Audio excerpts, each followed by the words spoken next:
No problem, I will meet your requirements, General Ross, just as we have cooperated in the past. In the conference hall, a young man smiled at the old man before him. He is called N.D., a time traveler. From a newborn baby, N.D. grew up to establish a biotech company. In the eyes of others, N.D. is a genius comparable to the famous Playboy Stark. Only N.D. knows that although he barely qualifies as a genius, he cannot rival Stark. Everything he has now is due to the game Warframe he played before time traveling. After the journey, this game turned into a system called the Orokin system, permanently bound to him. And it is with this system that N.D. barely reaches Stark's level. Just now, General Ross of the military handed N.D. an order worth billions. This is not their first cooperation, or in fact, since the day N.D. founded the Orokin biotech company, General Ross has been his most loyal customer. No way, after all, the Orokin are best at biotechnology. Of course, this time General Ross' request is also high because he wants N.D. to replicate the super soldier serum. For N.D., this is barely a challenge. The essence of human enhancement agents is to consume the bonus potential and develop it to the extreme, but the consequence is that the body collapses into a pile of rotten flesh. So the fact that Captain America from decades ago survived and became a symbol of an era makes N.D. admire the talent of Dr. Erskine, the creator of the super soldier serum. But now N.D. doesn't want to think about these things. Today is Thanksgiving. He must go home early to spend a wonderful holiday with his parents. Ordis, are the holiday gifts for my parents prepared? N.D. driving home suddenly asked. Yes, sir, the holiday gifts for your parents have been delivered to the villa. Also, happy holidays. A mechanically synthesized male voice came through N.D.'s earphones. This was created by N.D. using Orokin technology and artificial intelligence like J.A.R.V.I.S. Happy holidays, Ordis. Outside the villa. Hey, Mom and Dad, why are you outside? Are you welcoming your son? N.D. said, cheerfully hugging his parents. Since N.D. started middle school, the only day the whole family gathers each year is Thanksgiving. His parents, being professors, participate in many research projects. Only on Thanksgiving do they have leisure. Hee. You're still so mischievous. Mr. Osborn will visit later, you might have something in common with him. N.D.'s mother Anna laughed. Osborn, Green Goblin, future enemy of Spider-Man. N.D. was a bit puzzled. Osborn should have no connection with his parents. Is this visit aimed at him? But his company's business seemed to have no conflict with Osborn's. Thinking so, he returned to the villa with his parents. Thanksgiving was harmonious, and after dinner the whole family watched a comedy show laughing happily. Ding dong. It might be Mr. Osborn. Saying so, Anna hurried to open the door. Happy holidays, Mrs. Anna. Norman Osborn handed over a bouquet of flowers and introduced. This is my wife Emily and my son Harry. Harry hid behind Emily, seeming a bit shy. Happy holidays, Mr. Osborn, Mrs. Emily, and little adorable Harry. Harry's timid look was so cute that Anna's heart almost melted. Oh, please come in. This is my husband Klaus and our child N.D. I think you know each other. Osborn nodded slightly. Of course, I have been paying close attention to the news about Orokin technology these years. I think if there is a chance I will cooperate with Mr. N.D. His words revealed Osborn's meticulous nature. Although N.D. didn't want to have anything to do with a supervillain, it was now clearly unavoidable. Besides, Spider-Man is just a kid about the same age as Harry here, and the Green Goblin won't appear for a long time. Although thinking this, N.D. still kept a smile on his face. I am also very interested in Osborn's gene technology and aircraft. I think we will soon start cooperation. However, as he said this, N.D. pointed to Mrs. Emily. Although Mrs. Emily was chatting happily with Anna, an observant person could tell she looked a bit weary. Your wife doesn't seem to be in good condition. Norman's body trembled slightly, staring into N.D.'s eyes, and said, although it's sudden, the reason for my visit is actually Emily. After Harry was born, her condition hasn't been good. You saved her. Your Orokin medical equipment alleviated her condition. Now it's getting worse. I need your help. I don't want to lose her. In the corner, Norman's eyes were red, his hands gripping N.D.'s shoulders tightly. It was clear he truly loved Emily. So that's it. N.D. suddenly understood. No wonder Norman came to visit, no wonder he met Harry's mother. Since they came for help, he might as well check thoroughly. Besides, N.D. remembered that the Osborn family seemed to have a genetic disease. Perhaps he could solve it once and for all. This way there might be one less supervillain in the future, and life in New York might be a bit more peaceful. No problem, this is a very reasonable request. Maybe treating your wife will inspire my ideas. And I think we will cooperate soon, about the military, you know. And this willing agreement calmed Norman Osborn down. As for the military, he wasn't very concerned. Norman, I think you should let Harry make more friends. He seems a bit shy now. Saying this, Dee walked over and picked up little Harry. Happy holidays. Little Harry, is there anything you want to play? The young Harry stared with big watery eyes at his father, clearly not used to Indi's sudden warmth. Norman smiled at his son and gave an encouraging look. I want Mommy to get better soon, and then Dad can take Mommy and me to the amusement park. Little Harry said slowly that he heard from his classmates in school that the happiest thing in the world is going to the amusement park with his parents. But his mother is not in good health and can't go with him and his father. Now his greatest wish is for his mother to get better soon, so they can all go out to play. What a good kid. I might be able to make Mrs. Emily better. Hearing Indi's words, little Harry's face beamed with a smile. Indi was playing with little Hallie for a while the parents on the side seemed to have finished their conversation with Madame Imlai. Setting down little Hallie, Indi walked over and said, Madame Imlai, you don't look well. May I examine you? Imlai nodded slightly, her pale face making her look even more haggard. Prepare the laboratory Aodicei. Saying this, Indi turned and announced to everyone, Ladies and gentlemen, welcome to Indi's Aluogen laboratory. This is the future of the world. Accompanied by Indi's words, everything around changed, and a highly futuristic laboratory appeared before everyone's eyes. Gorgeous, noble, technological, futuristic. These words surfaced in everyone's minds. Although it was strange to have such an impression of a laboratory, everyone still thought this lab was extraordinary.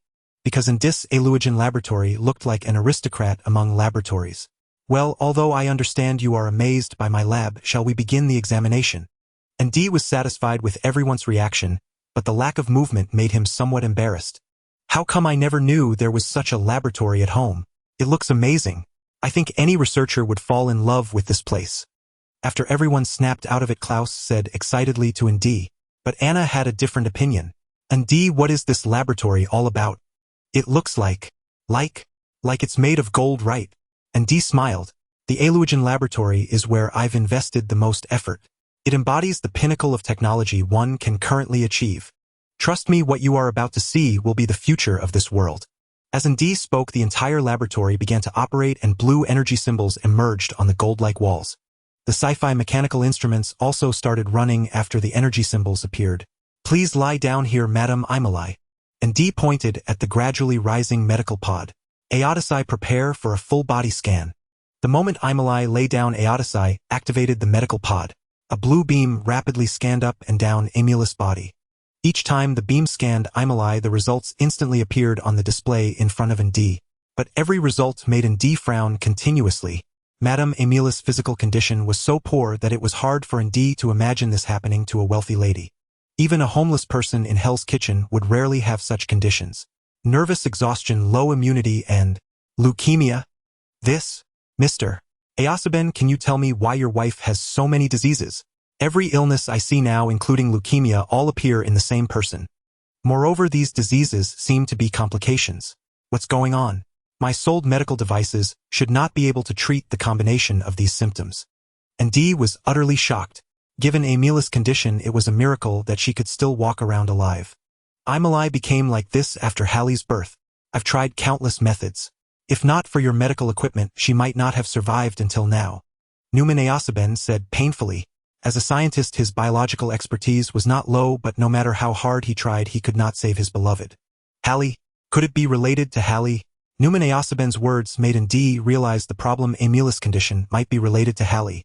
Indi placed little Hallie into the medical pod while recalling memories of his past life. He remembered that the Aosaben family seemed to have a hereditary disease which should be related to Emilius' condition. Soon Hallie's physical data was displayed. Hallie's genome matching was different from a normal person, but strangely Hallie's body had no issues. This is the destiny of the Aosaben family. From birth we see the end of death. Numan Aosaben explained after seeing Hallie's physical information.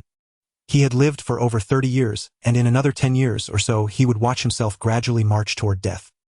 He had seen his own father's appearance. His whole body withered and gaunt, looking like a mummy. But this seemed to be the fate of the Aosaben family. Numan Aosaben had been desperately researching treatments for the family's hereditary disease. Just as he was about to despair, Imlai entered his life. Imlai became the lighthouse of his life, his hope. They fell in love and got married. But just as he was making some headway in his research on the hereditary disease, Hallie was born and Imlai fell ill. Numan Aosaben had to shift his research direction to finding a cure for Imlai. The deeper he researched, the more desperate Norman became. Every time he produced a targeted treatment, Emil's body would develop new problems. In the end, Newman had to use the Orokin treatment device to maintain Emil's bodily functions. As time passed, D gradually understood the physical conditions of Emily and Hallie. Through comparison, D discovered that Emily was likely influenced by Newman due to some accident. The J.A.R.V.I.S family's genes were very peculiar. They could destroy genes of different types. Emil's normal genes were thus destroyed, causing her genes to change. These changes were negative, and Hallie's birth further exacerbated the problem, leading to Emil's physical condition. After understanding Emil's condition, D quickly pressed a few buttons on the medical pod. Suddenly, a large cloud of white mist sprayed out from the pod, covering Emil's entire body. D looked at the relieved Newman J.A.R.V.I.S and said seriously, "Newman, Emil's condition is not bad for now.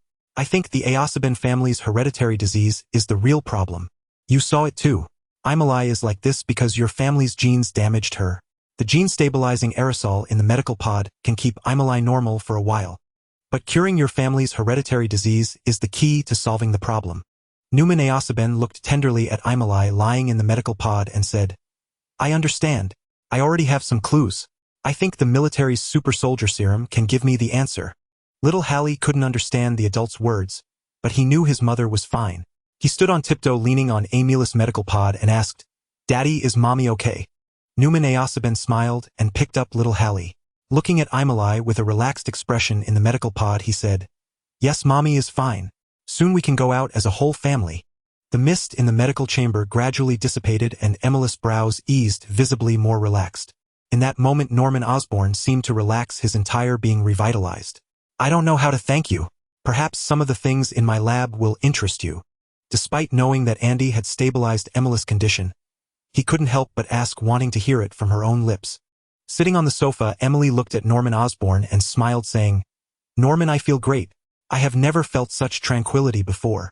Little Harry hugged Emily, laughing joyfully. Seeing that Emily was truly fine, Norman Osborn felt relieved and approached Andy. In that moment, Norman Osborn seemed to relax, his entire being revitalized. "I don't know how to thank you. Perhaps some of the things in my lab will interest you." Norman Osborn's words piqued Andy's interest, or as Spider-Man's adversary, and the future Green Goblin. Andy was very curious about the human enhancement drugs Norman Osborn had developed. If Captain America's super soldier serum enhances the good and worsens the bad, then Norman Osborn's human enhancement drug gradually erodes the original personality, forming a more evil persona. If the drawbacks of the serum can be eliminated, then this drug would be the military's ideal super soldier serum. Clearly, Andy would not miss this opportunity. Collaborating with Norman Osborn was a great strategy for him. Although Orokin technology was incredibly advanced, Andy had only unlocked a small portion of its most basic technologies. While he could rely on Orokin's intelligent systems for simulations, since he could delve deeper into the Orokin tech tree, Andy decided to develop the core technologies in accordance with Orokin's direction. After all, there was nothing wrong with Orokin technology. The downfall of the Orokin Empire was due to the sudden massacre conducted by the Tenno against the entire empire. Most of the technologies Andy had unlocked were biomedical technologies, which were largely connected to the nobility of the Orokin Empire. The nobility of the Orokin Empire had gone completely insane in their quest for immortality. They even created a ritual of continuation, a perverted technology that erased others' consciousness to transfer their own. Thus, the biotechnology, which was the primary focus of Orokin technology, accounted for a significant portion of it. However, over the years, Andy had also acquired some knowledge about the Sentinels, providing a tenuous guarantee for his family's survival in the future. The military's super soldier serum and Osborn's human enhancement drug might inspire Andy, at least bringing him closer to the Sentinels' extraordinary physical capabilities. Norman, I agree to collaborate on researching the super soldier serum. The technologies you possess combined with mine may solve your problems, and the research results might also be beneficial for me. Andy pondered for a long time before speaking. Norman Osborn, already inclined to collaborate, felt even more pleased to hear Andy's agreement. He believed his biological research was solid. If Andy agreed to collaborate, he could work with Andy to expedite the research. Now he had some clues about treating his family's hereditary disease, and combined with the powerful effects of the super soldier serum, perhaps the Osborn family could soon escape the shadow of hereditary illness, allowing Harry to grow up like a normal person. Both families spent a very joyous evening on this holiday night. Military secret laboratory under the command of General Ross. The researchers here were conducting studies on the super soldier serum. Clearly, General Ross understood that eggs should not be placed in one basket. He gathered top researchers from various elite institutes here. Experiments were conducted around the clock, and General Ross believed that the power he and all of America pursued would surely manifest in his hands. Banner, do you really think gamma experimentation is the direction for super soldier serum research? A beautiful female researcher patted the busy Bruce Banner, finding it utterly insane. Even jellyfish, starfish, and salamanders, creatures with self-healing abilities, had a much higher chance of dying or mutating under gamma rays than enhancing their resistance. How could this possibly be the direction for super soldier serum research?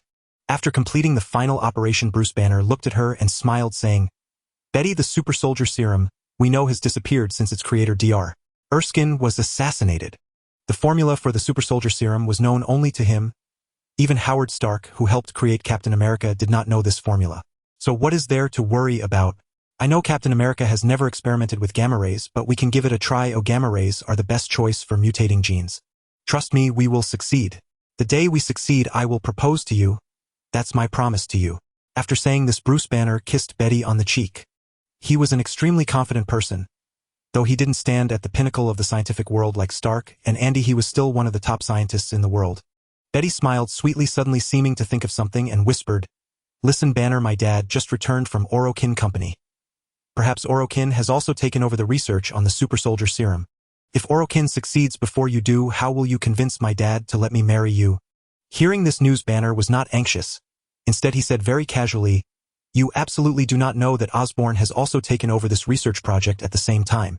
Whoever successfully researches the super soldier serum, I won't worry about it." Saying this, Banner shook the solution he had just taken from the separator. "Because they just exchanged research materials with me. If they succeed, my efforts will also be involved. Why should I worry?" After saying this, he resumed his work. General Ross nodded slightly after observing the situation in the laboratory. Although the laboratory had yet to develop the super soldier serum, several byproducts had been researched. He believed that these scientists would surely succeed. There was no reason why the research results of a scientist from the World War II era could not be replicated at all now.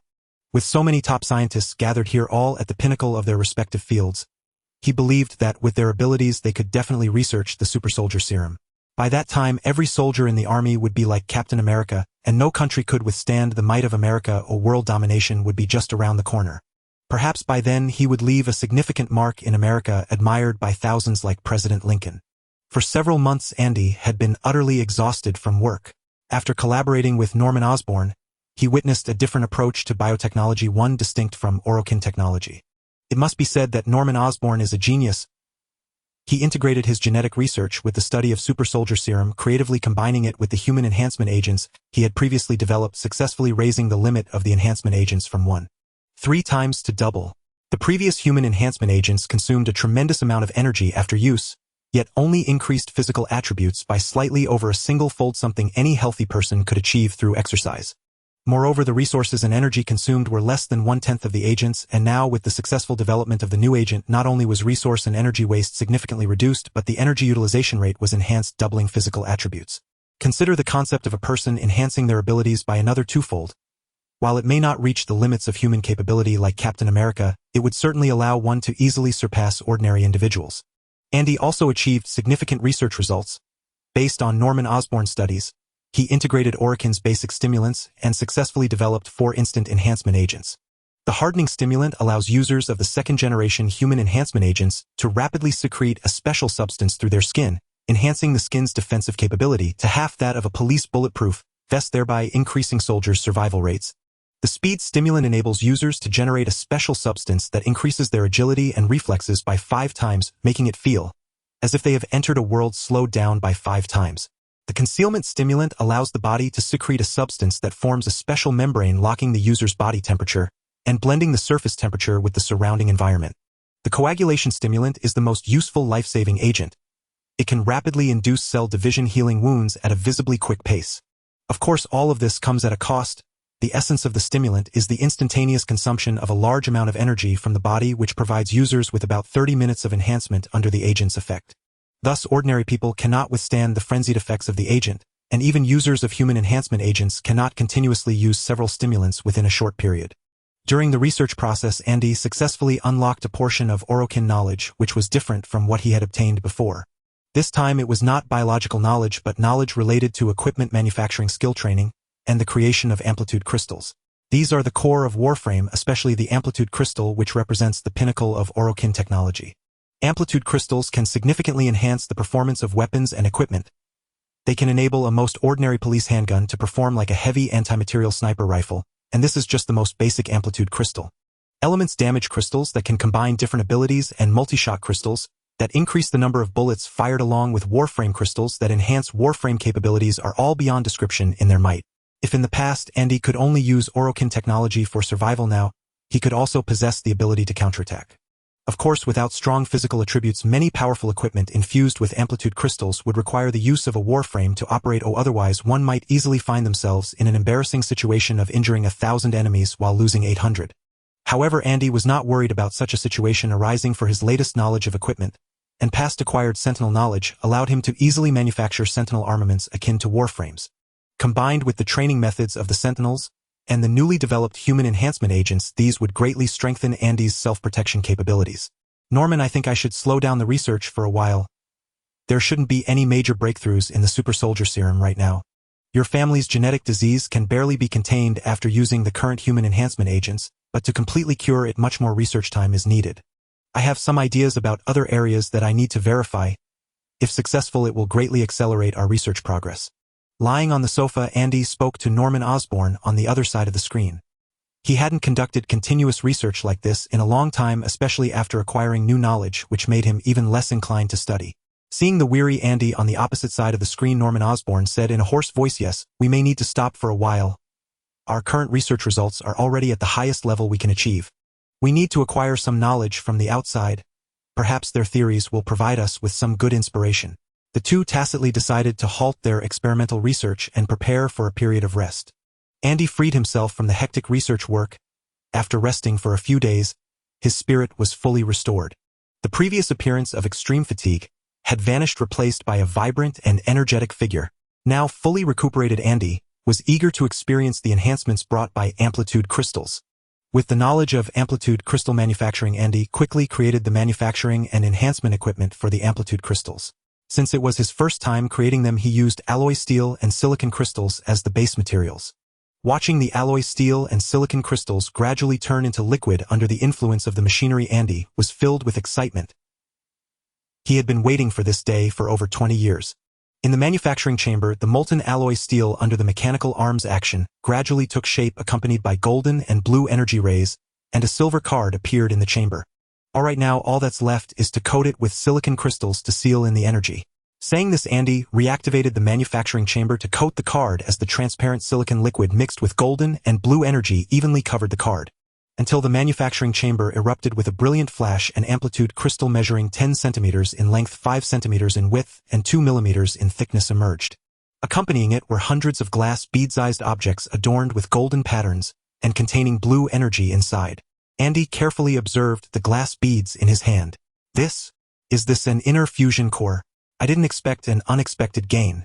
He chuckled lightly as he set the inner fusion core down. The most crucial thing now was the amplitude crystal. The manufacturing chamber slowly delivered the gradually cooling amplitude crystal, but during the transport the amplitude crystal emitted continuous sounds. When Andy held the amplitude crystal in his hand, he noticed numerous cracks forming, and some energy spilled out from within the crystal. Andy stared at the crystal in his hand, his brow twitching repeatedly. He never imagined that the first produced amplitude crystal would develop cracks just as it succeeded. If it weren't for the inner fusion core filling the cracks in time, the entire amplitude crystal might have shattered. Sir, after analyzing and reviewing the production process, the damage to the amplitude crystal was most likely caused by insufficient material strength. You need to use new materials to produce the amplitude crystal. After a long while, Ordis' voice echoed in the laboratory.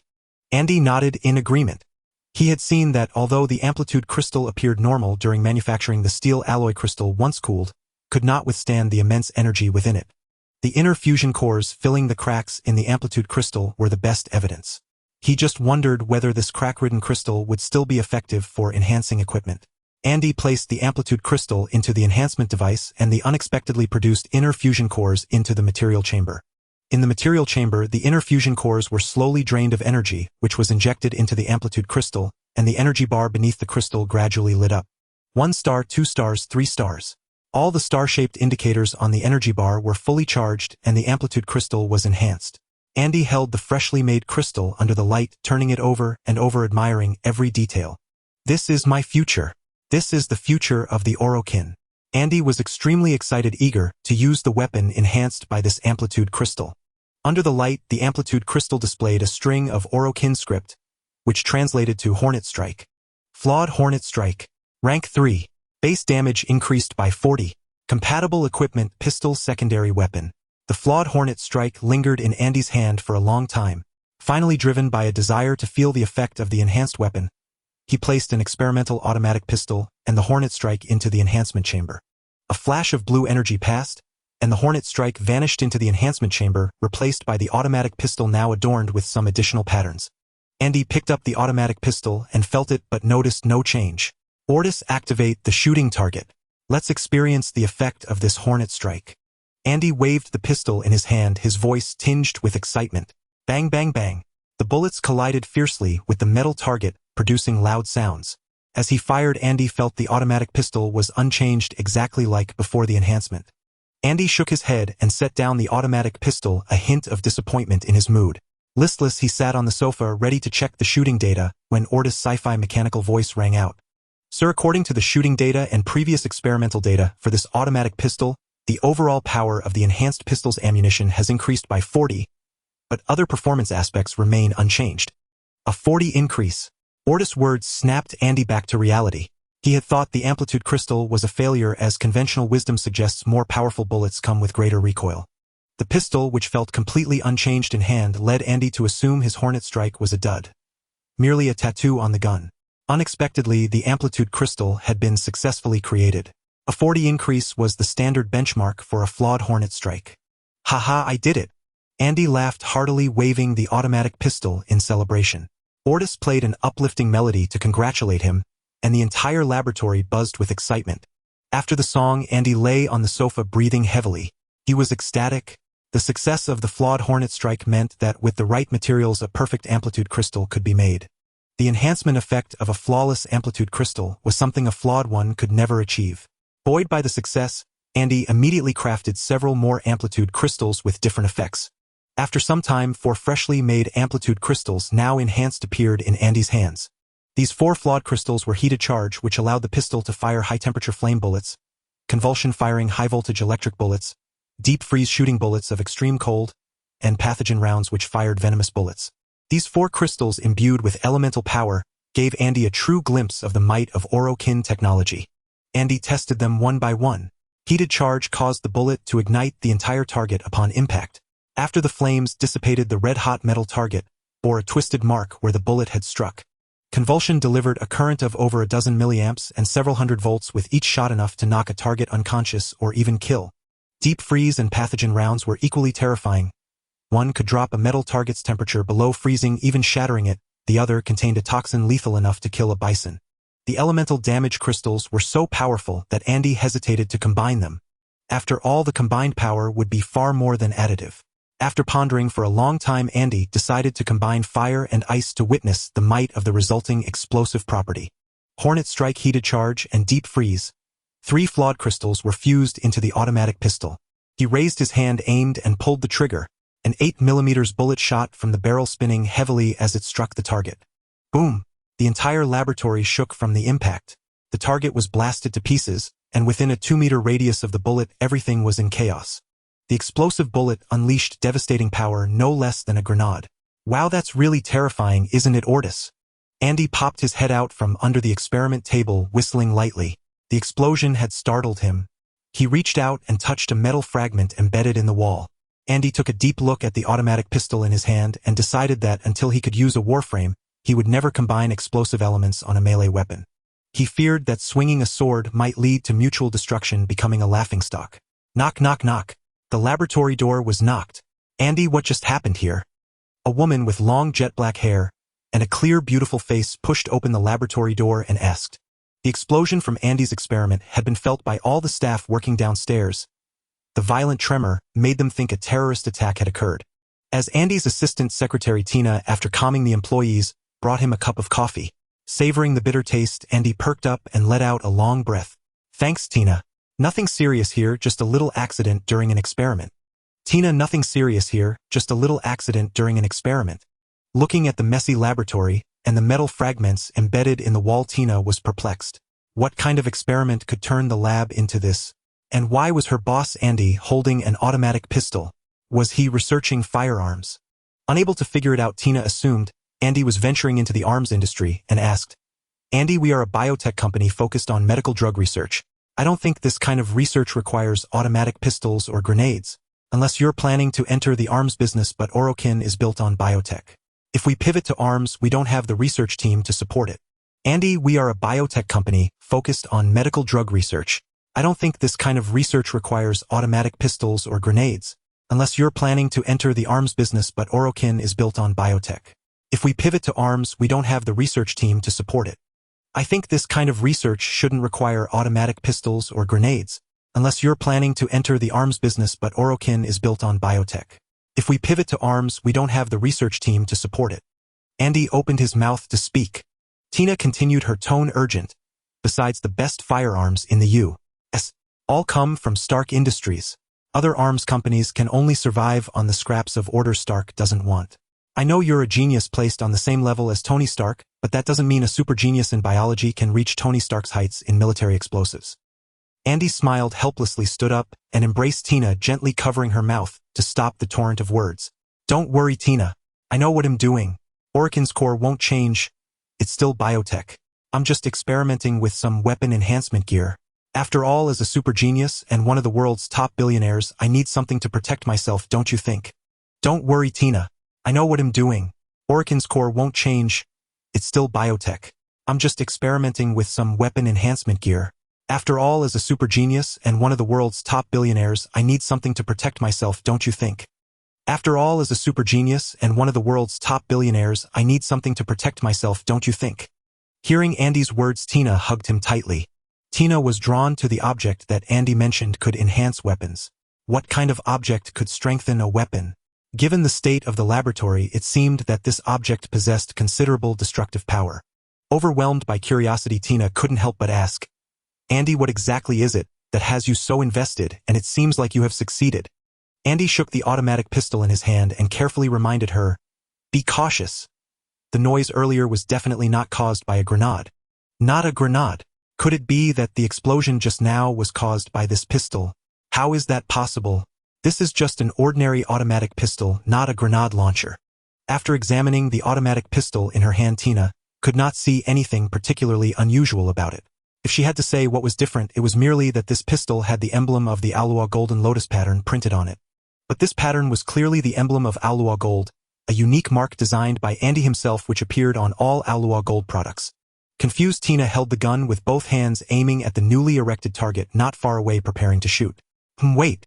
Andy suddenly spoke up, causing Tina to halt her actions and turn to look at him in confusion. I think you should put on some protective gear before you shoot. As he spoke, the mechanical arms in the lab retrieved various protective gear as per Andy's instructions. Looking at the pile of protective gear, Tina chuckled. This is just an automatic pistol. Why are you bringing out military-grade protective equipment? No matter how powerful it is, it doesn't need all this. She found it hard to believe that Andy wanted her to wear this military gear for such a small gun. How could this possibly require military equipment? With a serious expression, Andy said, I know this is hard to believe, but trust me, it is for your safety. The power of this gun is astonishing.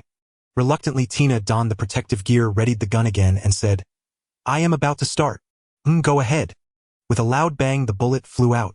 At the moment Tina fired, Andy hugged her and took cover. With a tremendous explosion, the target was obliterated, sending metal shards flying. Tina watched in shock as a metal shard embedded deeply into the wall. Covering her mouth, she exclaimed, OMG, this is terrifying. Andy smiled as he held Tina's waist and said, see, this is the effect of a reinforced weapon. Just as Andy was feeling proud and Tina was astonished, the mechanical synthesized voice of Otis rang out awkwardly. Sir, do you want to hear some bad news? Hearing Otis' hesitant words, Andy felt quite puzzled. Otis would normally never act this way. Could there be another problem? Go ahead. What is the bad news? As soon as Andy finished speaking, a virtual projection in the laboratory displayed the data from the two explosions. Analysis of the two explosions revealed that the destructive power of Miss Tina's shooting has significantly decreased. A decrease in destructive power. This was not a trivial matter. The destructive power of the same pistol should not vary so greatly between two shots.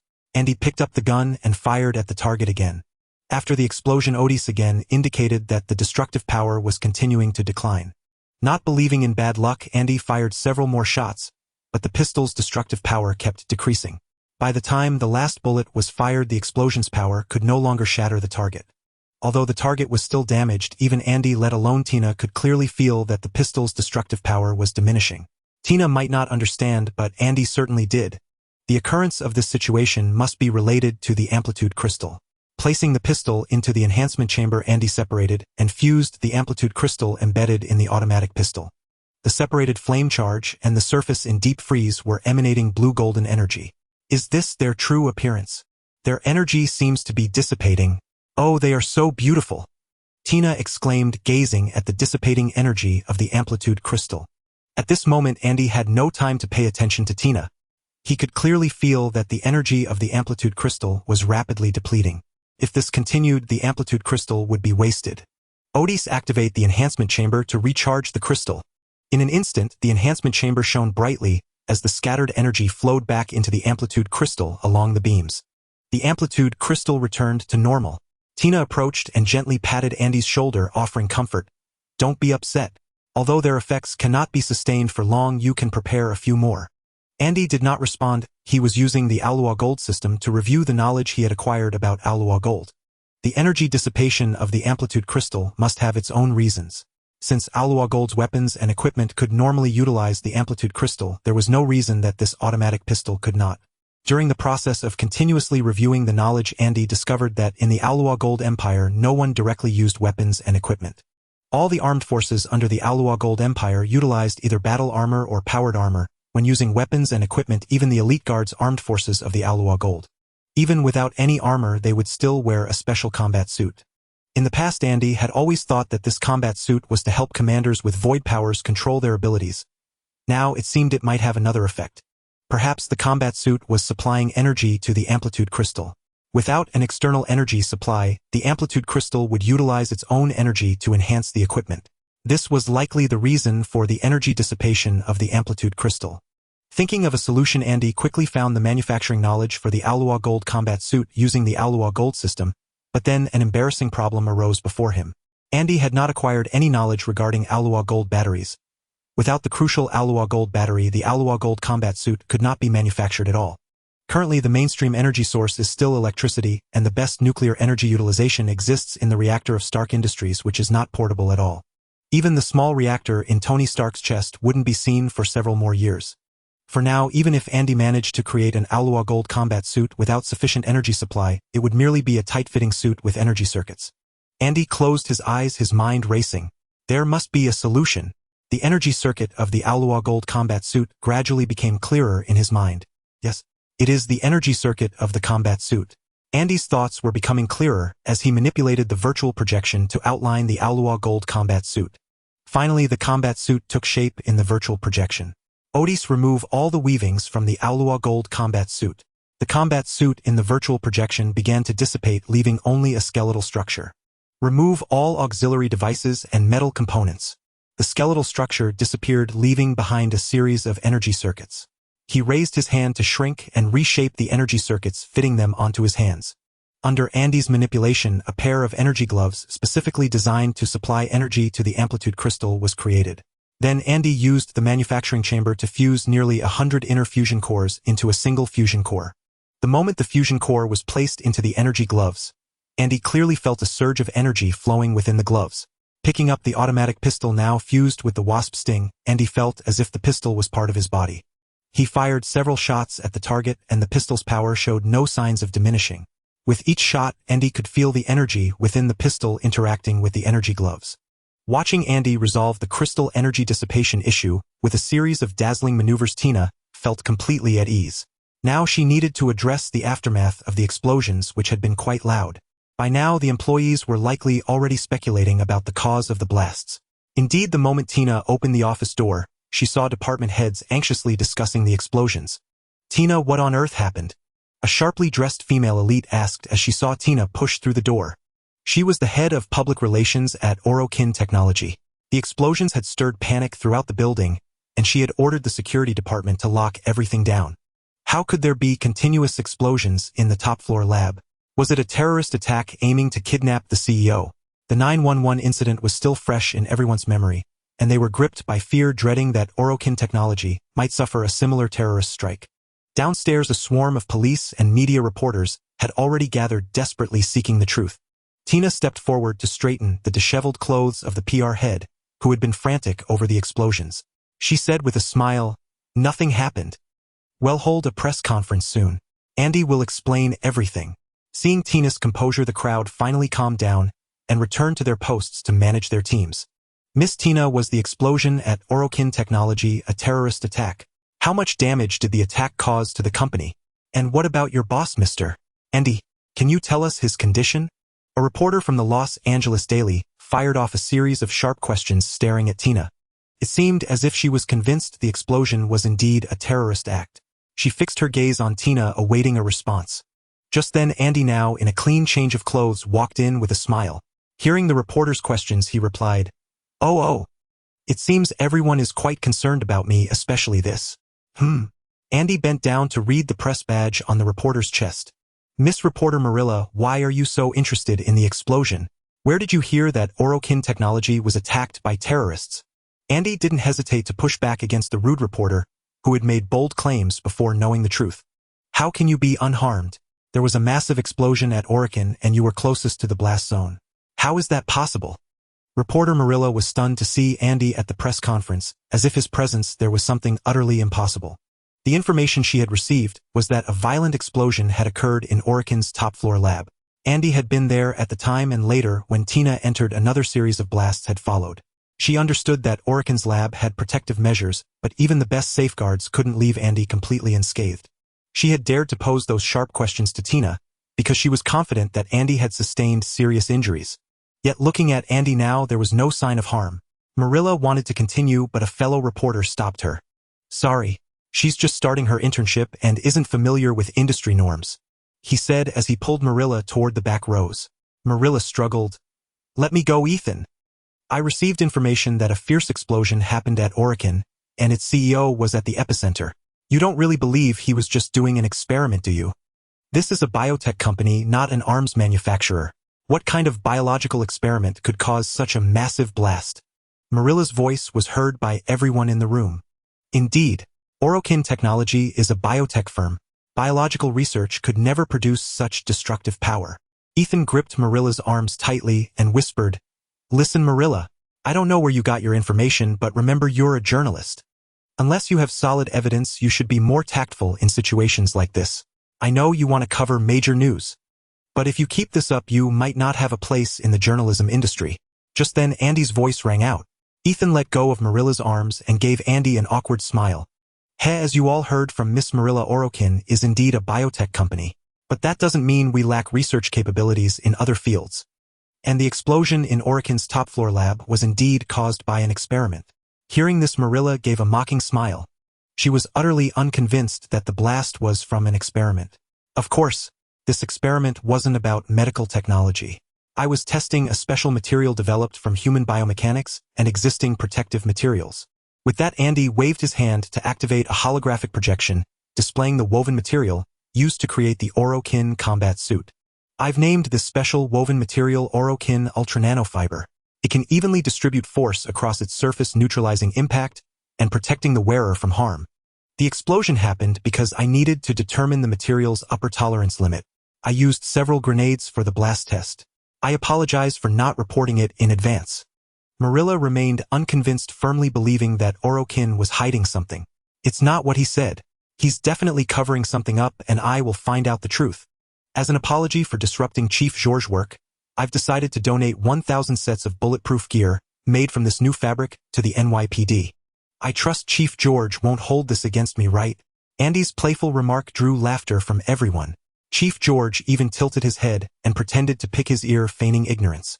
Not only had Andy avoided revealing the amplitude crystal, but he had also used the press conference to promote the Orokin Ultra Nanofiber. The explosion at Orokin Technology was thus casually brushed aside. After the press conference, Ethan pulled Marilla away from Orokin Technology and tried to console her. Marilla, the facts are clear. Don't dwell on it. Marilla remained unconvinced, firmly believing that Orokin was hiding something. It's not what he said. He's definitely covering something up, and I will find out the truth. Ethan felt helpless. This troublesome intern was a real headache. Worse, Marilla was the editor-in-chief's daughter, and he dared not offend her. With no other option, Ethan let Marilla go her own way. He had to send today's news back to the editorial office as soon as possible. The Orokin ultrananofiber was bound to cause a major stir in society, possibly signaling Orokin Technology's entry into the arms industry. At Orokin Technology, Andy sat in his office staring blankly at the view outside the window. The Orokin Empire. Now that the amplitude crystal had emerged, Warframes would surely descend one day. Thinking this, Andy allowed a faint smile to cross his face. Recently, an explosion occurred in the top-floor laboratory of Orokin Technology. According to Orokin Technology's explanation, the explosion was caused by testing the tensile strength of their latest product, Orokin Ultranano Fiber Fabric. Orokin Ultranano Fiber is a new special material developed based on human mechanics and existing protective materials. It can evenly disperse the impact force acting on the fiber, mitigating the damage caused by the impact. According to data released by Orokin Technology, this fiber can withstand the impact damage caused by C4 explosives at maximum. Orokin Technology proposed donating 1,000 sets of protective equipment made from this fiber to the New York Police Department to enhance the protective capabilities of New York police officers. It is reported that the military is extremely interested in Orokin Ultranano Fiber and plans to equip the entire army with it. In New York City, a monitor on the street was broadcasting the news about the explosion at Orokin Technology. Molly walked listlessly. She had been investigating Orokin for an entire week and had found no issues whatsoever. A few days ago, Orokin shipped out a batch of discarded items. According to the transporters, the top-floor laboratory at Orokin was undergoing renovations, and these were the waste materials removed from there. Molly purchased some metal fragments from those people, intending to have them examined by professionals. Walking beside Molly, Ethan chattered incessantly. Molly, the matter in New York is over. The editor-in-chief notified us 3 days ago to return to Los Angeles. We've already stalled for 3 days. If we delay any longer, the editor-in-chief will draw his gun. Ethan's anxiety was not unwarranted. In the past few days, he had clearly sensed the editor-in-chief's growing impatience with him. He feared that if this continued, the editor-in-chief might fly from Los Angeles to New York to hunt him down. Seeing Ethan on the verge of tears from fear, Molly let out a chuckle. Feeling much better, she nodded happily, planning to go back and say some good things about Ethan to her father. These past days, without Ethan's care, she wouldn't have known how to do the job of a reporter properly. Although she still felt unwilling to let go of the Orokin Technology explosion incident, she couldn't dig up any useful information now, and staying here indefinitely was not a solution. At Andy's villa in the gymnasium, huff. Andy leaned heavily on the fitness equipment, gasping for breath. He was truly exhausted. In the past, he exercised frequently, boasting an 8-pack abs and an Adonis belt. But he never imagined that the threshold for cultivating the martial form ritual could be so high. In the Imperial Guard's martial form ritual training, the minimum standard already reached the professional level of American football. Thinking of those professional athletes striving desperately for the Super Bowl, Andy shuddered. Those professional athletes were like beasts, their strides heavy and determined, as they ran like heavy war chariots, each impact seeming to break an opponent's bones. Andy had watched his school's football games during college. Even the matches of those non-professional football players were fiercely intense, with players frequently leaving the field due to injuries. Even so many on the football team couldn't enter professional leagues to compete and become professional athletes. One could imagine how monstrous the physical fitness of those professional football players was, and the martial form ritual's minimum requirement was exactly at their level. These past days, Andy had been training frantically, hoping to reach the martial form ritual's minimum standard sooner. But improving physical fitness could only be accumulated day by day. There was no shortcut. Andy had also considered using human enhancement agents to boost himself, but after recalling the might of the Imperial Guard clan, he gave up. After all, Teshin among the Imperial Guard was known as the False Tenno, his physical condition approaching that of a Warframe. Even more astonishing was that he could match a Warframe in battle and even defeat a Tenno. That was Andy's goal. He wanted to be like Teshin, able to unleash formidable combat power, even without the special abilities of a Warframe. Now he hadn't even reached his physical limits. If he rashly used human enhancement agents, his physical fitness would at most only meet the martial form ritual's passing standard, leaving endless regrets for the future. After resting for a while, Andy felt somewhat recovered, so he got up and went to the bench press rack to start bench pressing. He slowly lifted the 125-kilogram barbell. 1, 2, From his bulging vein-popping arms, it was clear that each press was a tremendous ordeal for Andy. After completing 2 sets of 20 presses, Andy was drenched in sweat. His arms trembled uncontrollably as he set down the barbell. At that moment, Andy didn't even have the strength to stand up. He just lay on the bench press rack gasping for breath. His hands hung limply on the ground, his arms swollen and engorged with blood like taut, vivid red flesh that looked as if it might burst. Even before cultivating the martial form ritual, Andy was already unable to hold on. His lungs felt as if they were being torn apart, and even his breath seemed to carry a sweet, bloody scent. Thus Andy spent a full 6 months training, madly enduring life-threatening high-intensity exercise every day, gradually bringing his physical fitness to the level of a professional athlete. Andy finally reached the martial form ritual's minimum standard. Sir, tests confirm you have reached the minimum standard for the martial form ritual. Initiating basic training for you. As Ortis' voice faded, a tall Imperial Guard was projected into the gym, meticulously performing a series of bizarre movements. With each movement, Ortis described it to Andy, who was fixated on the Imperial Guard until the figure in the projection stopped. Andy was utterly in awe. He had never imagined that the entry to the martial form ritual could be so difficult.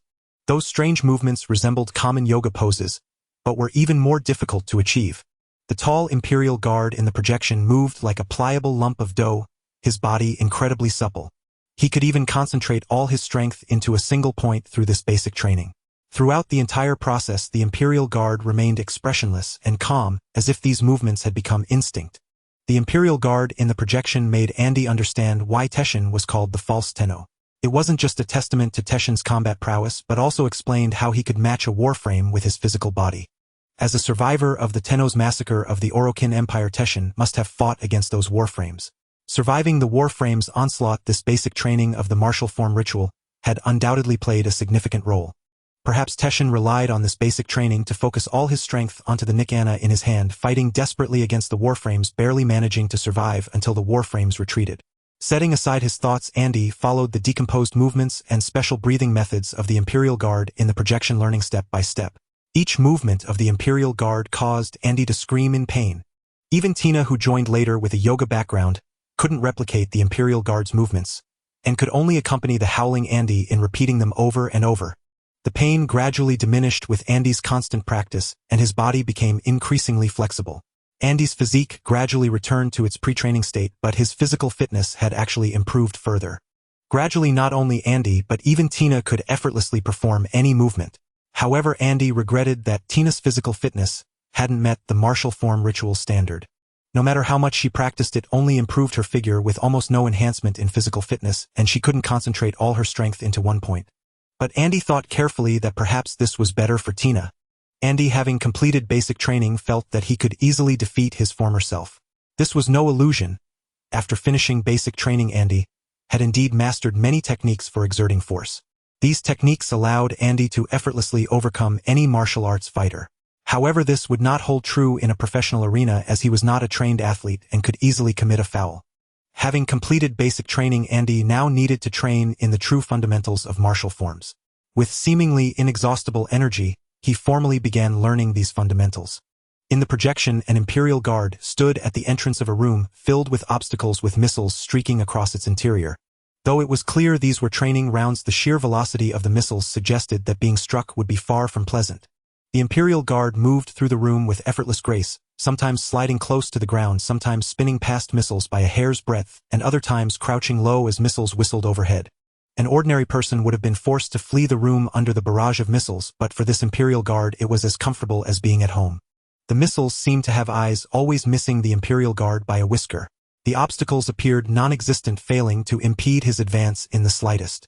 From entering to exiting the room, the Imperial Guard was not struck by a single missile. The figure in the footage stopped before a towering wall. The guard crouched, then suddenly spun and leaped upward, instantly ascending over 20 meters. Supporting his body with one hand, he lightly kicked off the wall with his feet, rising several more meters. On the smooth, sheer wall, the Imperial Guard ran, as if on level ground, his position continuously rising until he clung to the top of the wall. Andy could clearly see that while climbing the wall, the guard had no point of leverage. He simply adhered to the smooth surface with steady poise. After a time, the Imperial Guard, still clinging to the wall, suddenly fell as if his safety line had been cut. Yet the guard showed no panic. He glided slowly through the air, as if wearing a wingsuit until he gently touched down on the ground. The footage then showed the Imperial Guard demonstrating various other martial form basics. He ran through the city, leaping between buildings like a monkey frolicking in a forest.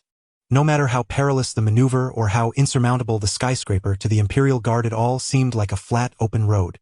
Andy finally understood why professional athletes only met the minimum standards of the martial form ritual, and why Tina, who hadn't even reached that threshold, could still practice the basic training movements. To run unimpeded among skyscrapers like the Imperial Guard, to leap and bound between buildings without a robust physique to support it, such feats were utterly impossible. Especially techniques like spinning leaps, wall dashes, wall clinging, and aerial gliding, which defied ordinary human capability. Andy witnessed firsthand that when the Imperial Guard performed a double jump, a powerful repulsive force erupted beneath his feet, allowing him to leap again in midair with no foothold. Although these movements were aided by special devices without a body as formidable as the Imperial Guard's, those devices would offer more than just assistance. The training suit distributed the force throughout his body, which he then dissipated using the effects of his basic training.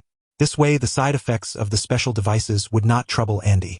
Even someone like Andy, who had completed basic training, could not fully neutralize the impact of the repulsive force. Fortunately, Andy had already crafted a training suit using Orokin ultra nanofibers. The training suit distributed the force throughout his body, which he then dissipated using the effects of his basic training. This way, the side effects of the special devices would not trouble Andy. Now Andy only needed to manufacture the special devices to begin training in the martial form basics. The Imperial Guard's equipment in the footage was powered by Orokin batteries, providing abundant energy without concern. Although Andy lacked the knowledge to create Orokin batteries, he had his own solution. He installed dozens of energy amplification devices on his training suit. These devices used compression energy gathering, converting the pressure from each movement into a weak electric current, which was then amplified and stabilized through a fusion core to provide a steady current for all the special devices on his body. This allowed the special devices to function, though not as effortlessly as the Imperial Guard's continuous leaps between skyscrapers. Nevertheless, the energy stored over intervals enabled Andy to perform wall dashes and spinning leaps. As the casting chamber stopped, Andy installed the special devices one by one onto the training suit. These devices could be switched on and off via brainwave commands. The training suit now increasingly resembled an Orokin combat suit. The ring-shaped structures on both ankles were repulsive force devices, allowing Andy to gain extra leverage in the air and deliver more explosive power. The device on his chest was a gravity manipulator capable of applying gravitational force in any direction. It was this that enabled the Imperial Guard to run on walls and glide through the air. On his left hand was an energy display that Andy had specially crafted, allowing him to monitor the energy levels at all times. Wearing his newly minted training suit, Andy activated the brainwave transmitter on his ear and began experimenting with the wall. Perhaps due to unfamiliarity, he found it impossible to control the gravity device properly. After several attempts, Andy still couldn't find the right gravity setting. Sometimes the gravity was so weak it was imperceptible, other times it was so strong that it slammed him hard into the wall. It wasn't until the energy display showed that the power was depleted that Andy finally grasped some control techniques. Once the energy was fully recharged, he stuck to the wall like a gecko. Activating the gravity device, a force pushed him toward the wall. As the gravity increased, Andy gradually felt as though the wall had become the true ground. Using both hands and feet, Andy slowly crawled upward on the wall, climbing higher and higher. Looking around, he could barely contain his joy at the success and was about to celebrate. Then he fell off the wall. Sitting up and rubbing his shoulder, Andy thought it might be due to insufficient energy, so he checked the energy display on his left hand. The energy was at 70, so why had he fallen from the wall? Staring at the gravity device on his body, Andy pondered for a long time. Finally, Andy understood the reason for the fall. These devices were controlled by brainwaves. Earlier, he had been concentrating solely on the gravity device, which allowed it to function. But when he wanted to celebrate, his attention shifted away from the device. Without conscious control, the gravity device automatically deactivated, hence the fall. The gravity device needed to become as instinctive as the movement of limbs or even breathing. Unless deliberately focused on, no one consciously concentrates on every single movement or breath. These are natural human instincts. That was the effect Andy needed to achieve with the gravity device, to become accustomed to it, to make gravity a part of his instinct, and to naturally utilize it in his movements. Recently, the military laboratory was attacked by terrorists, and all experimental results were destroyed. According to insiders, the attacker was a giant green humanoid creature. The military suspects it was a biochemical test subject deployed by terrorists. Statistics show the attack caused economic losses of $300 million. The terrorist organization Freedom Fighters has claimed responsibility for the incident. The monitor in the gym broadcasted news about the military laboratory. The terrorist organization claimed responsibility for the incident. Andy, gradually adapting to the gravitational and repulsive devices, laughed so hard he could barely stand at the news. The giant green humanoid instantly reminded him of the most unforgettable superhero from his past life. The Hulk, a massive frame, striking green skin, immense strength, and those ever-indestructible magical shorts. In his past life, when watching Hulk, the hottest topic of discussion was always where the Hulk bought those oversized shorts. This was clearly the Hulk transformed by Bruce Banner, the world's foremost gamma radiation expert. Those terrorists actually dared to claim it was their doing. A bunch of individuals who only knew how to launch terrorist attacks had the audacity to claim responsibility. A terrorist organization without even a single laboratory dared to assert they had deployed a biochemical test subject in America. What an utter absurdity. Inside a wooden cabin in the forest, Bruce Banner was studying his own blood under a microscope. That day, he had been conducting gamma radiation experiments on biological cells in the lab. Everything had been going smoothly, but for some unknown reason, the gamma-ray instrument malfunctioned and could not be shut down. To protect his colleagues, he shielded them with his own body. The instrument, operating at full power, emitted high-intensity gamma rays that penetrated his body, triggering an inexplicable transformation. The hidden injuries from past experiments had vanished. Most importantly, his muscles and regenerative abilities had vastly improved. However, ever since meeting that strange man who claimed to be his father in the hospital, Bruce Banner had been plagued by nightmares night after night. His temper had grown increasingly volatile. Every time he felt anger surging, he could not resist the urge to smash something, until that day when he discovered his father's experimental records on the lab computer. The experiments had claimed the lives of countless animals, and even his mother had been a test subject. His deranged father had used everyone around him for genetic experiments.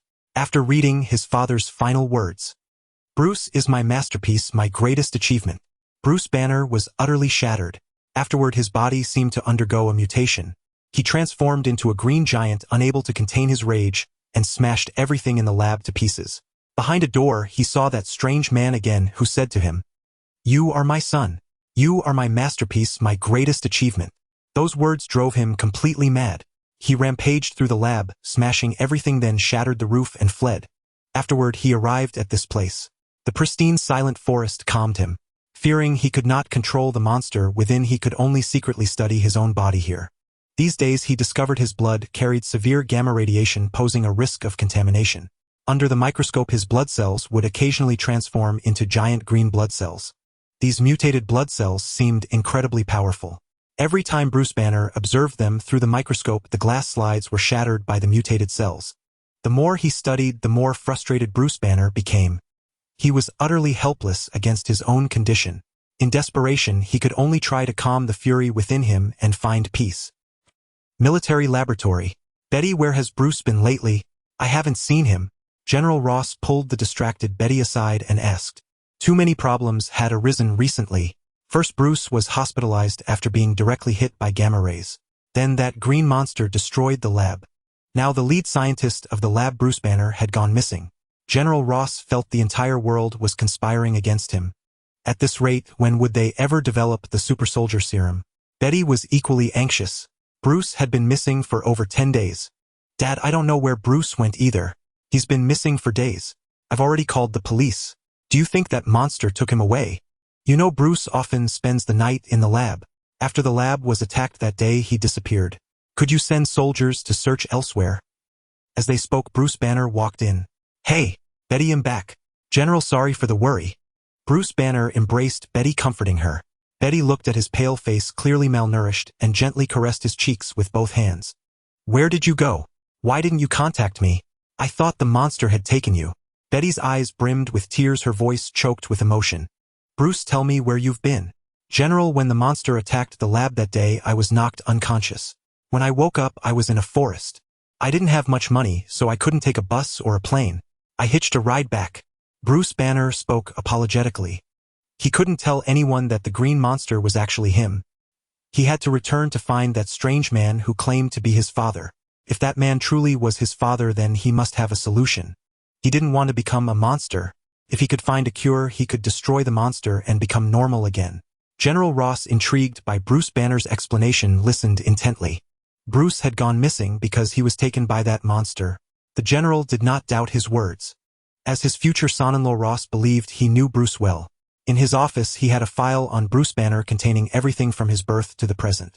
The records showed that Bruce Banner had been an exemplary student since childhood, earning 7 doctoral degrees during his academic career. Bruce was a confident man who disdained lying to deceive others.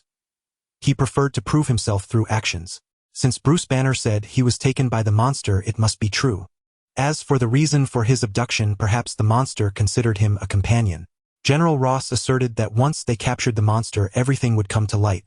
Since Bruce Banner had just returned, General Ross generously gave him some time off, telling Betty to take him to replenish his strength. In just over 10 days, he had become malnourished.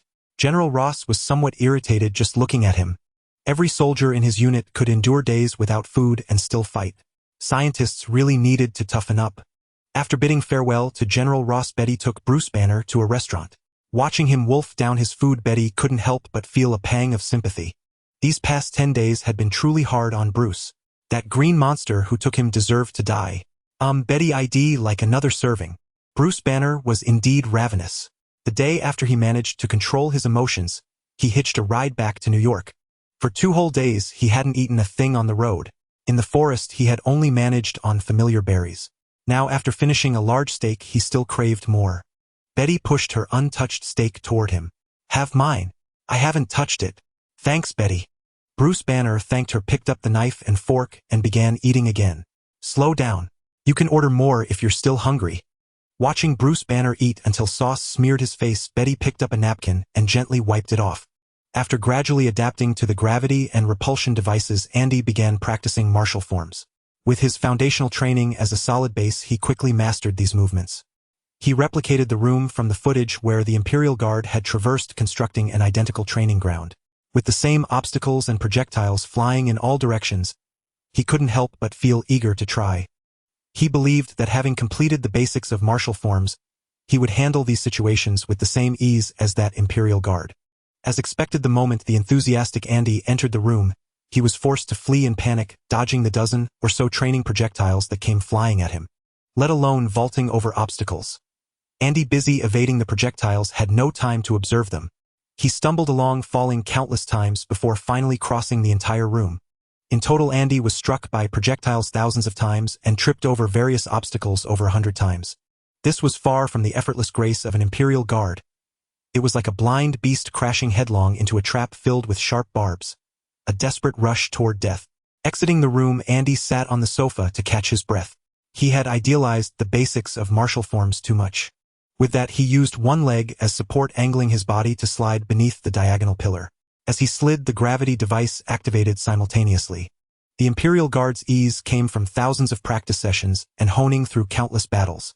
Stopping the projectile program, Andy decided to first master navigating the complex obstacles. "Ordis, start the timer," Andy muttered as he charged into the training room. "First, the diagonal pillar that can only be passed from below. That calls for a ground slide." With that, he used one leg as support, angling his body to slide beneath the diagonal pillar. As he slid, the gravity device activated simultaneously. With the aid of anti-gravity, Andy's body became much lighter, as if frictionless against the ground. His speed didn't diminish at all, and he swiftly passed under the diagonal pillar. After clearing the pillar, Andy didn't stand up to sprint. Instead, he bent his legs and launched himself forward. Next, the gate with a central opening. With determination, his body twisted midair, shooting straight through the opening. Ouch! Thud! That was the sound of Andy falling. Though he made it through the opening, he failed to land properly. The moment he got up, he tripped over a cable emerging from the floor and took a hard fall. Rubbing his nose, which ached from the impact, he felt a sour discomfort. After stretching, he continued running forward. Next! High platform. Andy leaped mid-run, but it was clear he didn't jump high enough. Still half a meter short of clearing it. Then, as if stepping on an invisible staircase in the air, Andy pushed off vigorously with his calves propelling himself upward. His body rose sharply, successfully clearing the platform and landing steadily. The moment he landed, the repulsion device on his ankle, which had dimmed after the burst, lit up again. The energy indicator dropped rapidly as it recharged the device. Andy continued running, arriving at a long pit filled with sponges stretching hundreds of meters. To cross it, he had to move along the walls. Stepping back a few paces, Andy sprinted forward. The gravity system activated again, and supporting himself with one hand, he began running along the wall. With each step, gravity adhered him to the wall, allowing him to generate force on the smooth surface. Finding one wall too mundane, he leaped to the opposite side. After a few exchanges, Andy crossed the pit with ease. Glancing back, he felt an urge to do it again. Suppressing the impulse, he continued running, vaulting over one obstacle after another until he reached the finish. I feel like all I need now is a web shooter to cosplay Spider-Man. Whoosh whoosh. Andy joked, pressing his palms together to mimic Spider-Man's gesture. Sir, your time is 8 minutes and 42 seconds. Hearing the data, Andy whistled cheerfully and said, "Ha, not bad." Covering 2 kilometers with parkour plus delays in some spots, yet still finishing within 10 minutes. The benefits of the martial form mystery rite are quite evident. Over the next few days, Andy steadily increased his speed, breaking his own records, repeatedly, eventually pushing his time under 7 minutes. After much effort, Andy realized he could improve no further. He activated the projectile program, starting with just a few launchers in operation to practice. Once, twice. Gradually more launchers were activated. Though he was occasionally hit, he could now identify which projectiles to dodge amidst the chaos. Although the launchers in the training room weren't set to random movement, allowing Andy to exploit their firing patterns to avoid many shots. Being able to discern the sound of projectiles in flight amidst such noise was still a significant improvement. Andy had never been to a battlefield or experienced artillery fire. He couldn't be like a seasoned veteran engaging enemies with instinct and intuition in the heat of combat. Without experiencing war, one can never grasp how dangerous a battlefield is or how brutal conflict can be. Moreover, the launchers he built were far weaker than real firearms, incomparable to those used against Imperial Guards. The weaker launchers meant the projectiles weren't very fast. Yet, with so many obstacles in the training room, even these slower projectiles posed a considerable challenge for Andy when operating at full power. Perhaps one day Andy could stroll through a roaring battlefield with the same intuition as an Imperial Guard, leisurely defeating his opponents one by one. But for now, Andy couldn't achieve that. He could only train relentlessly. With this mindset, he activated random automatic firing, and instantly a barrage of projectiles filled the air. At every tricky angle, projectiles awaited him. Andy didn't advance. He stood still, dodging them, trying to weave through the gaps. Though he was hit far more often than he dodged, Andy persisted. From being constantly struck to later avoiding some projectiles aimed at his vital points. Andy trained until his nerves were taut. At any sound, his first instinct was to move and take cover. Later, when the launchers weren't too dense, Andy could easily dodge all projectiles. He couldn't match the Imperial Guard's fluid grace, but he could pull off moves like in the Matrix. Sir, according to the data, you have met the passing standard for the basics of martial forms, and may proceed to the next stage of learning. Ordis constantly monitored Andy's physical data. Oh, alright. So what's next? Andy felt a bit disappointed that he hadn't reached the level of an Imperial Guard. But then he thought about how many years the Imperial Guards took to reach that standard compared to how long he had been training. Instantly, his mood improved. Stopping his training, Andy stretched his limbs and looked at the holographic projection. There, the footage for the next training session was displayed. The familiar Dax soldier reappeared in the holographic projection. This time he held a skana with a silver blade and a black edge and began his explanation. Through the Dax's exposition, Andy learned that every Dax in Tenno was a true master of weaponry and martial combat. They had mastered the usage of all kinds of weapons. Whether in close-quarters combat or armed duels, they possessed the most supreme battle techniques. The Orokin Empire, following their combat methods, had even developed a special set of Ayaton crystals, weapon stances designed solely for battle. Each of these special Ayaton crystals corresponded to a different battle technique. To use these weapon stances, one must first master their corresponding combat moves. The Dax in the holographic projection demonstrated with the skana in his hand. Among the various weapons mastered by the Dax and Tenno, the sword was the first they encountered, and the skana was the first they perfected. The humble blade of the skana became immensely powerful in their hands. For the Dax and Tenno, the skana represented their combat foundation and cultural pillar. Thus Andy, without any surprise, chose the skana and the sword stance known as Iron Phoenix. In the projection, the Dax wielded the skana, meticulously demonstrating the Iron Phoenix stance. The rapid slashing attacks. The woodpecker's piercing thrusts, the consecutive quick slashes of the double cut, the displacement and explosive shockwave of the shattering impact. All appeared one by one in the Dax's hands. There were even special techniques like the charged heavy strike of the Sovereign Outcast, the all-directional attack of the spinning needle during slides, the mid-air repositioning of the aerial ace, and the assassination-focused death mark, all demonstrated by the Dax. The perfect fusion of battle techniques and footwork added a touch of elegance to the Dax's demonstration. Formal study of Iron Phoenix. Step 1. Basic sword forms.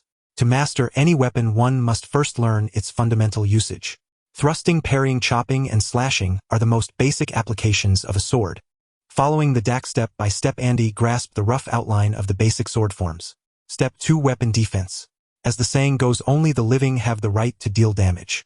Therefore, in the ever-changing chaos of battle, one must use their weapon to protect themselves. In the projection, the DAX swung the Scana, weaving an impenetrable net of blades before him. The hail of incoming missiles was all blocked outside. Some of the missiles upon contact with the Scana were even deflected back by the DAX, disabling the missile launchers. This maneuver was extremely difficult. The missiles, moving at speeds no less than standard firearm bullets, were indistinguishable to the average eye. Not only could the DAX block the torrent of missiles, but he could also deflect them back, striking the enemy's vital points. This scene reminded Andy of Deadpool from his past life. Deadpool was also a master swordsman. Facing a crowd of enemies with automatic rifles, he could cut a path through them with just his twin blades. His blades were unstained by blood, killing enemies merely by deflecting their bullets. Andy picked up a blunted training blade and began practicing against several missile launchers. After practicing for a long time, Andy finally gave up. Although he could dodge the missiles, that didn't mean he could hit a soybean-sized missile with his sword. He was not yet precise enough to strike a 5mm diameter missile flying rapidly through the air with a 12mm thick steel blade. Step 3. Stance practice. This time the DAX did not demonstrate with lightning speed as before. Instead, he broke down each move, explaining every key point in detail. The woodpecker's slashes were like fluttering wings, each fierce thrust capable of piercing steel plates. The double cut allowed for a swift follow-up slash after each strike. Once initiated, the enemy would face an unrelenting barrage of attacks. The shattering impact possessed a unique technique for generating power, could concentrate all kinetic energy. During a leaping slash, immense momentum gathered at the sword's tip, unleashing a powerful shockwave that sent foes flying. The DAX then began explaining the special techniques. The Sovereign Outcast required energy to be activated. Whether charged or heavy, the Sovereign Outcast consumed energy, which also made it far more destructive than ordinary slashes. Because it was infused with energy, a charged Sovereign Outcast could easily slice through a centimeter-thick steel plate. Under a heavy strike, the energy flowing through the weapon would burst outward, causing large-scale destruction. The spinning needle, while not requiring energy, could only be used while sliding. Under the low gravity of a slide, it spun the user's body, the weapon tracing an arc to strike all surrounding enemies. As it was born for assassination, the death mark targeted the enemy's fatal weaknesses. Every strike aimed for a single killing blow. This also meant that the death mark was rarely used. After all, any lifeform's vital weakness would be protected by the most stringent defenses. Failing to land a killing blow could easily cost one their own life. As for the aerial ace, it was merely a special movement technique that used the weapon to change position midair. While swinging the weapon, one could channel all their strength into it, using the weapon's explosive force to forcibly alter their position. Through the DAX's detailed explanation, Andy understood the effects of each technique and became enthusiastic about practicing the stance. During his practice of the Iron Phoenix, Andy gradually grew curious about the Orokin Empire's reason for creating stance crystals. In Warframe, stance crystals allow Warframes to use different moves. But in reality, these techniques could be practiced. So why did the Orokin Empire create stance crystals? With this question in mind, Andy continued watching the DAX's recording. Step 4. Stance crystals. The DAX in the holographic projection held two identical Scanas, one of which was fused with the Iron Phoenix stance crystal. Through the DAX's demonstration, Andy discovered that using the same techniques, the Scana fused with Iron Phoenix was far more destructive than the unfused one. Moreover, after being fused with Iron Phoenix, that Scana temporarily retained a portion of power after each attack, which continuously amplified the weapon.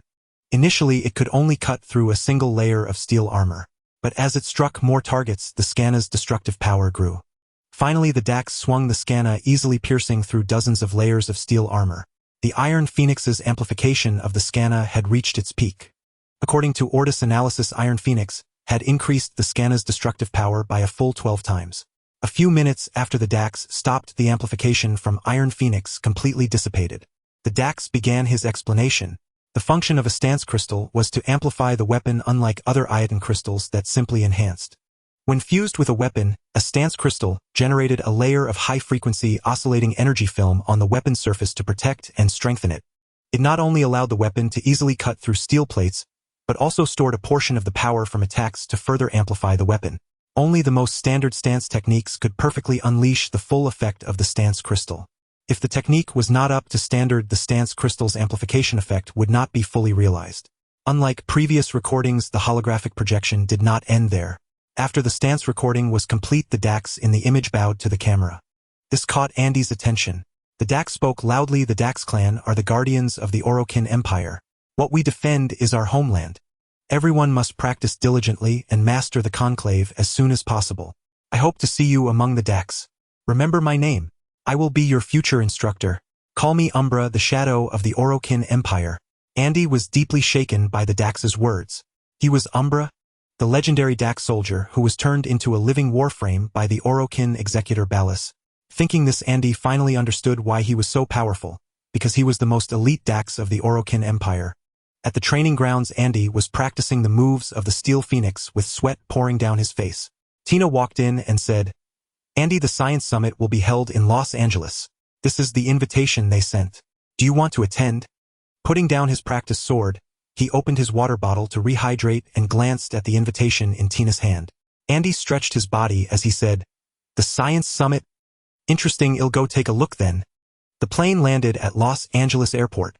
This Science Summit gathered the world's top scientists, and the technological achievements they were researching were absolutely not to be missed for Andy. "Hey, Norman, I didn't expect you to arrive before me. I thought I came early. Are you here to pick me up?" As he exited the airport, Andy smiled at Norman Osborn, who was approaching him. Norman Osborn smiled, because he needed to discuss business here. He had already been in Los Angeles for a week. It was only because the Science Summit was being held here that he hadn't returned yet. Meeting Andy surprised him as well. He hadn't expected such a coincidence. "Haha, yes, your itinerary has been exposed. Be careful. Someone told me your whereabouts." Norman Osborn teased Andy. The two laughed heartily at the airport entrance. "Dad, Uncle Andy." Amid their conversation, a childish voice interjected. Looking down, it was little Harry calling out to them. Picking up little Harry, Andy pressed his nose against the boys and asked with a smile, "Did little Harry miss me?" "Yes," Harry replied, his eyes narrowing into slits with joy. Andy glanced at Emily, who had a healthy complexion, and was chatting with Norman Osborn. "Emily, you look well. Keep it up." With that, he handed Harry back to Norman's arms, allowing the father and son to bond. Arriving at the hotel where the Science Summit was held, Andy saw many scientists he rarely encountered. They walked in small groups discussing their respective research experiments. From their scattered positions, it was clear they were scholars from different fields. Perhaps chatting with them might yield new discoveries. As Andy looked around, a voice interrupted his thoughts. "Hello, Mr. Andy, my name is Reed Richards. Perhaps you've heard of me. I've made new discoveries in the cosmic space I'm studying. Now I need funding for experiments. If successful, it will leave a significant mark on human history. If you could provide the funding, your name would also be engraved on the monument of human history." Standing before Andy was a researcher who looked rather shabby. As for who Reed Richards was, Andy had to admit he had never heard of him, as the man didn't seem like a renowned scientist. However, Andy didn't dismiss him. In the Marvel world, any scientist's casual inspiration or discovery could create technology decades or centuries ahead of its time. So Andy decided to learn more about his discovery regarding cosmic space. Seeing Andy's interest in his new cosmic discovery, Reed Richards immediately explained the spatial phenomena he had recently observed. It turned out that Reed Richards was a student at Caltech studying the mysteries of the universe. Using the school laboratory's instruments, he had detected special energy fluctuations around Earth. According to his calculations, behind these energy fluctuations might lie complete worlds. He needed to observe these fluctuations further. But the school's lab equipment was too outdated for further observation, and private research institutes strictly forbade outsiders from entering. So he and his friends built experimental setups in his home garage. Unfortunately, the cost of experimental materials was exorbitant, and just a few small reaction materials had exhausted their entire budget. Just as they were about to give up, his mentor gave him an invitation to the Science Summit, reigniting his hope. Some of the scientists attending the summit had already turned their research into economic value and become wealthy. He wanted to try his luck there. Before approaching Andy, he had described his discovery to many people, but either they weren't interested or after hearing his story thought he was a fraud. Indeed, with so many scientists present, no one else had detected the energy fluctuations outside Earth. And he was just a freshman lacking the theoretical knowledge and research experience to be convincing. Remembering how Tony Stark had dismissed his research and Norman Osborn had looked at him like a madman after hearing his story, he had almost given up hope. After listening to Reed Richards, Andy carefully recalled memories from his past life. Though his past life memories were somewhat hazy, he remembered that Thor was an alien from Asgard. At Asgard's peak it ruled over 9 worlds, including Asgard itself, and Earth was one of them. Various ancient entities on Earth also had their own secret spaces. Reed Richards, right? Reed had expected Andy to treat him like a madman, just as Norman Osborn had, but to his surprise, Andy seemed to believe him. Hearing Andy's question, he nodded eagerly. You say there are special energy fluctuations around Earth, and those fluctuations likely emanate from complete worlds. Can you guarantee your claim? I don't need you to actually find a new world. As long as you can guarantee locating those special energy fluctuations, I'll provide research funding. Andy couldn't tell Reed Richards outright that other worlds truly existed beyond Earth, so he took another approach, asking Reed to make a promise before investing. At that moment Reed Richards was ecstatic. He had finally secured funding. Andy didn't require him to guarantee finding an actual world, just to locate the fluctuations. If he had to promise finding a new world, he would have felt uncertain. But merely locating the energy fluctuations, Reed Richards had no doubts. He hadn't lied. He had indeed detected those special energy fluctuations using the school's instruments.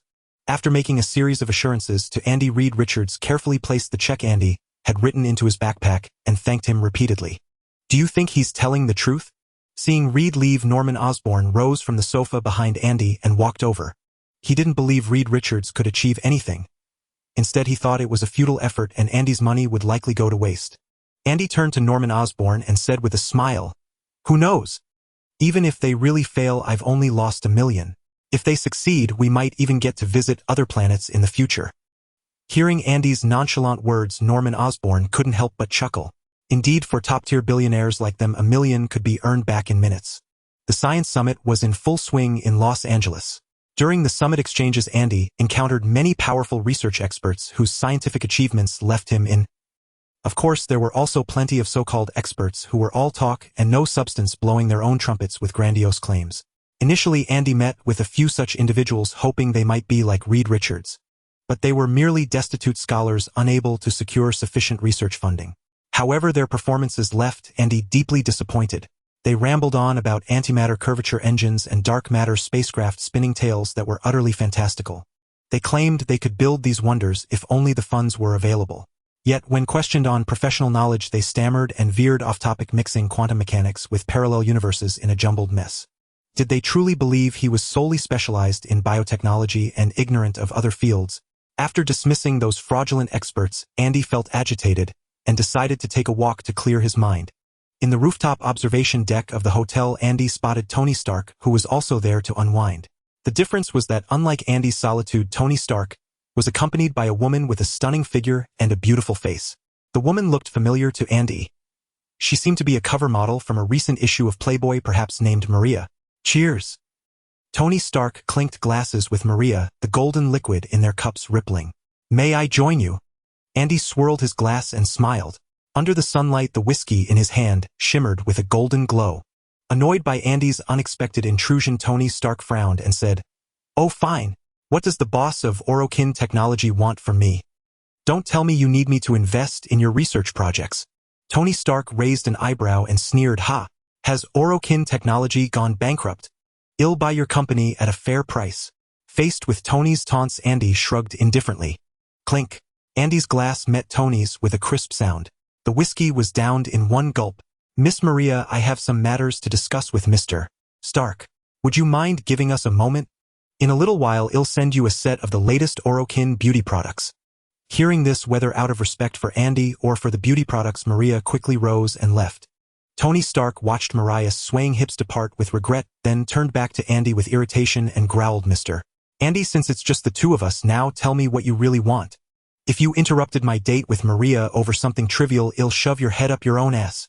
"Oh, then you'll never manage that, because your body looks terrible," Andy retorted with a hint of sarcasm.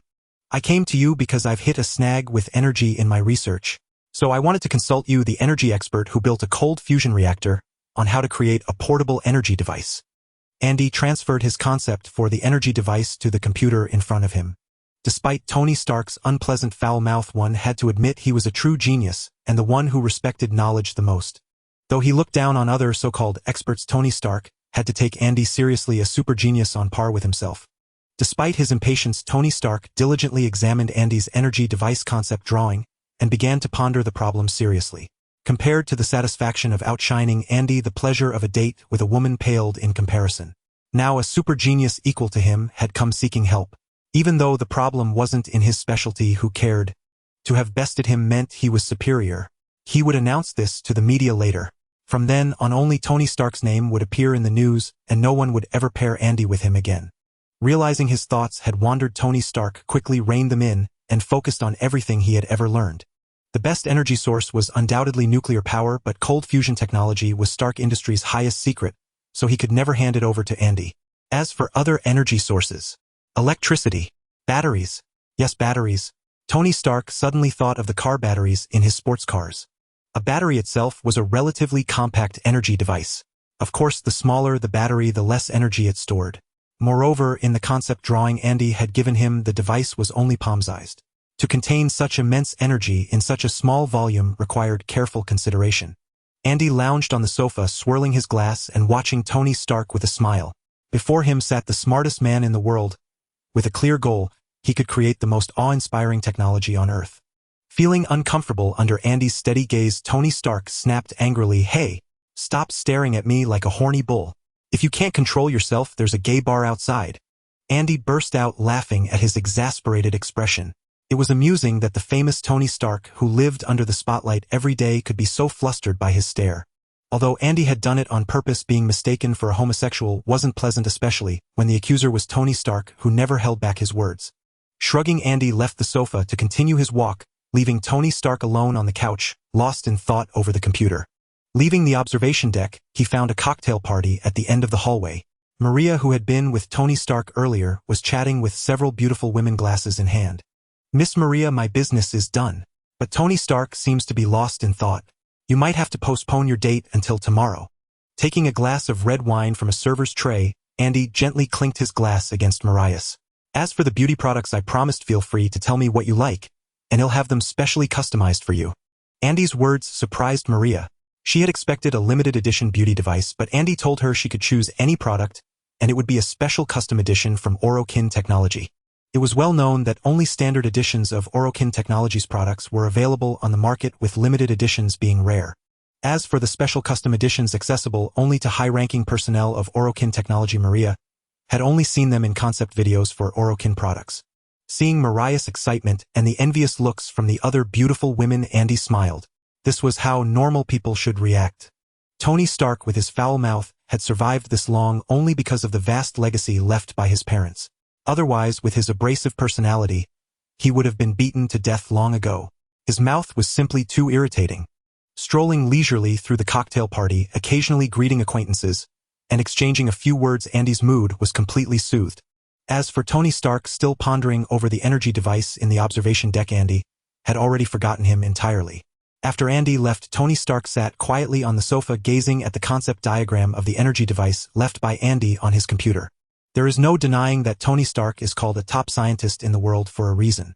Without the aid of virtual projection, he established a data model in his mind based on the concept diagram of the energy device left by Andy, calculating the feasibility of the energy device step by step.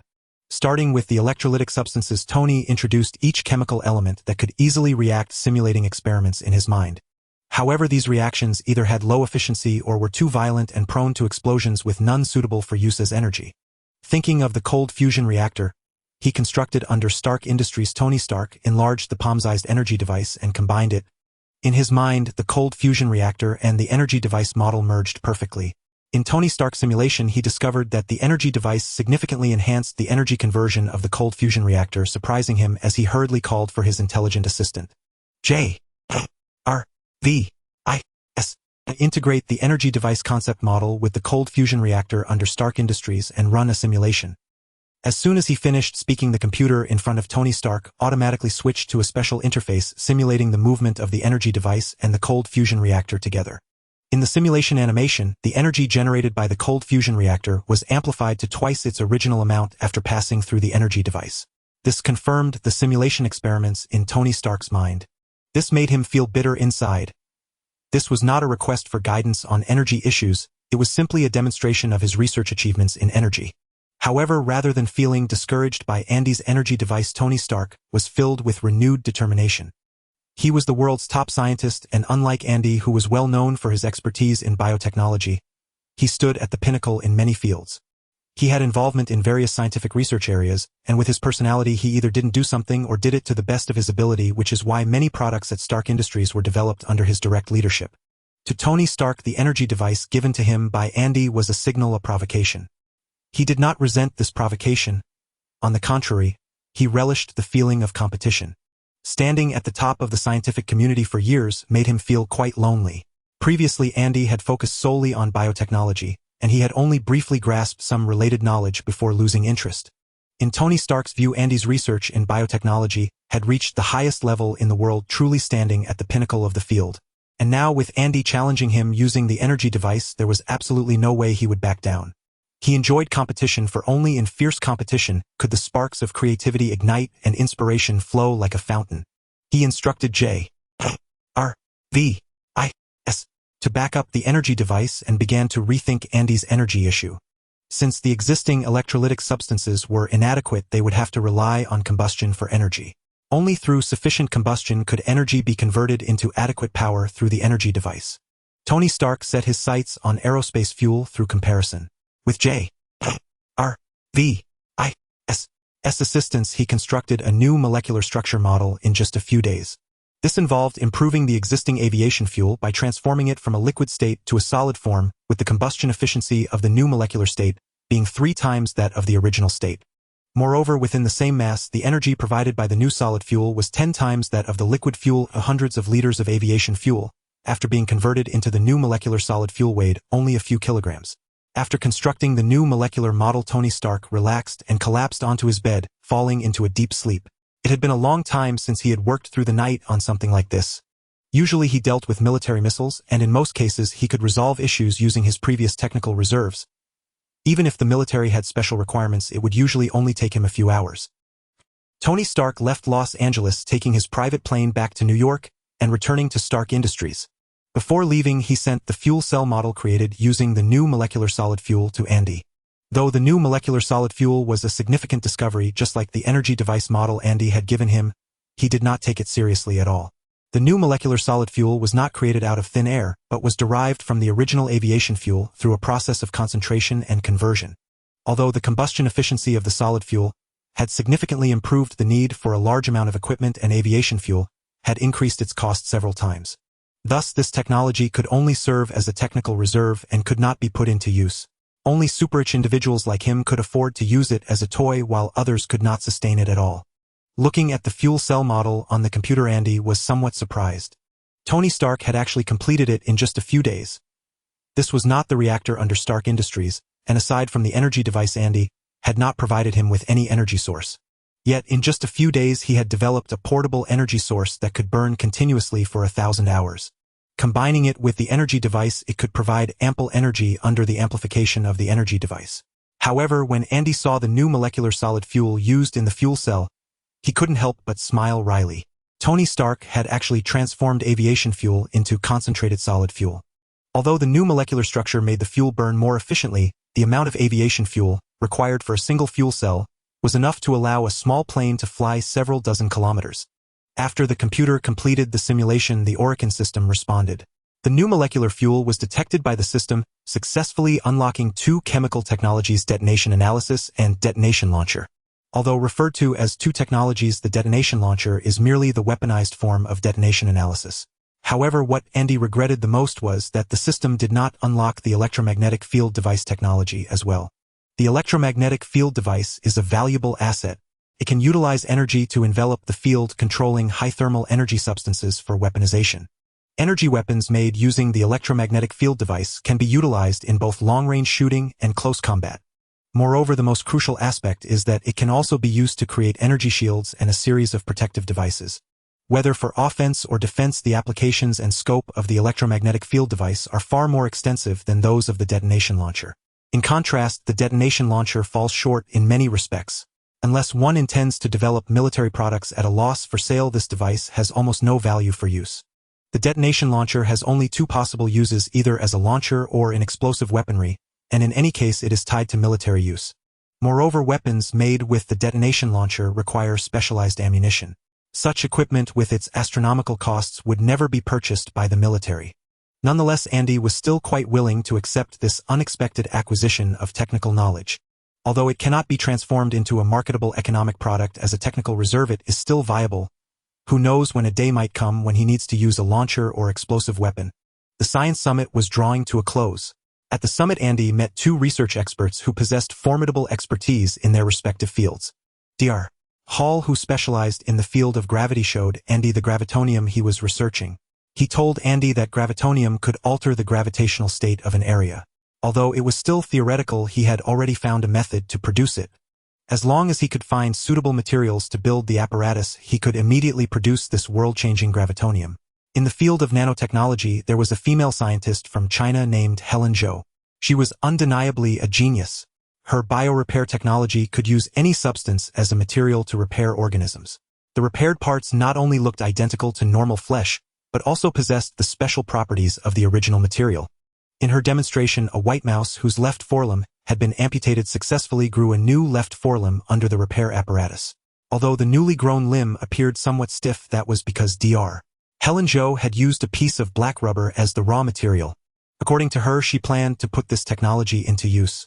The research achievements of these two individuals allowed Andy to unlock some new knowledge. Dr. Hall's gravitonium enabled Andy to unlock the manufacturing method for oxymetal. Dr. Helen Zhou's biorepair technology not only unlocked the nanomaterial technology that had troubled Andy for a long time, but also granted him the methods for producing neural sensors and neurons. This science summit was highly fruitful for Andy. Just one day before he planned to leave Los Angeles, the news reported that a residential area in Los Angeles had been destroyed. Under the coverage of news media, over a dozen scientists, including Andy, were successfully attracted to the scene. The destroyed area did not appear to have been attacked by bombs or other powerful weapons. Instead, it looked like the traces left behind by some enormous creature. Looking at the shattered residential area behind the reporter, the scientists collectively decided to go to the scene to see for themselves. At the destroyed residential area, Andy and the others got out of the car and found it had been cordoned off with police tape. Not far away, the leader of a well-equipped combat squad was negotiating with the police. This is the Strategic Homeland Intervention Enforcement and Logistics Division. All matters occurring here are now under our jurisdiction. As he spoke, he took out a badge from his pocket to show the police. While the police were using a communicator to verify his identity, Andy stepped forward and said to the police, "Hello, based on our research, we believe this place was destroyed by an unknown creature. We would like to enter the destroyed area to search for any remnants of that creature." After confirming the identity, the police officer looked at Andy and shrugged helplessly.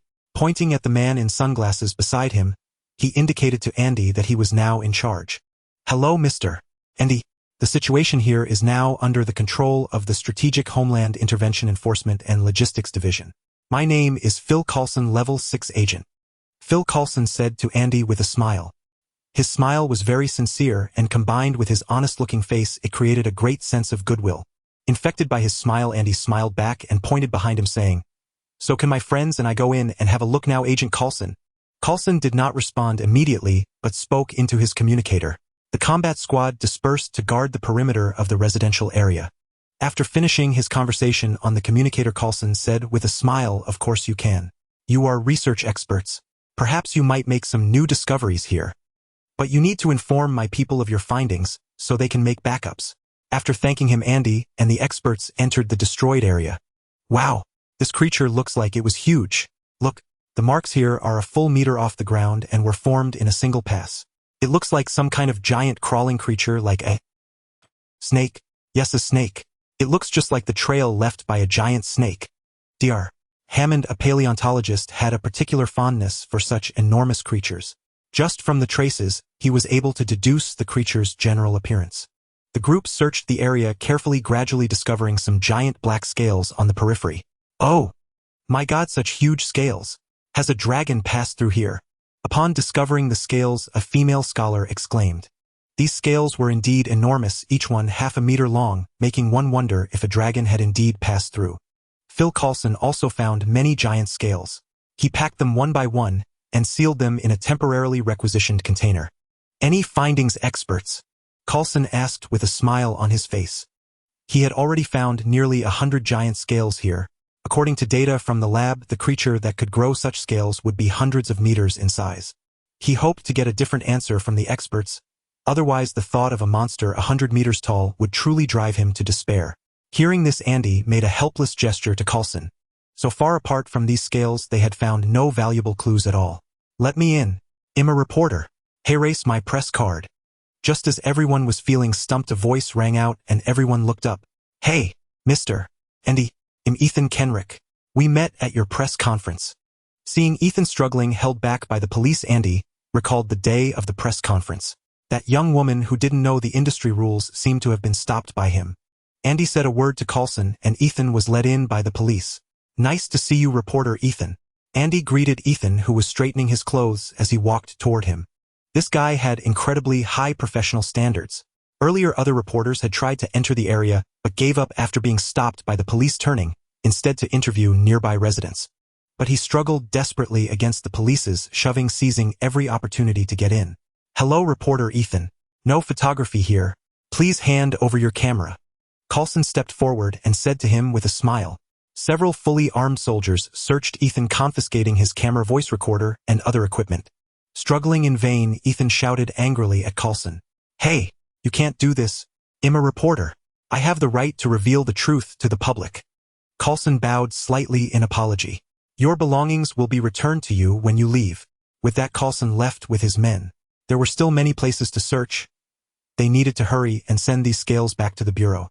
Shaking out his rumpled clothes, Ethan asked Andy, who was standing nearby, "Mr. Andy, do you know what destroyed this place?" Andy smiled wryly and said, "We haven't found a definitive answer. We only speculate it was some kind of giant reptile. Dr. Hammond believes it was a giant snake, while others think it was a dragon because we found some huge scales." Andy led Ethan to a spot where a scale was being cleaned. "This is the scale we found. Norman, any findings?" Norman Osborn collected some samples from these scales and was conducting tests. As it was an impromptu operation, the equipment loaded in the vehicle was not particularly advanced, consisting only of old, ordinary research instruments. Clearly these outdated instruments, which few at the university would even bother using, left Norman Osborn somewhat frustrated, as they were utterly incapable of allowing him to identify the owner of the scales. Setting down the test tube in his hand, Norman Osborn sighed and said, "I haven't found anything. These instruments are far too inferior. I simply cannot conduct further research." Having said that, Norman Osborn walked towards Coulson. He needed to bring a piece of the scale back to the laboratory, for only there could he thoroughly study it. Ethan stared intently at the scale. He swore to God that he had seen such a gigantic scale before. It was when he was very young, having just moved to Los Angeles with his parents. While tidying up the house, he found an exquisitely crafted short sword inlaid with gems. His father was overjoyed, thinking that selling this sword would allow him to renovate their new home. His father took him to an antique shop. The shop was filled with many seemingly precious items. Various fine carpets hung on racks and numerous scrolls were inserted into pots. He paced around the antique shop, observing everything he had never seen before. His father was continuously telling the shop owner the story he had just fabricated on the way there. In a corner of the shop, he spotted an unlocked red chest. Under the sunlight, it looked like a treasure hidden in a cave.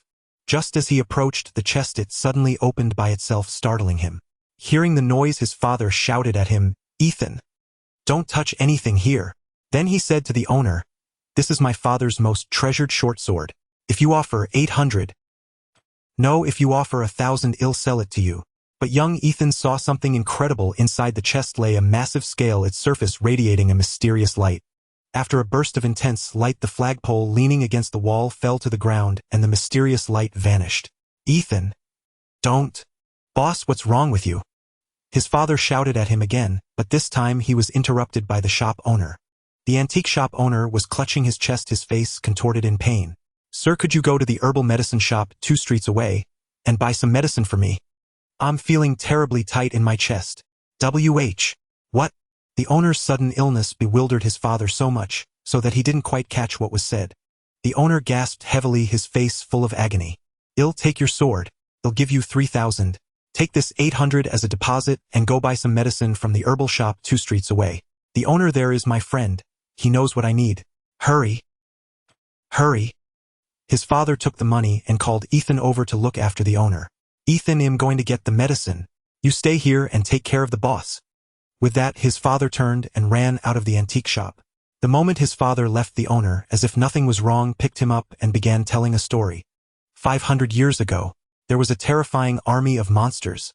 They were invincible on the battlefield, no defense could stop them for even a moment.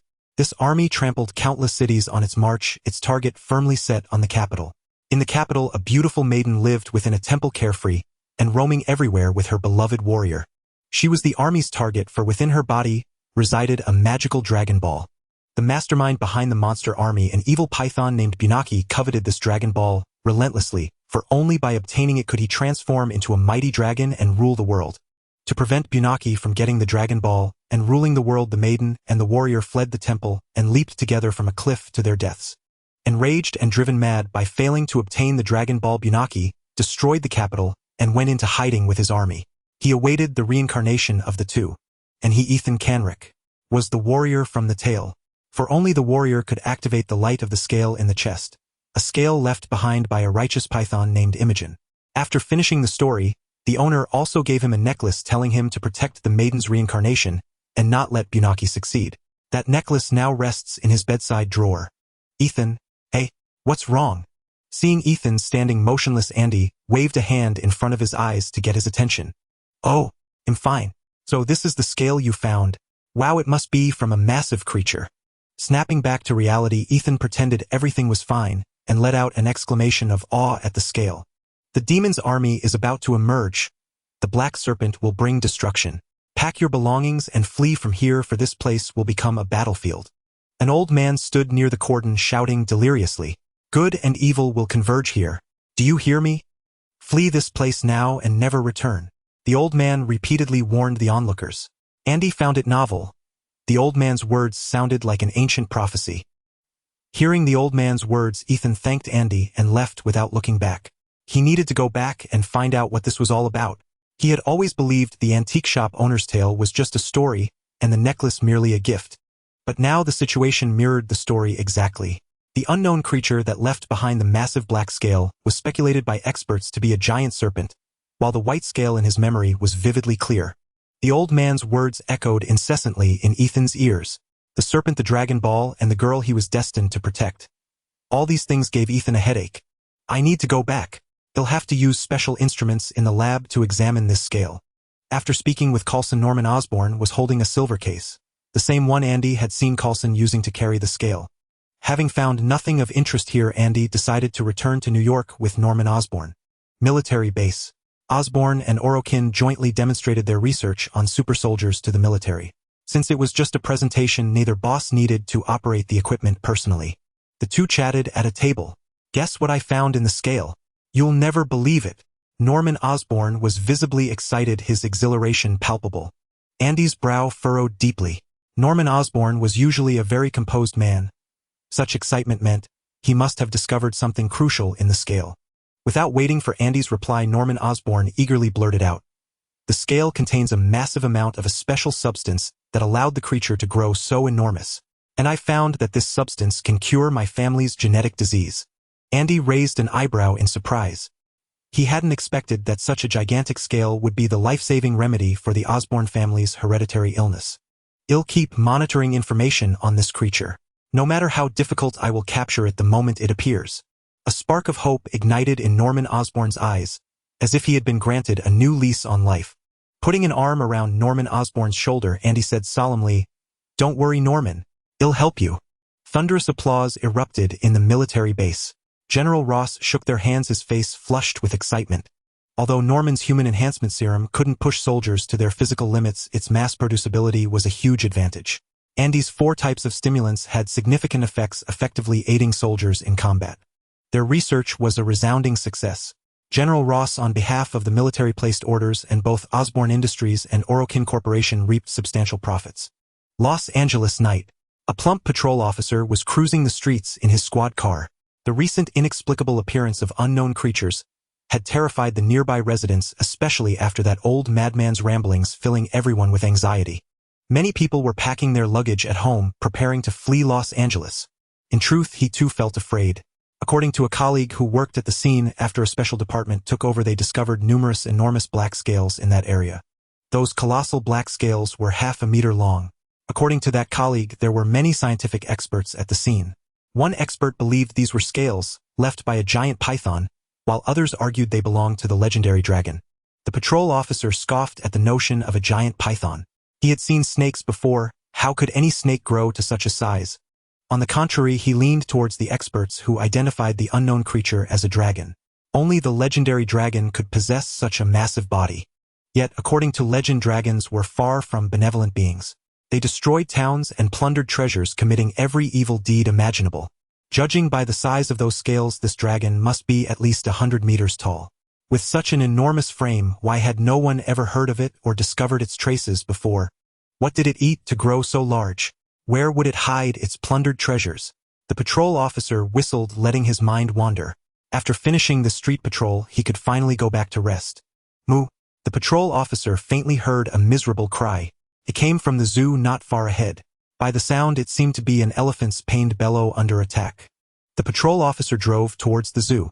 Poachers had grown too audacious, even targeting animals living in the zoo.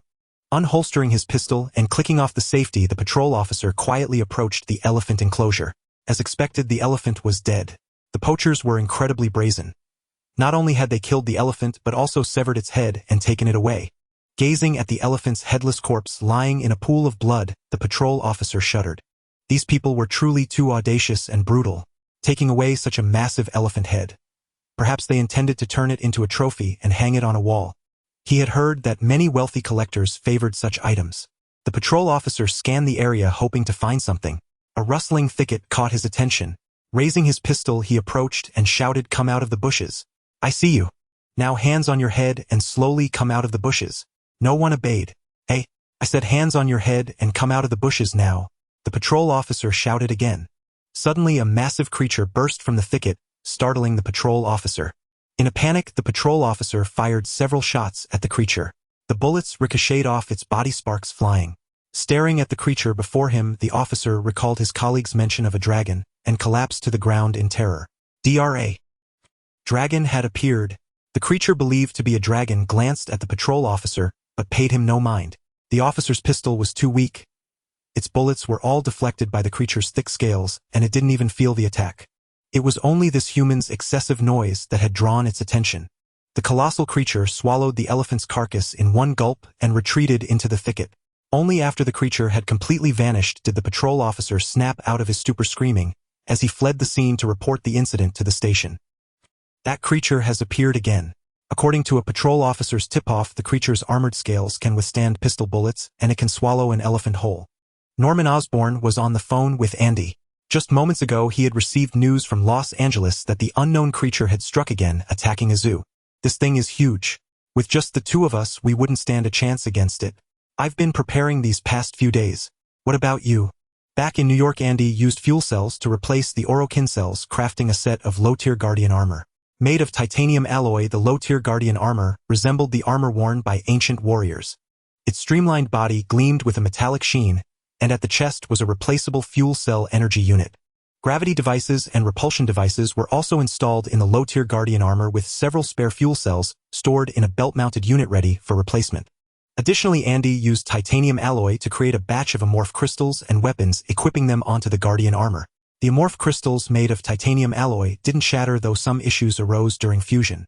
The capacity limit for amorph crystals on weapons and equipment in the game also existed in reality. As in the game, weapons and equipment had a capacity of only 30 levels, with only a few items able to break this limit. The difference was that even if the amorph crystals exceeded the capacity limit, they could still be fused for enhancement. However, doing so would render the weapon or equipment extremely unstable and prone to explosion at any moment. Previously, Andy conducted an experiment.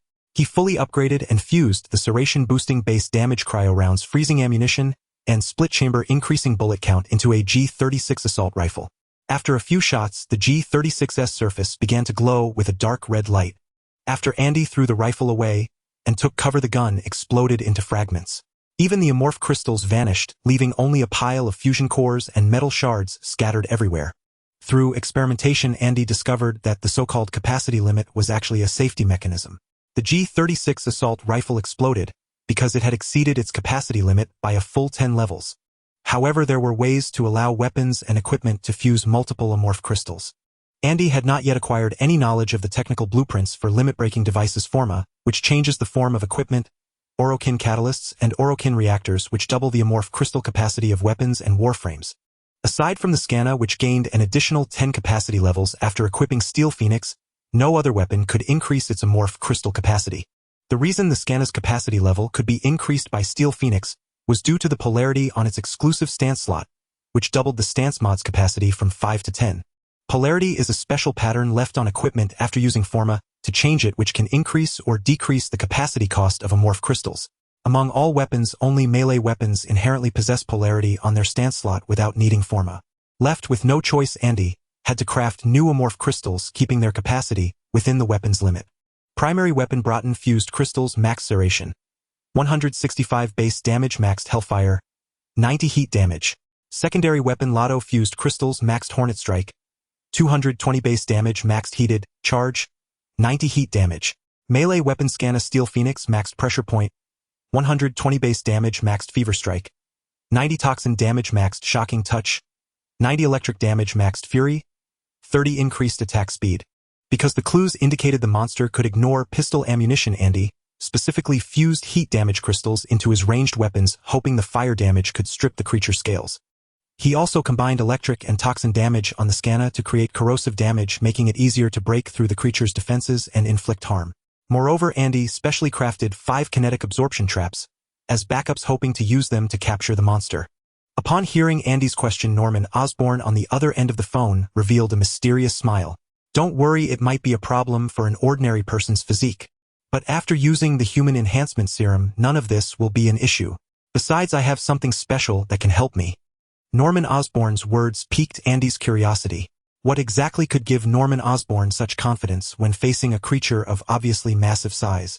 Just as he was about to ask, Norman Osborn said to Andy with a smile, "Come over quickly and use the human enhancement serum. It'll also show you the Osborn family's secret collection." Driven by intense curiosity, Andy drove to Osborn Technologies. "Mr.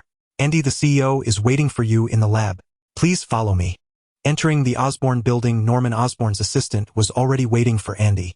Arriving at the lab, Norman Osborn had been waiting there for a while. "Come in quickly. You're about to use the human enhancement serum. How do you feel? After it's done, it'll take you to see the foundation of the Osborn family. That's my backbone." Norman Osborn's mysterious behavior made Andy even more curious about the collection he mentioned. What could it be that made a wealthy man like him call it his backbone? Lying on the experimental bed with an 4-drip, Andy watched the mechanical arm slowly descend. The golden serum in the syringe on the arm was injected bit by bit into his body. Pain? The moment the human enhancement serum was fully injected, Andy felt an excruciating agony, as if his body was being torn apart, unbearable. Ugh! Ah! With eyes wide open, Andy struggled in pain, his head banging against the bed, wailing incessantly. He felt like a prisoner being subjected to a slow, painful execution, his body being sliced by knives.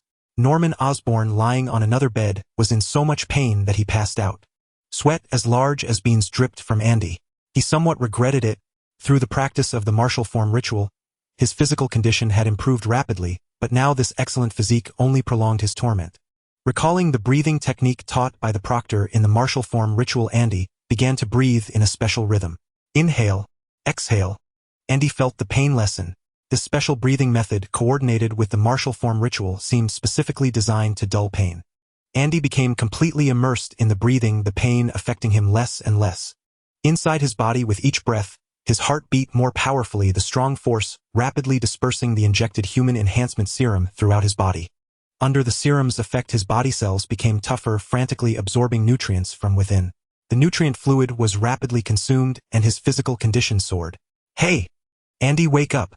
The enhancement is over." Andy was sleeping soundly when he was abruptly awakened by Norman Osborn's voice. "Ah, Otis, what time is it?" Yawning, Andy struggled to get up from the bed. Clearly, he was still dazed from sleep. "Sir, it's 3:34 p.m. and 12 seconds, New York time."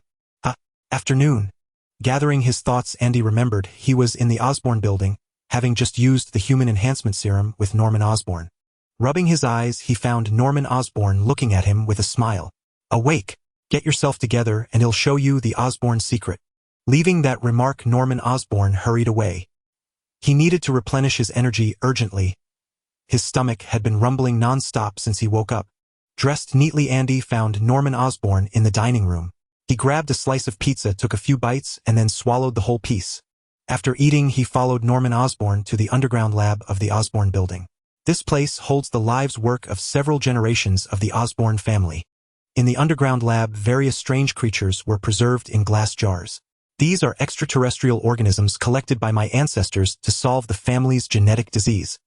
My ancestors paid a heavy price to capture these creatures, but they also gained a lot. This is the foundation of Osborn's existence. As he spoke, Norman Osborn placed his hand on a sculpture carved in the shape of an angel. The orb in the angel's hand began to wobble, and a pool of green liquid flowed from Norman's hand off the angel and covered his body. Gradually, Norman Osborn completely transformed. His green body looked strong and powerful, and the clown-like mask combined with the surroundings evoked a sense of fear. The mask on his face silently receded, and Norman Osborn declared loudly, "This is the Osborn treasure, a bio-armor formed by controlling an extraterrestrial organism." Andy was stunned. It looked just like a green venom. He never imagined the Osborn family's secret was this. Norman Osborn pointed at the orb in the angel's hand and said, "This is a liquid-like extraterrestrial organism that can reproduce on its own. Because it needs to live by parasitizing other life forms, it's called a symbiote. It can enhance the host's abilities. To capture it, my grandfather paid a terrible price and finally sealed it here. It's been almost 100 years now. Starting from my grandfather through 3 generations of effort, we have completely tamed this extraterrestrial creature. The bio-armor I'm wearing now is a specially processed descendant of it. I call it the Green Goblin." After speaking, he turned around in front of Andy, showing off proudly. Raising an eyebrow, Andy gently touched the orb. Black symbiote surged out from the orb and wrapped around his hand. Beep. Parasitic life form detected. Acquiring sample. Please maintain close contact. The Orokin system issued a prompt. 1 minute later, the infestation viral strain began fusing with the parasitic lifeform sample, modifying data. The symbiote wrapped around his hand recoiled, as if encountering a natural enemy, leaving only a small portion of tissue that had already begun to change form. Beep, beep. 10 minutes later, the Orokin system prompted again. Fusion complete. Infestation virus technology optimized version unlocked. Kova manufacturing technology unlocked. Ignoring the Orokin system, Andy carefully examined the transformed symbiote in his palm. The symbiote lay motionless in his hand. Andy had a strange feeling that after being modified, the symbiote had become a part of his own body. "Andy, what's wrong?" Seeing Andy staring fixedly at his palm, Norman Osborn asked curiously. "Oh, nothing. Since you're about ready, let's find a time to go to Los Angeles and capture that monster." Waving his hand, Andy responded with a smile, while the mutated symbiote in his hand silently sank into his palm and disappeared. Seeing that Andy was fine, Norman Osborn began to discuss the specific time for their trip to Los Angeles. They finally agreed to depart in a week and parted cheerfully. Back home, Andy summoned the mutated symbiote again and observed it closely. He remembered the infestation virus well. This virus, which could meld flesh with other materials, possessed extremely powerful infection and evolutionary capabilities. Whether biological or mechanical, once infected, one could only watch as they gradually turned into a bloodthirsty monster. The Orokin Empire even turned people infected with this virus into Warframes to fight against the monsters created by the infestation. Now modified by the system, this virus seemed to have lost its powerful infectious ability. Knowledge received about the infestation virus technology optimized version and the manufacturing techniques of the red poison entered his mind. Andy then realized that after the infestation virus fused and optimized with the symbiote, it did not lose its formidable infectious ability, but rather gained control over it.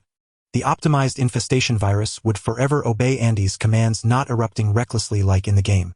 It was simply that Andy had no intention of ruling the world, otherwise spreading this virus would cause the entire Earth to submit at his feet.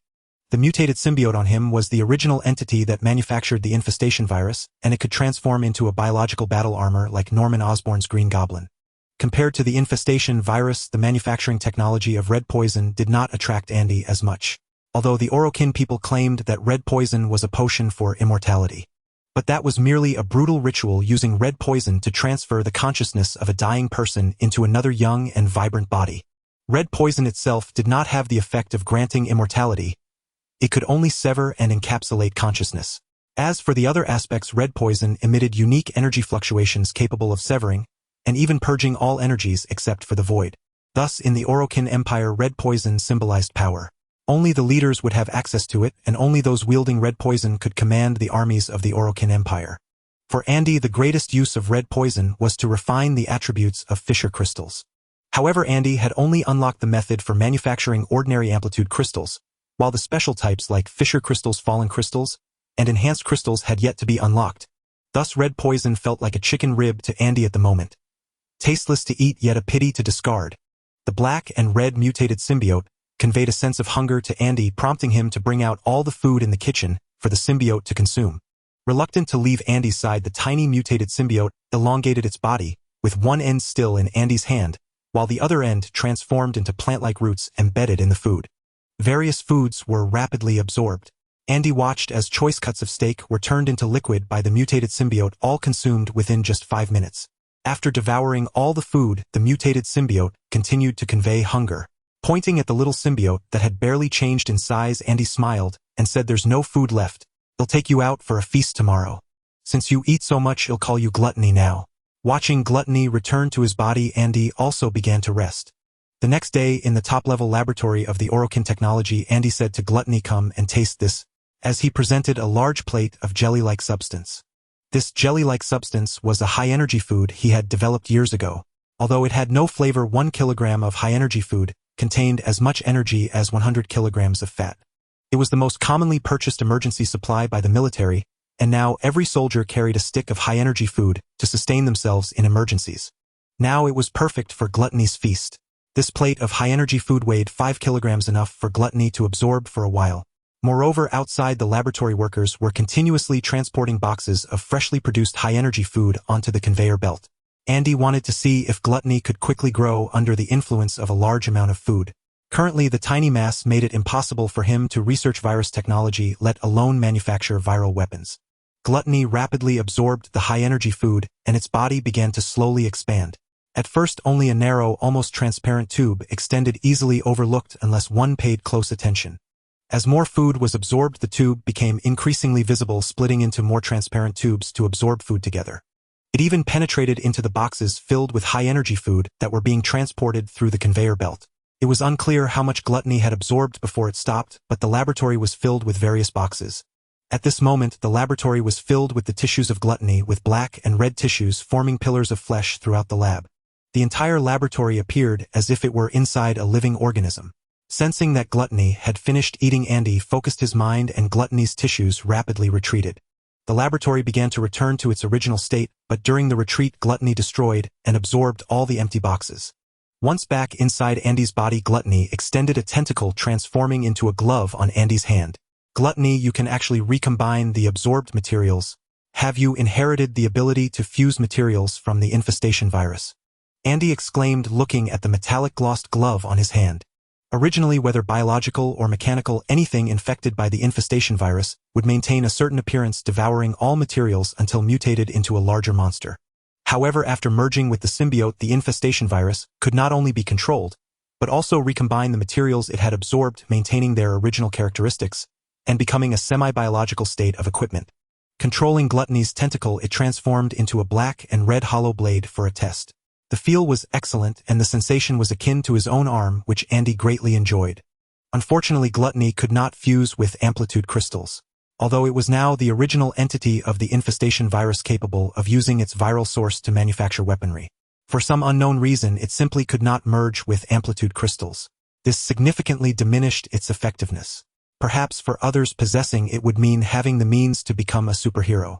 But for Andy, Gluttony could only be described as inadequate compared to others. Its abilities appeared immensely powerful, but they required reckless usage. The consequence of such recklessness would turn the entire Earth into a paradise of the infestation virus. Even if it could be retracted by then, the world would only be left with him. When used under extremely restrained conditions, its effectiveness resembled that of an ordinary weapon, with the only advantage being that the weapons it transformed into were alive. Too many restrictions with too few benefits. Gluttony's only capability was to spawn some tissues to parasitize Andy's family, ensuring their safety, or to provide Andy with materials for manufacturing equipment. Retracting Gluttony's tentacle, Andy needed to manufacture enough ammunition for his trip to Los Angeles in a week. Los Angeles at night. A girl screamed as she woke up from a nightmare, her beautiful face filled with panic. Her name is Sarah, and she has been having a strange nightmare since childhood. From once a year at first to several times a month later, she repeatedly experienced this nightmare. After an unknown creature appeared in Los Angeles destroying the residential area near her home, her nightmare became a daily occurrence. In her dream, she was perched on a high platform surrounded by various strange monsters with flames burning below, while a massive black python entwined around the platform swallowing itself. "What's wrong? Sarah, did you have another nightmare?" Hearing her scream, Sarah's roommate burst into her bedroom. It is coming for me. We are all going to die," Sarah murmured, cradling her head. A week later, Andy and Norman Osborn met at the airport. Behind them were storage cases carrying their respective equipment. "It seems you've prepared thoroughly. What's in this one?" Norman Osborn tapped on Andy's massive storage case. His own case was much smaller, only as tall as a man, while Andy's appeared to be more than twice that size. In Los Angeles, Norman Osborn had purchased a manor to facilitate his research and converted it into a laboratory. Opening the storage case, Andy's equipment was revealed before Norman Osborn. "Haha, the helmet of your battle armor looks utterly ridiculous." Norman Osborn was amused by the inverted cone-shaped helmet of the low-level Praetorian armor, clutching his stomach in laughter. Indeed, no matter how the Praetorian armor was designed, anyone would recognize it at the sight of its toilet-like helmet. "Hey Norman, there's a reason this helmet is shaped this way." Opening the storage device, he reached in and removed the Praetorian armor's helmet. The ring-like device on the outer layer of the helmet has a special function. With a gentle press on the helmet, the ring detached and hovered above it, resembling a halo over an angel's head. The ring emitted a faint glow enveloping both itself and the helmet, gradually vanishing from Norman Osborn's sight. This was a special cloaking device capable of rendering the entire Praetorian armor invisible, an essential auxiliary tool for the Praetorian clan during missions. As it was a necessary accessory, the Orokin Empire had integrated it with the helmet, crafting it into the semblance of a toilet. Norman Osborn activated a scanning device to examine the helmet. The scan revealed that the helmet was nearly perfectly invisible, detectable only by sonar radar. However, sonar radar was typically used for underwater detection and rarely seen on land. Thus, the cloaking device could be considered nearly flawless. Andy then donned the full Praetorian armor and demonstrated it before Norman Osborn.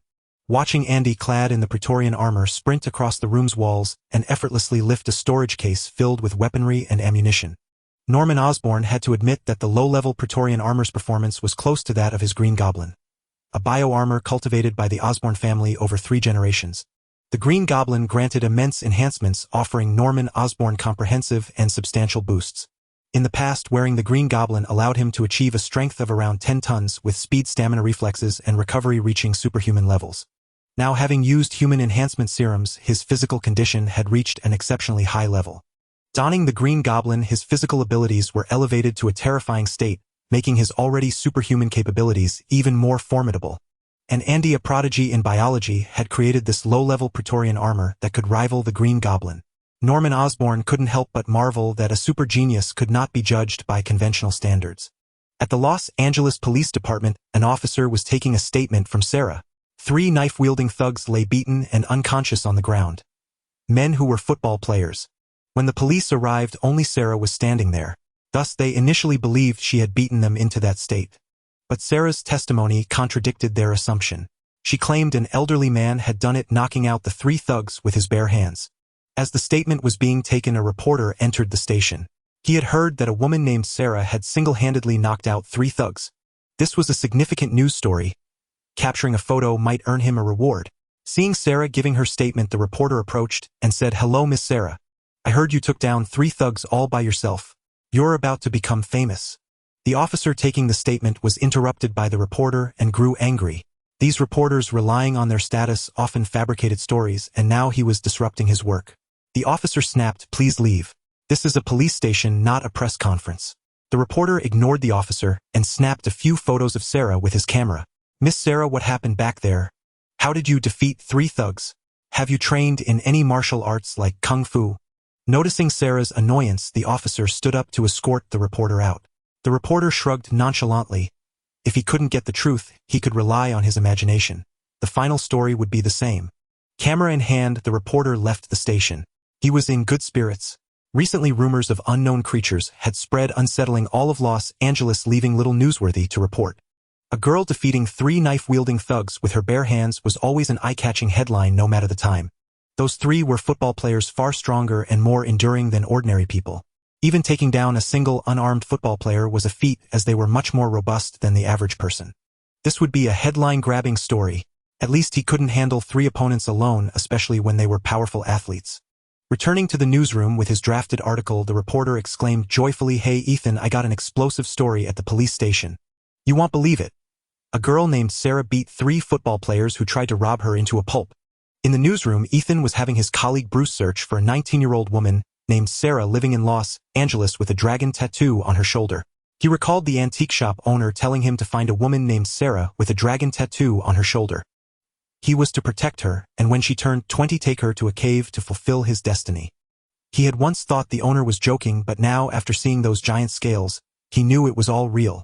Both the Bunaki and the Amugi were real, and his reincarnation as a dragon orb warrior might also be true. He had to find the girl named Sarah and end this. Return the dragon orb to its rightful place. However, there were too many girls named Sarah in Los Angeles, and he had too little information. Bruce had been searching for days, and still had over 2,000 candidates, unable to pinpoint the exact one. "What did you just say?" Focused on finding information about Sarah, Ethan hadn't caught what the reporter said. The reporter chuckled. "I said a girl named Sarah single-handedly took down 3 football players with her bare hands. She's quite something, isn't she?" Sarah alone taking down 3 football players. This must be the girl he was looking for. After all, as a dragon orb reincarnate, having some special traits made sense. "How old does she look?" Ethan asked, seriously wanting to confirm if this was the Sarah he sought. The reporter tidied his desk and replied, "I don't know. She looks young, but she's impressive." Ethan snatched the reporter's article and examined it closely. "Hey, that's my story, don't mess it up." Looking at Sarah's face in the photo, Ethan felt an instinct that this was the Sarah he was searching for.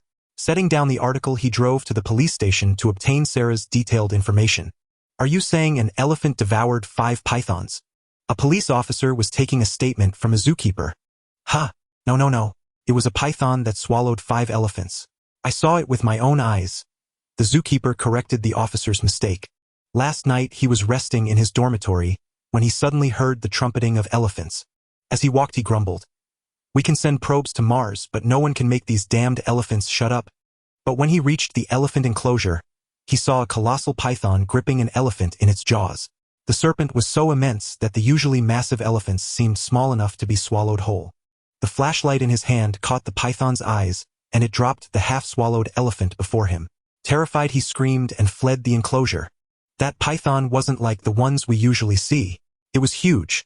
I don't know how to describe it, but it was absolutely enormous. It had a massive mouth, incredibly huge. I saw it bite an elephant, toss it into the air, and swallow it in one gulp. The way it looked at me was so fierce. Like my ex-wife's gaze. The surrounding officers chuckled, thinking he might be mentally disturbed. Ethan, who had entered the station, also heard the zookeeper's account. He didn't laugh, knowing the man wasn't lying. The colossal python was real. "Sir, can you tell me what happened?" Ethan flashed his press pass. The zookeeper then described to Ethan how the giant python had devoured 5 elephants. According to the zookeeper, the python was pitch black, its thick scales resembling armor. Its eyes were larger than basketballs, with eerie dark red irises and slit-like pupils that sent chills down one's spine. Its voice wasn't the usual hiss of snakes. It was thunderous, like the roar of an engine. It also had a mouthful of razor-sharp teeth, each at least as tall as a person, looking terrifying. After the interview, the police escorted the zookeeper to an ambulance. Ethan recognized it as St. George Hospital ambulance. The man was being treated as a psychiatric patient. He headed into the station, needing to find more details about Sarah. "Whoa, big shot," reporter Ethan Ken Rick. "I watch your show all the time at the station. Any big news lately?" "Oh, that crazy zookeeper they just took away would make a fine story." A black officer spotted Ethan and teased him relentlessly. "Hello, officer. I'd like to learn about the incident where one person took down 3 football players. That seems like a good story." Seeing the officer clowning around, Ethan asked, "1 against 3, and 3 football players at that?" This officer knew all about it. It was a hot topic at the station today. Those 3 unlucky guys had arms as thick as his own calves, yet they were taken down by a seemingly frail girl. Though the girl named Sarah denied it, claiming an old man did it. An old man? Come on, how formidable could a scrawny old geezer be? It was more believable that she did it herself. "You know she's a tough girl. Those 3 robbers were each bigger than the last, with arms like my calves."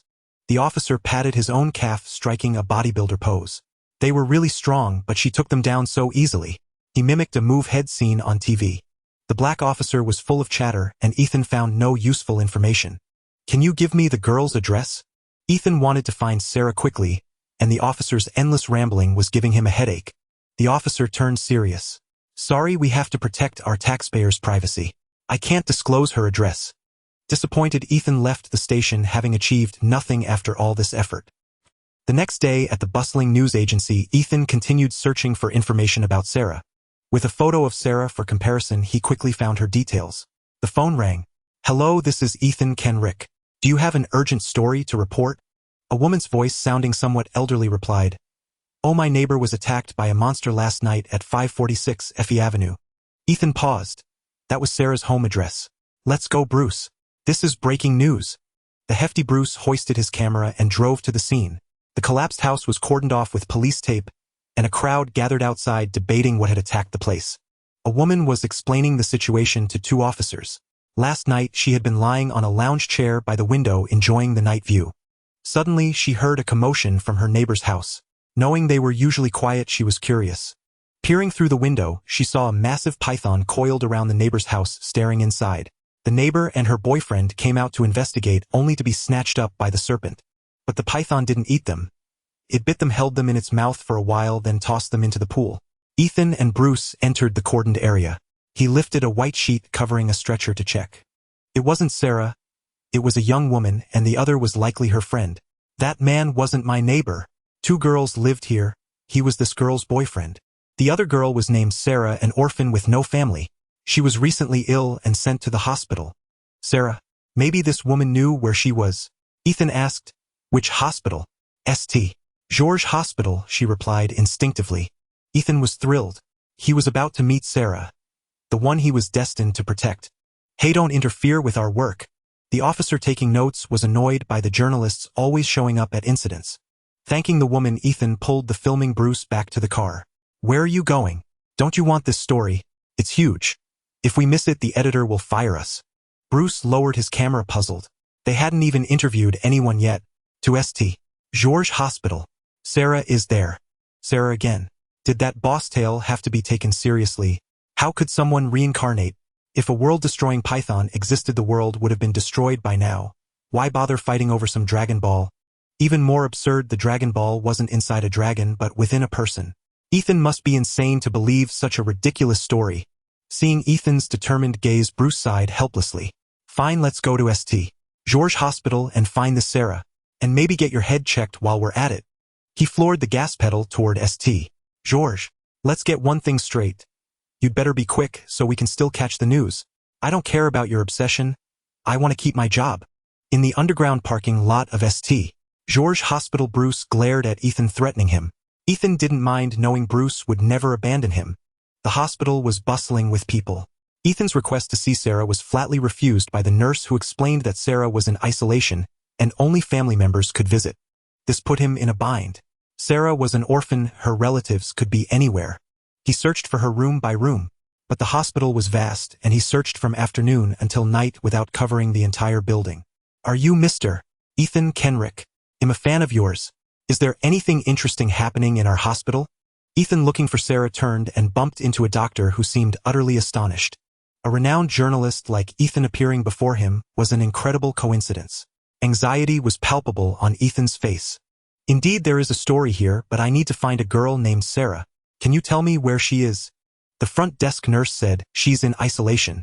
The doctor was delighted to assist his idol. He nodded and said, follow me, Mr. Kenrick. Following the doctor through various corridors, they arrived at Sarah's ward. It turned out she was in a special observation unit, a place for treating mental disorders. Thanking the doctor, he pushed open the door and entered. Hello, Miss Sarah.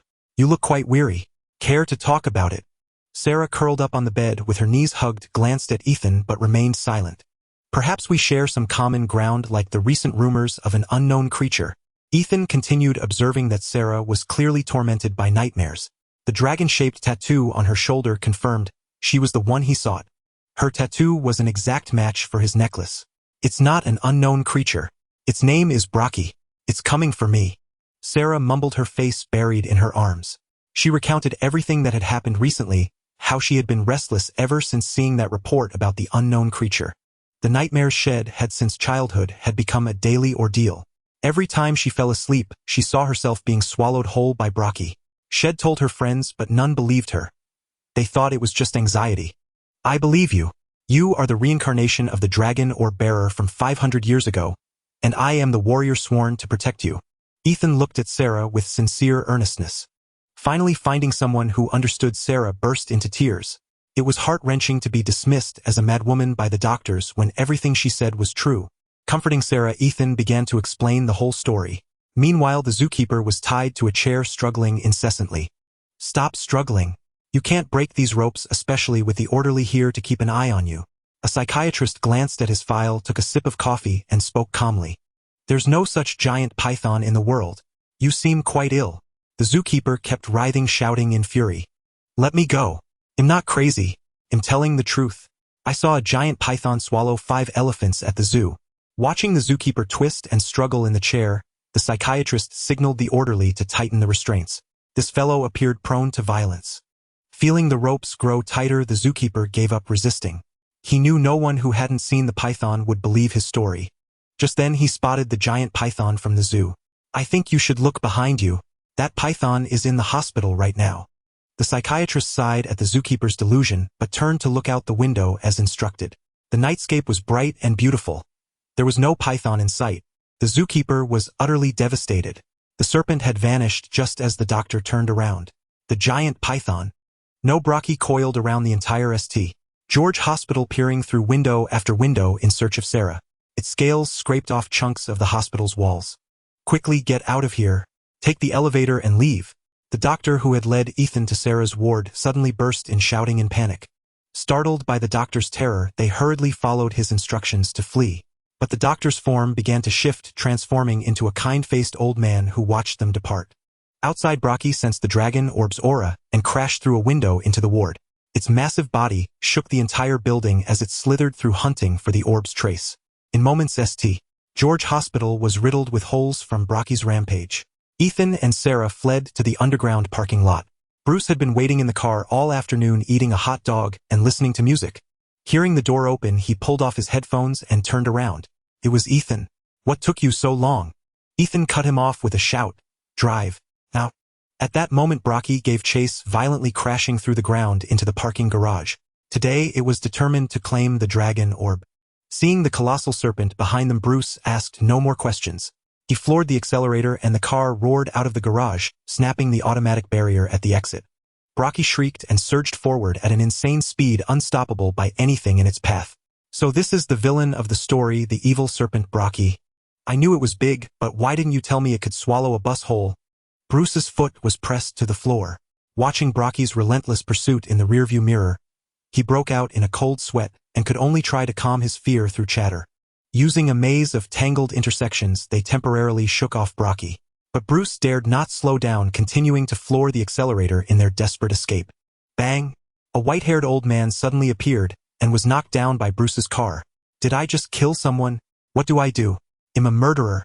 Bruce, already on edge, grew even more frantic. Ethan found the old man familiar, recalling a previous encounter. No, I saw this man at Jack's shop. He's working with Brocky. He's the leader of the monster army. Jack was the owner of the antique shop and Ethan's master from his past life. The fallen old man transformed. His body became black armor.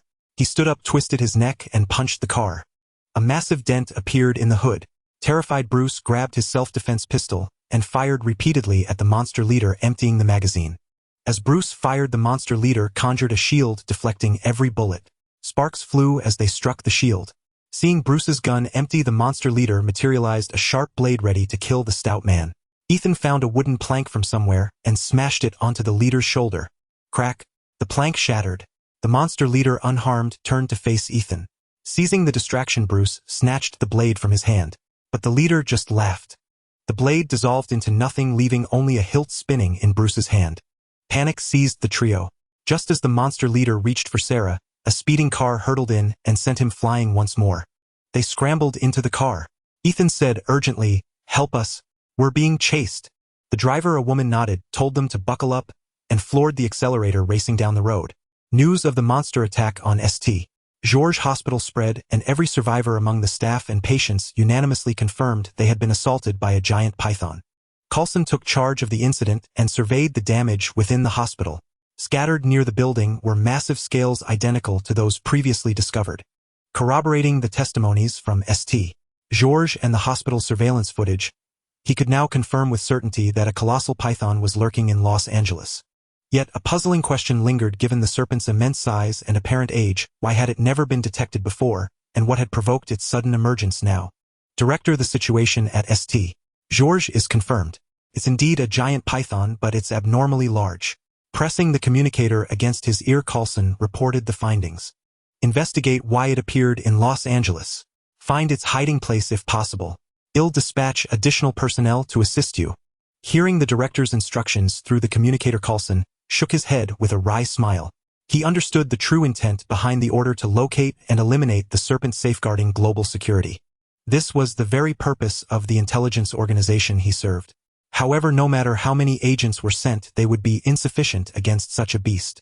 What they truly needed was heavier firepower. Wiping his face, he steeled himself and ordered his combat team to meticulously track the python's trail. A creature of its size would inevitably leave marks as it slithered across the ground. Soon they discovered scrape marks on the chaotic pavement, evidence of the serpent's passage. Following the trail, Coulson and his squad drove onward. Boom! As they passed a street, an antique shop collapsed and from its ruins emerged a colossal monster. Not a python but a four-legged creature with two cannons mounted on its back, resembling a dinosaur. Coulson's head throbbed. The python was still at large, and now a dinosaur-like beast had appeared. What was happening in Los Angeles? Was the city hosting a giant creature farm? As he prepared to step out, he noticed a legion of ancient soldiers clad in black armor, trailing behind the monster. These figures did not appear benevolent. Greetings. Is this your pet? It seems rather dangerous. Adjusting his suit, Coulson stepped out of the vehicle with a friendly smile and called out. His only response was the monster's roar. Among the soldiers, an old man with white hair, who seemed to be the leader, drew a bare sword hilt from his waist. Suddenly an orange light blazed from the hilt, extending into a razor-sharp blade. He waved it lightly, pointing the tip directly at Coulson. The two cannons on the monster's back began to activate. They elevated, automatically targeting the vehicles behind Coulson. Orange energy gathered within the barrels, radiating an unmistakable danger. Sensing the imminent threat, Coulson ducked into an alley. Without needing his warning, the combat team, using the cars as cover, scattered to find new shelter. Boom! Energy erupted from the cannons, striking the cluster of vehicles. The explosive shells detonated on impact, igniting fuel tanks and triggering a chain of car explosions. The combat team retaliated, unleashing a hail of bullets at the monster and the armored soldiers. The rounds burst against the beast's hide, drawing bloody flowers and provoking pained roars as its cannons began charging again. A second energy blast, rivaling a small missile, slammed into the ground, tearing apart the already cratered road from the earlier explosions. The armored soldiers remained motionless, conjuring shields from their arms to block the barrage. Sparks flew across the shields, but not a single bullet pierced their defense. We're under attack by a monster army. They have beasts armed with energy cannons. I need backup. Coulson shouted into his communicator, requesting reinforcements. Although only one cannon beast was actively firing, each blast carried the destructive force of a small missile. And the cannons were powering up again, seemingly ready for a third bombardment. With the limited forces at his disposal, Coulson knew he couldn't kill this creature. Though the beast roared in pain, it remained composed, reaming and firing with precision. The bullet wounds likely only grazed its skin. Boom! An energy shell exploded near Coulson. Staring at the massive crater it left, he wiped the dust from his face, cold sweat trickling down his back. Had he not dodged in time, that blast would have reduced him to ash. The leader brandished his sword, waving it toward the collapsed antique shop. One by one, new monsters emerged from the rubble. Coulson was caught off guard. He had assumed the single beast was their secret weapon. But now it seemed these twin cannon monsters were a standardized military unit akin to tank divisions, a conventional weapon already integrated into their army. Left with no choice, Coulson steeled himself and ordered an attack on the monsters. This time, except for the first one, the others remained stationary. Soon the leader ceased summoning creatures and began withdrawing his forces. Coulson's anxiety spiked. If a single monster possessed such devastating power, the retreating horde would wreak unimaginable havoc once they dispersed into the city. While calling for reinforcements, he commanded his team to continue their assault. Just as the monster army was nearly gone, 3 armed helicopters finally appeared in the night sky. Their searchlights blazed down on the beast that had been bombarding Coulson's team. Missiles incoming. Take cover. The pilot's voice crackled through Coulson's comm. A Hellfire missile launched from one helicopter, striking the monster with devastating force. The explosion toppled the beast, its body drenched in blood, teetering on the brink of death. Enraged by the loss of his cannon beast, the monster leader pointed his sword at the helicopters. The remaining cannon beasts' back-mounted artillery all flared to life, unleashing a volley of energy shells. The 3 helicopters climbed sharply, barely evading the barrage. "Watch out!" Coulson's voice echoed in one pilot's earpiece. An instant later, the helicopter's tail rotor was struck by an unseen attack. The aircraft wobbled violently before crashing heavily to the ground. Fortunately, the low altitude and the pilot's skill allowed him to crawl out of the wreckage alive. It turned out that not only the cannon beasts behind the leader had fired, but the dying beast had also taken aim. With its final breath, it had fired, downing the helicopter. Gazing at the fallen cannon beast, Coulson left 2 operatives to guard the scene and led the rest to continue the pursuit. He could not allow these monsters to spread beyond this location. At the Osborne estate, Norman Osborn and Andy received word that St. George Hospital had been attacked by a massive python. They sensed an opportunity. According to recent reports, the giant serpent typically only attacked zoos, where an abundance of wild animals could serve as food. However, the Los Angeles Zoo was not just 1 or 2 establishments. They could never predict which zoo the serpent would strike. Now that St. George Hospital had also been attacked, yet no humans were devoured, it suggested something within was drawing the serpent. The 2 geared up and rushed to St. George Hospital. Upon arrival, they found the area cordoned off by police and under the control of a special task force. They were unable to investigate. With no other choice, they decided to split up. Donning their low-tier Imperial Guard armor, they activated the cloaking device. Andy, carrying his weapon, strode openly past the police into the hospital. The building was severely damaged. Patients and staff were being evacuated, and stretchers bearing bodies shrouded in white sheets were being carried out. Finding a secluded spot, he crouched, slightly activating the gravity device to reduce his weight, then triggered the repulsor beneath his feet to propel himself. With a spinning leap, Andy soared 10 meters, darting through a gaping hole in the hospital's upper floors. A breach left by the giant python. The creature was indeed colossal. The hole had punched straight through the 5th to 7th floors. Following the trail of destruction, he descended through the shattered building, searching for signs of the serpent. He continued downward until he emerged from the python's path into the hospital's underground parking garage. Gazing at the devastated parking lot with its ruined floor and the wreckage of countless crushed cars, a sense of unease crept over him. "Is it pursuing someone?" he murmured. Deactivating the cloak, he meticulously examined every trace left by the serpent's passage, following its trail with careful scrutiny. "Ah! Stay away! Help!" A woman's cry for help echoed from a nearby alley laced with terror. Without hesitation, he grabbed the Brighton rifle slung across his back and rushed over. In the alley, an ancient warrior clad in black armor was swinging a blade at a woman cowering on the ground. Clearly, this figure was no benevolent soul. Andy pulled the trigger without a second thought. Bullets wreathed in searing flames struck the black-armored warrior, forcing him back as his entire form ignited in a blaze of several hundred degrees, illuminating the alley. By the firelight, Andy finally discerned the woman's face. Wasn't she the one who had embarrassed Tina at the press conference? He recalled her name was Marilla. What was she doing here?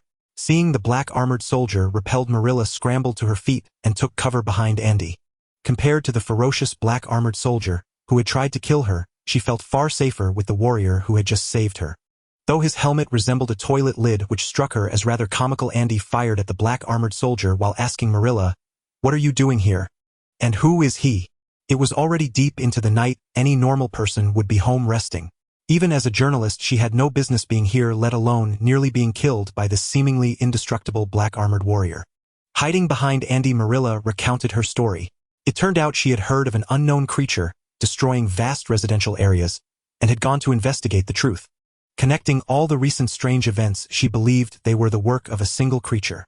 Today, news of the giant python attacking St. George Hospital only solidified her conviction that the serpent was the source of all the chaos. Following the trail left by the python, she had tracked it this far. But on the way, she had stumbled upon a group of black-armored soldiers. Due to the poor lighting, she hadn't seen them until she had already knocked several over with her car. Those soldiers had conjured long swords, sliced open her car door, and dragged her out. After a struggle, she had managed to tear her coat and escape from their grasp. The black-armored soldier, now ablaze before them, was the one who had been pursuing her ever since. Listening to Marilla's convoluted and almost legendary tale, Andy clicked his tongue in amazement. He couldn't help but admire her resourcefulness. To escape from such an extraordinary warrior as an ordinary person was no small feat. That creature had withstood over a dozen of Brighton's incendiary rounds. At that temperature, even the occupants of an armored vehicle would have been cooked alive. Yet aside from being knocked back by the bullets, the most significant effect was turning him into a human torch. The Brighton, now equipped with a rifled barrel and hellfire rounds, was 5 times more powerful than before. Moreover, the flames from the incendiary rounds didn't just engulf the target. They could melt and thin metallic armor, compromising its defensive capabilities. This black armored warrior had been burning for a while, yet bullets still only sparked off his armor. And he began to suspect the armor was actually solid. Finally, with no other option, he grabbed Marilla and vaulted over the rooftops to escape. Meanwhile, Norman Osborn's progress was equally frustrating. After parting ways with Andy, he soared on his glider, scanning the skies for any sign of the giant python. He flew for a long time without spotting the serpent. Instead, he saw numerous black armored soldiers marching towards the wilderness on the city's outskirts. Those soldiers rode creatures resembling dinosaurs. At first he thought it might be a film crew using the recent serpent sightings to shoot a special feature. But when he spotted beasts with cannons mounted on their backs, he realized something was amiss. The creatures were far too large and numerous. Even for a movie, the cost would be prohibitive. Moreover, judging by their movements, they were clearly living organisms. Instinctively, Norman Osborn felt these beasts might be connected to the giant python. He attempted to follow them but was detected almost immediately. The cannons on the beasts' backs glowed, firing volleys of orange energy projectiles at him. Had his glider not been exceptionally agile, allowing him to dodge all the energy blasts, he would have been struck and sent crashing to the ground. Since he was under attack, Norman Osborn was not one to simply endure. He produced 2 round pumpkin-shaped bombs and hurled them at the beasts. 2 explosions thundered. The pumpkin bombs detonated on one of the creatures, covering it in wounds and causing blood to flow freely. Unlike ordinary bombs, the pumpkin bombs had a unique property: their blast radius was confined to a mere 3 meters. Already more powerful than standard grenades, being restricted to a 3-meter range amplified their destructive force. He leaped from the glider, commanding it to continue bombarding the creatures. Norman Osborn wanted to test the Green Goblin's combat effectiveness. He targeted a black armored soldier and charged. The black armored soldier showed no fear, drawing his sword to strike Norman Osborn in his Green Goblin guise. But before the blow could land, a punch to the abdomen sent the soldier flying backward. Watching the black armored soldier rise to his feet, Norman Osborn was taken aback. He knew that, in his Green Goblin form, that punch had delivered over a dozen tons of force. That was a power no living being should be able to withstand. Yet this black armored soldier, after taking the punch, was merely sent flying seemingly unharmed. He grabbed the soldier's head, slammed him into the ground, and pummeled his abdomen with several more blows. The black armored soldier remained unscathed, his armor pristine. The only damage was to the asphalt beneath the soldier, which Norman Osborn's immense force had cratered. The indestructible soldier left him feeling helpless. He even tried the Green Goblin's conjured blade, but though sparks flew, the armor remained as shiny as new. With no other recourse, he grabbed the soldier's mount and leaped onto his glider, departing. He needed to investigate whether these creatures were connected to the giant python. Coulson still failed to catch up with the monster army, watching them vanish into the streets. He felt both anger and frustration. Once this terrifying monster army reappeared, it would spell disaster for any location. He ordered his men to conduct a thorough search of the vicinity, seeking traces of the monster army. He had to return to write a combat report and bring the deceased cannon beast back to the bureau. Those 2 energy cannons were indeed impressive. If the RD department could replicate them, perhaps he wouldn't be so passive in the future. Coulson, Clint, and Natasha are already on their way. Now tell me about those energy cannons. The voice of director Nick Fury echoed from the communicator. Hawkeye and Black Widow, their abilities were decent but still insufficient against the monster army. What he needed now was heavy firepower. Coulson smiled wryly as he reported the monster's energy cannon to the director. Nick Fury listened to Coulson's report with a furrowed brow. This so-called energy cannon was directly controlled by the cannon beast that had been killed. Based on Coulson's account, Nick Fury formed a general understanding of this monster army. They had a leader, an old man with white hair clad in black armor. This entire monster army was summoned by this old man. The soldiers in black armor all wore helmets, seemingly mastering a special technique akin to magic, allowing them to summon shields and blades out of thin air. Those shields were unique. Conventional firepower could not breach their defense. As for the cannon beast, it served as the monster army's standard long-range firepower. The energy shells it fired were not only immensely powerful but could also be rapidly recharged for another launch. Only heavy weapons like missiles could kill such a monster. With the known information in hand, Nick Fury conducted a risk assessment of this monster army. The threat level was high, requiring heavy weaponry for combat. To be safe, Nick Fury decided to personally lead the operation against the monster army in Los Angeles. Under his decision, the entire Bureau mobilized, preparing for battle against the monster army. With the Bureau's frantic efforts, Nick Fury quickly obtained an analysis of the monster army's movements. Satellite imagery showed they had gone nowhere, simply vanishing into the wilderness on the outskirts of Los Angeles. Based on an analysis of the terrain, Nick Fury believed the monster army was hiding within the mountain range of the wilderness. Indeed, Coulson discovered traces left by the monsters in the wild. Following the trail, the tracks disappeared before a cave.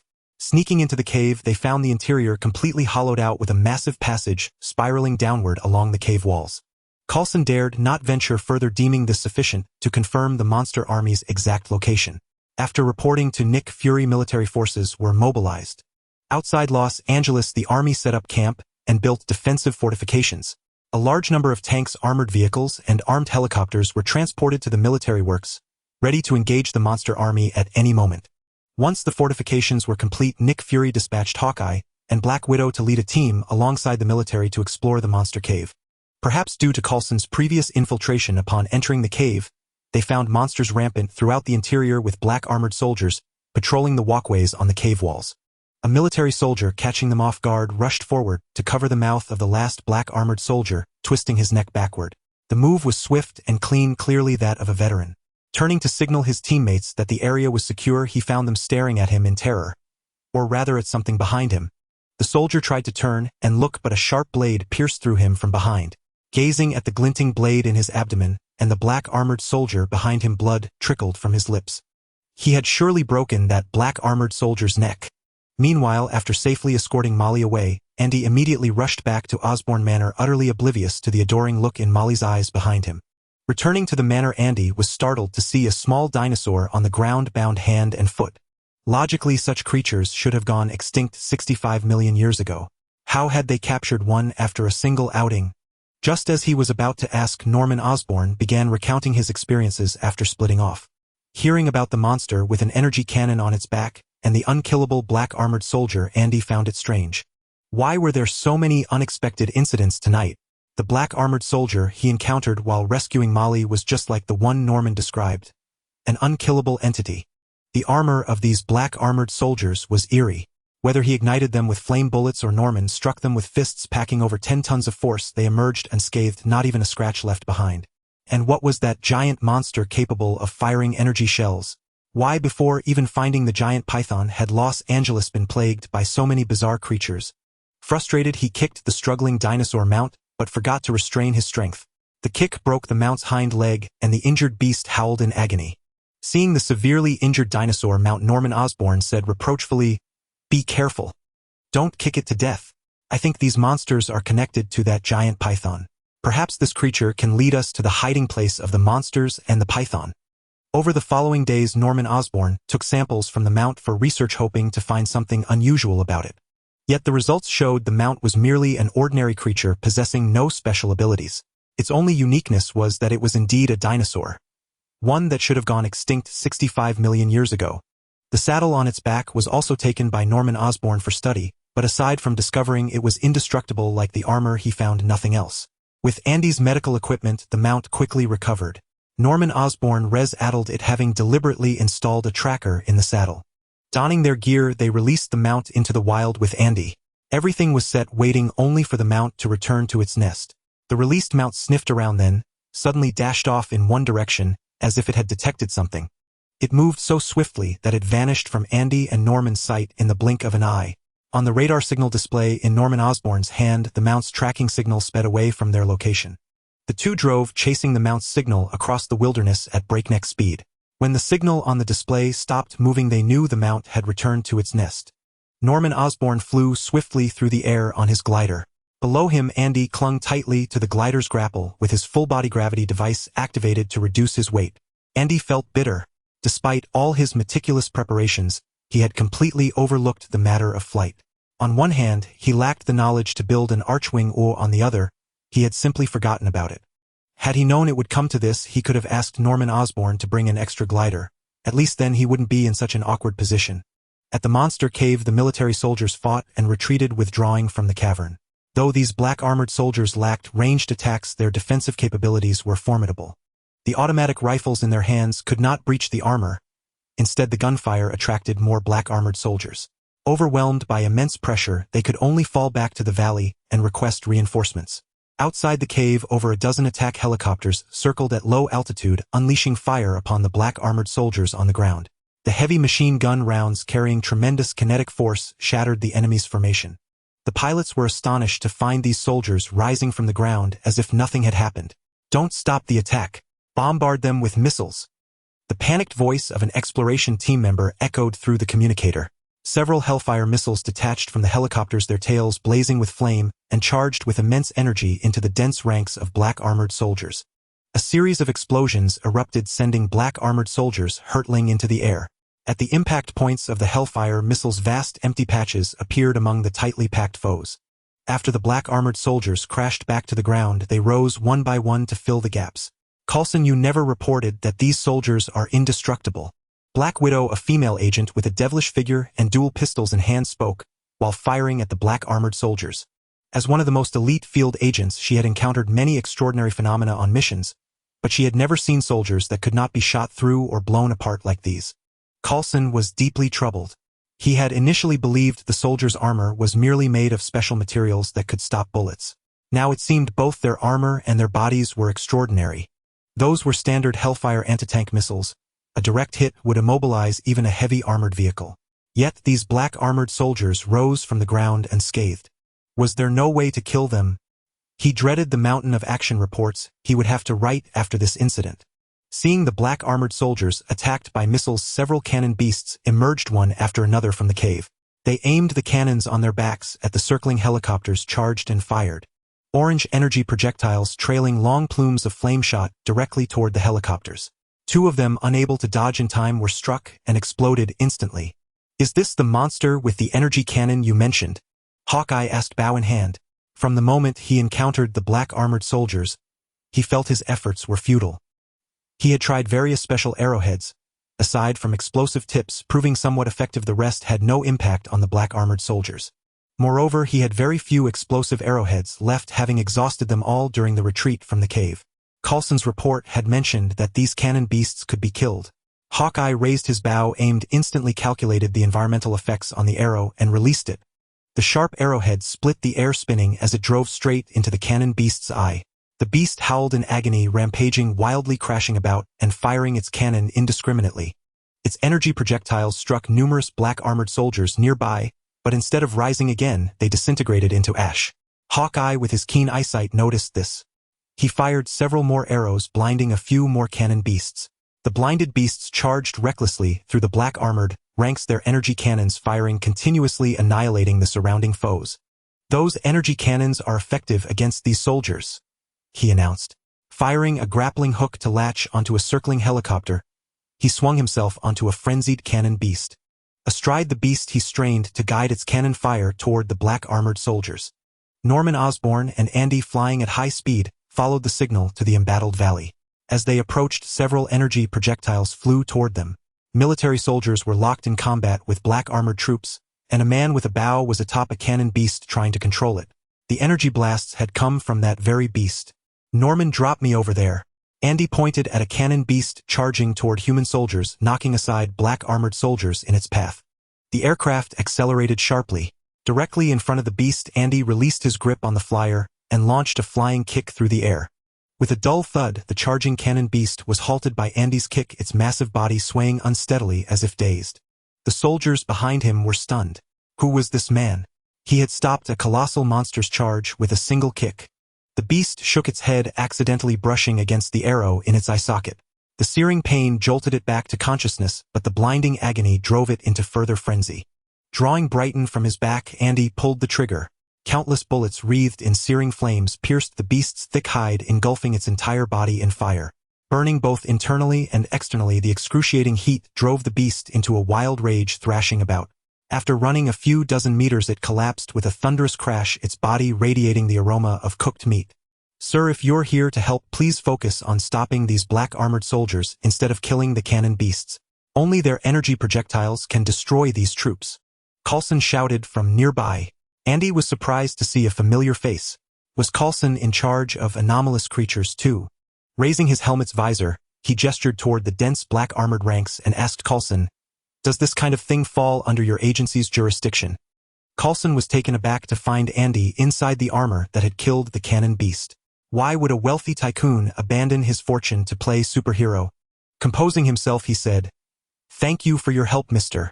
Andy. Our organization's purpose is to maintain global peace and eliminate potential threats. That armor of yours looks impressive, though the helmet is a bit." In response to Coulson's jest, Andy made a helpless gesture. "You're not the first to mock my helmet. The first is over there dropping bombs from the sky." He pointed at Norman Osborn, who was on a glider tossing pumpkin bombs. "Hey Norman, don't kill the cannon beasts. Coulson says their energy cannons can destroy those indestructible black armored soldiers." Andy's words left Norman Osborn hesitant, as he had been specifically targeting the cannon beasts with his pumpkin bombs. Now unable to bomb the cannon beasts and unable to destroy the black armored soldiers, he found many of his combat options stripped away. Frustrated, he flew over to Andy to seek confirmation from Coulson. "The cannon beasts' energy projectiles can kill the black armored soldiers. How did you discover that?" Coulson didn't answer but pointed at the cannon beast ridden by Hawkeye. Under Hawkeye's control, that beast fired its cannon into the midst of the black armored soldiers, and all struck by the energy projectiles turned to ash. Coulson mused to himself about how these two wealthy men truly knew how to have fun. One clad in metal armor had stopped a cannon beast with a single kick, of the other, in a suit of unknown material, was dropping bombs from the sky. When he had seen them earlier in the demolition zone, he hadn't noticed such wild spirits within them. He would need to thoroughly review the detailed files of these super-rich individuals. It might prove useful for future missions. Norman Osborn understood the purpose of the cannon beast. He landed on one with his glider. Compared to Hawkeye, who was still an ordinary human, Norman Osborn, clad in the Green Goblin suit, had a much easier time. He conjured a green reins from his armor and looped it around the cannon beast's head. The massive creature was pinned down by his superhuman strength. Unable to move, though, the energy cannon on its back continued to fire relentlessly. After subduing the beast, Norman Osborn climbed onto its back. He forcibly twisted the two energy cannons, aiming them at the mass of black armored soldiers and opening fire.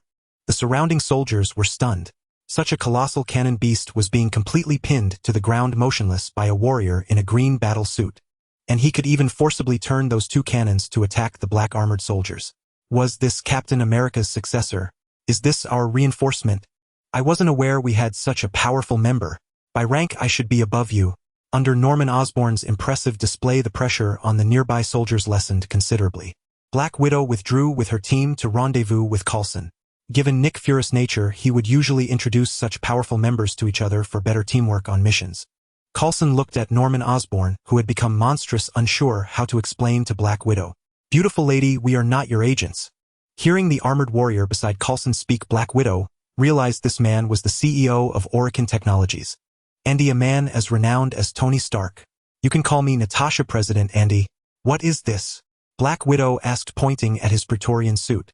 Andy smiled without answering. Instead, he picked up his Broughton and fired at the approaching black armored soldiers. The foremost soldier was engulfed in flames, rolling on the ground in an attempt to extinguish them. Though it was unclear why these black armored soldiers, immune to death by fire, still feared the Broughton's flames, Andy was satisfied that it could halt their advance. "Try this gun." Feeling Black Widow's strange gaze, Andy knew his helmet had caught her attention. He unclipped a lotto and an energy gauntlet from his waist and tossed them to her. He snapped his faceplate shut, drew his blade, and charged into the crowd, slashing. The heat sword's corrosive damage was potent. Even if it couldn't kill these soldiers, it could corrode their armor into ruin. Once their armor was corroded, the black armored soldiers stood motionless like disconnected computers until their armor regenerated. Having found a method, Andy unleashed his fledgling Steel Phoenix technique to combat the soldiers. He executed a double slash, weaving swiftly between them. Each soldier Andy passed was struck and ceased movement. Norman Osborn, controlling the energy cannons, noticed this. He bombarded the immobilized soldiers behind Andy. With their cooperation, the number of black armored soldiers began to dwindle. Charging into a dense cluster, Andy raised his heat sword and carved an arc through the air, striking a soldier several meters away. Explosive slash. The soldier was dragged by the blade, slammed into the ground, unleashing a powerful shockwave that sent nearby soldiers staggering. Andy leaped over 20 meters into the air. The energy shells from Norman Osborn's cannons exploded among the soldiers below him.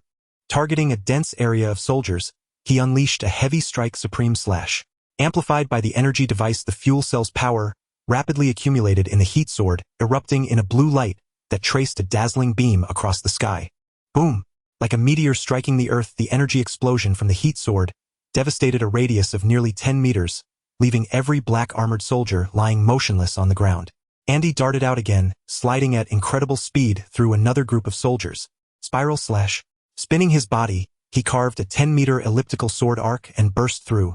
The soldiers behind him were struck and stood frozen, waiting for their armor to repair. Boom! Norman Osborn's shells followed, blasting them to pieces. Andy gasped for air, the energy in his heat sword fading. He had lost count of how many soldiers he had struck, only remembering cutting through them and then cutting back again. He used various Warframe stances to evade damage or plunge into the crowd. "Are you all right?" Norman Osborn's concerned voice came through the communicator. Just now Andy had truly exerted himself to strike these soldiers, halting them, so he could bombard them with the cannons. His appearance showed he was exhausted. Waving a hand, Andy panted, "I'm fine. Just need to rest." He had overestimated himself. After prolonged combat and repeatedly using various burst techniques, he thought he could manage, but his stamina consumption exceeded expectations.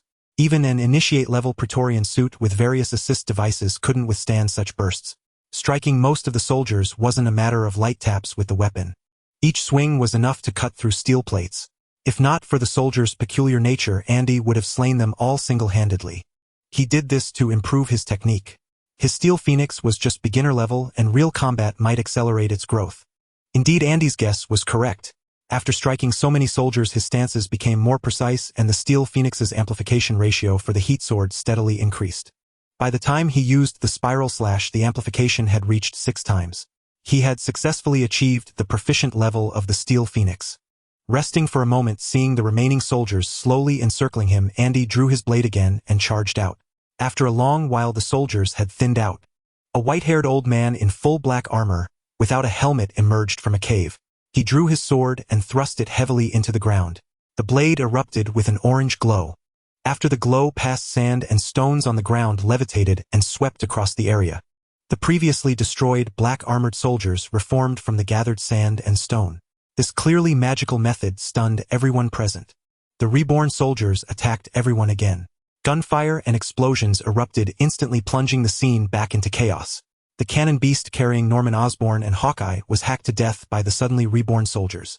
With the beast dead, the energy cannons ceased operation. Forced to fight again, Norman Osborn fared well.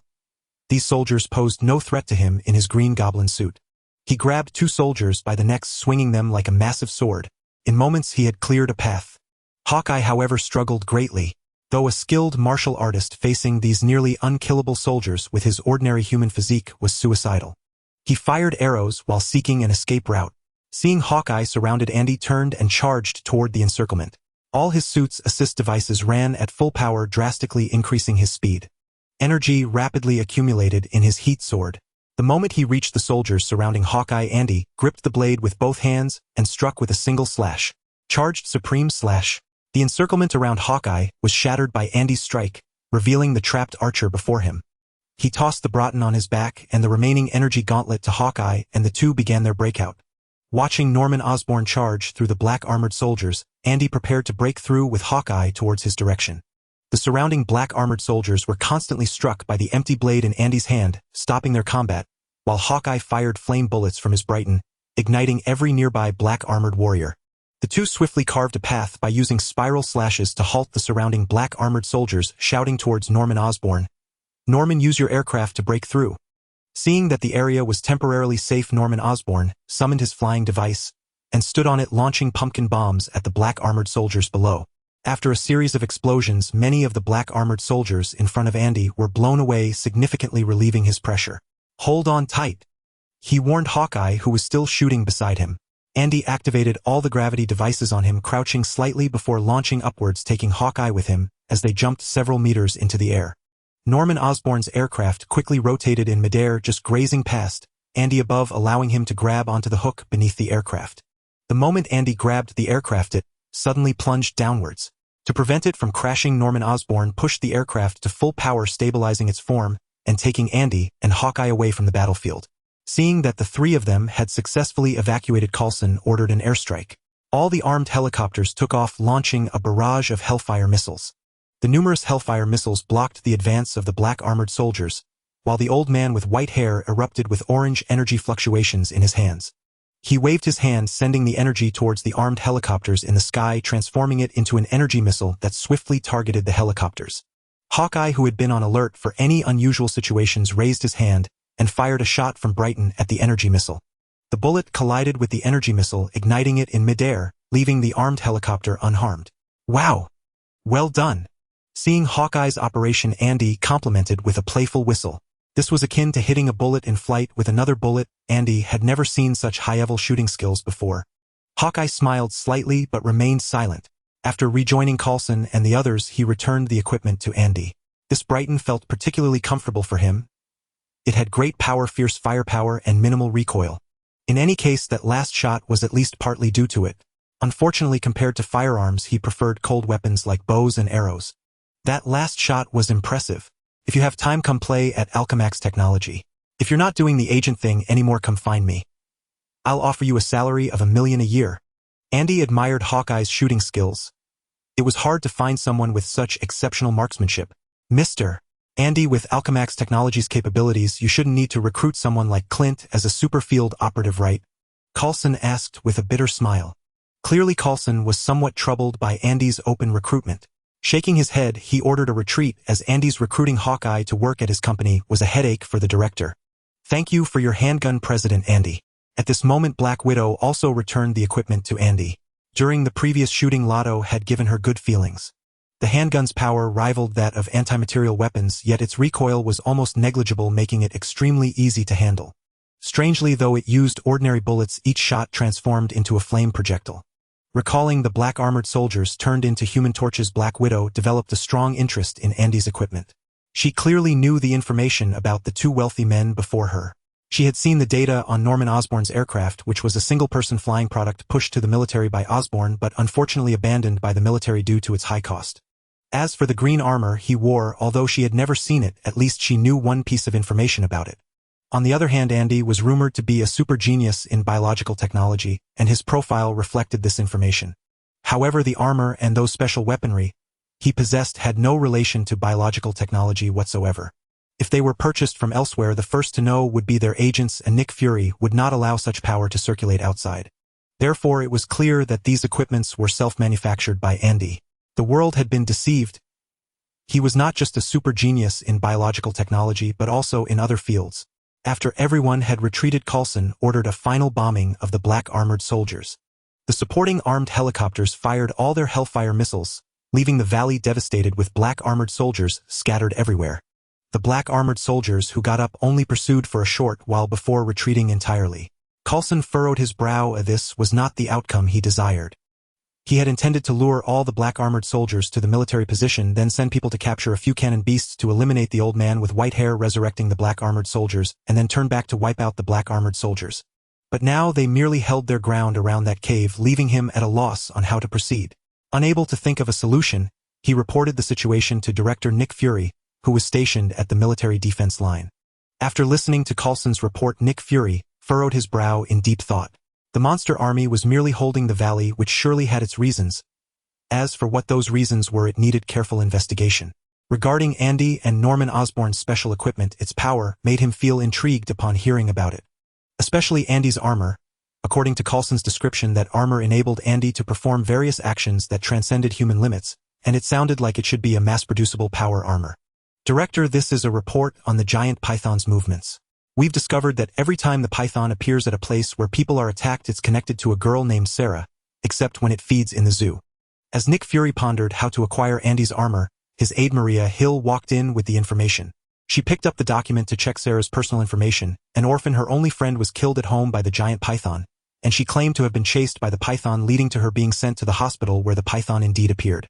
Nick Fury frowned and thought carefully.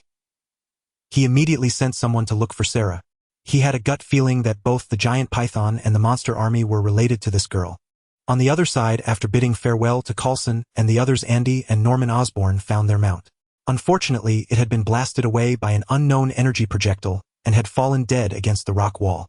After removing the saddle from it, the two returned to the manor. At Osborn Manor, Andy and Norman Osborn discussed the recent operation. This was their first large-scale battle, and there were many shortcomings.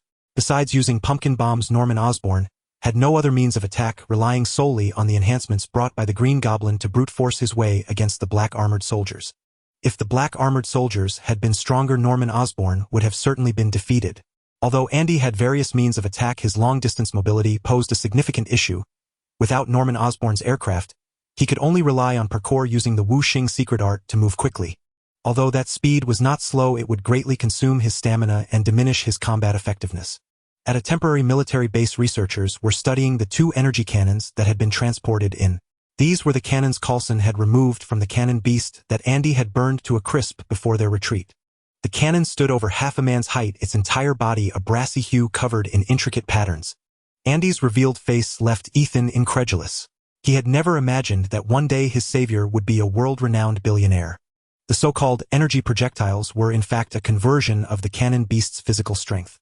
Compared to the massive size of the cannon beast, an ordinary human, who consumed their own physical strength to fire an energy projectile, would only end up as a desiccated corpse like a mummy. The scientific team modified one of the energy cannons by installing a power supply unit.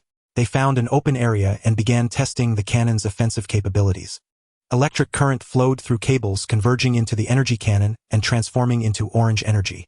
The patterns on the cannon's body lit up one by one, presenting a magnificent sight. The orange energy swelled and took shape within the barrel. A researcher pressed the launch button to activate the cannon. With a dull thud, the orange energy projectile shot out from the cannon, striking the test target with brutal force and blasting it into a shower of metal fragments. The experimenters were astonished by the power of the energy cannon. Among existing weapons, there were standard-issue devices capable of matching the energy projectile's power, but any such piece cost tens of thousands and was typically single-use. This energy cannon, however, was different. Its projectiles were energy-based, requiring no additional manufacturing, only a sufficient supply of electrical power to operate. With equivalent destructive power, the energy cannon, which used electricity, had an extremely low cost, whereas existing standard weapons required continuous and expensive manufacturing. Thus, replicating the energy cannon became their top priority. Using instruments to scan the cannon in detail, its internal structure was revealed before the numerous researchers. The researchers found that apart from an energy conversion device, the interior was entirely composed of those special patterns. When electrical energy entered the cannon, these special patterns were the first to light up, forming an energy confinement field. The electrical energy passed through the conversion device, transforming into orange energy, which was then captured and condensed into an energy projectile by the confinement field. Once the energy projectile was fully formed, pressing the firing switch would launch it at the enemy. After a thorough study of the energy cannon, the researchers were embarrassed to discover that although it could be activated by electricity, it was not a technological product. Neither the special energy patterns nor the energy conversion device held any technical merit, yet they were utterly impossible to replicate. They tried numerous methods and materials, but none could achieve the effect of the cannon's special patterns, which combined to form an energy confinement field. The energy conversion device was even more baffling. The researchers simply could not understand its mode of operation. That a few simple rings could convert electrical energy into a special orange energy in such a straightforward manner led the researchers to suspect that the energy cannon might be some kind of mystical, magical creation. How else could it be possible? At a loss, the researchers had to give up and proceeded to manufacture new power supply units. Earlier, the entire dead cannon beast that Coulson had brought back still had its two energy cannons to be mounted and calibrated, ready for the upcoming battle against the monster army. Meanwhile, Coulson, whom Nick Fury had sent to find Sarah, also reported back. He found Sarah in a fast food restaurant. At the time, Sarah and two journalists were discussing something in the eatery. Their behavior was so suspicious that nearby civilians reported them to the police. After they were arrested by the police, Coulson arrived on the scene and took over custody of the three. They seemed to know the reasons behind everything, especially Sarah and a journalist named Ethan, who reacted more intensely. Can any of you tell me about the giant serpent and the monster army that have appeared in Los Angeles recently? Coulson asked with a smile, facing the three agitated individuals. Coulson's questioning made them stop struggling, and he signaled his men to untie them.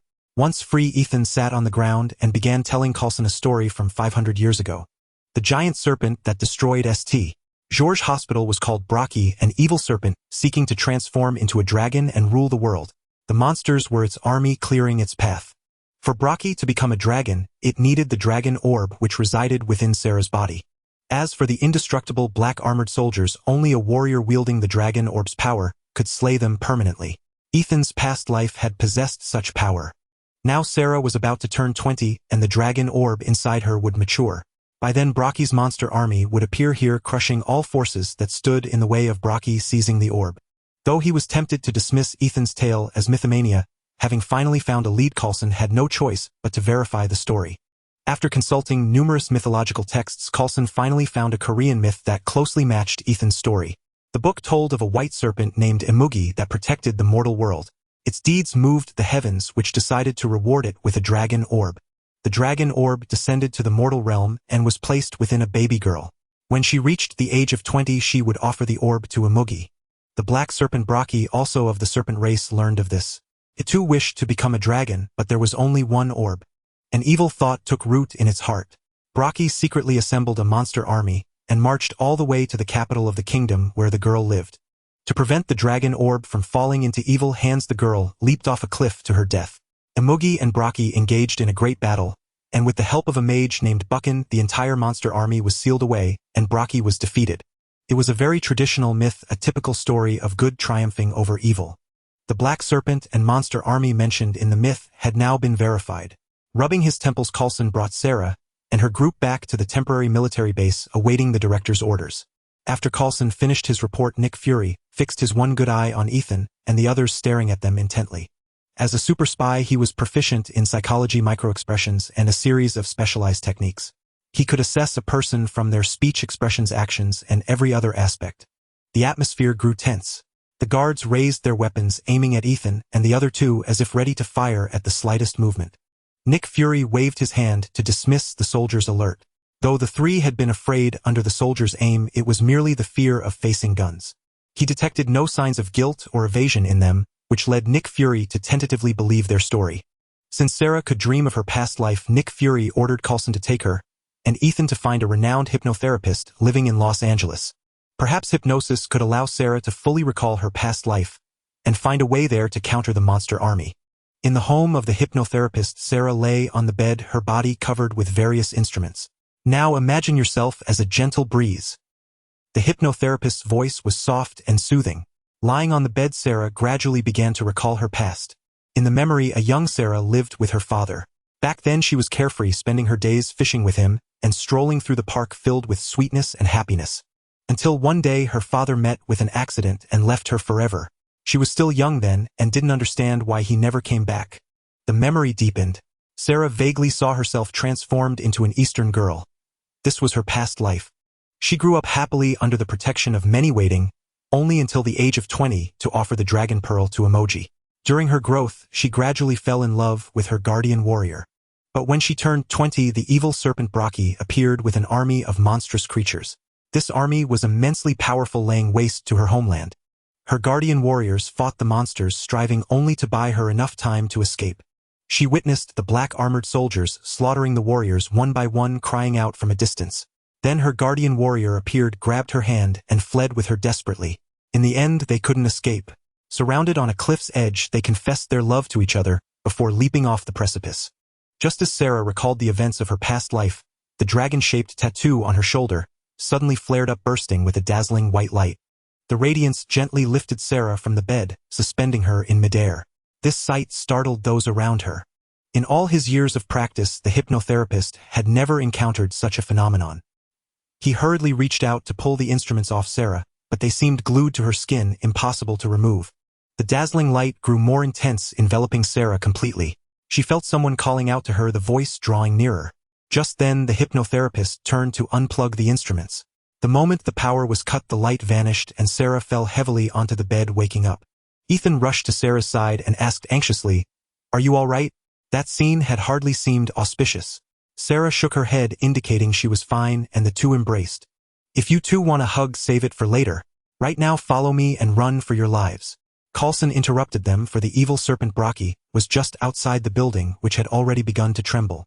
He grabbed the hypnotherapist and bolted out the door, followed by Sarah and Ethan as they piled into a car and sped down the highway. Brocky sensed the dragon pearl inside the building. It plunged headlong into the structure, charging toward Ethan and the others, unstoppable by anything. "What is that thing? How did you manage to provoke it?" In the passenger seat, the hypnotherapist asked Coulson, his face etched with terror. In all his years as a hypnotist, he had never encountered a situation like this. Being hunted by a giant serpent. Coulson didn't answer his question, but instead picked up a communicator to call Nick Fury for backup. "Director Brocky has appeared and attacked us, requesting reinforcements." The distance between the car and Brocky was shrinking rapidly. In a moment they would be within the serpent's jaws, destined to become its meal. With a thunderous roar and rapid gunfire, Norman Osborn and Andy arrived. Having received news of a giant serpent rampaging through the streets, they had rushed to Brocky's location. Now their timing seemed perfect. Pumpkin bombs exploded against Brocky's body, the immense force staggering the serpent. Andy then opened fire on its head, searing its scales with high-temperature flames. But Brocky's form was colossal, its scales layered many times over. To it, the flames were utterly insignificant. With a roar, Brocky shook its head, screeching at the two before lunging headlong toward Andy on the ground. Andy leaped 20 meters into the air, gazing down at Brocky's body, which was as wide as a highway. A shiver ran through him. This was absurdly oversized. Seeing its attack miss, Brocky quickly reared up from the ground, snapping its jaws toward the descending Andy. With two thunderous explosions, pumpkin bombs detonated on its head, interrupting Brocky's assault. The serpent screeched again, turning to attack Norman Osborn on his glider. Norman Osborn, flying through the air on his glider, was far too agile. He zipped around Brocky's body, and the serpent couldn't land a hit, forced to twist and snap at its own coils. Andy drew the void blade from his waist and charged toward Brocky's body with a heavy strike, supreme slash. A wave of corrosive energy erupted from the blade, exploding against Brocky and shattering the outer layer of its scales. He sprinted upward along Brocky's body, the void blade embedded in its scales, ripping through countless fragments as he moved. The commotion was immense, catching the attention of Brocky, which had been frantically attacking the glider. The serpent twisted its body, trying to shake Andy off. But Andy merely withdrew the void blade, clinging to its body as he continued his upward dash. Finally, Andy reached the top of its head. Leaping high, he delivered a heavy strike, the void blade shimmering with blue energy that illuminated his entire form. Like an unstoppable meteor, he struck Brocky's massive skull. Caught off guard by Andy's sudden blow, Brocky's reared body arced through the air before crashing heavily to the ground, shattering the entire highway into chunks. Even so, Brocky remained unharmed. It shook its head and continued attacking the two. "Agent Coulson, is this the backup you called?" Watching Andy and Norman Osborn toy with Brocky, as if it were a plaything, Ethan asked in stunned disbelief. He had thought his past life Master Jack was formidable enough, but these two were actually matching Brocky blow for blow. Coulson smiled bitterly and said, "These two aren't our people, and we couldn't afford them even if we wanted to. Why they're here, I have no idea." With that, he stepped on the gas and sped away. Sarah was now like a living treasure. Any anomaly would provoke Brocky's relentless pursuit. Andy had been attacking Brocky's body for a long time, finally breaking through the old worn scales to reveal the smooth, fresh ones beneath. But these scales were clearly different from before. The void blade struck them several times, sending sparks flying, while the corroded scales regenerated in an instant, as if all his efforts were futile. He relayed this information to Norman Osborn, who was dodging Brocky's attacks. The two decided that since their attacks were ineffective, they should retreat and question those who had been hunted by the serpent. Tossing a few pumpkin bombs into Brocky's mouth, the two withdrew. The bombs exploding inside its mouth left the serpent dazed. When it came to its senses, its attackers had vanished and the dragon pearl was nowhere to be found. They found the vehicle that Brocky had been chasing and encountered familiar faces. "Coulson and reporter Ethan, we meet again. Care to explain why the serpent was hunting you?" Landing before them from the air, Andy opened his faceplate and asked. The serpent seemed to have lost something precious, rampaging like a mad beast after they left, destroying everything in the area. Andy's revealed face left Ethan incredulous. He had never imagined that one day his savior would be a world-renowned billionaire. Just then, Norman Osborn also leaped off his glider. He invited everyone to rest at his estate and provide a detailed account of why the serpent was pursuing them. Upon arriving at the manor, Ethan once again recounted the legend of the giant serpent Brocky. Through his narration, Andy and Norman Osborn came to understand why Brocky had been pursuing them. The dragon orb within Sarah piqued their interest. This miraculous artifact capable of transforming a giant serpent into a dragon was actually housed within a human body, gradually maturing as the person aged. They conducted a thorough examination of Sarah, but found nothing unusual.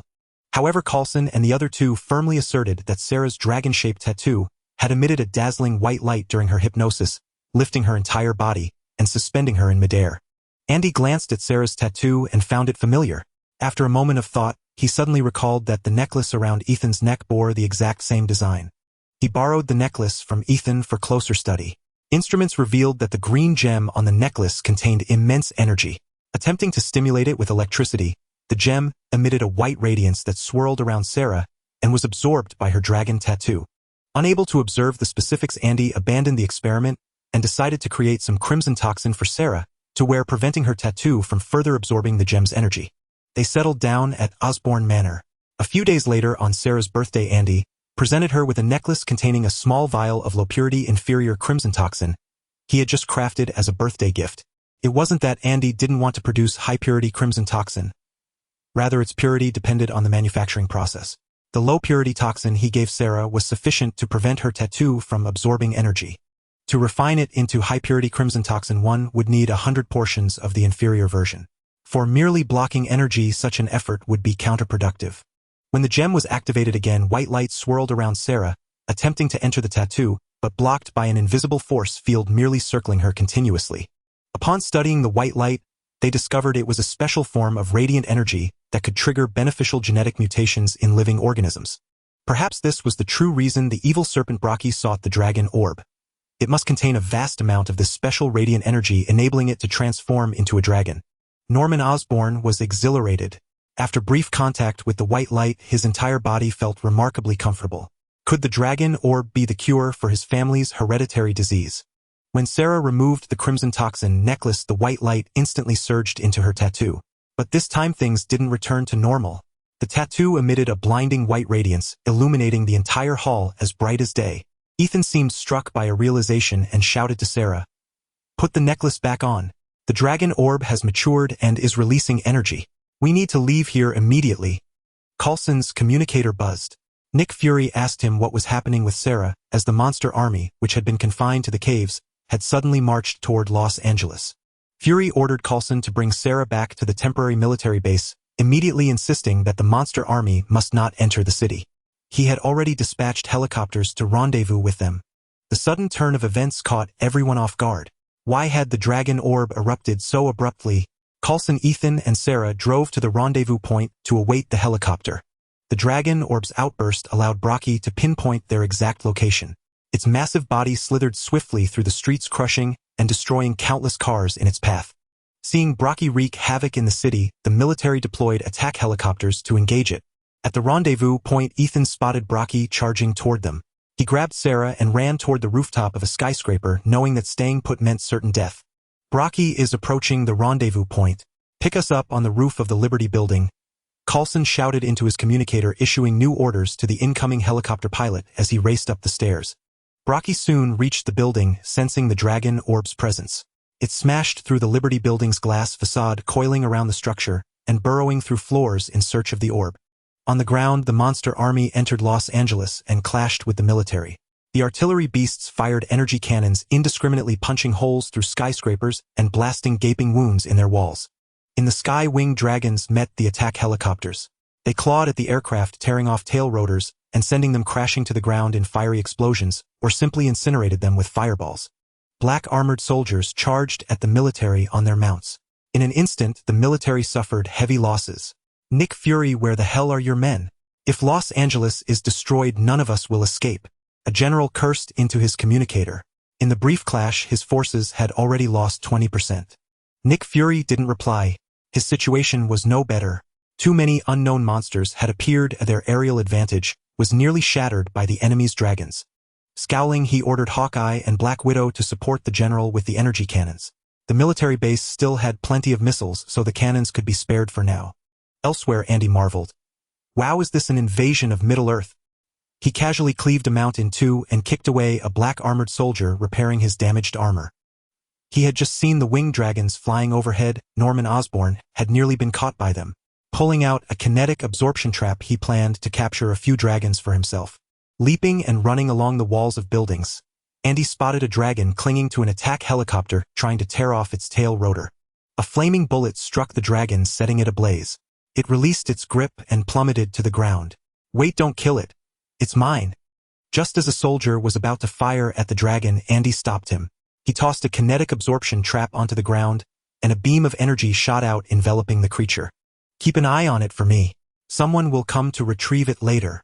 Handing the soldier a vial of medical biogel and giving him a quick instruction, Andy bounded up the wall again in search of another dragon. The soldier stared at the Orokin medical biogel in his hand, stunned. Orokin products were never cheap. A single vial of this biogel could fetch at least 50,000 on the black market. Yet that armored warrior had simply entrusted it to him, asking only that he watch his catch. Indeed, the world of the wealthy was beyond his understanding. Soon Andy spotted 2 more lone dragons bombing the ground with fireballs. He launched himself from the wall toward the dragons, slashing their wings with a single stroke each. Injured, they lost balance and crashed to the ground. Again, he used kinetic absorption traps to capture them, then called the Osborne Manor butler to arrange for their retrieval. "Andy, what have you caught?" Norman Osborne's voice came through the communicator. The butler had just informed him that Andy wanted the manor's armed forces to retrieve his prey, which puzzled him. With Los Angeles in chaos, where had Andy found game to capture? Andy chuckled. "Remember the dragon that almost got you earlier? I've already caught 3. He still had 2 kinetic absorption traps left and was considering what else to take. On the rooftop of the Freedom Tower, a helicopter was slowly ascending. "XXX, what is that thing?" the pilot grumbled as he lifted the aircraft. Brocky had approached the rooftop and abruptly lunged, clamping its massive jaws onto the helicopter's landing skid, immobilizing them. "Ascend! Ascend quickly!" The co-pilot shouted in terror as Brocky's giant fangs had nearly pierced through his body. The pilot, drenched in cold sweat, frantically pulled up on the aircraft. The rotor engine began to overwork, yet Brocky held the helicopter in an unyielding grip, refusing to release its hold even as sparks flew from the engine. Realizing they could not break free, the crew abandoned the helicopter and jumped back onto the rooftop of the Freedom Tower to devise another plan. The helicopter, clamped in Brocky's jaws, was shaken back and forth before being hurled away. The unmanned aircraft crashed to the ground and exploded. It glared at the people on the rooftop, letting out a fierce roar, and opened its gaping maw as if to swallow them all. Today was the day of its ascension to dragonhood. As if performing some ritual, the sky suddenly darkened with thick clouds and thunder roared with lightning, as though celebrating its imminent transformation into a dragon.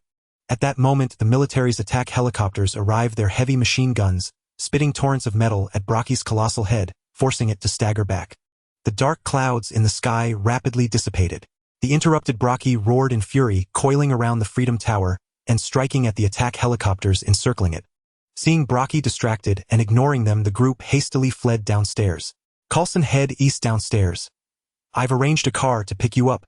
You must get Sarah out of the city." Nick Fury's voice came through the communicator, instructing Coulson. The attack helicopters fired from outside Brocky's reach, rendering its efforts futile. "Fire missiles and knock it off the Freedom Tower."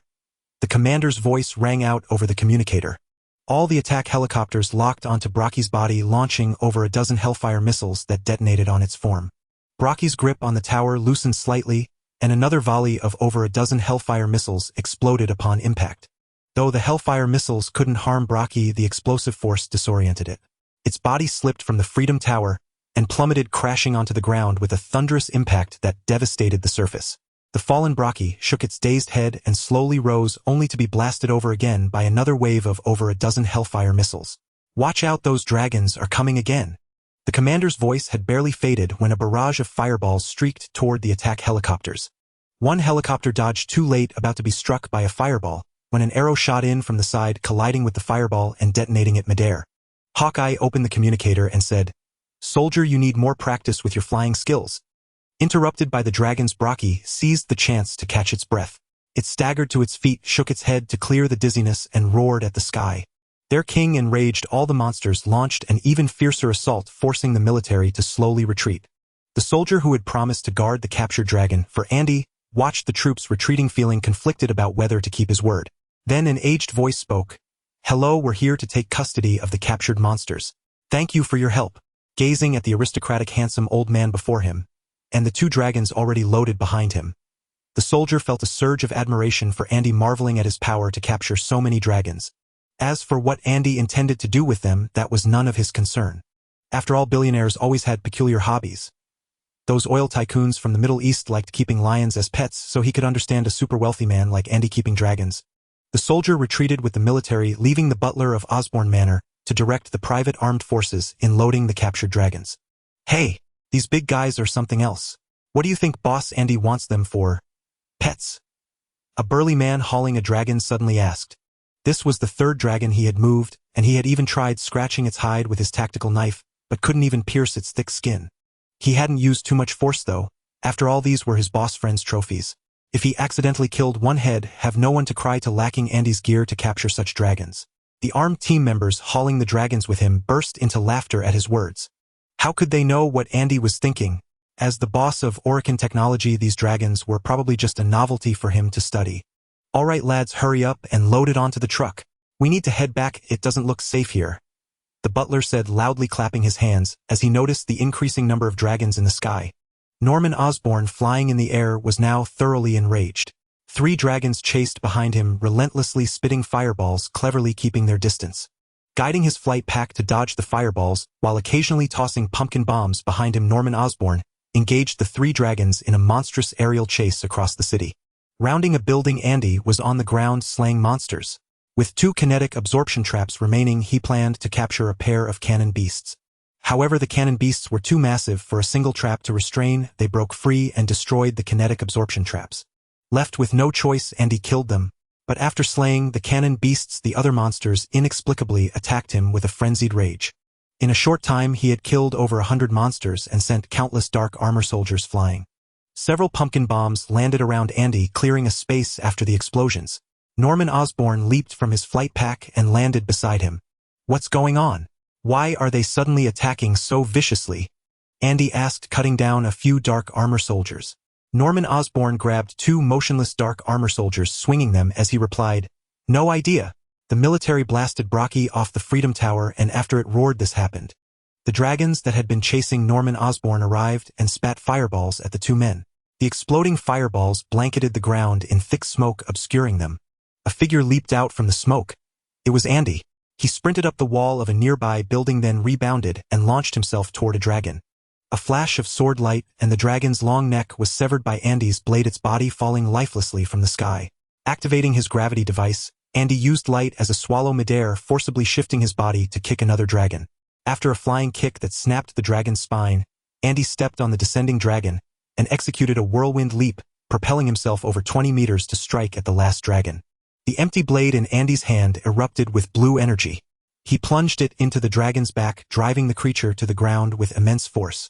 A corrosive energy wave burst from the empty blade, dissolving the bodies of monsters within an 8-meter radius. The creatures, unable to support themselves, collapsed to the ground, writhing in agony. Andy reached for the fuel cell at his waist. The battles over the past few days had drained too much energy, and the recent outburst had completely exhausted the fuel cell.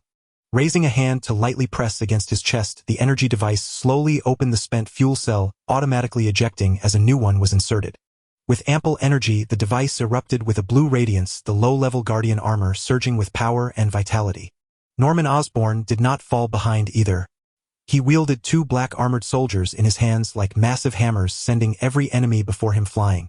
With the force of over 10 tons combined with the indestructible armor of the black armored soldiers, many were sent hurtling through the air, their mounts crushed into a bloody pulp upon impact. Even the cannon beasts could not withstand such an assault. A mere grazing blow was enough to shatter their bodies. Norman Osborn resembled a frenzied behemoth, tearing apart every enemy in his vicinity, venting the bitterness churning within him. The earlier pursuit by wyverns in the sky had left him deeply agitated. Being too far away to retaliate, he could only passively dodge the wyverns' attacks. Norman Osborn resolved to develop some long-range combat methods to prevent such a predicament from recurring. We need to find Sarah and the others. This chaos is too much. If this continues, all of Los Angeles will be destroyed. Andy dispatched a monster writhing on the ground with a casual blow, then shouted to Norman Osborn. The sheer number of monsters in Los Angeles was overwhelming. As long as Sarah and her group remained in the city, more creatures would keep pouring in. Holding a black armored soldier, Norman Osborn hurled it to knock down a swath of others, then leaped onto his flying vehicle, speeding away to scour the streets for any sign of Sarah. Andy, wielding his void blade, swiftly cut down the nearby monsters one by one before continuing his nimble traversal across the rooftops of the city's buildings. The task of searching fell to Norman Osborn with his superior mobility, while the duty of slaying the monsters was left to Andy himself. On the streets, the energy cannons mounted on the cannon beasts fired relentlessly, causing widespread devastation. The black armored soldiers advanced with an unstoppable momentum, relentlessly assaulting the military positions. Black Widow was holding the line with her team, using the energy cannon to fire upon the black armored soldiers. Suddenly, a blue meteor streaked down into the midst of the black armored soldiers before the position. The burst of energy rippled outward, freezing the surrounding enemies in place. Black Widow recognized Andy's arrival. She had seen this move before at the monster cave's entrance. "Natasha, looks like you're in a tough spot here." He opened his faceplate and greeted her. He had noticed that only a single energy cannon here could kill the black armored soldiers, and they had been holding their ground with that one weapon. "You're right, things aren't great. There are too many monster troops here. If it weren't for this cannon, we probably couldn't even hold this position." She aimed the energy cannon at the immobilized black armored soldiers, reducing them to ash, then turned to respond to Andy. As she spoke, her gaze fixed intently on the Brighton he wore. Unable to bear her intense stare any longer, Andy handed her the energy gauntlets and the Brighton. Watching Black Widow continuously fire the Brighton at the black armored soldiers, Andy wondered why she was alone. Where had Hawkeye gone? So he asked, "Where's Clint?" Black Widow pointed upward. Following her direction, he spotted a figure with a bow on the rooftop of the opposite building. It was Hawkeye, no doubt, perched on the roof, shooting at the wyverns circling in the sky. Andy scaled the wall rapidly and arrived beside him. At that moment, Hawkeye's nerves were taut. The instant Andy appeared, he drew his bow and aimed, but relaxed upon recognizing him, turning back to fire at the wyverns. "Catch!" Andy tossed the lotto and energy gauntlets to Hawkeye with a grin. "So have you thought about joining Orokin technology?" Hawkeye shook his head. Orokin technology was indeed a tempting offer, but Nick Fury would never allow a super agent like him to simply quit, unless he was already retired. Twirling the lotto in his hand, he raised it and fired, turning a wyvern mid-flight into a fireball. "Ask me again after I retire." About 20 more years. Andy chuckled wryly. This seemingly stoic archer actually had a sense of humor. Bidding Hawkeye farewell, Andy leaped from the building, using the wyverns as springboards to vault through the air, severing their leathery wings with his void blade as he passed.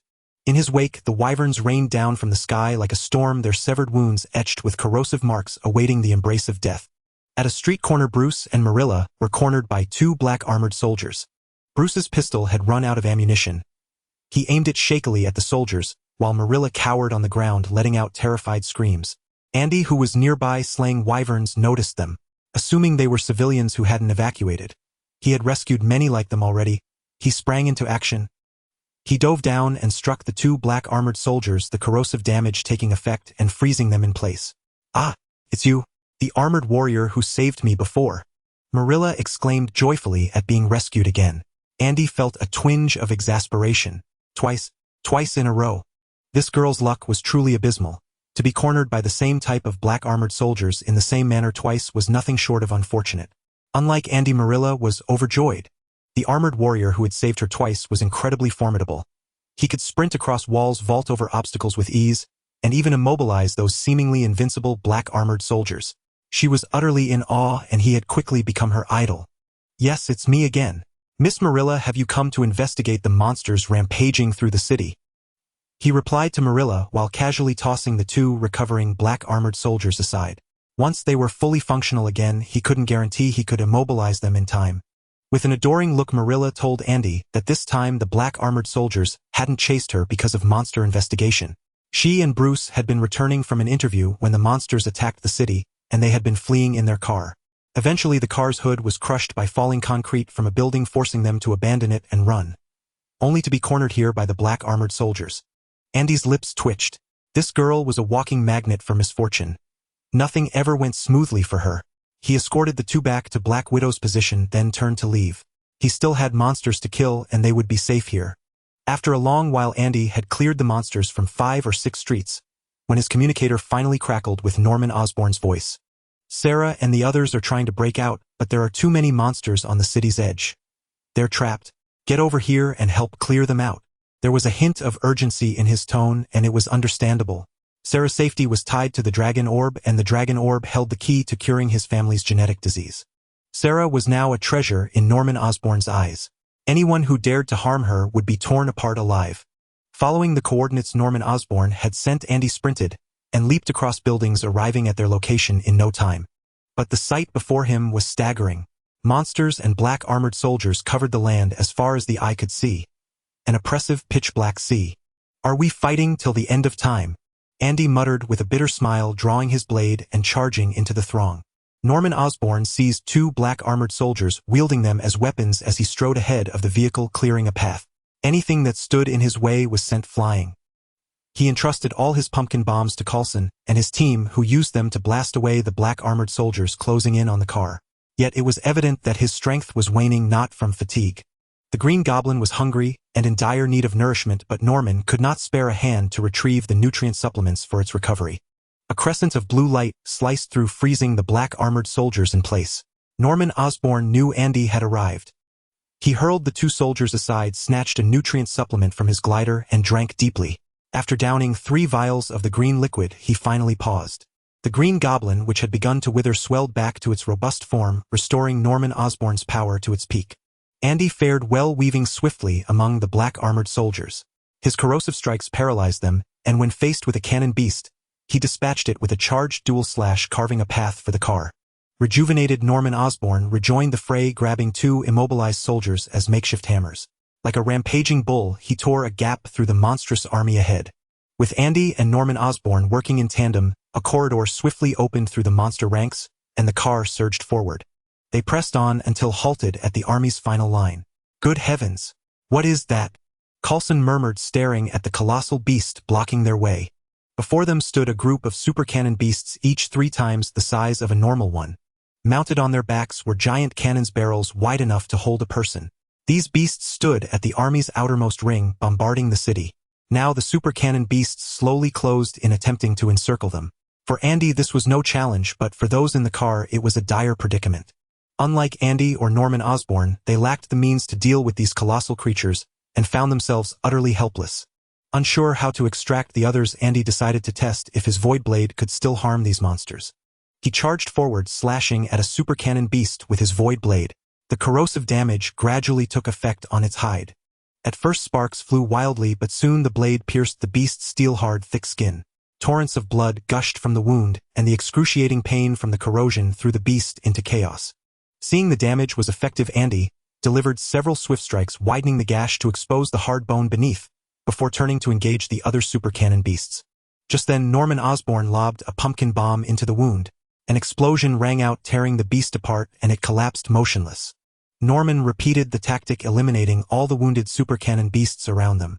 A new problem arose. The fallen bodies of these massive creatures formed a mountain-like barricade, trapping them inside. How would they escape? As they fretted, gunfire and explosions erupted from outside.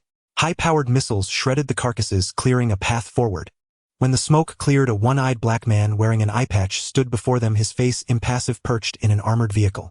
"Coulson, stop gawking and get them out." Nick Fury barked at the stunned agent, his voice a welcome sound. Coulson started the car and drove out from the siege of monster corpses. "So this is your director? Nothing special." Andy walked up to Nick Fury, scrutinizing him.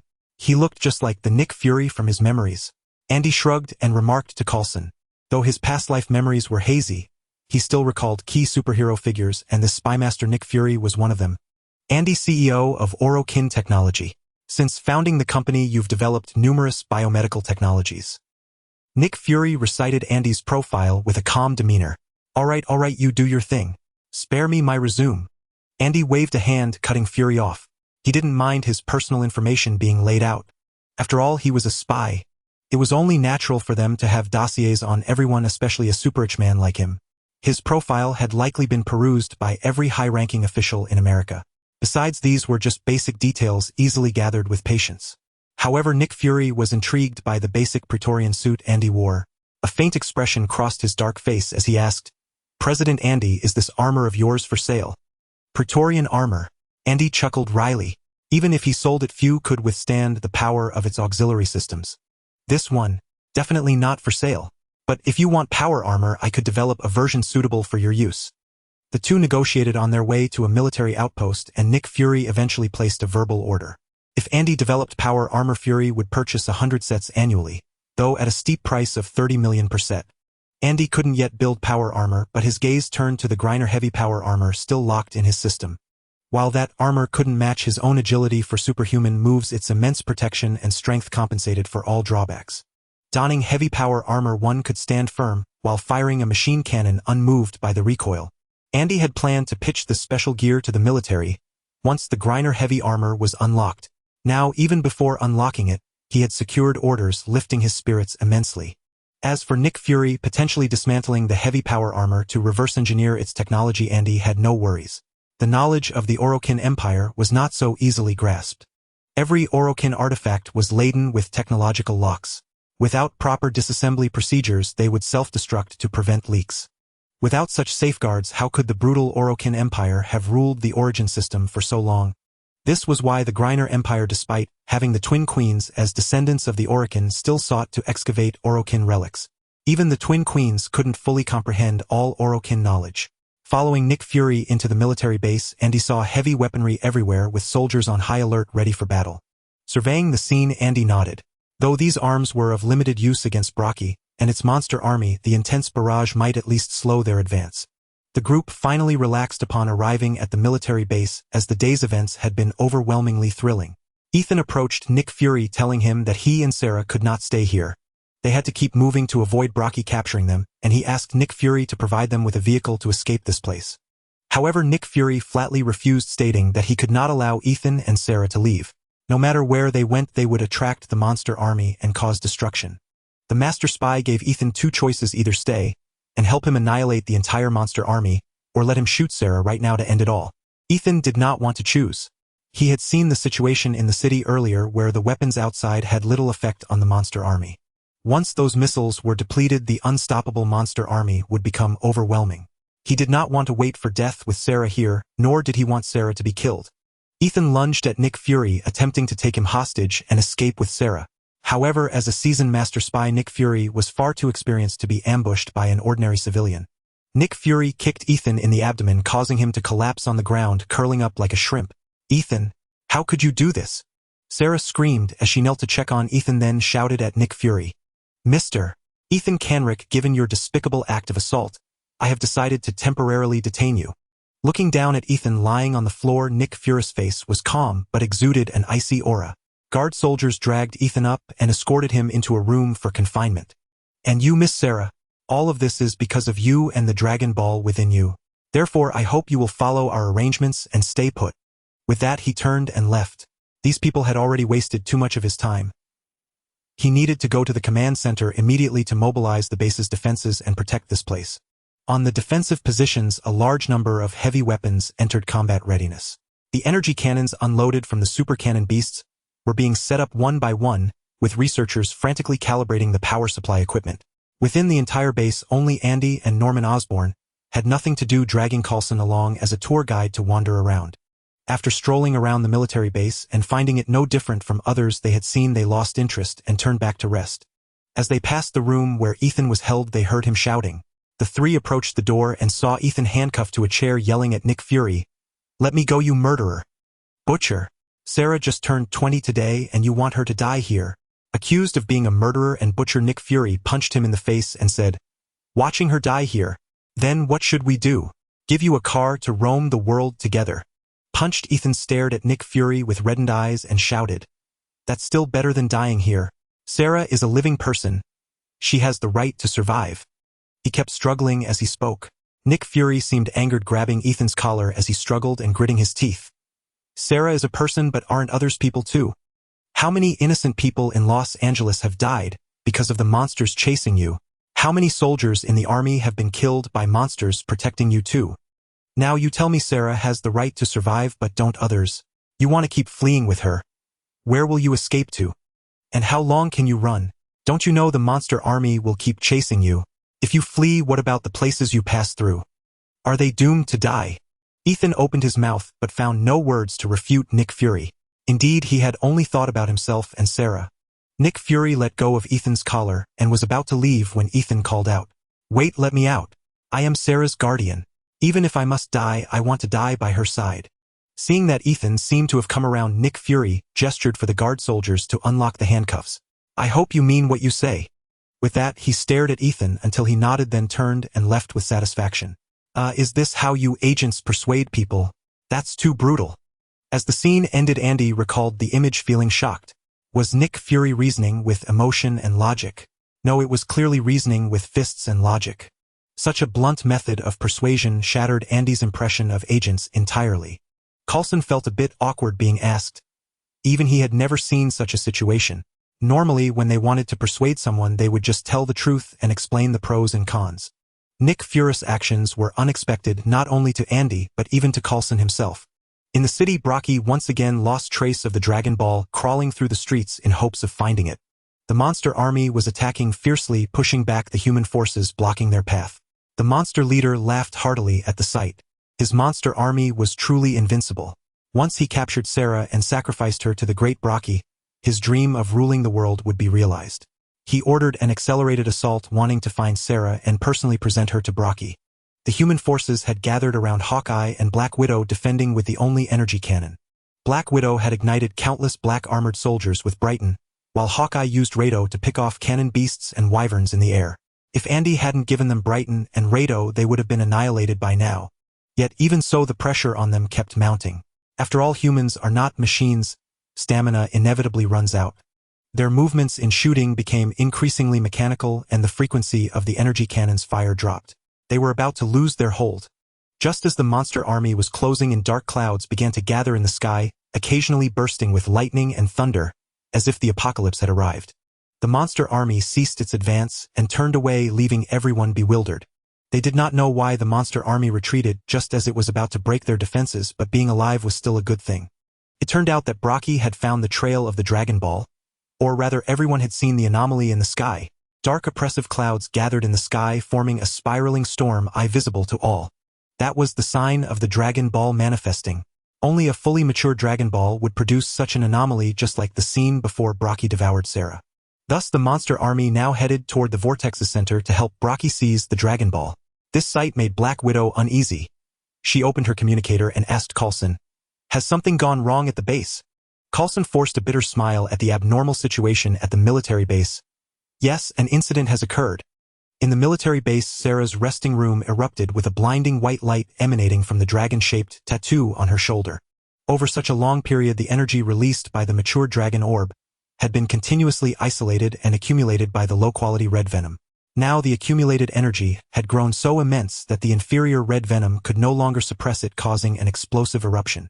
This sudden burst of energy caught everyone off guard, especially Andy, who had believed the low-quality red venom would be sufficient to seal off the dragon orb's energy signature. But he never expected that the dragon orb within Sarah would continuously release energy until it ultimately exceeded the suppression limit of the inferior red venom and erupted. Gazing at the ceiling, which had been blasted open into a massive hole by the dragon orb's energy, Andy clicked his tongue in awe, wondering just how much energy it must have taken to achieve such a feat. He knew that although this was a temporary military base, its materials were by no means substandard. It possessed the same defensive capabilities as a regular military base, yet, even so, it had been breached by the energy erupting from Sarah. "Sarah, are you all right?" Ethan, disregarding everything else, shouted as he burst into Sarah's room. He was struck heated by a surge of dragon orb energy, and memories of his past life flooded into his mind. In those memories, he had used the dragon orb's energy from a necklace alongside many others. Thanks to his exceptional talent, he rose from among hundreds of Dragon Orb Guardians to become a Dragon Orb Guardian warrior. Through continuous combat training, he gradually mastered the art of wielding the Dragon Orb's power. Until the day Bragi and his monster army destroyed their kingdom and he and Sarah's past self leaped from a cliff to their deaths. All of it was as clear as if it had happened yesterday. Ethan opened his eyes and, following the methods from his past life memories, reached out to control the Dragon Orb's energy. The erupting energy was drawn toward his hand, slowly merging into his body, as the surrounding white light gradually dissipated. He examined his hand, then summoned the Dragon Orb energy once more to swirl around it, before clenching his fist abruptly. An energy shockwave burst forth, knocking those nearby backward. Nick Fury's eyes narrowed at the sight, as it reminded him of a woman who could also manipulate energy with such effortless mastery. Just as he was about to step forward and speak, the base's alarm blared. The monsters had begun their assault. Everyone returned to their positions and opened fire on the slowly approaching monster army. In an instant, a hail of missiles rained down upon the monster army, causing countless explosions that forced them to stagger backward. Several energy cannons also powered up their barrels large enough to hold a person and fired massive energy shells one after another at the monster horde. Each shell obliterated dozens of black-armored soldiers. Bragi let out a long roar to the heavens, his colossal body unleashing a formidable aura as he charged toward the defensive line. Everything in his path, whether black-armored soldiers or monsters, was sent flying. With the dragon orb within reach, nothing could stop him from transforming into a dragon. The human side unleashed a furious barrage upon him, a relentless storm of missiles slamming into his body. The explosive force of these various warheads was so immense that it halted his charge and even sent him tumbling to the ground. Seeing Bragi bombarded by the humans, the monster leader brandished his sword and dispatched all the flying dragons. Under the shadow of dark clouds, the sky-filling swarm of flying dragons gave the scene an apocalyptic feel. Countless fireballs were spewed from their mouths, exploding continuously across the human positions. Dozens of armed helicopters took off simultaneously to engage the airborne dragons. Norman Osborn, riding a flight glider, weaved swiftly between fireballs and missiles, scattering pumpkin bombs in his wake. Amidst the countless explosions, the artillery beasts were continuously killed by the pumpkin bombs, easing the pressure on the soldiers defending the military base.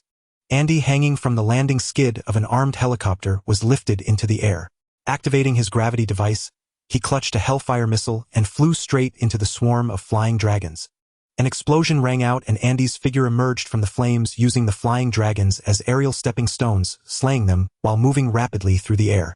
The air blade blazed with blue light, darting swiftly among the flying dragons as Andy moved.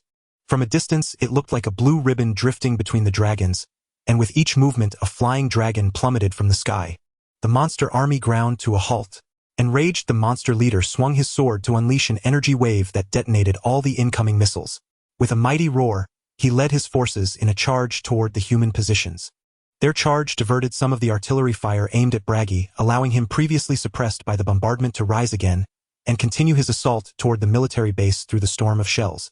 Finally, Bragi broke through the missile barrage coiling around the building that occasionally emitted dragon orb energy. He lunged to bite the unconscious Sarah, who lay within. "Sarah!" Ethan rushed toward Sarah, who was about to be devoured by Bragi, shouting in desperation. The necklace around his neck seemed to respond to him, erupting with immense energy that spread outward, blasting Bragi away and sending him crashing to the ground. The energy shockwave tore massive fissures into the earth, annihilating all the black-armored soldiers into ash. The artillery beasts and flying dragons were reduced to skeletal remains, leaving everyone on the battlefield without a target. With no flying dragons to use as aerial platforms, Andy fell from the sky. Activating his gravity device at full power and wielding the airblade, he tried to glide as best he could, light as a feather. Just then, Norman Osborn's glider passed overhead. The monster leader, knocked back by the energy, slowly pulled himself up, bracing his body to summon the black-armored soldiers once more. Andy, grabbing onto the hook of Norman Osborn's glider, descended from the sky and kicked the monster leader to the ground. Drawing his airblade, he engaged him in combat. "Sarah, wake up, Sarah." Ethan cradled the unconscious Sarah, shaking her gently. Under his touch, she slowly regained consciousness. Seeing her awake, Ethan hugged her joyfully and asked, "How do you feel?" "I'm fine," she replied in a dazed murmur, rubbing her eyes as if she had just woken from a nap. The recovered Bragi lunged again to bite Sarah. This time, Ethan's necklace erupted with white energy lightning that shot straight into the sky, enveloping them both. Bragi was blocked outside, repeatedly attacking the energy pillar that protected them. Gradually, the energy began to wane, and the ground trembled as if in an earthquake. Suddenly, a massive white python appeared and sank its fangs into Bragi. The two giant serpents rolled together in a fierce struggle. "That's Imugi, the serpent of justice," Ethan said softly, holding Sarah close. It was the serpent that had been rewarded with the dragon orb by the heavens. Imugi, clamping its jaws onto Bragi's head, swung him around like a whip. Bragi's massive body tore through the air with a sharp whistle, before crashing heavily to the ground, shattering the earth already fractured by the earlier energy shockwave. Imugi charged again, biting down on Bragi's head and slamming him into the ground, once more breaking the earth further. Bragi writhed on the ground, rolling in pain. A third time, Imugi bit into Bragi's body, but this time Bragi also sank his fangs into Imugi. The two giant snakes coiled around each other, colliding and tearing at one another. In the end, Bragi gained the upper hand. Gripping Imugi's head in his jaws, he smashed it wildly against the ground. Once, twice. Imugi's scales shattered under the relentless pounding. Yet Bragi refused to let go, each time whipping Imugi up and slamming it back down. After being beaten like a whip repeatedly, Imugi lay on the verge of death. It was far too weak to withstand Bragi's onslaught. Seeing that emoji could not withstand Brocky's assault, Ethan attempted to flee with Sarah, but Sarah refused to retreat any longer. No matter where she ran, Brocky would relentlessly pursue her, and she was determined to put an end to it all. Placing her hand over the dragon-shaped tattoo, a radiant white light burst forth, and a crystalline dragon pearl glowing with a gentle luminescence floated in the air.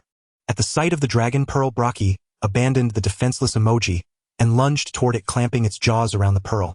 But the dragon pearl was not swallowed by Brocky. Sarah manipulated it with her hand, sending it flying out of Brocky's mouth and straight toward emoji. The weakened emoji opened its mouth and swallowed the pearl. The moment the dragon pearl was swallowed, Sarah collapsed into Ethan's arms, her breath ceasing. Meanwhile, emoji, having consumed the pearl, began to undergo a transformation, a new body gestating within it.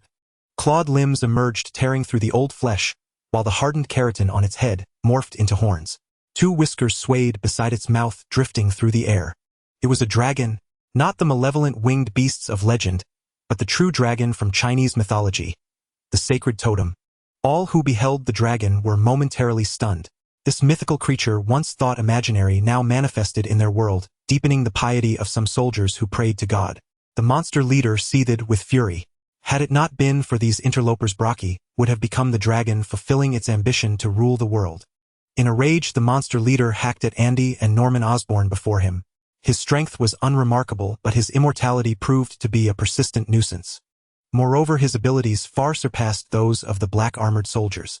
The energy unleashed by Ethan's necklace earlier had obliterated all surrounding monsters, yet he was merely knocked back. Though the corrosive damage from the air blades affected his armor, it regenerated fully within mere breaths. Even as he failed to withstand Norman Osborn's heavy blows, those punches inflicted no real harm upon him. Brocky charged madly at emoji, now transformed into a dragon, attacking relentlessly in an attempt to force it to regurgitate the dragon pearl. But it was no match for the dragon emoji had become. Emoji seized Brocky with its claws and thrashed it back and forth, yet Brocky stubbornly sank its teeth into emoji's body. Pressing a foot onto Brocky's body, emoji pried open its jaws and flung it aside before soaring skyward. Halfway up, Brocky clamped onto its tail. Brocky refused to accept defeat. It had waited 500 years for the dragon pearl, only to see it claimed by emoji at the final moment. It would force emoji to disgorge the pearl. Nothing could stop it. Not even emoji, now a dragon. Brocky gnawed at emoji, trying to drag it down from the sky, but it could not halt the dragon's ascent. Instead, it was carried aloft along with emoji. With its tail seized, emoji spun sharply in the air, whipping its tail with immense force to fling Brocky. Emoji moved with incredible agility, looping in figure-8 patterns across the sky. After repeated whipping, Brocky began to falter. The hard, massive teeth clamped onto emoji's dragon scales developed fine cracks that steadily widened. At last, Brocky's teeth shattered completely. It was hurled away by emoji, crashing toward the ground. Liberated, emoji hovered in the air, gathering flames in its mouth. The intense heat warped the surrounding air, creating a scene reminiscent of a divine judgment. Suddenly, emoji spat forth a fireball like a falling meteor, striking the tumbling Brocky with devastating force as it rolled on the ground. The fireball exploded on Brocky's body, the flames spreading like wildfire, engulfing it entirely. Brocky roared in agony, writhing on the ground in a futile attempt to extinguish the blaze. Its hard scales burned to ash, drifting away while its flesh only fueled the flames further. As time passed, Brocky's cries grew weaker, eventually turning into plaintive whimpers directed at emoji, pleading for forgiveness. Yet the fire consumed it completely. With one final lament, Brocky perished entirely, leaving behind only a pile of enormous crystalline bones smooth as jade. The moment Brocky died, the monster leader grew vulnerable. His armor ceased to regenerate, and after parrying several of Andy's strikes, he staggered back, his armor and weapon corroded beyond half. He could not believe it. After 500 years of waiting and preparation with Brocky, everything had come to naught, and death now loomed. Seizing the monster leader's moment of distraction, Andy drove his sword through his body. "Ha ha ha, you and your kind will one day turn to ash like us." Clutching his wound, the monster leader staggered toward Andy, laughing maniacally and spewing venomous curses, his body dissipating with each step. Andy shrugged as the monster leader dissolved into a handful of dust. Perhaps so. After all, everyone meets their end, don't they? "Sarah. Wake up, Sarah." Ethan wept, cradling Sarah's body. He could not accept that she had sacrificed herself to summon the dragon pearl. With Brocky vanquished, emoji descended slowly from the sky. Seeing Ethan grieving over Sarah, it expelled the dragon pearl from its body. The crystalline dragon pearl radiated a soft white glow. The light coalesced into the form of Sarah, who smiled and said, Don't be sad, Ethan. Sarah. Hearing Sarah's voice, Ethan sprang up. Within the white light, Sarah smiled at him and said, "This is my destiny, but thank you. You made me feel warmth for the first time since I lost my parents and family." She recounted everything that had happened, recently, her words brimming with a sense of happiness. Just then Andy approached Emoji and asked, "Are you Emoji? Does the Dragon Pearl still need Sarah?" Emoji shook its head. The Dragon Pearl had emerged, its bearer was no longer connected to it. Sarah now existed only as a spiritual entity, or rather a soul harbored within the pearl. Receiving Emoji's response, Andy turned to Sarah and asked, "Sarah, I have a way to bring you back. Would you like to try?" The spiritual Sarah nodded excitedly at the news. Who would choose death when there was a chance to live? Ethan was overjoyed as well. He had thought he would lose Sarah forever, but now there was a glimmer of hope. Andy reached out, removing the small vial containing the crimson toxin from around Sarah's neck, and said to Ethan, "Use your necklace to draw Sarah's spirit into it." White light erupted from Ethan's hand, activating the gem on his necklace. Sarah's spirit was gradually drawn into the gem. The gem shimmered with iridescent light, but it could not contain Sarah's spirit. The Dragon Pearl also emitted a soft glow, attempting to draw Sarah back for protection. Andy poured the inferior crimson toxin from the vial onto the gem. The toxin's properties severed the connection between the Dragon Pearl and Sarah's spirit. The glowing pearl gradually calmed, losing its link to Sarah. Placing the necklace coated with the inferior crimson toxin on Sarah's body, the toxin crystallized upon contact. The spirit within the gem returned to her body. Since it was Sarah's own body, the continuation ritual Andy intended to perform ended before it even began. Crystallized inferior crimson toxin flaked off the necklace, while white energy leaked from the orb upon it. Sarah's body was lifted and suspended in midair by the white radiance, as the Dragon Pearl once again emanated its power, enveloping both Ethan and Sarah. Emoji let out a resonant cry and all fell silent. Sarah's body descended slowly, and amidst Emoji's prolonged call, she gradually regained consciousness. Pushing herself up from the ground, she felt an extraordinary sense of well-being. "Emoji, you have successfully transformed into a dragon. It is time for us to part ways." Emoji cried out once more, and the Dragon Pearl erupted with a surge of energy, activating the orb on the necklace. The orb shimmered with brilliance and shot a beam of light toward Ethan. Struck by the beam, Ethan was enveloped in crackling electricity and levitated. The energy of the Dragon Pearl within him began to merge with his own being. Emoji swallowed the radiant Dragon Pearl and circled above the group in the sky, gazing at Sarah, who was bidding it farewell with tears in its eyes. It was deeply grateful for Sarah's self-sacrifice. Without her offering herself to consecrate the Dragon Pearl, it could never have become a dragon. Now that Sarah was revived, it hoped she would live happily with its gift. "What has happened to me?" Ethan asked, opening his eyes after fusing with the Dragon Pearl's energy. But the moment he opened them, a surge of energy burst from within him, sending everyone nearby flying. Looking at his hands, where energy continuously flowed, he was astonished by the power he had unleashed. When had he acquired such ability? Drawing upon the memories of his past life to control this energy, it gradually manifested, shimmering with electric sparks in his hands. He now possessed the power to command lightning. Meanwhile, a scorching energy erupted from Sarah's body. The intense heat forced back those who had just risen nearby as flames coalesced in her hand into a blazing fireball. She hurled the fireball into the distance, watching it blast a massive crater in the wilderness, and then embraced Ethan in excitement. This was the gift Emoji had bestowed upon them through the Dragon Pearl. The powers of the dragon, originally its own, now given to them. "I think we need to have a serious talk." Nick Fury stepped forward, interrupting their celebration, and said coldly, "Do you believe your newfound powers are unique?" Ethan and Sarah calmed down and looked at him silently, waiting for him to continue. "Your abilities are immensely powerful and dangerous, but only from the perspective of ordinary people. I have seen the most formidable ability user in this world. You wouldn't last a single move against her. You had better master your own powers first. You are not the only ones with abilities in this world. There are many mutants around you, and every year quite a few are secretly captured for experiments." Gathering the shattered crimson toxin crystals from the ground, Andy asked Coulson, "Is your director always like this? First he convinced Ethan with his fists, and now he's trying to persuade them with threats." Coulson smiled helplessly. Now that Ethan and Sarah possessed superpowers, Nick Fury would never let them slip away. Moreover, their abilities were extremely perilous. Only under complete surveillance would Nick Fury feel at ease, and nothing was more reassuring than having them join his organization. Ethan and Sarah were taken aback by Nick Fury's words. They had never considered such matters, They were merely reveling in the excitement of their newfound superpowers. Ethan was somewhat better off being a seasoned journalist, but Sarah was merely an orphan who had just turned 20. Although her birthday had been extraordinarily thrilling, they were still ordinary people at heart. Seeing them flustered and unsure, Nick Fury changed his tone. "You can join my agency. Under my protection, no one can capture you. In return, you will use your abilities to assist my agents in various missions." A carrot and a stick. Thus he successfully lured them into the agency. Yet Ethan felt reluctant, though he didn't know the specifics of being an agent. He could tell it wasn't a desirable job. Being an agent meant walking on the edge of a knife. So we're agents now. Compared to Ethan's reluctance, Sarah didn't overthink it. She found it novel. She had only seen agents in movies and TV shows, never imagining she would become one in real life.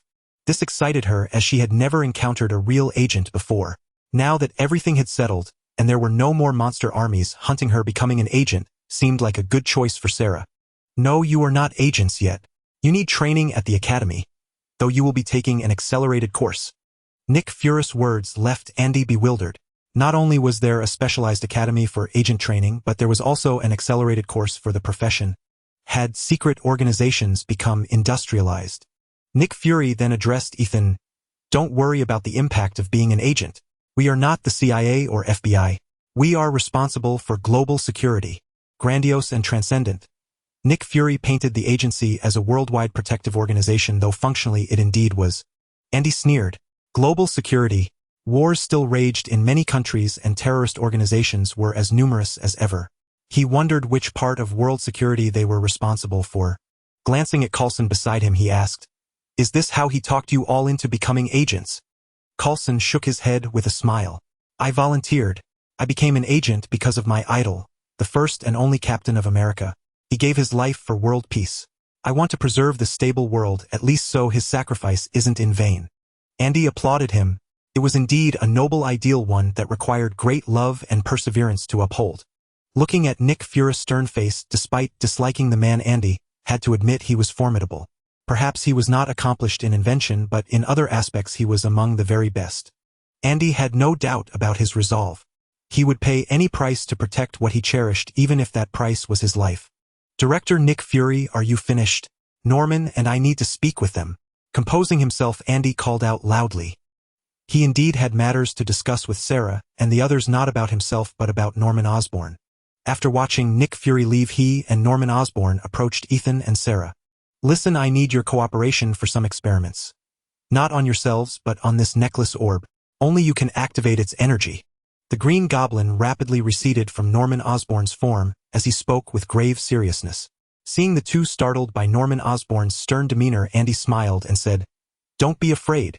The energy of that orb should be of the same origin as the Dragon Pearl. Norman and I have discovered that this energy is beneficial to the human body. We need your help to activate it so we can study and attempt to replicate it.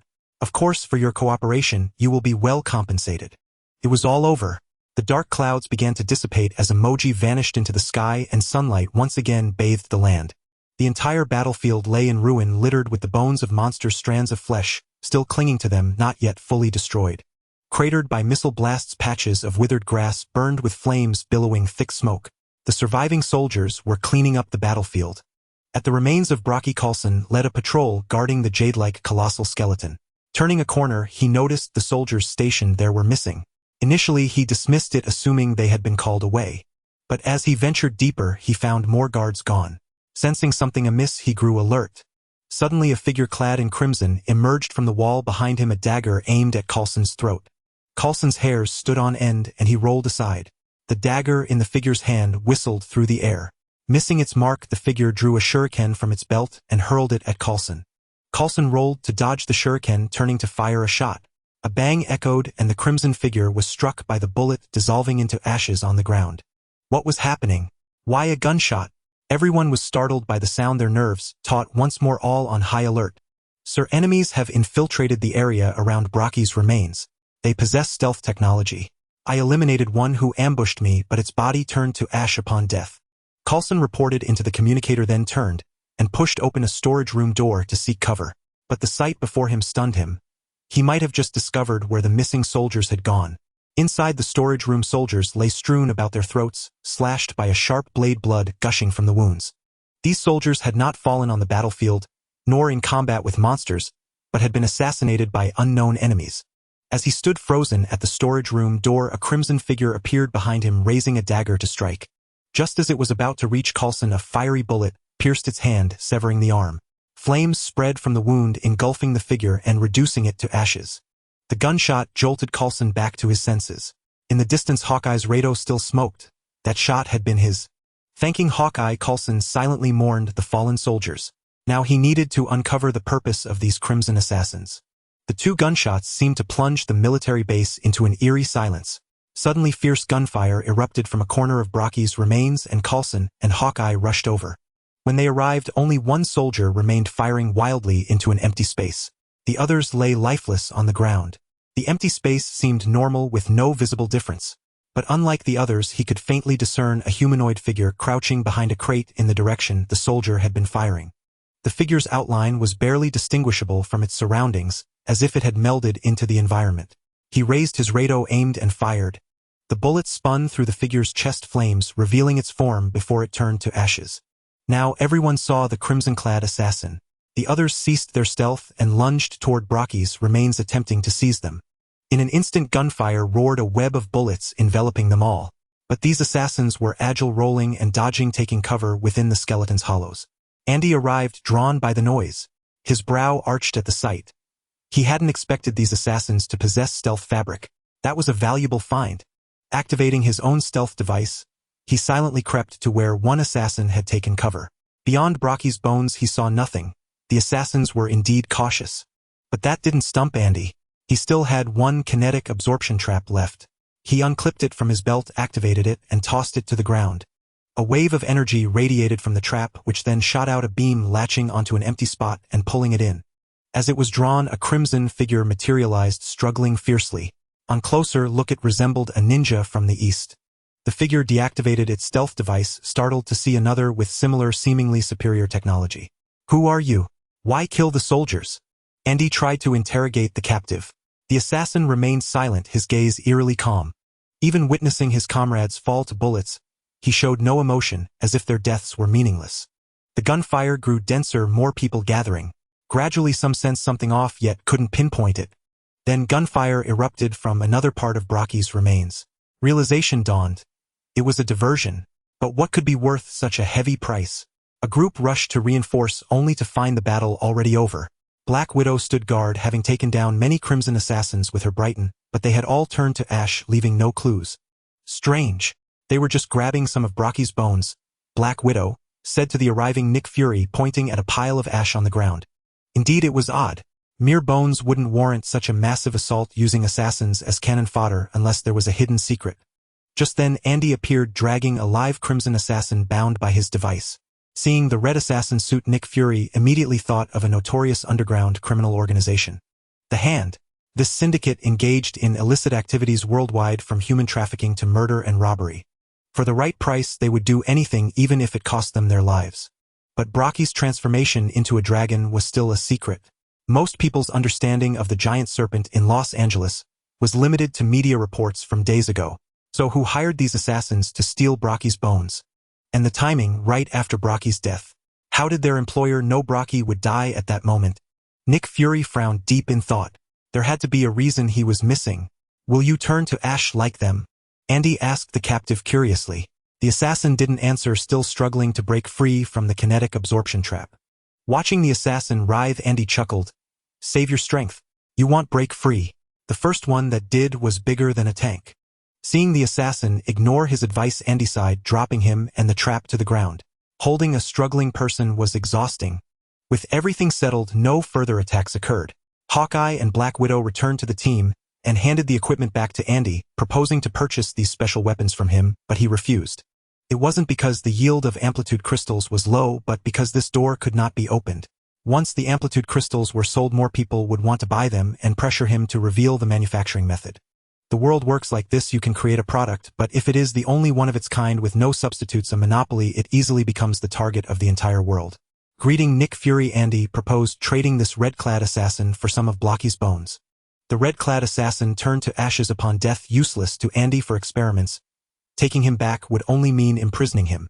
Using him to exchange for some of Blocky's bones for research was a way to make the best use of him. He couldn't do much with the assassin, but perhaps Nick Fury's interrogation methods could. Norman Osborn, having obtained a large quantity of Blocky's bones, was in high spirits. These bones would allow him to extract enough special substances for experiments to create a cure for his family's hereditary disease. Back at Osborn Manor, the butler was holding the switch of an electric shock device administering shocks to 3 wyverns. The wyverns were already smoking and charred black. "Hey, you can't treat them like this, you're shocking them to death." Seeing the 3 wyverns on the verge of death, Andy grew anxious. He hadn't expected the handsome old butler to have such a hobby. He had planned to raise these 3 wyverns and now they were barely alive. He couldn't understand why the old man had electrocuted them to such a state. "Mr. Andy, these pets you just captured have caused us great trouble." The butler explained that although the wyverns were bound by kinetic absorption traps, their strength was not diminished. Earlier a servant had inadvertently approached them and was knocked flying by a struggling wyvern, breaking the bones in his arm on the spot. So for the safety of the manor, the old butler had to resort to special measures. He had the wyverns tightly bound with stripped cables and administered electric shocks. Unexpectedly, the wyverns' regenerative abilities were quite remarkable. Shortly after the shocks, they became lively again, forcing the butler to prolong the duration of the shocks. Thus by the time Andy saw them, the butler had been shocking them for nearly half an hour, leaving them looking lifeless. Kicking a wyvern that lay on the ground pitch black and emitting a meaty aroma, the wyvern offered no resistance, only looking up at Andy with a faint sound. It seemed alive. Seeing that the wyvern was still breathing, Andy instructed the butler not to kill them, letting him do as he pleased otherwise. These wyverns were indeed formidable. Andy had learned that during the battle. Many attack helicopters had their tail rotors torn off by their claws and crashed. After all, attack helicopters were made of alloy, but under their claws the outer shell was no different from paper. The sharpness of the wyvern's claws might be one reason, but more so because of their immense strength. Since they had erred, they must accept punishment. With their strong regenerative abilities, a few electric shocks wouldn't kill them. It was just the butler helping to tame them. Now he needed to rest. The day's events had been quite convoluted, but he didn't want to dwell on them. He just wanted a good sleep. 3 days passed quickly. After 2 days of rest, Andy and Norman Osborn returned to New York. New York was as bustling as ever, as if everything that happened in Los Angeles was merely a bizarre dream. It wasn't until the 3 wyverns were transported to Andy's lab that he confirmed his experience in Los Angeles was not a dream. The reason for bringing the wyverns to the lab was that Andy intended to create special collars for them. It was after he woke up that he discovered in the Orokin system that through that dragon orb, he had unlocked the entire set of technologies for energy convergence and animal companion research. He had been too exhausted earlier to notice the Orokin system's prompts. Among the animal companion research technologies, there was a core technology for controlling animal companions called the animal control collar. Once this collar was worn, no matter how ferocious the animal was before, it would obediently follow the will of the collar's owner. So Andy prepared to make control collars for the 3 wyverns to manage their behavior. After all, they were extremely dangerous creatures. Without taming them, it would pose a significant safety issue for the area. The lab's fabrication chamber hummed slowly, sparks flickering inside. Under Andy's operation, numerous neurons and neural sensors were connected within the chamber, forming a precise and complex network structure. These were used to connect with the animal's nerves to better convey the owner's commands, which was the most crucial step in the entire control collar. Soon a control collar was manufactured and fitted by Andy onto the back of a wyvern's neck. Once the collar was in place, a probe extended from it into the wyvern's neck, and the dense network of nerves within the collar connected with the wyvern. The moment the device on the collar lit up, the wyvern's gaze no longer seemed savage, but became much gentler, like a pet raised from infancy. Following the same procedure, Andy crafted 2 more control collars and placed them on the other wyverns. Now, with 3 docile wyverns by his side, they were not only pets but could also serve as mounts or battle companions when needed. Looking at the 3 gentle wyverns, Andy leaped onto one and sat on its back. The wyvern spread its wings, causing chaos in the lab, and flapped its leathery wings vigorously, carrying Andy out from the balcony. "Woo-hoo, take off!" Andy shouted joyfully on the wyvern's back. He had been killing these creatures before and hadn't truly experienced the feeling of riding them. Now riding a wyvern felt fantastic. The wyvern carried Andy, weaving up and down in the sky, performing thrilling stunts that would be dangerous in an airplane. This unusual sight in the sky naturally did not go unnoticed by pedestrians on the ground. What did they see? A wyvern, a creature of legend, flying up and down in the sky. OMG, is that a wyvern? I remember news about wyverns in Los Angeles a few days ago. They attacked the city. Is it going to attack New York now? A pedestrian suddenly exclaimed, looking at the wyvern in the sky.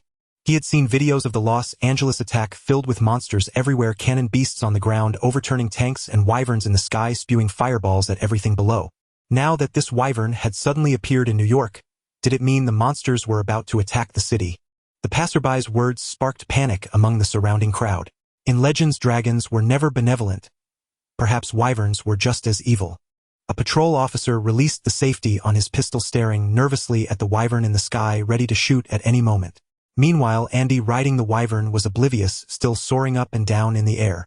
The wyvern soaring over the New York sky was soon noticed by the authorities. The military base buzzed with activity, due to the dragon's appearance. General Ross, staring grimly at the monitor displaying the creature. Though he had been occupied with other matters days ago, and had not gone to support Los Angeles, he was well aware of the devastating situation there. Half of that massive city had been leveled by the monster army, and if not for their sudden retreat, the defending forces would have been completely annihilated. While he wasn't entirely certain of the specific monster types in that army, he did know that wyverns were one of their units. Watching the wyvern swoop and dive on the screen, General Ross said to the communications officer with a grave expression, "Get me Los Angeles." After a moment's wait, the connection to Los Angeles was established. "This is Los Angeles. State your business." The voice of the military operator in Los Angeles carried a hint of exhaustion. The monsters had wrought so much destruction on the city that the influx of calls was overwhelming. "Transfer me to your general. I need to confirm something with him." The operator easily recognized the voice of the renowned General Ross, assuming it was a matter of great importance to discuss with their own general, and promptly patched him through. "General Ross, what do you want? I'm very busy here." Ross ignored the impatient tone, knowing the man spoke the truth. They were indeed overwhelmed. After transmitting the video of the wyvern, he asked, "Is this wyvern one of the monsters that attacked Los Angeles?" The other general, initially annoyed while reviewing documents, was stunned by the footage. He had personally witnessed the monster army being completely annihilated by the energy blast from the necklace of a man named Ethan.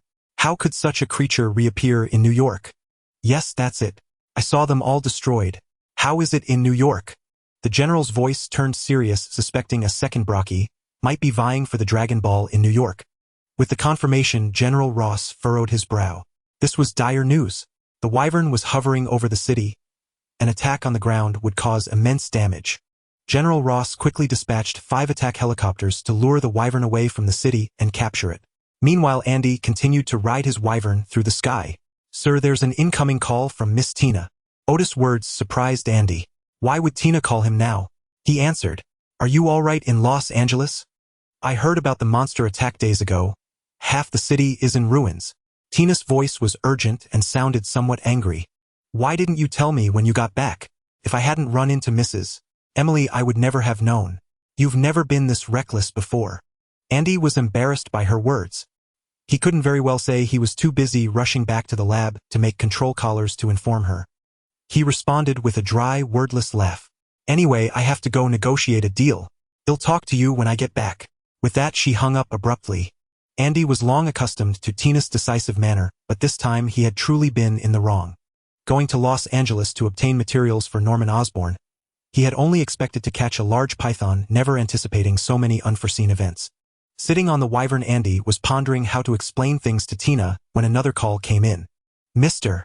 Andy, I take it that wyvern in the sky is your pet. Get it back under control and stop it from flying around. It's causing a panic among the residents." Nick Fury's voice sounded over the communicator. When the wyvern appeared over New York, Fury had been alerted. As someone involved in the battle, he knew all wyverns had been eliminated. Seeing this one, he instinctively thought the monster leader had returned with its army to exact revenge on New York. But after the wyvern had circled for a long while with no others appearing, Fury realized he was mistaken. Coupled with the dossier from his deputy Hill, Fury deduced that this flying wyvern was Andy's pet. Though he didn't know why it was over New York, the fact that it hadn't attacked the city but merely circled proved Andy had a way to control it. Sitting atop the wyvern, Andy finally realized its public appearance could easily cause widespread panic. Just as he was about to leave, he heard the whirring of helicopter rotors in the distance. He and the wyvern were surrounded by 5 attack helicopters. Andy smiled wryly. He had really gone too far this time. The pilot, spotting a figure on the wyvern's back, reported to command. "Encountering a special situation.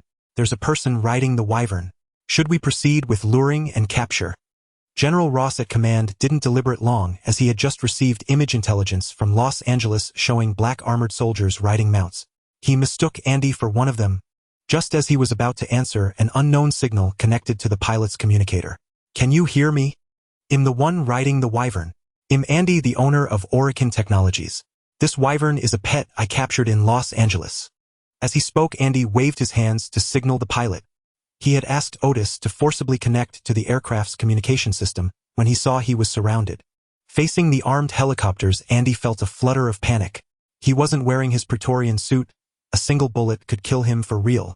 As for the gluttony within him, he dared not let it emerge. The pilots were still calm and hadn't fired.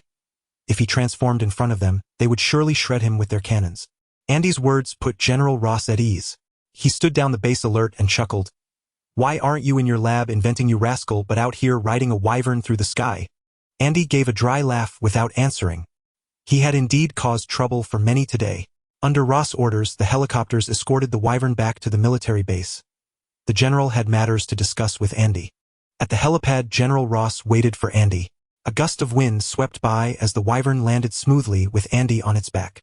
After exchanging hugs, Ross gazed at the wyvern in awe. So this is your pet wyvern? It looks like a formidable hunter.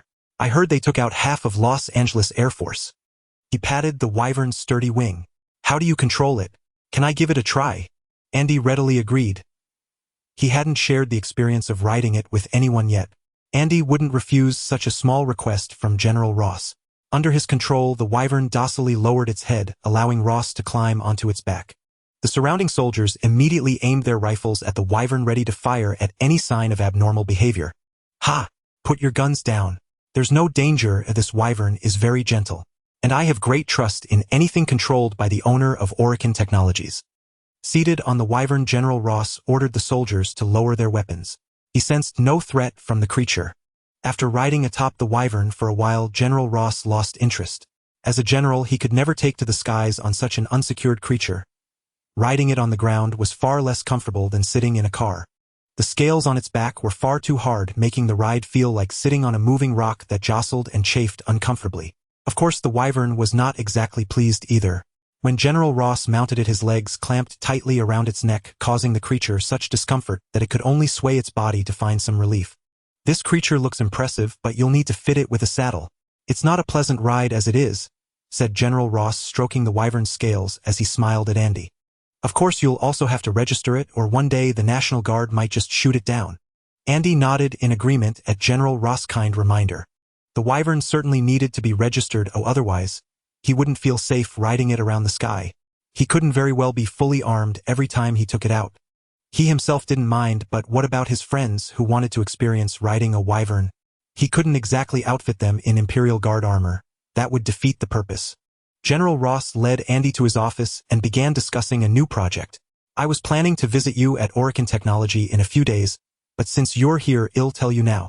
These past days, General Ross had experimentally used human enhancement serums to strengthen a squad of soldiers. The enhanced soldiers showed remarkable progress in every aspect, and Andy's developed stimulants pushed them to new heights. These 4 types of stimulants combined with that squad of enhanced soldiers allowed them to easily carry out various assassination missions. However, during these days, he had encountered an even more powerful creature. The green monster that Bruce Banner turned into, who called himself the Hulk. Every aspect of his body was immensely powerful. He could even ignore bullets which bounced off his skin without leaving a scratch. This was the kind of powerful being General Ross envisioned. Only an army of superhumans composed of such creatures would be invincible. Compared to the Hulk's formidable abilities, the enhanced soldiers' strength seemed insignificant. He sent the enhanced soldiers to capture the Hulk, but their strength compared to his was like ants facing a colossal beast. The gap was immense. As they approached the Hulk, this volatile creature sent them flying with a single punch, severely injuring 2 soldiers. If not for Andy's coagulation stimulant that saved the enhanced soldiers' lives, his enhanced squad might have suffered casualties. Though they eventually captured the Hulk, it was only after he had reverted to Bruce Banner, who offered no resistance. Bruce Banner was now held in the lowest level of this military base, appearing relatively calm. They had also learned that he only transformed into the Hulk when emotionally unstable. General Ross hoped Andy could use the Hulk's genes to create new stimulants. He had high hopes for these immediate effect agents. Although immediate effect agents didn't provide the lasting power of permanent enhancements, their burst potential was far greater precisely because they were temporary. And there was no risk of creating an uncontrollable monster like the Hulk. Once the effect wore off, no matter how powerful one became, they would revert to their original form. General Ross felt sympathy for Bruce Banner's plight. Banner was his daughter Betty's boyfriend, and he bore him no ill will. However, given the destruction the Hulk could wreak, General Ross firmly opposed Betty and Bruce Banner being together. He didn't want to hear tragic news about his daughter one day. Though they had learned through communication that Bruce Banner's ability arose from direct exposure to gamma radiation. But he would never subject his soldiers to such an almost certain death. That Bruce Banner survived and gained the ability to transform didn't mean others would be so fortunate. Even if they conducted experiments, how many of his soldiers could survive gamma radiation, and how many of those survivors would gain abilities like the Hulk's? The Hulk's birth was a coincidence, an unparalleled one.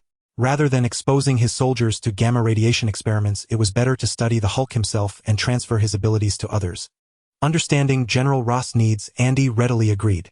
The Hulk's genetic sample was a considerable temptation for Andy. A life form that grew stronger through anger held immense research value. If he could truly unlock the secrets of the Hulk's power, he himself could grow stronger through his research. As for the new stimulants General Ross requested, that was even less of a problem. He could create short-term burst agents right now, though reaching the Hulk's level would require considerable effort. After all, ordinary genetic research took years or even longer, let alone studying the genes of a being with special abilities like the Hulk, which demanded extensive time for a detailed understanding. Only with a thorough understanding of the Hulk's genes could they be harnessed for their own use. After concluding their discussion, General Ross led Andy to the monitoring room, where surveillance footage of Bruce Banner was displayed. On the monitor, Bruce Banner was confined in a sealed tank filled with liquid, wearing a respirator, as if in slumber, his body covered with various instruments. "What's this for?" Andy asked, puzzled, as he looked at Bruce Banner lying in the tank. Were they planning to turn him into a specimen? "We want to make him transform into the Hulk and then extract samples." This surprised Andy. As far as he knew, the Hulk and Bruce Banner were the same person, just with different personalities. The ability to transform was his own power. Why would they need to extract genetic samples from the Hulk? It wasn't as if his entire genetic code changed when he transformed. Not to mention whether these soldiers could even defeat the Hulk. It was obvious from the difficulty of extraction alone that taking samples from Bruce Banner in his normal state would be far easier. What kind of genius came up with the idea of extracting samples from the Hulk? Andy was genuinely curious about the structure of that person's brain. How did someone so foolish end up in this laboratory? Suddenly, Bruce Banner in the sealed tank began to struggle. His body became unstable, with faint green hues intermittently surfacing on his skin. His skin gradually changed color, turning green, and as the green deepened, his body grew larger and larger. What had been an ordinary human frame now swelled into a burly figure over 2 meters tall. His body was covered in powerful muscles. One didn't need to experience it firsthand to know the explosive strength contained within that formidable physique. At last, Bruce in the sealed tank opened his eyes. He had fully transformed into the Hulk. The sealed tank that could contain Bruce Banner was nothing to the Hulk. With a single punch, he shattered it from within, and the liquid inside gushed out, flooding everywhere. He tore off the instruments attached to his body, emerged from the tank, and stood in the sealed laboratory, roaring in fury. A thick mist of gas enveloped the entire laboratory, spraying from the walls. This was a potent anesthetic mist capable of putting an elephant into a deep slumber for several hours at this dosage. Hulk took a few deep breaths, showing no signs of being sedated. Instead, he suddenly sneezed as if he had inhaled pepper. Rushing towards the sealed door, Hulk kicked it down and escaped from the enclosed laboratory. General Ross felt a surge of anxiety. He knew the disastrous consequences if an uncontrolled individual with immense destructive power were to break into the city. He urgently contacted the person in charge of the underground laboratory. "Glenn, what's going on?" "It's nothing. I've already controlled it. I will notify you if necessary," came the calm response from the person in charge of the underground laboratory. In reality, he had already dispatched an emergency team to capture Hulk, equipped with highly potent chemical agents. This potent chemical began to rapidly expand and solidify upon contact with Hulk, enveloping him completely and rendering him immobile. However, General Ross did not share this view. He ordered everyone to evacuate immediately. Glenn ignored Ross' command and continued to order the spraying of the potent chemical to fully encase Hulk. A staff member voiced an objection, saying, "But the general said." Glenn shouted at him, "I said to fully encase him." He opened the toolbox, revealing a manual collector resembling a drill, and limped out of the monitoring room to personally collect a sample from Hulk. Casting a glance at the furious General Ross, Andy looked at the monitor showing Glenn, who was bandaged and limping, and asked, "Is this the fool who suggested collecting a sample from Hulk?" "I've never seen such a fool in my life. To suggest extracting a sample from Hulk's body is sheer stupidity, especially since General Ross accepted his suggestion." In the monitor, Glenn held the manual collector with a sinister expression, aiming it towards Hulk's eye. Hulk's body swelled larger and larger, his original 2-meter frame becoming even more colossal, forcing a crack in the hardened shell formed by the potent chemical. The entire emergency team shouted in preparation to evacuate, and Glenn was knocked to the ground. He staggered up, snatching a weapon from an emergency team member, which was a grenade launcher. After loading the grenade launcher, Glenn gazed at Hulk with a fierce expression and said, "Farewell, big guy." The grenade was launched and struck Hulk, who had just broken free from the restraints of the potent chemical. To everyone's surprise, the grenade bounced off Hulk's muscles. In despair, Glenn watched as the grenade ricocheted behind him, and with a scream he was blown to pieces by the explosion. Glenn's death was a certainty, but Hulk could not escape from here. General Ross ordered the entire military base to be sealed. Hulk rampaged underground, and the so-called sealed doors could not withstand a single punch from him. General Hulk has reached the second underground level, and is about to break through to the first level. A staff member reported Hulk's situation to General Ross. Their seal was designed for ordinary individuals, and against someone as powerful as Hulk it was utterly futile. Furrowing his brow in thought, General Ross decided to let Hulk out. The military base was densely populated, and large-scale destructive weapons could not be used. Even if the place were destroyed, capturing Hulk would be impossible. Outside, no matter where Hulk escaped to, they could attack him with missiles. Soon Hulk overturned the descending elevator and crawled out. This was the first underground level, the nerve center of the entire base. Hulk overturned everything he could see, roaring in fury at the surveillance cameras. "Oh, he spotted us. I think I need to leave here." Seeing Hulk's furious roar at the surveillance cameras, Andy felt an ominous premonition and said goodbye to General Ross, preparing to leave the military base. General Ross did not pay any attention, as Andy was not his man. Moreover, since Hulk's sample had not been collected, Andy staying here was meaningless. He still needed to allocate troops to protect him. Within the base, the enhanced soldiers dispatched by General Ross were firing furiously at Hulk. They were unable to handle Hulk when he was just over 2 meters tall, and now that Hulk's size had exceeded 3 meters, no one was foolish enough to challenge him directly. Their firearms were of average power, and although bullets struck Hulk, creating ripples across his body, they inflicted no harm whatsoever. Hulk covered his head with his arm and kicked a nearby small rail cart. The rail cart contained numerous chemical agents in glass containers, which shattered upon collision, causing all the agents to mix and explode. The enhanced soldiers were driven to cough uncontrollably by the smell of the explosion, tears streaming down their faces. The scent was akin to dumping a bag of sulfur in a dilapidated public restroom, intensely stinging the eyes and irritating the nose. Even Hulk could not endure this smell. In a fit of rage, he lifted a platform and hurled it, embedding it into the wall before turning to flee the area. Behind the wall where the platform had embedded, General Ross crawled up from the ground. The platform had crashed directly into the monitoring room, and if he hadn't reacted in time, he would have certainly met his end. "Shut down all power," he ordered the staff. He could not allow Hulk to wreak havoc any longer, or Hulk had to leave this place. Hulk continued to rampage through the base with nothing to impede his advance. Whoosh! All power in the base was cut off, plunging it into darkness. Hulk, unable to stop in time, crashed into a wall, cracking it. Shaking his head in the pitch blackness, Hulk groped around, searching for any light. Outside the base, Andy had just mounted the flying dragon and soared into the sky when he saw the military base disguised as a warehouse have its doors smashed open, with a green figure bursting out. It was Hulk, who, upon breaking free from the base, took off in a determined direction.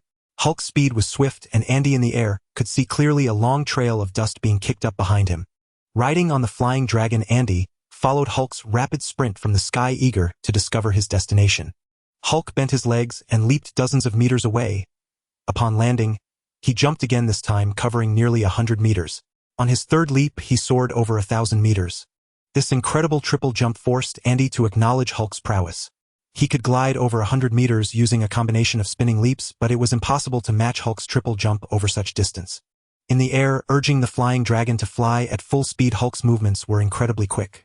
If Andy continued to fly slowly, as before, he would soon lose sight of him. Back at the military base, 4 armed helicopters swiftly took off in a specific direction. Based on his knowledge of Hulk, or rather Bruce Banner, General Ross could easily deduce Hulk's destination. He knew where Hulk would go. The nearest location was Bruce Banner's childhood home. As long as they waited there, they would surely encounter Hulk. Following the Hulk's figure, Andy soon flew to an abandoned residential area in a desertified zone.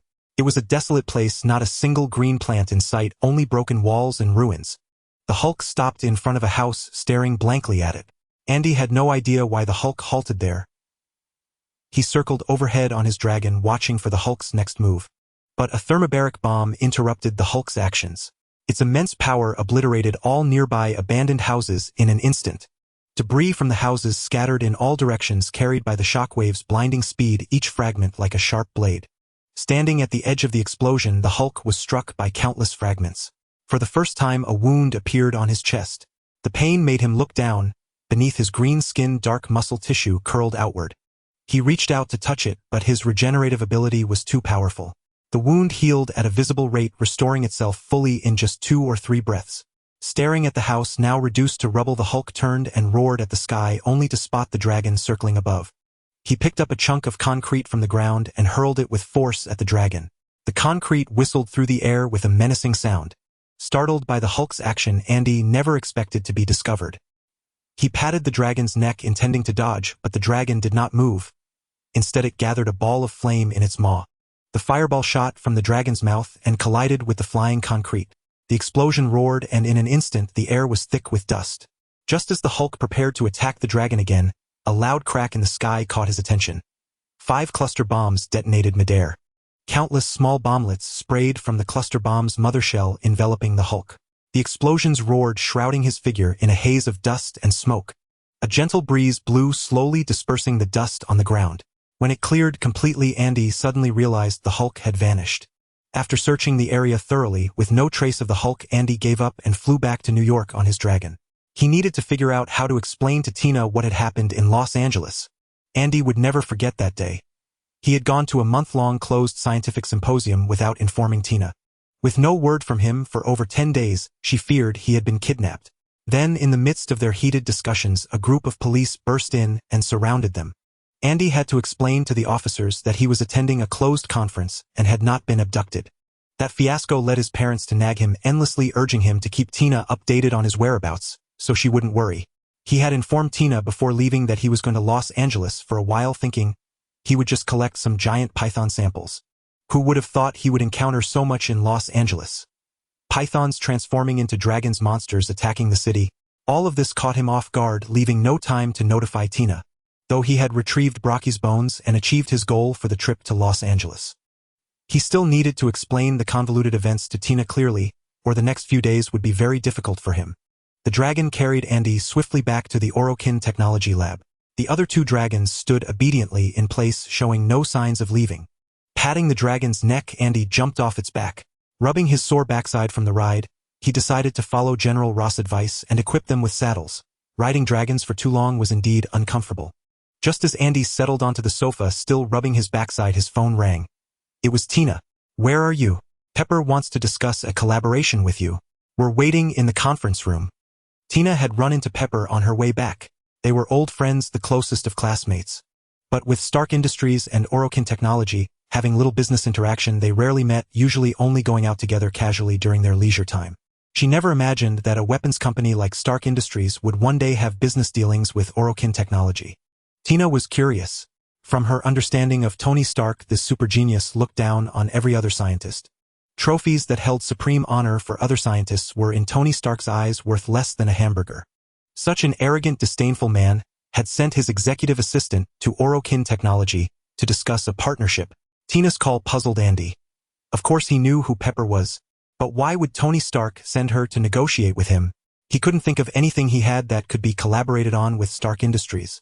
After much thought, he still couldn't grasp the key. In the conference room, Tina and Pepper were chatting happily. It had been a long time since they last met. Half a year ago. The conference room door opened and Andy walked in, smiling at the 2 ladies. "Long time no see, Miss Pepper." Tina said, "You have something to discuss with me." This wasn't his first meeting with Pepper. Tony Stark often skipped award ceremonies to collect his trophies, and Pepper always stepped in to save the hosts from embarrassment. Pepper smiled and nodded, pulling a contract from her folder and handing it to Andy for review. It was a licensing agreement for Andy's energy device. The contract made Andy realize, so this was what Stark Industries wanted to collaborate on. Tony Stark could use the energy device freely himself, but not for profit. That was their unspoken understanding. Just as Andy could freely use Tony Stark's fuel cells, Tony Stark could use Andy's energy device without burden. But when Tony Stark intended to apply the energy device to the cold fusion reactor at Stark Industries, the nature changed. That cold fusion reactor powered the entire Stark Industries campus. Improving energy efficiency meant cost savings. Using the energy device to save costs required Andy's authorization. In the licensing contract, Tony Stark offered $1 billion for a 20-year usage right to the energy device. Andy shook his head and rejected the terms. Not because the offer was poor, but because he also needed Tony Stark's authorization, so such conditions were unnecessary. Miss Pepper, I agree to license the energy device to Stark Industries, but such generous terms aren't needed. Pepper was baffled by Andy's words. What did he mean by not needing such generous terms? In negotiations, people always asked for more, never less. Seeing Pepper's confusion, Andy explained, "Perhaps you don't know, but Tony Stark and I exchanged some technologies at the Science Summit. I traded the energy device for his fuel cells. Like Tony Stark, I also need to use his technology to make a profit, though I haven't had the chance to request a license from Stark Industries yet. Since you're here for the licensing, let's settle both matters at once." After listening to Andy's explanation, Pepper found herself uncertain. She had no idea of the true value of the fuel cell, and Tony Stark had never mentioned the matter to her. This was perfectly normal, for Tony Stark never spoke of things he deemed unimportant. Yet now the fuel cell that held little significance for Tony Stark appeared to Andy as something comparable to that energy device. After much deliberation, Pepper decided to contact Tony Stark to let him determine the specifics of the collaboration. "Tony, you never told me you had created a fuel cell, Mr. Andy wants its authorization as a trade condition." On the other end of the line, Tony Stark was somewhat taken aback. The fuel cell, while decent, was merely a concentration of aviation fuel. It was in no way comparable to the amplification effect of the energy device. Why would Andy want to trade for its authorization? Perplexed, he spoke into the phone. "It'll come over, Pepper." Roughly 30 minutes later, Tony Stark, wearing sunglasses, appeared in the conference room of Orokin Technology. Removing his sunglasses, Tony Stark looked at Andy and asked, "You say you want to trade the authorization for my fuel cell?" He simply couldn't fathom what value such a high-cost product like the fuel cell could hold. Even if used in weaponry, the cell had little power and would only drive up missile production costs. Waving a freshly printed contract in his hand, Andy smiled and said, "It's related to a product I'm working on later. I won't tell you what it is. In short, I need your fuel cell authorization to use as a portable energy source." Hearing Andy's explanation, Tony Stark shrugged in understanding. Just as he used the energy device to cut costs, Andy needed the fuel cell as the core energy for his next product. As for the exact nature of the product, that was their own trade secret, not to be divulged to others. Since Andy required his fuel cell authorization, the negotiation went smoothly. After discussion, the two completed the authorization for their respective products. Because Andy's energy device was exceptionally effective and far more technologically advanced than the fuel cell, Tony Stark paid Andy an additional $300 million as compensation. After signing the contract, Tony Stark expressed a desire to see Andy's dragon. Earlier today, J.A.R.V.I.S had informed him of a dragon appearing over New York identical to the one in Los Angeles. From the monster video in Los Angeles, he knew the dragon could spew fireballs, which sparked his immense interest. Using his satellite to locate the dragon, he spotted Andy on its back and saw it being taken away by military helicopters. He had planned to visit Orokin Technology in a few days, but since he was already there, he decided to see the dragon from the video. Tony Stark was extremely curious about how the fire-breathing dragon could condense such high-temperature flames from its mouth. Tony Stark's request was simple, and Andy had no intention of keeping the dragon a secret, so he led everyone to the laboratory. In the lab, 3 dragons were resting on the balcony. Without Andy's command, they could only stay on that spacious balcony, occasionally stretching their wings. Cool, are these the Los Angeles dragons? They don't look as ferocious as they did when attacking LA. Patting a dragon's wing, Tony Stark exclaimed in awe. As a child, he had once dreamed of becoming a dragon rider, but as he grew and learned more, he abandoned that dream.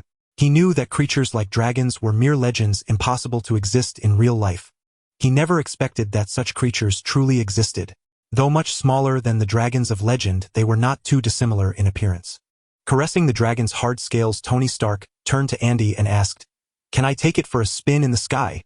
Andy promptly climbed onto the dragon's back and laughed. "Why not? Ladies, would you like to experience flying on a dragon's back?" Tina and Pepper shook their heads, declining to participate in such a dangerous activity. These dragons looked far from tame. "Oh, what a pity. Stark, want to take it for a ride?" As he spoke, he watched Tony Stark struggling to climb onto the dragon's back. Seeing his difficulty, Andy whistled, commanding the dragon to lower its head so Tony Stark could mount it properly. I was almost up there myself, Tony Stark complained from the dragon's back, as if blaming Andy for meddling. Andy had his own way of dealing with his foul mouth. He whistled to the dragon, which suddenly flapped its wings, startling Tony Stark into trembling and clutching its neck tightly. "Ha, ready for takeoff." Andy laughed heartily, commanding the dragon to spread its wings and fly. Having been pranked, Tony Stark gradually relaxed after the dragon took flight.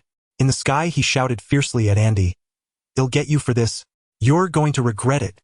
"All right, I'm waiting. But maybe you need some adult diapers to avoid wetting your pants up here. If you do, imagine what the media will say about you." "Ha! Stark the pants wetter." Andy performed various stunts on his dragon in the sky, all while taunting Tony Stark. Tony Stark, who had grown up surrounded by praise, had never endured such mockery. He spurred his dragon to chase Andy through the sky. After a long chase, they saw numerous fighter jets firing missiles at the water's surface. Curious, the two hovered in the air on their dragons to see what was happening. "What are they doing?" "Fishing with bombs." Watching the fish blasted from the water, Tony Stark was puzzled. Had the fish in the Hudson River become so overpopulated that they needed high-powered missiles to cull them? Yet usually few fish were seen surfacing. "I'm not sure, but even if they were fishing, the military wouldn't send jets for that. The city council isn't useless." Shaking his head, Andy admitted he didn't understand the connection, either, as it genuinely looked like they were bombing fish. After a round of missile strikes, the military ceased operations and the water gradually calmed. Only a large number of armed helicopters circled at low altitude, as if waiting for something to emerge from the water. From a standard helicopter, General Ross leaned out to look down. The presence of a standard helicopter among armed ones was already conspicuous, and his actions drew even more attention, spotted clearly by both Andy and Tony Stark. "Is that General Ross? Why isn't he at the military base leading all these armed helicopters to bomb fish here?" Because General Ross always placed large arms orders with Stark Industries on behalf of the military, Tony Stark had become quite familiar with him over time. It was precisely because of this familiarity that Tony Stark found General Ross' actions puzzling. Upon seeing General Ross, Andy suddenly understood he was pursuing the Hulk. It seemed the Hulk had fallen into the water. After a temporary halt in the bombardment, something seemed to pass beneath a highway in the city, incessantly tearing the road surface apart. Cars driving on the road were overturned by the suddenly fractured pavement, and countless vehicles collided, clogging the entire thoroughfare. Passengers on the bus screamed and scattered in all directions, people and cars intermingling on the street in a scene of utter chaos. Soon the commotion of digging underground ceased, and a colossal green figure crawled out from beneath the earth. It was the Hulk. Wow, did the military's experimental subject escape? I never thought the army would resort to human experimentation. How inhumane. Seeing the Hulk emerge from underground and wreak havoc, Tony Stark remarked with a hint of sarcasm. He had always despised the military's indifferent attitude towards life. Although he was the largest arms dealer in all of America, that didn't mean he condoned human experimentation. This was also a significant reason why, after gaining an understanding of biotechnology, he chose not to pursue further research. It wasn't simply because Andy's biotechnology had already reached the pinnacle of the world. He couldn't accept that a normal human could be turned into a monster due to his research, which led him to abandon the biological field. For others, understanding something meant grasping the general idea, but for Tony Stark, grasping the general idea didn't even count as understanding. In his view, the minimum threshold for understanding a field of knowledge was reaching a research level. If one couldn't even achieve that, then that person merely had some knowledge about it. Thus, with his understanding of biotechnology, even if he couldn't match the world's top biological scientists, he could still outshine most of them. It was precisely because of his profound knowledge of biotechnology that he could tell at a glance that the Hulk was a result of acquired mutation. Coupled with the military's pursuit of him and his angry behavior, he directly concluded that the army was chasing down their experimental subject. Meanwhile, Andy, seeing the Hulk emerge from underground, fell into deep thought. What exactly had General Ross done? He remembered that in the military base the Hulk had already grown to 3 meters tall because of that fool named Glenn. Now the Hulk's body was nearly 4 meters. Was General Ross intending to have the Hulk tear down all of New York? Receiving no response from Andy, Tony Stark, noticing his fixed gaze on the Hulk, asked, "Do you know this big green guy? I saw him today at the military base. You should have heard of him, Bruce Banner. His current form has a new name, the Hulk. It's said to be a mutation caused by a direct blast of high-concentration gamma radiation. The angrier he gets, the stronger he becomes." Gazing at the Hulk wreaking havoc on the ground, Andy replied in a deep voice, The Hulk's destructive power was too immense, especially within a city where large-scale weaponry couldn't be used. His destructive capacity multiplied, and every action inflicted massive losses on New York. Hearing that this green monster called the Hulk was actually Bruce Banner, Tony Stark found it hard to believe. He knew of Bruce Banner's genius. Banner's research in physics was something even he had to admire. But how could such a person end up like this? Even if a direct blast of high-concentration gamma radiation caused a mutation, it shouldn't have resulted in this. On the ground, the Hulk hadn't destroyed much as a helicopter was slowly approaching him. He was holding a piece of car wreckage he had smashed, intending to hurl it at the helicopter, when he saw Betty sitting inside. The moment he saw Betty, he stopped his action. She was the only one who could calm him down. The helicopter descended slowly and Betty stepped out. Seeing Betty walking towards him, the gradually calming Hulk dropped the car fragment and moved slowly towards her. His massive size exerted immense pressure on everyone nearby. The surrounding police all raised their weapons, aiming at the Hulk. The Hulk ignored the police around him. Their guns couldn't harm him. Step by step, he approached Betty. With each step, his body shrank until he reached her side and transformed back into Bruce Banner's original form, collapsing unconscious in her arms. It really is Bruce Banner. What is this? Turning himself in. Seeing Bruce Banner return to his normal state, Tony Stark exclaimed. He had thought Andy was joking, but it turned out to be truly Bruce Banner. Watching the military capture Bruce Banner and place him in a specially made container, Andy knew the matter had temporarily concluded. The matter here is over, Mr. Stark. Are you going to continue flying on the Wyvern? Seeing there was no more excitement to be had, Andy turned his head to Tony Stark and asked. Tony Stark nodded as a matter of course, patted the Wyvern's neck and soared through the air, flaunting himself. Perhaps overly exhilarated, he even landed at a roadside fast food joint to eat a burger. But he hadn't considered the impact the Wyvern would have on pedestrians. During the time he was buying the burger, many passers-by were terrified by the creature. Later, seeing that the Wyvern just stood still with no intention of attacking, they mustered the courage to approach it from a safe distance and take photos. Mr. Stark, could you please keep your pet farther away from my fast food joint? Many customers are scared and now afraid to come in to buy my burgers. Inside the restaurant, the plump Chinese-American owner asked Tony Stark with a troubled expression. Of course, he was happy that the renowned Tony Stark had come to eat his burgers, but Stark's terrifying Wyvern was blocking his customers and he was on the verge of losing business. Customers outside couldn't get in and those inside couldn't get out. The only customer currently consuming was Tony Stark, severely affecting the store's business. Oh, it's very docile. You don't need to be afraid, Tony Stark said, nonchalantly chewing on a mouthful of cheeseburger. Jingle. The fast food door opened, hitting the wind chime beside it. The owner looked towards the entrance and nearly despaired. There was another Wyvern at the door. Andy pushed the door open, saw Tony Stark eating a burger, walked over, picked up another untouched burger, and took a bite. Not bad, he praised the owner with a raised eyebrow. The taste of their burgers was indeed excellent. Hey, that's my burger. Tony Stark protested, annoyed that Andy had taken it. Ignoring him, Andy ordered a few more burgers from the owner. He hadn't eaten since returning and was famished. Mr. Andy, could you please move your Wyvern away from my fast food joint? The owner asked, sweating profusely. Looking up at the entrance, the two Wyverns had completely blocked the door, thoroughly trapping the customers inside. Holding a burger, Andy whistled. At his signal, the two Wyverns moved aside from the entrance. However, as the Wyverns moved, they startled the onlookers, who feared the creatures might lose control and go berserk. The crowd screamed and scattered, only to turn back after running a distance and realize the Wyverns had merely shifted positions. Seeing this, Andy and Tony Stark high-fived inside the store and burst into laughter. The people's reactions were utterly amusing. In the fast food restaurant, Andy and Tony Stark laughed heartily, while people outside the restaurant noticed the two of them. They truly could not believe that two world-class genius scientists and super-rich individuals would come to a fast food restaurant to eat cheap hamburgers like ordinary people. The crowd surged into the fast food restaurant, many ordering the same dishes as the hamburgers in the hands of the two men. They wanted to taste what these two wealthy individuals were enjoying. Many people took selfies with Andy and Tony Stark in the background, wanting to later post them on Twitter. Although they had no idea what kind of life these super-rich individuals led every day, they felt that sharing the same meal with them was a special experience. After Andy swallowed the last bite of his hamburger, the two stood up, preparing to leave the fast food restaurant. Boss, your hamburgers are indeed excellent. Can you deliver 5 hamburgers to Alua Gene Technology every day? Oh, by the way, how should I address you? After paying the bill, Andy asked the fast food restaurant owner with a smile.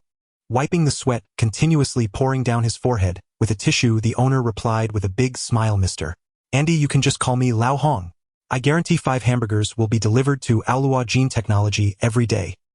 He was indeed very happy. His fast food restaurant, opened with 2 friends, had never been this lively before. People were coming and going incessantly, and the money earned in just a short while was more than their combined income from the past week. Moreover, with evidence of 2 wealthy patrons dining here, more people would surely be attracted to eat at this restaurant. Especially since Andy specifically requested 5 hamburgers to be delivered daily to Alua Gene Technology, which served as the best evidence. If even the super-rich who were accustomed to high-end food enjoyed these hamburgers, the general public would surely love them as well. Lao Hong's eyes squinted with joy as he watched Andy and Tony Stark leave the fast food restaurant. Outside the fast food restaurant, many people lingered around the 2 dragons, wanting to get closer, but fearing that the dragons might harm them. A few reporters were taking pictures next to the dragons. Seeing Andy and Tony Stark come out of the fast food restaurant, a few reporters rushed forward. They had done their homework before arriving, or the 2 dragons had flown down from the sky carrying Andy and Tony Stark. "Mr. Stark, why did you ride such dragons to eat fast food here?" "Mr. Andy, are the dragons you and Mr. Stark are riding the latest products of Alua Gene Technology? I saw the unique lotus logo of Alua Gene Technology on the collars around their necks." The reporters surrounded the 2 men, bombarding them with various questions, leaving them quite helpless. "These 2 dragons are not my latest products. They are more like my pets." "Yes, pets. Although they look quite fearsome, they are actually very docile." Struggling through the crowd, Andy answered a few questions. One reporter, delighted that his question was answered by Andy, pressed on from the information I received a few days ago. A large army of monsters appeared in Los Angeles, including these dragons. It is said that they are fierce and can spit fireballs, even bringing down armed helicopters from the sky. They don't sound as docile as you claim. He spoke with basis. His friend had been attacked by a dragon in Los Angeles, and it was a soldier in armor with a toilet-like helmet who saved him. During the evacuation, his friend recorded a video of the armored soldier defeating the monster with his phone and sent him a backup. It was only after watching the video that the reporter gained some understanding of the dragons. He saw very clearly in the video how the dragons bombarded the ground with fireballs, displaying extreme brutality. The new question he raised was again responded to by Andy. "Indeed, the nature of dragons is quite savage. When I captured them in Los Angeles, their struggling strength broke the bones of an innocent person." Andy's words caused the onlookers still gathered around the dragons to step back a few paces, their faces showing some panic. One reporter, delighted that his question was answered by Andy, pressed on from the information I received a few days ago. A large army of monsters appeared in Los Angeles, including these dragons. Seeing the reactions of the surrounding people, Andy laughed heartily. Their responses were truly amusing. Without Andy's commands, these dragons would not harm anyone. Seeing Andy laughing beside the dragon, the crowd burst into laughter. They understood that Andy meant no harm, or daring to ride a dragon in the sky indicated his absolute confidence in his research. Even Tony Stark beside him casually mounted a dragon, proving that the dragons with collars were tame and safe. Greeting the people around him to step back while riding on the dragon's back, the dragon spread its wings, and with a powerful push of its legs on the ground, soared into the air. Circling low in the sky, waving to the people below, he said, "Goodbye. I need to hurry and register them as pets." With that, he and Tony Stark flew higher into the sky. The city was too chaotic, and they could easily collide with something. At high altitude, Tony Stark alternated between accelerating and diving straight down, enjoying the thrill immensely. About an hour later, after having fun flying high on the dragon, Tony Stark finally calmed down and guided the dragon back to Alua Gene Technology together with Andy. Once the dragon landed steadily on the balcony, Tony Stark jumped off its back, rubbing his backside and complaining to Andy, "Seriously, you should equip them with saddles. After one round, my butt is already hurting. Also, their speed isn't fast enough. It doesn't feel thrilling to fly. Next time, I'll make a few nitrous boosters to install on them so you can experience what ultimate speed feels like." Installing nitrous boosters on the dragons. Andy laughed helplessly. This idea could only come from the person in front of him. With nitrous boosters, the dragons would indeed fly faster, but the person on their back might not be able to dismount while still conscious. Indeed, Tony Stark's thought process was different from others. He could think of anything to make flying more thrilling. Back in the top-level laboratory, Tina and Pepper were sitting on the sofa, enjoying afternoon tea, seemingly laughing about something interesting. "Ladies, may we join your afternoon tea gathering?" Hearing Andy's somewhat frivolous voice, Tina rolled her eyes at him and turned her computer toward him. "Haven't you and Mr. Stark already eaten at the fast food restaurant? Do you still want to continue eating?" It turned out that someone had already posted their photo from the fast food restaurant on Twitter, and it had become a hot topic. A large number of netizens were discussing the reasons why these two super-rich individuals came to this seemingly ordinary fast food restaurant to eat hamburgers. Some conspiracy theorists even speculated that they were using the fast food restaurant as a cover to secretly collaborate, combining Andy's biotechnology with Tony Stark's arms manufacturing technology to create a bioweapon that could exterminate humanity, and using the fast food restaurant to divert everyone's attention from their collaboration to other matters. It must be said these conspiracy theorists really had their imaginations running wild. Watching the heated debates on Twitter about why he and Tony Stark went to a fast food restaurant, Andy couldn't stop laughing. Going to a fast food joint was just a minor accident, yet these people managed to conjure up so many stories simply because he was in biotech and Stark was in weaponry. After reading all the comments, Andy picked up the teapot, poured himself a cup of tea, and said, "After a full meal one needs to digest. Drinking tea is a good choice." Tony Stark, who was also holding a teacup, laughed and said, "Of course tea aids digestion. I learned that from my Chinese teacher." With that he high-fived Andy and said, "I'm starting to like you. We always seem to be on the same wavelength." Hearing this, Andy clutched his chest and feigned horror, exclaiming, "Oh, I don't like men. Maybe your bodyguard can satisfy your needs." Andy's horrified expression disgusted Tony Stark, who cursed, "FCK, my orientation is perfectly normal. All those cover girls and scandals in the tabloids aren't fabricated." Seeing that Andy had successfully grossed out Tony Stark, the two ladies on the sofa laughed uncontrollably. Their antics were truly hilarious, and the ladies knew them best. Of course, they also knew that the two men were just clowning around to make them laugh. However, Tony Stark was right about one thing: they had remarkable chemistry. Perhaps because both were leaders in their fields, they had always occupied a lonely position at the top. Having a good competitor on the path of research is crucial, as it stimulates creativity. Rather than shutting oneself in the lab to reinvent the wheel, their instant synergy upon meeting was astonishing. "Alright, since the ladies are smiling, can we join the conversation now? Tell us what you were talking about. Let us in on the fun." Seeing Tina and Pepper laugh, Andy clapped his hands and asked, his earlier look of terror completely gone. But Tina looked at him with a troubled expression and asked, "Are you sure you want to hear it?" They both nodded, eagerly, dying of curiosity about what the ladies were discussing. Their insatiable curiosity finally wore down Tina, who sighed helplessly and said, "Oh fine. Our topic was you two. We were talking about all the stupid things you've done over the years." Stupid things over the years. The words made both men's faces change color. Accidents were common in their research. It's normal to have mishaps during research, but some accidents had rather unusual, even bizarre causes. For instance, Andy once fell asleep during an experiment because he was too exhausted. That wouldn't have been a problem, but he happened to be holding two test tubes. As he slept, the tubes slipped from his hand and shattered on the floor. By the time Andy woke up, the two mixed reagents had fully reacted. They had turned into a powerful glue that stuck him to the floor. Without noticing, he lifted his leg and fell, getting completely stuck. In the end, he had to strip off his clothes to escape, and he pried up and smashed the tiles to destroy the evidence.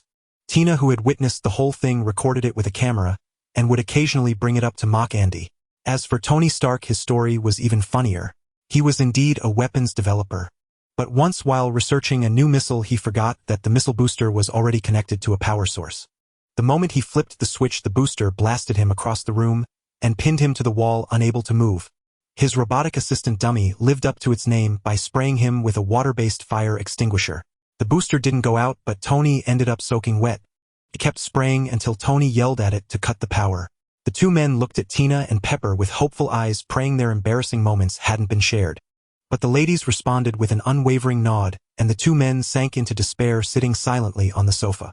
After a while, Andy, filled with resentment, grumbled, "Since you've exposed my embarrassing story, shouldn't I reveal one of yours, Tina?" He grinned wickedly. Her own embarrassing story. Tina thought about it. She had always maintained a perfect image. She couldn't recall any blunders. Unafraid, she nodded, curious to see what Andy could come up with. Soon Andy recounted the time he was in a closed-door meeting and Tina thought he had been kidnapped by criminals. As Andy vividly described the scene, Tony Stark doubled over on the sofa, roaring with laughter. "Haha, so that's the real story behind the citywide police manhunt for a dangerous criminal. No wonder Happy stopped me from going out that day, saying a kidnapper was on the loose. You two are a perfect match. Why don't you just get together?" Though he said it casually, it stunned Andy, while Tina lowered her head, a blush creeping onto her face. They both had feelings for each other, but neither had dared to break the ice. Tony Stark's offhand comment left them both feeling shy.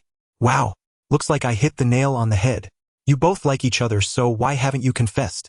Tony Stark exclaimed in surprise, seeing their bashful faces. He really hadn't expected his casual remark to hit so close to home. Beside Tina, Pepper's face lit up with joy. She excitedly asked Tina, "Tina, is this true? You like Andy? That's amazing.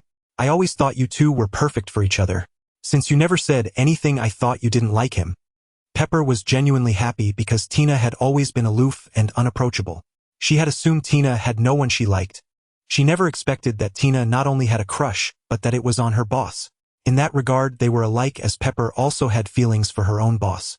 However, Tony Stark was too much of a womanizer, never staying with the same woman for more than 3 days. Pepper didn't want to become his next ex-girlfriend. Snapping out of his daze, Andy avoided the topic and instead turned the question on Tony Stark. "All right, enough about us. Let's talk about you. If I remember correctly, you're over 30, right? Haven't you ever thought about finding a beloved girl to spend your life with?" Faced with Andy's question, Tony Stark's eyes flickered with evasion. It wasn't that he had no one he liked. Everyone knew that no woman besides Pepper could stay by his side for more than 3 days. And while everyone thought Pepper was just his assistant, that wasn't true at all. There were many capable people. Without Pepper, Stark Industries would still run smoothly. But only Pepper could stay by his side as an assistant. He had grown up in a wealthy family, easily obtaining anything money could buy. But he had no idea what to do about love. For Tony Stark, everyone who approached him did so because he wielded immense wealth. They coveted fame and fortune, things he could grant with effortless ease. Yet Pepper was the sole exception. After becoming his executive assistant, she maintained a strictly professional demeanor devoid of any trace of sycophancy. Moreover, over this lengthy period, Pepper had flawlessly managed every task, saving him a considerable amount of energy. But precisely because of this, he, born with a silver spoon, had never experienced a sweet romance untainted by ulterior motives. This also led to his uncertainty about how Pepper would react once he revealed the truth to her. After all, Pepper didn't seem particularly fond of him. If she were to resign after his confession, he would lose her forever. Organizing his thoughts, Tony Stark glanced at Pepper and said, "Me. All of America knows I'm a man of universal love. The girls all adore me." He forced a few laughs to affirm his own words. Pepper's eyes dimmed after his declaration. She knew Tony Stark would never settle down. Hearing Tony Stark's forced justification, Andy found it somewhat amusing. These two were equally smitten with each other, yet they both seemed blind to the other's feelings. If the relationship between Andy and Tina was like a sheer veil where both knew but no one dared to break through, then the bond between Tony Stark and Pepper was a soundproof wall. Neither knew the other's heart, wanting to speak but finding it impossible. "Well, at least the cover girls of every fashion magazine still adore you." Watching the forcibly composed Tony Stark, Andy shook his head and made a helpless gesture at him. "Perhaps you should settle down. At least I think your relationship with Pepper is quite good. You two could give it a try." Picking up his teacup from the table and taking a sip, Andy said to them with a smile. This left the two of them stunned, once more sitting dumbfounded on the sofa in silence. Amidst their silence, tea time quickly passed. Tony Stark and Pepper, as if nothing had happened, deliberately erased the previous conversation from their minds. They did not bring up the matter again until they left Orokin Technology. After seeing them off, Tina looked at Andy with a scrutinizing gaze, leaning in and asking, "Aren't you going to tell me what happened in Los Angeles? If you lie to me, I'll tell Uncle and Aunt everything." Her tone carried a hint of threat. Andy believed Tina was capable of it, given her past record. With a wry smile, he recounted all his actions in Los Angeles to Tina, even taking her to see the bones of Bragi he had brought back. The cannon beast that could bombard Los Angeles, the dragon on the balcony, the indestructible black-armored soldiers, and the 2 giant pythons fighting over the dragon orb. These stories, vividly narrated by Andy, made Tina scream from time to time. She had known about the monster attack on Los Angeles, but she never imagined such peril. She hadn't expected Andy to hunt those monsters alongside Norman Osborn, nor that the dragon outside had been wounded and captured by him. And the bones of Bragi, those large ink-black fragments, were the remains of a giant python hundreds of meters long. It and another python had waited 500 years for the reincarnation of a dragon orb that could enable their transformation into dragons. These revelations shattered Tina's well-established worldview. As a staunch materialist, the emergence of such phenomena nearly demolished her beliefs. How could such legendary creatures exist in the real world? Until Andy told her that legends might be true, just like the special radiant energy of the dragon orb, which facilitated rapid beneficial mutations in organisms. In Andy's eyes, it was a biological evolution induction device, only with an incredibly fast induction time. Especially after acquiring the energy aggregation technology, he could record various energy fluctuations and replicate that energy for application in any field. This filled Tina with anticipation as Andy told her he could replicate the dragon orb's energy. Using the replicated energy to irradiate experimental organisms would promote their evolution, thus accelerating the rapid development of Orokin technology. Looking at the expectant Tina, Andy reached out and pulled her into his arms. Stark was right. He loved this woman in his arms. Startled by the sudden embrace, Tina felt a sweetness in her heart once she recovered. Andy had finally made a move. Resting her head on Andy's chest, they sat on the sofa holding each other for a long time. You know, Tina, in my heart, you've long been family. My parents have already regarded you as my future wife. I know everything. Without Uncle and Aunt's approval, I probably wouldn't be able to keep an eye on you like this. They exchanged a smile and kissed. Inside a military base, numerous technicians were bustling about constructing a large-scale electric current discharger. According to their estimates, this device could instantly kill Bruce Banner, eliminating the Hulk before he even emerged. However, General Ross did not wish to simply kill Bruce Banner. He wanted Banner to cooperate in creating even more powerful super soldiers. Thus, the electric current discharger was a contingency plan. If Banner went berserk in the base, it would be activated before he could transform into the Hulk. Bruce Banner, confined in a specialized mobile prison, sat motionless in a chair bound by chains. He was heartbroken, having recalled his childhood, while in the residential area reduced to rubble. He remembered his parents' faces and realized the old man hadn't deceived him. These memories only deepened his anguish. He didn't know how to face his biological father, the cold-blooded man who had killed his mother. The door to the mobile prison opened and Betty walked in. Banner, how are you feeling? What if I undo these chains and you leave here never to return? Betty was anxious and sorrowful. She feared the monstrous Hulk, but didn't want her beloved Bruce Banner to end up on an operating table or be killed by her father. Bruce Banner, head bowed, said gloomily, I'm fine, Betty. I didn't mean to deceive you all. But I've tried countless ways to kill the monster inside me. If dying here is the only way, perhaps it's the best outcome. Now completely defeated, Bruce Banner had lost all will to live. He no longer cared what the military planned to do with his genes, merely waiting for death in his chair. Seeing Bruce Banner utterly devoid of survival instinct, Betty's eyes reddened. She felt it was all her fault. If she hadn't called her father to rescue her, none of this would have happened. Tears streamed down her cheeks. She had only been terrified that the Hulk would go berserk and tear her apart. She had wanted to save Bruce Banner. But nothing had gone as she expected. Her father had imprisoned Bruce Banner to extract samples and create so-called super soldiers with no intention of curing him. A week later, inside a warehouse at the military base, a massive opposing current electrical discharge device was completed. Someone deliberately threw a rabbit into it for testing. The moment the device was activated, the rabbit was pierced by a colossal electric current and cooked instantly, the entire process taking less than a second. This boosted their confidence significantly, leading them to believe such an effect could instantly kill Bruce Banner and prevent the Hulk from emerging. To ensure Bruce Banner would willingly cooperate with their experiment, General Ross also brought out David, who had been arrested for murder. This David was Bruce Banner's biological father, a former military scientific researcher. However, his research was so inhumane that the military eventually apprehended him and threw him into prison. His mental state was relatively stable after his release until a few days prior, when he killed a security guard in a laboratory and was arrested by the police once more. If not for the need to have Bruce Banner cooperate in creating super soldiers, David, who had spent most of his life in prison, should have continued living out his remaining days behind bars. Now, as long as David could persuade Bruce Banner, he could sign a pardon to guarantee David's release from prison. Of course, having already brought David out of prison, General Ross was confident he could convince Bruce Banner. So to begin the experiment as soon as possible, he also invited Andy to be ready for the research at any time.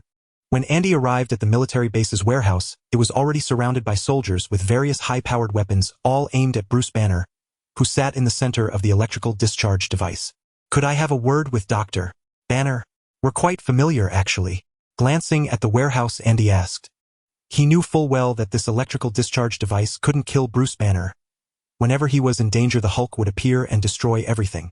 It was precisely because of this that Andy knew he had to obtain Bruce Banner's genetic sample now or otherwise. Once the Hulk emerged, this place would be razed to the ground. General Ross was quite certain of his judgment. He believed this electrical discharge device could kill Bruce Banner instantly. Thus, confident in ensuring Andy's safety, he agreed to Andy's request to visit Bruce Banner. After General Ross' consent, 2 soldiers escorted Andy closer to Bruce Banner, who was seated on a chair. Long time no see, Dr. Banner. You look terrible. Care to tell me why? Strolling over to sit on a chair in front of Bruce Banner, Andy greeted him with a smile. Bruce Banner, bound to the chair with chains, ignored Andy, remaining silent with his head lowered. Seeing no response, Andy whispered, "Don't be afraid. I've met that guy inside you. He even threw a chunk of concrete at me." At the mention of the Hulk, Bruce Banner finally reacted. "I wanted to cure myself to drive the Hulk out of my body, but I failed. Maybe you could have helped me before, but now it's all too late." With that, he lowered his head again, ignoring Andy. Looking at the utterly dejected Bruce Banner, Andy knew he had completely lost his will to live. "Could I collect some of your hair as a genetic sample? You know General Ross wants nothing more than an army of super soldiers." Bruce Banner, seated on the chair, remained silent, and Andy took that as tacit consent for the collection. He then took a sealed plastic bag and a pair of scissors from his pocket, snipped some hair from Banner's head, and stored it in the bag as a sample. After lingering by his side for a while, finding it uneventful, Andy patted his shoulder and whispered, "I don't think that big guy is a monster. I think he's another side of you, a young Bruce Banner who hasn't yet developed a proper sense of right and wrong. Maybe you can guide him, teach him what to do and what not to do." With these words, he left the warehouse. He had obtained the Hulk's hair, which might prove useful for future research. After spending several hours at the military base, the sky gradually darkened and stars appeared overhead.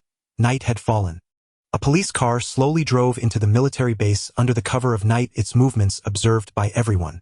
They had been waiting here for so long just for this police car carrying that somewhat deranged old man, Bruce Banner's father, David.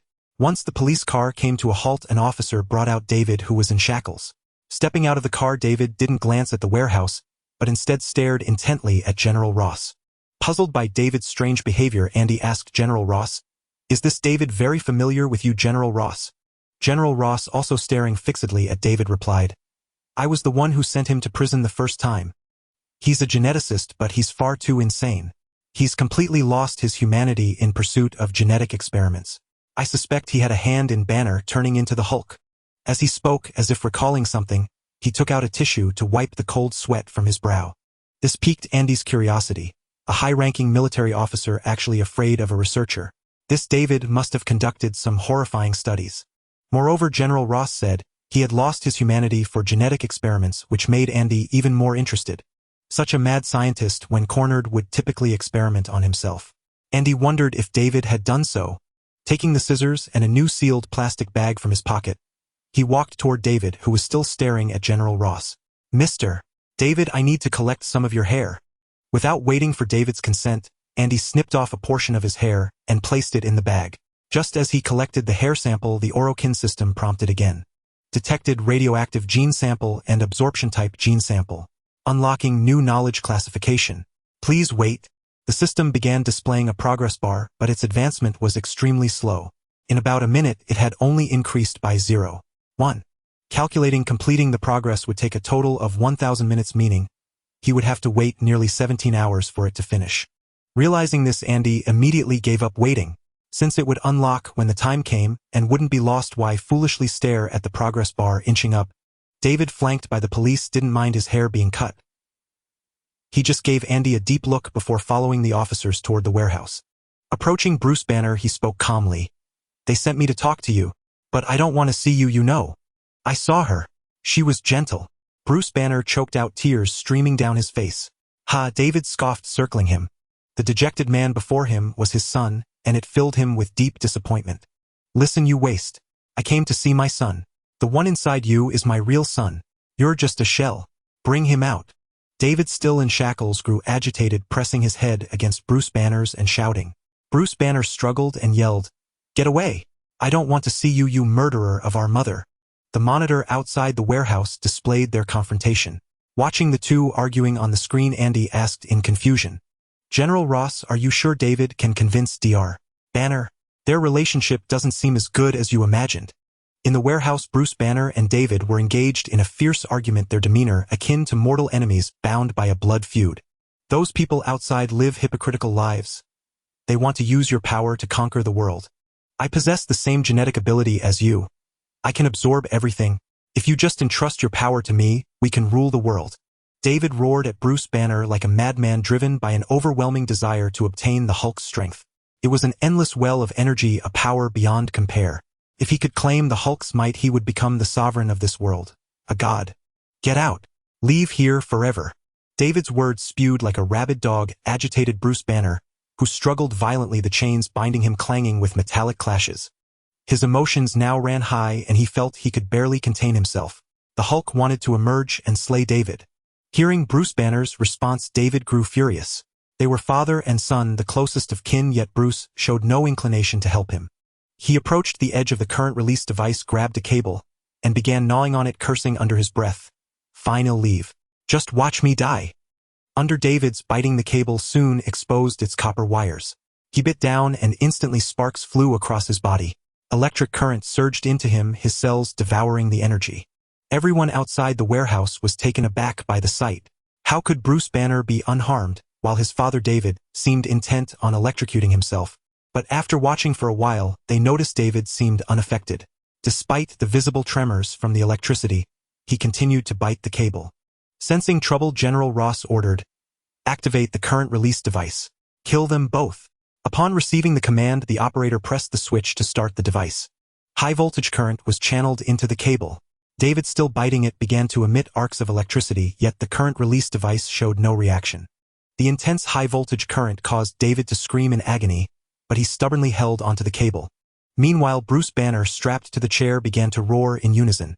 His skin gradually turned green, a transformation visible to all under the glow of the electric light. Seeing this, General Ross continued his command, full power. "We must kill them." He had a gut feeling that if they didn't finish them here, it would be far more difficult later. The operator frantically worked the keyboard, attempting to overload the current release device. Yet he discovered a strange negative electromagnetic field that absorbed all the current, preventing any from entering the device. But no explanation was needed now. Everyone saw the path of the high-voltage current on the monitors. Traveled through the copper wire into David's body, which began to transform. His body swelled, his original skin fading away, replaced by a blue-white humanoid form of pure electricity. Arcs of lightning continuously discharged from his body, striking the ground or the current release device, sending showers of sparks. As he voraciously absorbed the current, the entire city plunged into darkness, leaving only him as a source of light. Bruce Banner, still bound to the chair, could no longer hold back. He snapped the chains and transformed into the Green Hulk. Freed from his restraints, the Hulk raised his head and roared, intent on destroying everything around him, especially the luminous figure before him. David, now a being of living current, gazed excitedly at his own hands, then turned to look at the Hulk. He had to seize the Hulk's power. Only that power was truly endless, and he must possess it. Grabbing the Hulk, David's body turned into a bolt of lightning, piercing through the warehouse roof and carrying him away. The Hulk and David clashed in midair, their battle illuminating the night sky with bursts of electric light.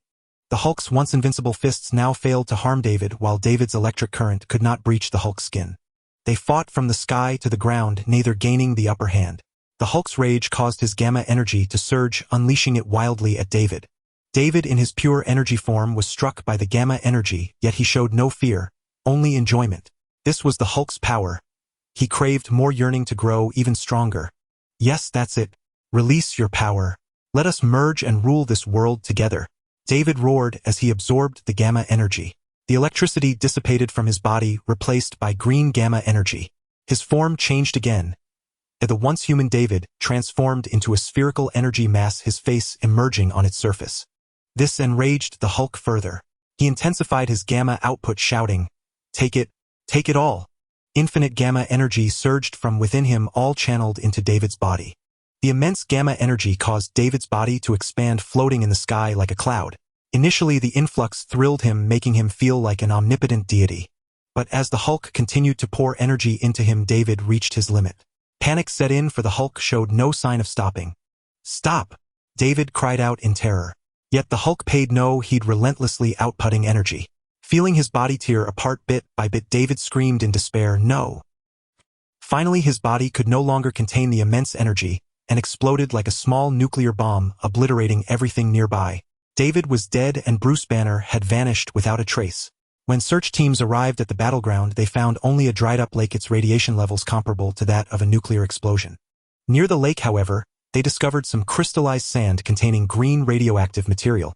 As a precaution, they brought these crystals back and handed them over to General Ross. The next day, at the top-floor laboratory of Origin Technology, Andy, who had just returned examined the sealed container sent by General Ross. Inside the box were numerous green crystals. General Ross speculated they were blood remnants from the battle between the Hulk and David, which might aid Andy's research on a new stimulant. These crystals did prove helpful, but not for the stimulant research. The moment Andy touched them, the progress bar in the origin system, which had been moving slowly, instantly reached full capacity. Upon absorbing the new knowledge, he learned that this unlock involved material manufacturing techniques, tellurium argon crystal and red crystal. With these material technologies, Andy could manufacture most of his equipment. Of course, these materials couldn't be produced carelessly, especially the red crystal, which emitted radiation. The argon crystal, for instance, was particularly troublesome due to its rapid decay. No matter how it was stored, it would only last for 24 hours after creation. Because of its swift radioactive decay, this material imbued with void energy could only be fabricated at the moment of use. Thus, these materials had to be produced only in the needed quantities, with no possibility of advanced stockpiling. Naturally, Andy wanted to test the argon crystal's properties. He found it hard to believe that an intangible energy could be condensed into a solid form. Andy activated the energy aggregator crafted through energy convergence. Following the method for crystallizing argon, he input the energy fluctuation values of void energy. White void energy was generated within the aggregator. Even through the device, Andy could sense the immense danger posed by that tiny cluster of void energy. Radiating a palpitation-inducing energy fluctuation, the void energy began to liquefy. The liquid energy within the instrument surged, gradually, eventually precipitating crystal-like substances. The argon crystal took shape in the aggregator, resembling a stone-like onion in a bluish-purple hue. After taking protective measures, Andy retrieved the crystal and examined it closely with tweezers. Barely perceptible traces of energy seeped from every part of the argon crystal, dissipating into the air until they vanished.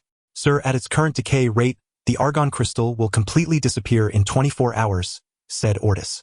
Ortis' voice echoed through the lab, projecting the decay rate of the argon crystal. The projection was based on Ortis' prediction of the crystal's decay rate.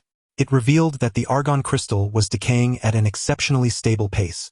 Before the argon crystal fully decayed, it could still be used to forge equipment. Andy placed the crystal into the fabrication pod, eager to see the effect of merging it into materials. As the pod activated a titanium alloy and the argon crystal liquefied, slowly fusing into one. When the pod ceased operation, a pair of knuckle dusters lay before Andy. The silver-white metal knuckle dusters bore bluish-purple veins, traces left by the argon crystal. Ortis checked these knuckle dusters for any signs of argon crystal decay. No sooner had the words left his mouth than a beam of light scanned the knuckle dusters. After a thorough examination, Ortis reported no signs of decay. The absence of decay meant that once the argon crystal fused with the material, its properties transformed. It retained the void energy of the crystal, but no longer emitted radiation. Andy donned the knuckle dusters and swung a few punches. They felt no different from ordinary ones. He then put on energy gloves and continued the experiment. Initially, the knuckle dusters remained unchanged. It was only when Andy switched the energy gloves to active output that the knuckle dusters reacted. Blue energy surged from their surface, enveloping them. With a fierce punch to a sandbag, he blasted a large hole through it. The argon crystal had enhanced the material. Then Andy amplified the energy output. The energy on the knuckle dusters no longer enveloped them, but began to concentrate at the tips. As he threw the punch, the energy was released, piercing straight through a new sandbag. Gazing at the knuckle dusters in his hand, Andy found them intriguing. They were unmistakably akin to a Thanos amp. Unfortunately, he lacked void abilities, and the knuckle dusters couldn't attack like an amp. The energy attack head just unleashed was actually converted from the energy glove's power through the argon crystal embedded in the knuckle dusters. In other words, any equipment forged with argon crystal would exhibit this effect, and the destructive force would depend on the amount of energy supplied. The knuckle dusters themselves didn't amplify energy. They merely gathered and released it. This made argon crystal an excellent conductive material. But the uses of argon crystal extended beyond that. It contained void energy, and Andy needed to study this energy to acquire the Thanos' exclusive ability, void power. Void power was an almost insurmountable ability. Even the Greiner's Kuva, which could block energy, only scoured away its impurities, utterly unable to halt the spread of void energy. One crucial reason the Tenno could wield this power was their prolonged exposure to the void. Due to extended contact with void energy, their genes mutated. Thus, Andy aimed to study argon crystal to develop a void gene imbued with void energy. With the void gene, he could harness void power and wield the Tenno's special abilities. Although the Orokin Empire lacked technology for void gene research, David's genes perfectly filled that gap. David could absorb electrical energy, meaning his genes could absorb energy. If Andy could decipher the mechanism of energy absorption from his genes, he could create a similar gene module to absorb void energy from argon crystal, thereby forging a void gene. However, this was a long-term project yielding no immediate benefits. Of course, argon crystal itself was used for equipment fabrication, making it an excellent material for Andy. Yet its rapid decay prevented mass production, limiting its use to personal purposes. At Oscorp, Norman Osborn was extracting a special substance from Brocky's bones. He smashed the ink-black bones into fragments and loaded them into test tubes. Brocky's bones were exceedingly hard. Grinding that single test tube of bone powder had taken him over 10 hours. Under Norman Osborn's operation, the black bone powder was mixed with a special transparent solution and placed into a centrifuge. The centrifuge spun rapidly and the test tube showed distinct changes. The mixed solution separated into 3 clearly defined layers. At the bottom lay the bone powder, in the middle a black flocculent substance, and at the top a transparent liquid. Under the influence of the special solution, the bone powder released its special substance, forming a black flocculent mass, while the bone powder itself faded to a grayish-white hue. This flocculent substance was what Norman Osborn needed. In earlier studies, Head discovered that this special material had a therapeutic effect on his family's hereditary disease. After detailed calculations, 20 grams of the flocculent substance could stabilize his genes for a period, while Dragon Ball energy could rapidly guide organisms toward beneficial evolution. Perhaps soon he could fully cure his family's hereditary disease, sparing Emily and Harry from further suffering. He extracted the flocculent substance from the test tube. This clump weighed only 50 grams. When fully dried, it would likely weigh about 10 grams. This was extracted from 100 grams of crushed bone, indicating that the flocculent substance's proportion in the bone wasn't very high. But Norman Osborn wasn't disappointed.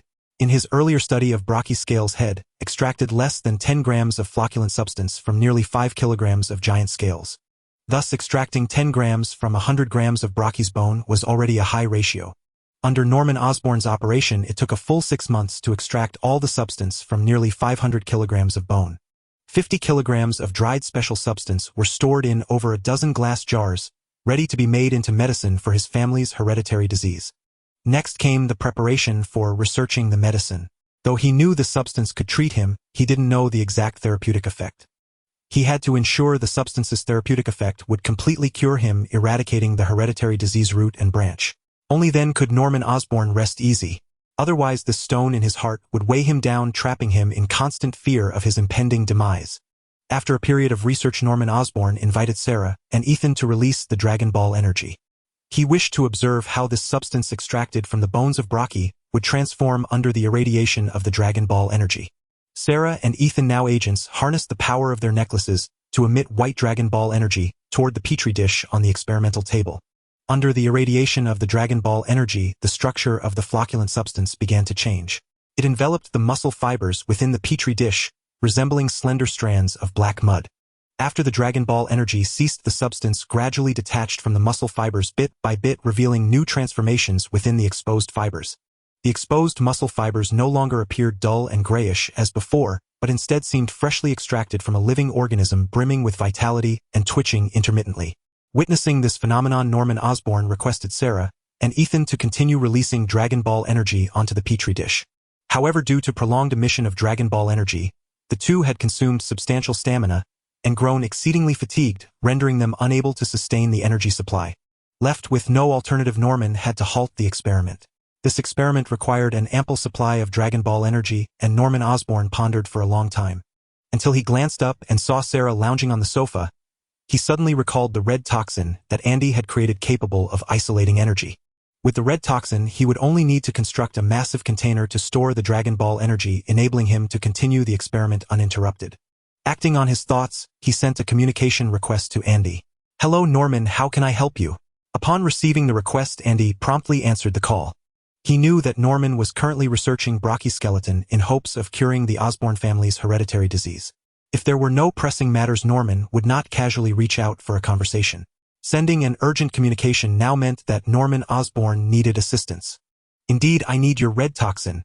I must store the Dragon Ball energy for experiments." Store the Dragon Ball energy. Andy glanced at the energy aggregator he had just built a few days prior, musing that there was no need for the red toxin. This device could simulate and generate the Dragon Ball energy. "Wait, I'll show you something impressive." Ending the call, Andy drove to Osborne Corporation with the energy aggregator in tow. Norman Osborn didn't grasp Andy's intent, merely assuming Andy had used the red toxin as a coating to create a special container. After a long wait, the group finally saw Andy arrive in the laboratory. Andy pushed open the door, cradling an instrument in his arms. The device, shaped like a hemisphere, puzzled Norman Osborn and the others. The instrument glowed in shades of blue, white, and gold, unmistakably a standard Orokin technology product. Yet it contained no trace of the dark red toxin nor any impurities within. The crowd gazed at Andy in confusion, wondering what purpose this instrument served. Seeing the bewildered looks, Andy patted the energy aggregator in his arms and explained, "This is the energy aggregator I just built. It can record energy fluctuations and simulate them. In other words, once the energy aggregator records an energy fluctuation, it can continuously generate that same type of energy." Hearing Andy's description, Norman Osborn was taken aback. The capabilities of the energy aggregator were too powerful and truly astonishing. The ability to replicate identical energy simply by recording its fluctuation was unprecedented. Regardless of its application, it would have a monumental impact on the world. "Sarah, Ethan, release the Dragon Ball energy so I can record it." Following Andy's instructions, the two used their necklaces to emit white Dragon Ball energy toward the energy aggregator. Under Andy's operation, the energy aggregator activated, absorbing the scattered Dragon Ball energy from the surroundings. The pure white Dragon Ball energy gradually coalesced within the device, forming a palm-sized white orb that radiated its energy outward. The energy fluctuation of the Dragon Ball energy was recorded, after Andy signaled Sarah and Ethan to stop releasing it. The energy aggregator began generating Dragon Ball energy autonomously. Though much weaker than the energy from the necklaces, it steadily accumulated. The nearly transparent energy gathered its color, deepening gradually until it transformed into a white radiance within the device. The Dragon Ball energy was finally fully aggregated. The white Dragon Ball energy coalesced into a sphere small enough to be held in one's hand. Taking the sphere from the energy aggregator, Andy gently squeezed it and found it remarkably soft, akin to a clump of cotton. Andy found this odd. He had followed the method for creating argon crystals, which should have yielded a substance as hard as those crystals, not something so pliable. The others were astonished to see the Dragon Ball energy orb in Andy's hand. He had materialized energy into a tangible form. Norman Osborn was especially elated.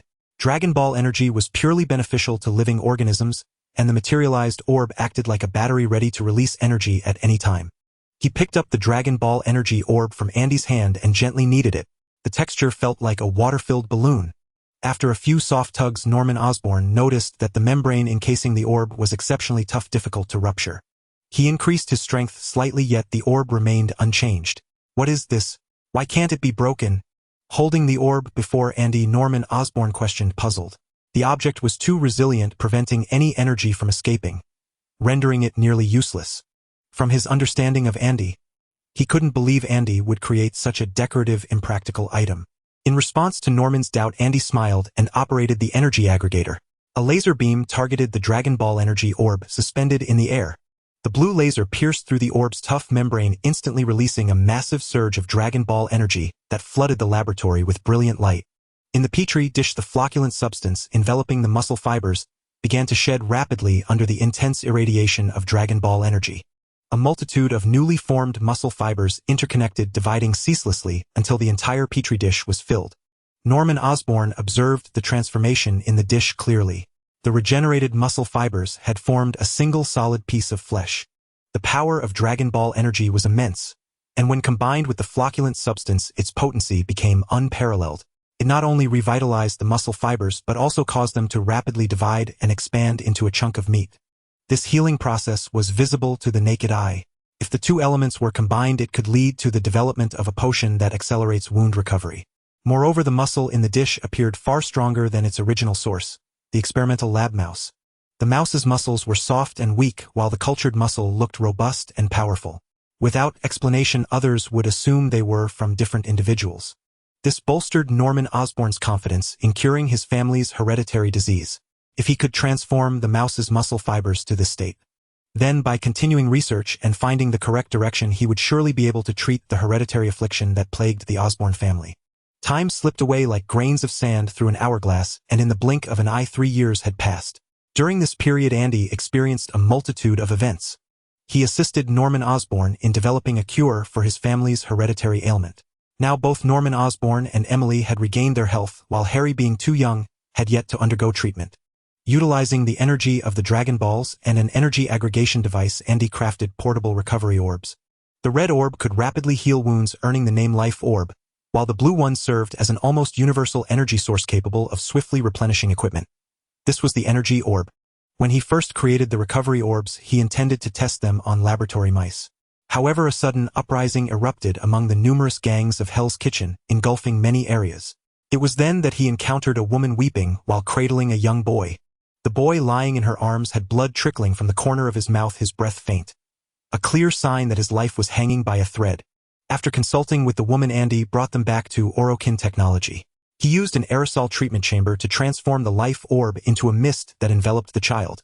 Enveloped in the red mist, the boy's injuries mended swiftly, his breathing steadied, and he drifted into a peaceful slumber within the treatment pod. Through conversation, Andy learned that the woman and child were named Vanessa and Richard's father was none other than the infamous Kingpin. Before long, Hell's Kitchen calmed down, and the whole of New York fell silent as if awaiting the judgment of a sovereign. At the entrance of Orokin technology, a burly man stormed in. This somewhat stout figure was Kingpin himself. He appeared exceptionally enraged, yet exercised remarkable restraint, for he had just learned that his son was being treated there. As for the gang that had attacked his home, every last living member had been thrown into a meat grinder, turned into mincemeat, and fed to the sharks in the sea. At the time, he believed his child was dead, but his men informed him that Andy, the owner of Orokin technology, had taken them away, claiming he would provide treatment. This filled him with excitement. Knowing Orokin technology's capabilities, he realized that if Andy had brought his child there, there was still hope. This was the reason for his composure. Upon receiving the news in his top-floor laboratory, Andy asked Vanessa to bring Kingpin up as he needed to conduct a thorough examination of Richard. Soon Kingpin followed Vanessa into the top-floor lab. Seeing his son sleeping peacefully in the treatment pod, he finally breathed a sigh of relief. The Underworld Emperor expressed his gratitude to Andy repeatedly. After comforting Vanessa, he left Orokin technology to attend to the aftermath of the riots. Though he had entertained thoughts of retiring to a normal life to watch his child grow, since someone sought to provoke his wrath, he would show them the true cruelty of the Underworld's emperor. From that day onward, countless gang organizations worldwide were systematically eradicated, their deaths gruesome, none left intact. It was also from that day that Andy gained a godson, Richard Wilson. During the chaos that gripped the underworld, Andy saved many lives using various devices. People who had been caught in the crossfire of gang wars. His efforts to treat the wounded fostered immense trust in Orokin technology, causing its stock prices to surge dramatically. Now, Orokin technology stood as a megacorporation, second only to Stark Industries. Another of Andy's achievements over these 3 years was the creation of an incubation pod, based on his animal companion research, successfully bringing to life the assault-type companion Cooper. The assault-type Cooper was covered in fluffy black and white fur, with a lotus-shaped pattern on its head. It resembled a canine, yet it was an egg-laying creature. Andy named it Caesar. Caesar was tall and robust, possessing exceptional reconnaissance and tracking abilities. It needed only a single contact with a target object to forever remember its scent, as well as the odors and traces it left behind. From the day of its birth, Andy had meticulously nurtured Caesar. Now it appeared as docile as a large dog, but in truth it could effortlessly kill a fully armed soldier. Moreover, Caesar was highly intelligent. It could comprehend all of Andy's commands and react appropriately to different situations. Caesar's cleverness endeared it to Tina, who often took it along with Pepper on outings. Andy fully supported this, as Caesar's presence ensured Tina's safety. It was an ideal animal guardian. Despite the many gains over 3 years, Andy had yet to decipher the void gene. The energy of the void was too mysterious. David's energy-absorbing gene was utterly incapable of absorbing it. Every time Andy extracted void energy, the vast currents would merely flow over the absorbing gene, showing no sign of being absorbed. It seemed that void energy was fundamentally different from any energy in the mortal world, as if it were an exceptional force existing independently beyond the realm. Consequently, research on the void gene remained stagnant at its initial stage, with no progress whatsoever. However, progress was made on the new stimulant requested by General Ross. By studying Bruce Banner's hair and the green crystals delivered to him, Andy managed to replicate a fraction of the Hulk's abilities. This fraction was used to create the rage stimulant modeled after the Hulk's rage-fueled power. Upon using the rage stimulant, the user's physical capabilities would be greatly enhanced. The angrier they became, the stronger they grew, reaching up to 20 times their original strength. In other words, a person with 100 kilograms of force could, after using the rage stimulant, achieve a maximum force of 2 tons. And for enhanced soldiers with nearly 500 kilograms of force, their peak strength could reach 10 tons. Of course, the rage stimulant came with significant side effects. It had no fixed duration. Instead, it rapidly broke down and consumed the user's bodily nutrients. This process would continue until all nutrients within the user's body were depleted, at which point the user would resemble a desiccated corpse. The only difference being that they were still alive. Therefore, after using the rage stimulant, one must absolutely avoid using any other stimulants. Instead, they needed to carry a large supply of high-energy food. Once the stimulant's effects wore off, the user would have to consume a vast amount of nutrients to replenish their body, and only after full recovery could they return to the battlefield. This was an exceedingly lengthy process. Returning to one's original state after using the rage stimulant required 6 months of recuperation. However, this was not bad news for General Ross. In fact, he was pleased by the mummy-like appearance. If an enhanced soldier used the rage stimulant but failed to retreat from the enemy, the best course of action would be to change their appearance. And nothing could achieve a more thorough transformation than becoming a mummy. As long as the soldier didn't turn into a desiccated corpse right under the enemy's nose, their survival could be ensured. In fact, Ross even established a dedicated search and rescue team specifically tasked with locating enhanced soldiers who had used the rage stimulant. At the top-floor laboratory of Orokin Technology, Andy had just concluded a phone call with Tony Stark, who was conducting research on void genes. Tony had invited Andy to Stark Industries to witness his latest masterpiece, the Jericho missile. Andy readily accepted the invitation. With no progress on the void gene research, Andy decided to take a break and explore, hoping to stumble upon some inspiration. Upon entering Stark Industries, Andy couldn't help but marvel at Tony Stark's prowess as an arms dealer, noting that every visit revealed something new. The walls of the exhibition hall were lined with an array of weaponry ranging from small pistol rounds to massive heavy missiles. It felt more like a museum of armaments, yet none of the exhibits were outdated models. All were the latest products on display. In essence, every weapon and round here was destined for military deployment. After navigating through countless displays, Andy finally reached Tony Stark's office. "Good day, Mr. Andy." As Andy prepared to knock, the office door opened automatically and J.A.R.V.I.S' voice emanated from the ceiling. J.A.R.V.I.S was well acquainted with Andy, especially since Tony Stark himself had invited him. With familiarity, J.A.R.V.I.S greeted Andy and opened the secured door. "Hello, J.A.R.V.I.S. I think you should spend more time with Otis to enhance your emotional modules." Responding to J.A.R.V.I.S, Andy casually teased about their emotional capabilities. The two AIs were nearly identical, even their speech patterns were equally cold and devoid of emotion. "Thank you, I will communicate with Otis." J.A.R.V.I.S' mechanical voice echoed again, offering thanks in a frigid tone. Pushing the door open, Andy found Tony Stark lounging on a sofa, swirling whiskey in a glass. Taking a glass from the cabinet, Andy poured himself some whiskey and settled onto the sofa, savoring the drink. Without a word, they drank in silence. After finishing his whiskey, Tony Stark led Andy to his laboratory. On the lab table lay a missile nearly 2 meters long, Tony Stark's latest creation, the Jericho missile. "See this? This is my newest product." Unlike conventional cluster bombs, the Jericho missile carries 20 micromissiles that upon separation automatically lock onto the target area. A single missile can blanket hundreds of meters of battlefield, with uniform coverage maximizing its destructive potential. With that, Tony opened the missile's casing, revealing micromissiles less than half a meter in length. Each of these specially crafted micromissiles could destroy a heavily armored combat vehicle.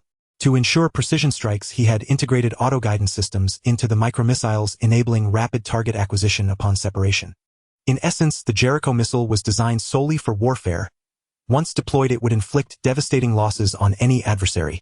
Gazing at the Jericho missile, Andy nodded in approval. It was indeed a formidable weapon. However, Andy wasn't overly concerned with the Jericho missile, as it sparked no inspiration within him, though its existence felt vaguely familiar. Seeing Andy's indifference to his latest creation, Tony Stark was puzzled. Usually, Andy would critique his inventions, pointing out flaws. But today, Andy didn't seek out any vulnerabilities in the Jericho missile, even though Tony had deliberately left some for him to discover, hoping for his input. "Hey, don't you have anything to say?" After a pause with no response from Andy, Tony couldn't help but ask. Snapped out of his reverie by Tony's call, Andy replied, "The Jericho missile has no major flaws overall, but how do you ensure maximum effectiveness on the battlefield? The military won't have J.A.R.V.I.S to assist with targeting, and with so many micromissiles packed inside, its launch speed is a significant issue. A slow launch speed makes it an easy target to be intercepted and detonated midair. If the Jericho missile is too close to friendly lines, wouldn't that be suicide?" As if returning to form, Andy began picking apart the Jericho missile's shortcomings. He was well aware that many of these flaws were deliberately left by Tony Stark to see if he could offer solutions. Facing Andy back in his element, Tony Stark felt a surge of excitement. He relished this back and forth, as only through constant competition could they spark more ideas. In the lab, the two engaged in a heated debate over the Jericho missile's technical deficiencies, each gaining insights from the exchange. At the height of their argument, a phone call interrupted them. Boss Miss Pepper and Miss Tina were attacked by a strange creature while shopping. It was Tony Stark's personal bodyguard, Happy, his voice tinged with panic. Attacked by a strange creature. The two billionaires were astonished. What bizarre entity had appeared in New York this time? The last such occurrence was 3 years ago with the Hulk and Andy's dragon. Where are you? Is anyone injured? Before Tony Stark could speak, Andy anxiously questioned Happy on the other end. Wiping sweat from his brow, Happy replied with a wry smile, Mr. Andy, your Caesar was incredibly brave. It spotted the creature before it could approach the ladies. The ladies are just a bit shaken. The creature appeared humanoid, and I suspect it's one of those vampires that have been rumored lately. Recently, whispers of vampires had been rampant in New York, with all sorts of terrifying stories circulating. These rumors spread widely, as if someone was deliberately warning others. Initially skeptical, Happy began to believe after the attack, as the creature avoided sunlight and stayed in shadows. Just like the vampire legends. Even when pursued by Caesar, the creature remained hidden in the shadows, shunning the sun, a behavior identical to the rumored vampires. Learning from Happy that the two women were unharmed, Andy breathed a sigh of relief. Then, recalling that Caesar had chased the creature, and might know its whereabouts, Andy instructed Happy to bring the ladies and Caesar back to Stark Industries immediately. He wanted Caesar to track the creature's trail and determine if it was indeed a vampire. If possible, Andy aimed to capture a few vampires for experimentation. These peculiar beings always possessed unique genetic sequences that could potentially aid his research on void genes. Receiving Andy's orders, Happy confirmed with Tony Stark, and then escorted Tina and Pepper into the car to return to Stark Industries. The top priority was ensuring the ladies' safety. Once back at Stark Industries, he could provide Andy and Tony Stark with a detailed account of the incident. After Happy brought Tina and Pepper back to Stark Industries, both women's faces were still deathly pale. Tell us exactly what happened. How could there be a vampire? After comforting Tina and Pepper, Andy and Tony Stark asked in unison. They couldn't understand. Vampires had never appeared before, so how could one suddenly show up now? Compared to the panicked Pepper, Tina remained relatively calm and explained. We were shopping, and in a dimly lit store a pale-skinned man suddenly lunged at us. If Caesar hadn't reacted quickly and knocked him away, he would have caught us. At first I thought he was trying to kidnap us, but during Caesar's pursuit the man's speed grew faster and faster. In the end, Caesar didn't chase him too far to protect us. But when he rushed at us, I saw 2 sharp fangs in his mouth. He must be the legendary vampire. After explaining, Tina sipped her coffee, never imagining that a simple shopping trip would lead to such an bizarre encounter. Based on Happy and Tina's accounts, Andy formed a rough idea of this person: fear of sunlight, pale skin, incredible speed, and 2 sharp fangs. All of this was enough to prove that the one who attacked Pepper and Tina was indeed a vampire. Yet in the past, there had never been any rumors of vampires in New York. Why had this blood-feeding monster suddenly appeared recently? Pondering this, Andy called Caesar over and gently stroked his fur as he asked, You chased that vampire. Do you still remember his scent? Enjoying the petting, Caesar lowered his head and rubbed against Andy's calf, indicating he was confident he could find the vampire. Patting Caesar's body, Andy praised, Good boy. Later help me track him down. With that, Andy and Tony Stark began their respective preparations. Capturing a vampire required equipment after all. Who knew how many more vampires lurked in its lair? Based on the legendary weaknesses of vampires, Tony Stark crafted a sunlight lamp. For Tony, it was nothing advanced. Merely a reinforced ultraviolet radiation device. Andy, meanwhile, modified the 10 kinetic absorption traps he kept in his car, adding electric shock devices and ultraviolet emitters. This ensured that once a vampire was caught, it would quickly lose its ability to resist. Tony also forged a batch of silver-plated bullets, curious to test whether the rumor of vampires' vulnerability to silver was true. With everything ready, Happy led over a dozen fully armed bodyguards out with Caesar. Aside from Happy, all were former soldiers with formidable combat skills. And this time they were hunting a vampire. The veteran soldiers were all buzzing with excitement. It had been a long time since they'd dealt with anything like this. What's more, both bosses had promised a reward of $10,000 for each vampire captured. Andy had given them 10 kinetic absorption traps. If they could capture all the vampires, each of them would earn at least $100,000 in bonuses. Led by Caesar, they wound their way to a nightclub on the outskirts of New York. The nightclub looked dilapidated with much of its paint peeling off as if it had been operating for a long time. But unlike other nightclubs, this one was open during the day and had no staff outside to lure in customers. As Caesar approached the club, his entire body tensed ready for battle. Seeing Caesar's state, Happy believed the vampire must be hiding inside. Given Caesar's current abilities, his extreme tension suggested there was more than one vampire in the club. Happy signaled the bodyguards to enter one by one. They had to capture the vampires today. Inside, the nightclub lights flashed in every direction, and the dance floor was alive with provocative movements, a stark contrast to the eerie silence outside. The air was thick with the mingled scents of cheap perfume and low-grade cigarettes. The people inside were nearly frenzied. The bodyguards remained vigilant as they entered. Something was clearly off, and some could even detect a faint trace of blood amid the chaotic odors. Working in pairs, they moved through the club, quietly installing sunlight lamps in various spots. Report all preparations complete. Awaiting orders. In a corner of the club, Happy was calming the agitated Caesar when the communicator in his ear crackled to life. Everyone had finished their tasks. Upon receiving the news, Happy released Caesar to track down the vampire that had attacked Tina, and Pepper then gave the order to switch on all the sunlight lamps. The moment the lamps blazed to life, many people screamed in agony, their bodies emitting wisps of white smoke. They were the vampires. Beside them, others lay unconscious on the floor, their necks bearing 2 bloody puncture wounds. The bodyguards gasped. There were far too many vampires. In the dance floor alone, over a dozen had been reduced to corpses by the sunlight lamps. The surviving vampires fared no better. They writhed on the ground in pitiful agony, screaming in torment. Seeing this, the bodyguards quickly threw out the kinetic absorption traps, fearing that any more delay would turn all the vampires into lifeless remains. Meanwhile, Caesar dragged a battered figure back to Happy's side. The vampire who had attacked Tina and Pepper. When the sunlight lamps turned on, he had sensed something was wrong and tried to flee the club. But Caesar suddenly appeared and bit off his leg. To prevent escape, Caesar crushed all 4 of his limbs and dragged him to Happy. The vampire recognized this strange giant hound. It was the reason his hunt had failed today. The chaos in the club also roused its master. A pale-skinned man emerged. By now, most of the sunlight lamps had been turned off, with only a few still illuminating the walls. The ultraviolet light reflected off the walls was merely unpleasant for him, causing no real harm. At the sight of this man, all the bodyguards aimed their guns at him while Happy drew his ratchet. A weapon Andy had given him along with an energy glove before they left. Heh! The man merely sneered at the guns and lunged toward Happy. But he severely underestimated the ratchet in Happy's hands. Midair, unable to dodge, he was struck by a flaming bullet. Screaming in midair, he turned into a fireball and crashed to the ground, rolling frantically to extinguish the flames. The surrounding bodyguards showed no mercy. With no spare kinetic absorption traps left to capture this vampire, they opened fire relentlessly. The silver-plated bullets dealt a fatal blow to the already miserable vampire. Before dying, he glared at Happy with venomous eyes and rasped, "You humans fit only to be prey. The elders will avenge me." With that, Happy shot him in the head, reducing the entire vampire to a pile of ash. The vampire, still pinned under Caesar, witnessing this, trembled all over. He knew full well the significance of the vampire that had just been killed. The vampire, with all 4 limbs severed, gazed at the surrounding crowd, overwhelmed by sheer terror.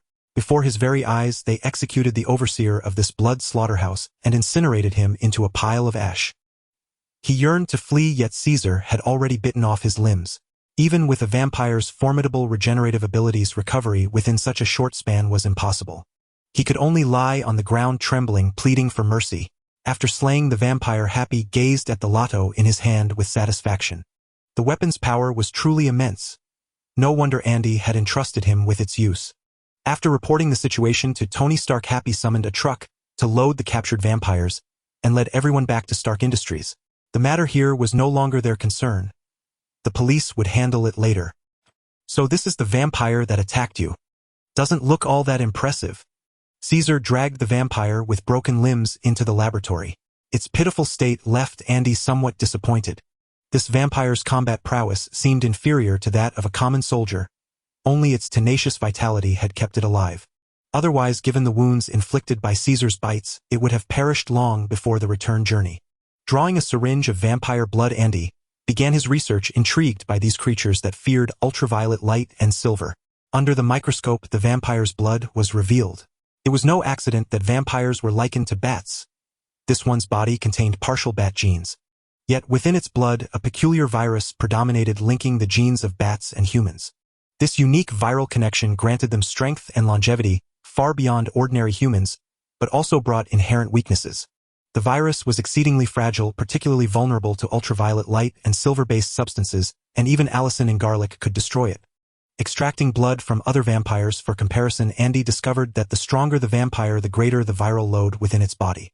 In other words, this virus was the source of their power. To grow stronger, a vampire must continuously consume fresh blood, using it to amplify the virus. This explained why vampires attacked humans and why they refrained from feeding on animal blood. Andy found it logical. Possessing immense power, while surrounded by a food source, one would naturally choose the path of least resistance. Yet, as a normal human, he felt that a species treating humans as prey ought to be eradicated. After gaining a general understanding of vampires, Andy summoned security from Ouroboros technology to transport all the vampires back for confinement. Stark Industries lacked sufficient biological experimentation equipment, preventing Andy from fully comprehending the vampire's abilities. Their regenerative power, in particular, was an extreme anomaly. The vampire whose bones Caesar had broken had already fully recovered in a short time. It attempted to ambush Andy while he was collecting blood from other vampires, but the moment it rose, Caesar pounced and nearly tore out its throat. The unfortunate vampire was injected with a massive dose of anesthetic, collapsing into a deep slumber. Meanwhile, Tony Stark was busy mass-producing ultraviolet emitters specifically targeting vampire weaknesses. He insisted on installing them throughout the entire corporate headquarters. These supernatural beings made him deeply uneasy. Most crucially, he crafted several bracelets containing highly concentrated allicin. When attacked by a vampire, opening the bracelet would release allicin, keeping the creatures at bay. However, the odor of allicin was far from pleasant. After concentration, its stench rivaled that of a chemical weapon. Not even humans could bear to be near it. Yet its effectiveness was undeniable. Every vampire that caught the scent ceased struggling and collapsed as if grievously wounded.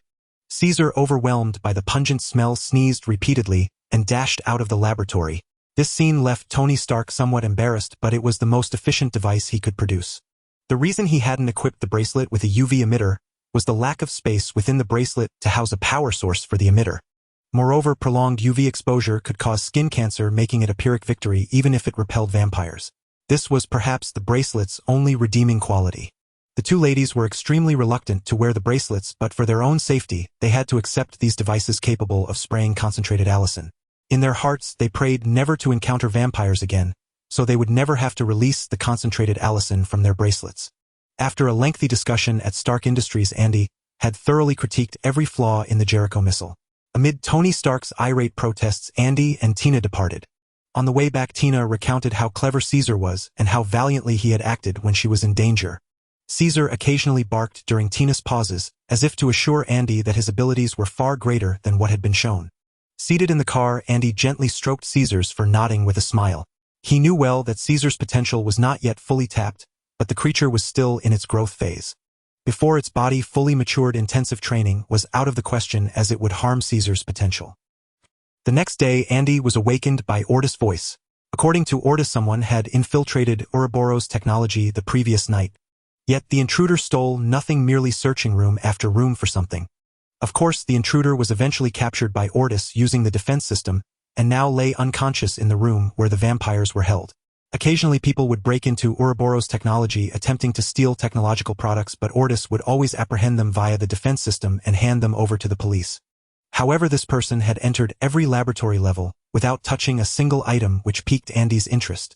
Returning to Ouroboros technology, he found a man restrained by a kinetic absorption trap. The man made no struggle, merely lifting his head to glance at Andy. "Hello, could you explain why you infiltrated Ouroboros technology last night?" Andy deactivated the trap, handed the man a cup of coffee, and asked with a smile. "You can call me Blade. I'm a professional vampire hunter. I have a special method to track vampires. By the time I found them, they were inside this company. I intended to kill them all. But I couldn't locate them, and your defense system caught me instead." Blade, his face dark, answered in a low, gruff voice. He had initially suspected Andy of being a vampire or a human collaborator providing shelter for them. Yet he detected no fanatical reverence for vampires in Andy's demeanor, coupled with Ouroboros technologies and Andy's reputation. Blade easily deduced the vampire's fate. Falling into the hands of a scientist would be far more miserable than ending up with a hunter like himself. Upon hearing Blade's explanation, Andy was somewhat astonished, never expecting that the world harbored such a profession as vampire hunters.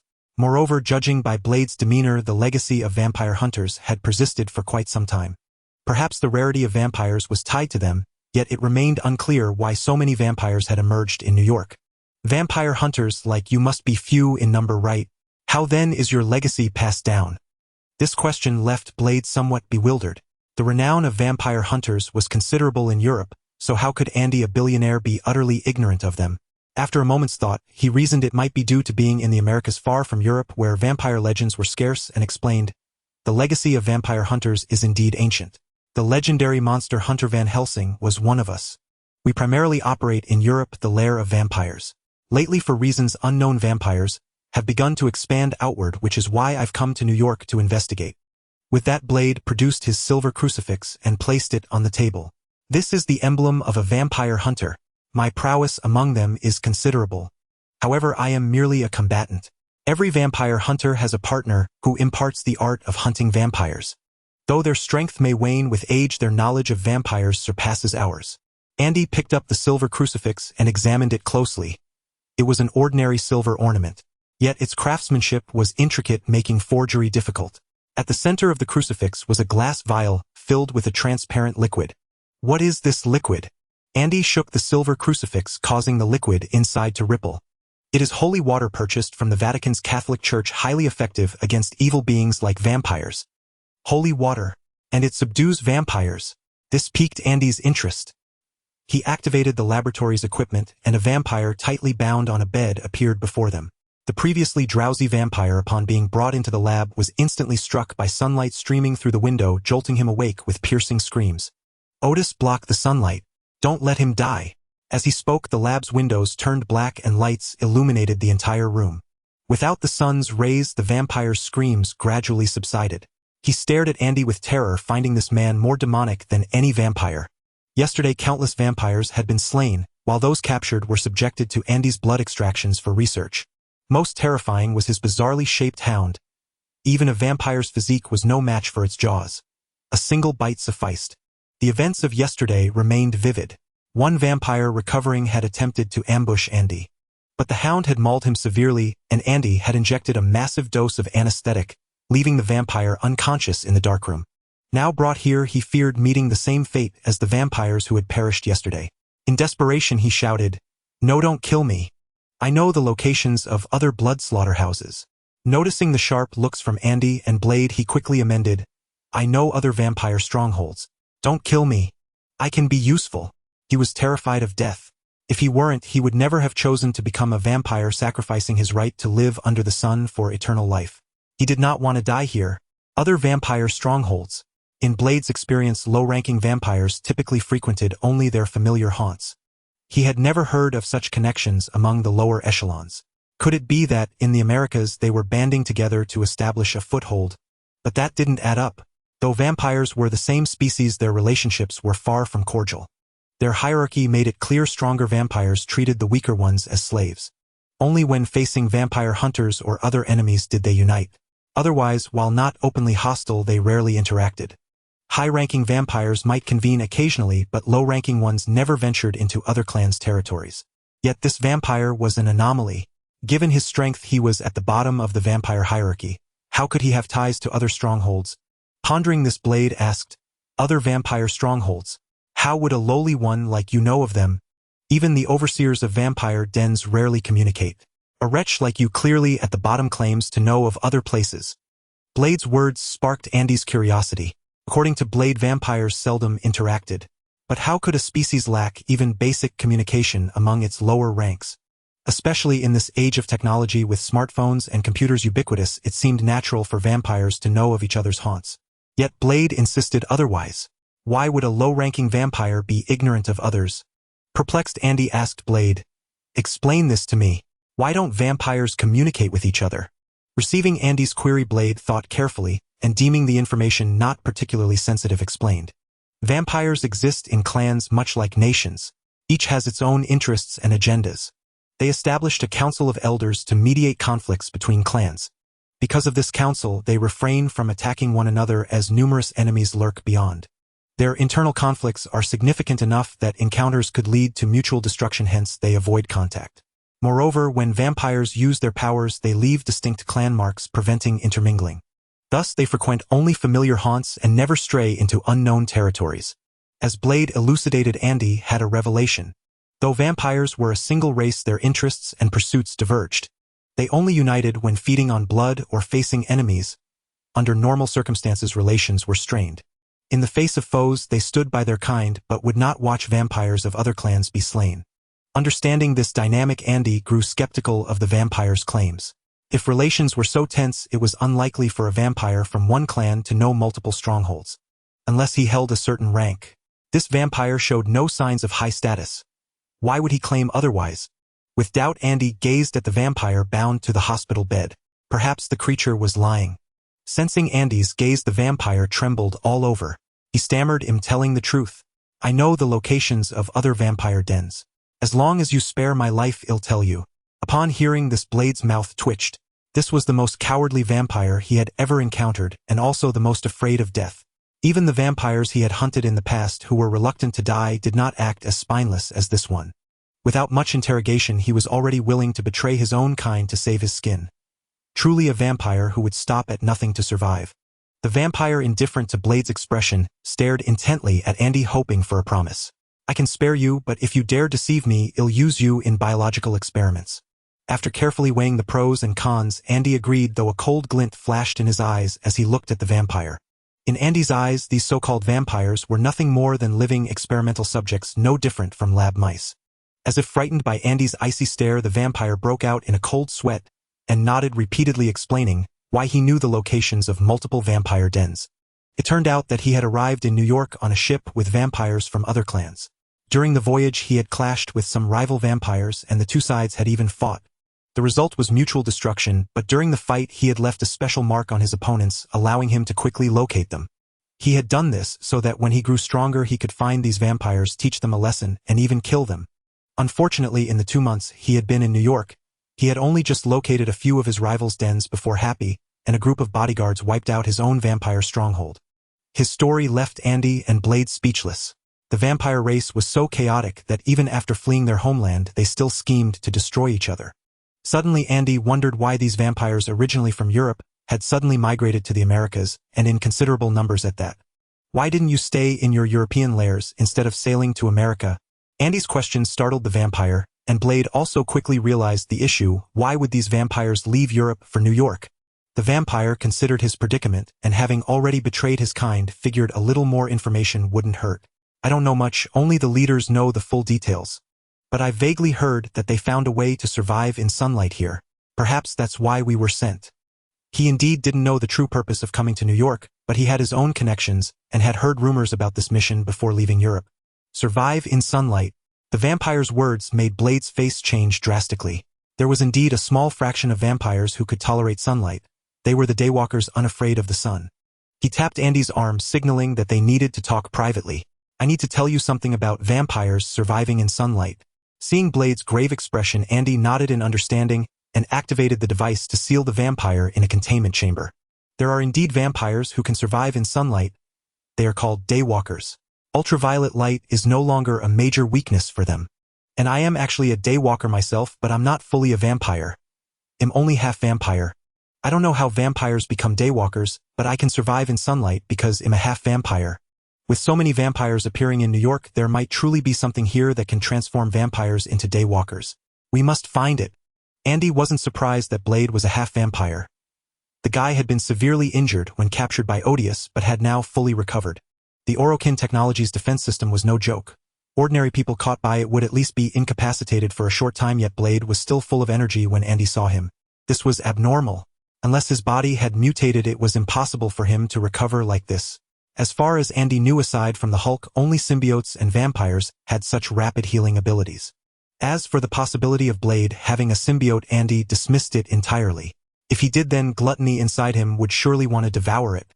In the past few years, every time he met Norman Osborn, gluttony had shown a greedy desire to consume him. However, the concept of daywalkers intrigued Andy. Blade claimed he could overcome the weakness to sunlight because he was half vampire. But how would these vampires transform into daywalkers? Surely not by sheer endurance, or they wouldn't have left Europe. After careful thought, Andy identified a problem. During his preliminary study of vampire blood at Stark Industries, he had found that their abilities relied on a special virus.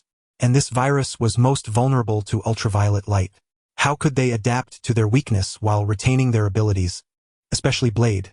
Since he was half vampire, that meant half of him was vampire. How did he adapt to sunlight? Pondering these questions, Andy decided to investigate further. I need some of your blood. Perhaps it can reveal the secret of Daywalkers. Blade didn't hesitate. He immediately cut his palm with a dagger over a small beaker. Blood quickly gushed from the wound, filling the beaker halfway. He too wanted to know the secret of Daywalkers and how to transform them. Without that knowledge, he could only rely on brute force to eliminate vampires who had shed their weakness. Vampires who could move under the sun would be far more formidable than the rats hiding in shadows now. Taking Blade's blood to the lab bench, Andy used research instruments to reveal the true nature of Blade's blood. Unlike ordinary vampires, Blade's genetic foundation was human, with segments of vampire genes attached to the outer layer. The two genes achieved a certain balance in their connection, minimizing the vampire virus impact on Blade. In fact, due to this balance, some of the virus defects were neutralized. Although his abilities were not as powerful as a true vampire's after this offset, they were not significantly weakened either. On the contrary, the elimination of defects gave him an advantage in combat against vampires. Moreover, while studying Blade's blood, Andy discovered that Blade himself possessed a unique constitution that contributed to this condition. The vampire virus could not be so docile. In ordinary vampires, the virus raged uncontrollably, constantly converting absorbed blood into more viral particles. But in Blade it was the opposite. The virus was extremely stable. Instead of spreading wildly, it concentrated around certain organs, maintaining Blade's physical stability. This might be the key factor in transforming vampires into Daywalkers. In the laboratory, a virtual projection rendered the genetic model of Blade. Unlike the normal double helix structure, Blade's genetic model had a mesh-like genetic structure on its periphery, the gene fragments of the vampire virus. These gene fragments enveloped Blade's own genes, as if protecting the genetic material within. Such a genetic configuration granted Blade the power of a vampire, while also bestowing upon him a certain resistance to ultraviolet radiation. Because his core genetic makeup remained human, untouched by the vampire virus in the slightest. Though Blade could not comprehend the scientific experiment, he could tell that the projected genetic model differed from a normal human, so he asked, "Is this my genetic model? What did you find in it?" Andy smiled and transformed the model's form, conjuring 3 genetic models before Blade. These 3 models represent a normal human, you, and a vampire. Saying this, he enlarged the human genetic model and explained, "A normal human's genes have a double helix structure with corresponding traits that are relatively stable, the most common type." Next, he enlarged the vampire genetic model. A vampire's genes are quite unique. They are not entirely inherited. The normal double helix structure is interspersed with other gene fragments, making the vampire's genes resemble a virus. Because these gene fragments are fully embedded within the genes, the vampire's vulnerability to ultraviolet light is also inherited. Finally, he enlarged Blade's genetic model. Even without Andy's explanation, Blade could see the uniqueness of his own genes. His genes were neither as orderly as a human's nor as chaotic as a vampire's. They had 2 layers, with the outer genes enveloping the inner double helix structure.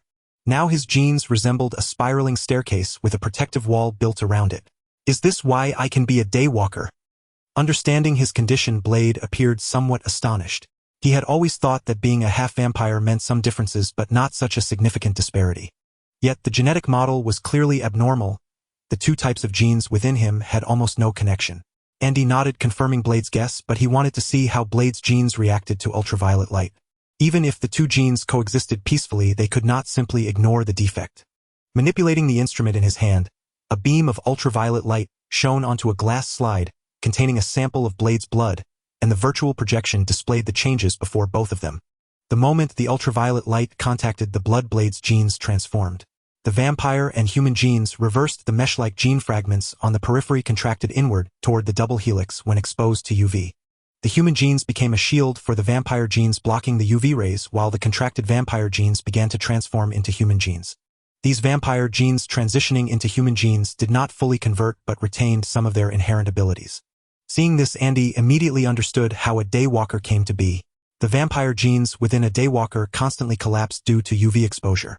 But a portion of those genes would always transform into human genes and be preserved, and this part was the key to becoming a Daywalker. Perhaps someone in New York had discovered this effect and used it to create an item that could convert vampires.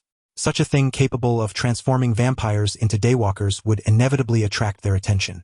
For the greatest dream of vampires was to survive under the sun. A dream shared by every vampire and a flaw they had to overcome. Blade also recognized the issue with his own genes. Although he was a half-vampire, he was definitely different from vampires.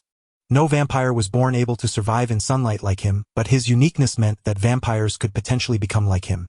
As long as the key factor in gene conversion was found, vampires could transform their genes and become daywalkers surviving under the sun. Blade, do you know of any other daywalkers?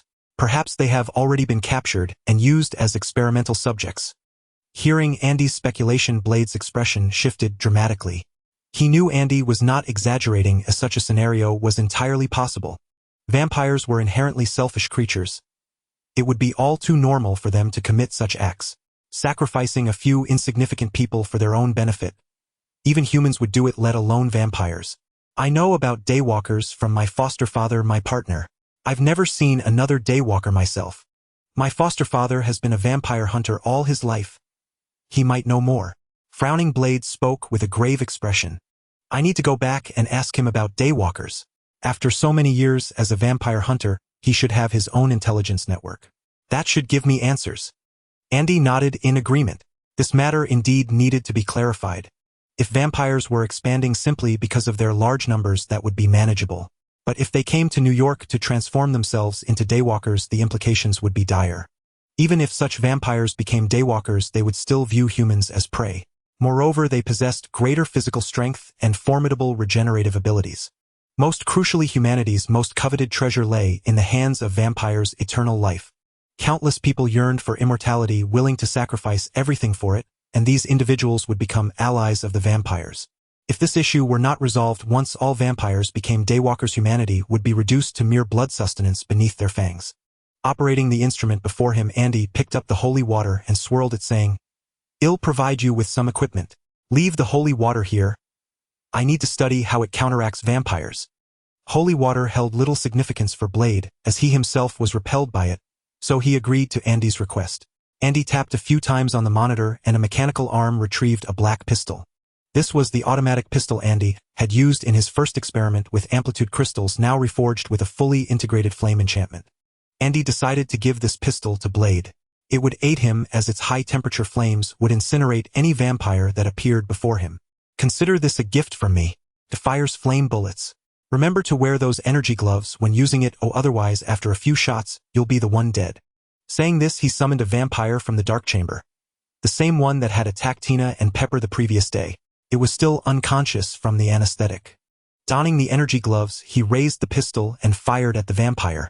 A streak of fire cut through the air, and the vampire was ignited in its slumber, reduced to a pile of ash in mere breaths. Witnessing this through the glass of the sealed chamber, the vampire inside felt sweat trickle down his forehead, his heart filled with terror. He had guessed correctly. In Andy's eyes, vampires were nothing more than disposable experimental subjects. This gun's power is somewhat excessive, so be extra careful when using it. And if it's not an enemy, don't resort to this firearm. Also remember to wear the energy gloves before handling it. Handing the automatic pistol to Blade, Andy gave his instructions with meticulous care. Blade was astonished by the formidable power of the automatic pistol in his hand. He had used many firearms, and a handgun of this style could be purchased anywhere. Yet he had never encountered a weapon so devastating. A single shot could reduce a vampire to ashes, its might surpassing even his most frequently used flamethrower. Do these energy gloves provide power for the pistol? If I use other weapons, can I achieve the same effect? Blade's curiosity was understandable. Anyone witnessing this for the first time would think the same, for the gun appeared merely adorned with a few extra patterns compared to ordinary arms. Andy chuckled softly as he explained, "That won't work. I've modified this automatic pistol, and that's why it possesses such power. If you want me to modify any weapon for you, I can help, but I won't sell these arms." Blade nodded in understanding. He bid Andy farewell and left Orokin Technology, with the weapon needing to set off immediately to investigate the matter of the vampires. The vampires here were living a harsher existence than humans, so they required no assistance for now. He also had to return and discuss the Daywalker issue with his foster father. After Blade departed, Andy summoned another vampire from the hidden chamber. The first vampire had yet to divulge the exact location of the vampire stronghold, so he couldn't be used for biological experiments yet. Another had to be brought out for a try. The new vampire immediately shouted at Andy. "You'd better release me, you despicable human, or the elders will surely tear you to shreds." Hearing this, Andy smirked disdainfully. This vampire still hadn't grasped his own predicament. Already in the hands of his enemy, yet still attempting to threaten him. It was hard for Andy to believe such a dim-witted creature was a vampire. Judging by his appearance, he was at least 30 years old, and anyone with a clear mind should understand their situation. With that thought, Andy glanced at the vampire in the sealed chamber. In comparison, that timid-looking vampire seemed far more like an intelligent being. He extracted a drop of holy water and let it fall onto the brainless vampire's body. Like a drop of water added to a pot of sizzling hot oil, the holy water splattered everywhere. That single drop of holy water dissipated in the splashes, yet it had scorched large patches of the vampire's flesh. The vampire who had been cursing at Andy moments ago now looked as though he had just crawled out of a vat of sulfuric acid, his face utterly ruined. His skin and muscles fused together, fangs protruding from his mouth. He resembled a grotesque, deformed beast. "Ha! So this is the true form of you vampires. Truly hideous." Andy spoke with a mocking tone. These vampires regarded themselves as superior beings, hurting humans, seeing them as nothing but livestock to be slaughtered at will. As a human, how could Andy treat them with any courtesy? Using them merely as experimental subjects was already the most merciful approach he could offer. Though the holy water had vanished, the vampire still wailed in agony. The holy water's suppression of such vile creatures was overwhelming.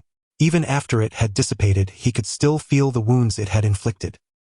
He felt as though the blood flowing through his veins was no longer his own, but a mixture laced with holy water, ceaselessly tearing his body apart from within. Enduring the pain, the vampire gritted his teeth and hissed at Andy, "Destroying the blood slaughterhouse. You'll regret it.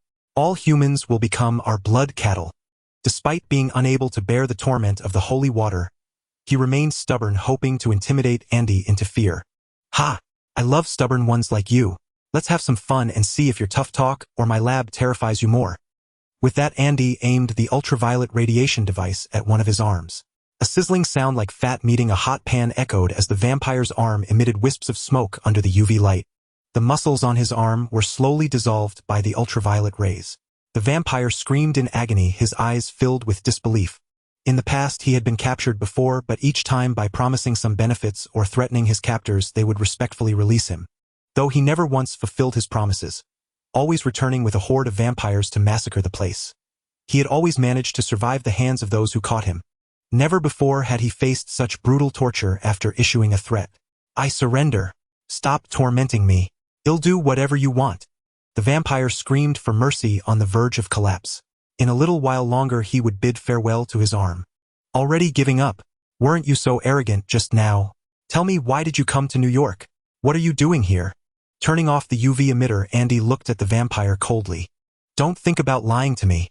You wouldn't want to know the consequences of deception." In Andy's eyes, the vampire saw nothing but cold indifference.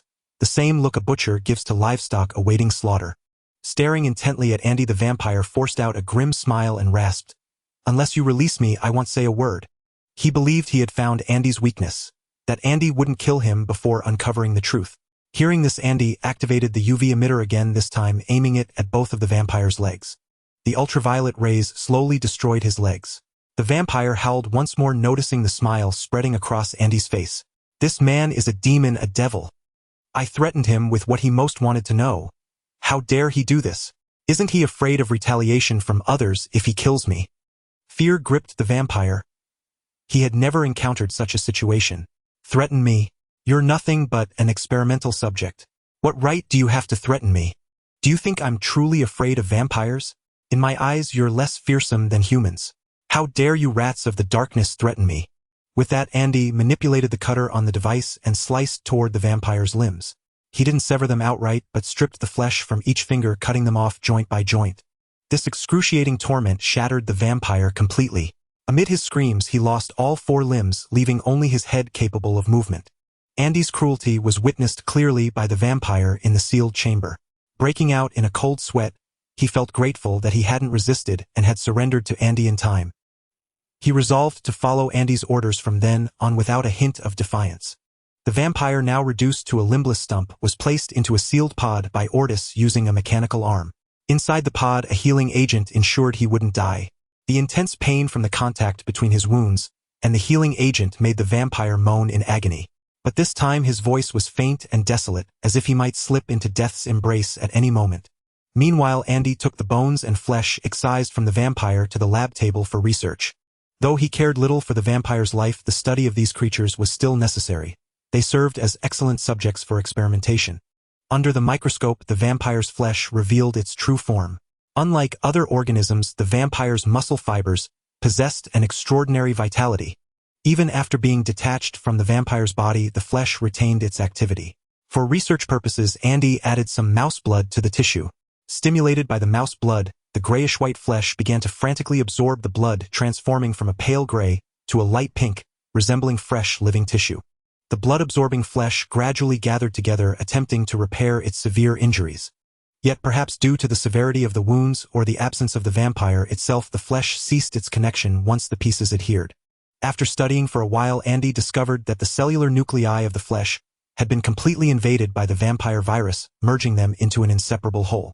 This finding prompted Andy to compare it with Blade's cells, and the contrast indeed revealed the underlying issue. Blade's cells did not fully fuse with the virus like the vampires.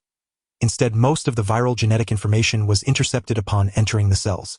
Only a small portion of genetic information could enter the cells and integrate with them. Moreover, upon entering, the viral genetic information was partially cleansed by the cytoplasm, allowing only beneficial information for Blade to pass through. When Andy irradiated Blade cells with a UV emitter, his cells were able to absorb a certain amount of ultraviolet radiation. Perhaps this was the key reason why Blade cells could cleanse the virus, and it might be the essential path for vampires to become daywalkers. It seemed that Blade's body harbored many secrets. At least regarding vampires, it was certain that Blade was a true daywalker. However, vampire cells could not withstand UV exposure. Through the microscope, Andy clearly saw the vampire cells begin to disintegrate the moment they contacted UV rays. The cytoplasm instantly evaporated, and the entire cell resembled parched earth crumbling into dust at the slightest touch. The cell nucleus directly collapsed, dissipating into a wisp of smoke in the air. The stark difference between the two types of cells left Andy pondering what exactly these vampires needed to transform into daywalkers. But one thing was certain: daywalkers truly existed. Perhaps someone had developed a special substance to convert vampire cells into those of a daywalker, driving these vampires to expand recklessly. Lying on the sofa in deep thought, Andy suddenly noticed a phalanx he had excised from the vampire's hand. Staring at the bone, a strange idea crossed his mind. The vampire's bones might hold the answer. With this thought, Andy tossed the phalanx into a grinder. As the machine whirred, the pale bone was reduced to powder. He placed the powder into a test tube and added a solution Norman Osborn had used to refine Brocky's bones. The powder and solution mixed thoroughly, then gradually separated under the centrifuge's force. After separation, 3 distinct layers appeared in the tube: a sediment of bone powder, a mixture of fat and solution, and a thin blood-red substance. Extracting the blood-red substance, Andy examined it closely under the microscope. It was composed mostly of the vampire virus with some mutated variants. These mutated viruses closely resembled those in Blade's body, yet differed. The viral structure in Blade was net-like, while the mutated version formed a tubular shape. Placing these viruses under a UV emitter, Andy observed through his instruments that the normal vampire virus was instantly destroyed by the ultraviolet rays. In contrast, the mutated viruses endured for a few seconds before the tubular outer wall was breached and they were destroyed. Seeing this, Andy realized that this was the true method for vampires to transform into daywalkers. However, this mutated virus existed only within the bones and in such minuscule quantities that large-scale production was impossible. According to Andy's estimation, the amount of mutated virus needed for one vampire to become a daywalker would require extraction from nearly 10,000 vampires. If done without endangering lives, the number of vampires needed would be far greater. Multiplying it 100-fold would not be an exaggeration. This approach was clearly unfeasible. If the vampire leadership truly attempted it, they would face not only enemy attacks but also opposition from their own vast kin. At that point, they would be surrounded by enemies on all sides. A scenario the vampires would surely avoid. Otis, save and back up the experimental records. After backing up the records, Otis spoke. Sir, I believe you should eradicate these vampires. They are more detestable than the infested virus of gluttony. At least gluttony does not allow the virus to run rampant. As Otis finished speaking, gluttony emerged from Andy's body, transforming into a slender, sharp spike that pierced the speaker from which Otis' voice emanated. Watching gluttony seemingly throwing a tantrum at Otis, Andy chuckled. Don't be harsh on it. It just covered your cameras and speakers while feeding. Gluttony's aggrieved thoughts reached Andy, amusing him. It was like a sulking child. Oh, very well. But I must reiterate, it's better to eliminate these vampires. I don't want you or Miss Tina to be harmed. Otis' voice echoed from the laboratory, sealing a hint of resignation in his tone. He did not trust these vampires. In his logic unit, aside from humans, all other intelligent life forms were no different from ordinary experimental materials. Previously unaware of vampires, Otis had merely executed standard logical protocols treating animals as experimental subjects. But since yesterday, when a vampire was confined in the darkroom, his logic unit had undergone a change. Not all intelligent beings were human, and therefore any non-human intelligent life would be regarded as experimental material. If encountered, they would be captured directly. If they resisted during the process, they would be summarily executed. This shift was quite noticeable, and Andy could clearly sense it. However, he was not worried about Otis spiraling out of control. The intelligent technology of the Orokin Empire naturally included countermeasures for such situations, especially since Otis was merely an artificial intelligence. In the Orokin Empire, there existed a cephalon, a construct created by directly extracting a living person's consciousness. Even those transformed from humans into cephalons had no power to resist, forced to submit to the might of the Orokin Empire. As for a simple AI program like Otis, breaking through the technological barriers of Orokin science was even more impossible. Yes, I will eliminate all these vampires. They are nothing but scum living in the shadows. With that, Andy retracted gluttony back into his body, chuckling softly to soothe its mood. But from the perspective of the vampire in the sealed chamber, every move Andy made reeked of blood, the blood of vampires. In his eyes, Andy would be the butcher who would annihilate the entire vampire race. He prayed silently, hoping that Andy might spare him when the time came to exterminate them all. The vampire saw gluttony's peculiar form, clearly uncertain whether Andy was human or some strange creature. But one thing was certain: no matter what Andy was, the vampire would always be his enemy. Opening the sealed chamber, Andy said to the vampire, "What is your name? Tell me the locations of the vampire strongholds you know, and it'll make things easier for you." Having found nothing useful from further study of these vampires, Andy decided to capture more from their strongholds for interrogation. Thrilled by Andy's promise, the vampire suppressed his excitement and said, "You can call me Abel. The easiest vampire stronghold I know is near the docks in Manhattan. It's called Hell's Kitchen." Hell's Kitchen? That was Kingpin's private territory. The irony of the location amused Andy. As Richard's godfather, Andy maintained a good relationship with Kingpin. They often gathered for drinks. They also collaborated in business. Kingpin supplied Andy with cheap raw materials and comprehensive security, while Andy transformed Kingpin into a formidable enhanced warrior. Kingpin was already incredibly powerful, the only human Andy had ever seen who had pushed his body to its physical limits through sheer training. After using the human enhancement serum, his strength surpassed human limits, granting him monstrous power. Now Kingpin looked like a lion ready to strike at any moment. Anyone daring to defy him would be torn to shreds. With the vampire stronghold's location secured, Andy dialed Kingpin's number. "Something up, Andy? You don't usually call at this hour." Hearing Kingpin's puzzled tone, Andy chuckled. "Nothing much. Just some little rats I found in your territory." Little rats? Had someone in Hell's Kitchen stolen from Orokin technology? Kingpin was surprised. He knew Orokin's security systems were formidable. After using the enhancement serum, he had tested his strength. Even his inhuman power couldn't breach Orokin's defenses. He couldn't imagine anyone stealing their products. "Who stole from you? I'll catch them." No, I didn't lose anything. You know, Orokin's security. I found traces of vampires in New York. Is there a new nightclub near the docks in Hell's Kitchen? That's one of their dens. They'll provide you with some practical gear. I suggest you wipe them all out. These creatures feed on humans. I wouldn't want my godson to lose his father. Having informed Kingpin about the vampires, Andy left the rest to him. Hanging up, Kingpin felt uneasy. Recently, his men had reported many mysterious disappearances which he had dismissed as the work of a trafficking gang. Now he realized the victims were likely taken by vampires as food. Andy's warning put him on high alert. He had no reason to doubt Andy. These vampires rampaging through his territory deserved only death. Of course, while eliminating them, he would send some to Andy for research. Only through Andy's studies could the vampires be completely eradicated. Send someone to check the missing persons in the dock area and sweep every nightclub there. You know what to do with anyone who resists. Crushing his iron cane into a ball, Kingpin pressed the intercom and spoke coldly. After Kingpin gave the order, a truck slowly rolled into Hell's Kitchen loaded with hundreds of fluorescent lights and kinetic absorption traps. These were specially prepared for the vampires by Andy. Given the hot-headed nature of Kingpin's thugs, without the fluorescent lights they would likely lose their lives trying to capture the vampires. A man with a target painted on his head directed his men to equip the lights. "Hurry up, you lazy bastards. These lights are lifesavers." A black thug, while strapping a light to his belt, joked, "Boss Bullseye, how do we use these to survive? Do we blind our enemies by turning them on suddenly?" His comment drew laughter from the crowd, who had no idea what the lights were for. Bullseye himself knew little more than his clueless men. Kingpin hadn't explained the lights. He only told Bullseye to turn them on when clearing the nightclubs, as they would reveal the enemies. "Stop asking questions. Just shine them on people. You'll understand soon enough." Bullseye shot a cold glance at the thug. Under his command, hundreds of thugs prepared, their faces twisted with malice as they stared toward the docks. "Move out." At Bullseye's order, the thugs surged forward and disappeared into the streets. They made no attempt to hide, marching openly through every block. Everyone could see their intent, but no one dared stop them. This was Hell's Kitchen, where others' lives were none of their concern. Still, curiosity stirred.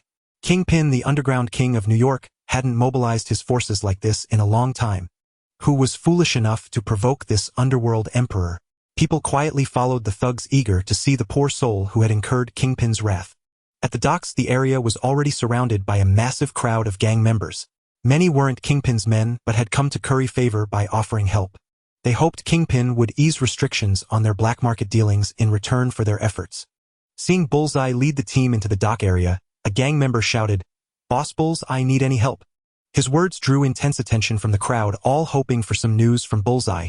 Bullseye didn't disappoint. With a sinister grin, he scanned the crowd and said, "Hold this area. No one leaves without my orders. Throw anyone who tries into the sea for the sharks." "Haha, don't worry, no one's getting out of here." The crowd raised their weapons, cheering and laughing wildly. They were gangsters. Gangsters from Hell's Kitchen, the most chaotic place in all of America. They were demons living in hell, and they would show everyone what true hell looked like. They loved Bullseye's audacity because it mirrored their own. That was Hell's Kitchen's tradition. All enemies would experience true despair here and understand what real hell meant. The gang members parted to make way for Bullseye. Now anyone trying to flee the dock area would be their enemy. Remember to sweep every nightclub. Not a single one missed. Fiddling with a dart in his hand, Bullseye reiterated the order to his men. The commotion in Hell's Kitchen's dock area drew the attention of the police. The disturbance was too significant.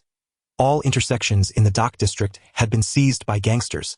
The police officers of Hell's Kitchen merely cast a distant glance at the gangsters stationed at the intersections and did not advance. Every officer who managed to survive in Hell's Kitchen adhered to one rule: avoid meddling in gang affairs. One bolder officer quietly approached a gang member he knew and whispered, asking the reason for their gathering there. The gang member put an arm around his shoulder and led him to a corner, speaking in a low voice. "Buddy, this is an order from Bullseye. You know who he answers to. Best not to go poking around." Upon learning it was Bullseye's command, the officer ceased his inquiries, offered the gang member a cigarette, and left. Surrounded by thugs, he felt his life was in jeopardy. He crept back along the wall to his patrol car and drove back to the station. He needed to inform his superior, hoping the captain would avoid interfering with Bullseye's affairs. He had no desire to witness a repeat of the carnage from 3 years ago. "Chief, those thugs said it was on Bullseye's orders. You know who Bullseye works for? We'd better stay out of this." The police chief concurred wholeheartedly. The incident in Hell's Kitchen 3 years prior had shaken the entire global underworld.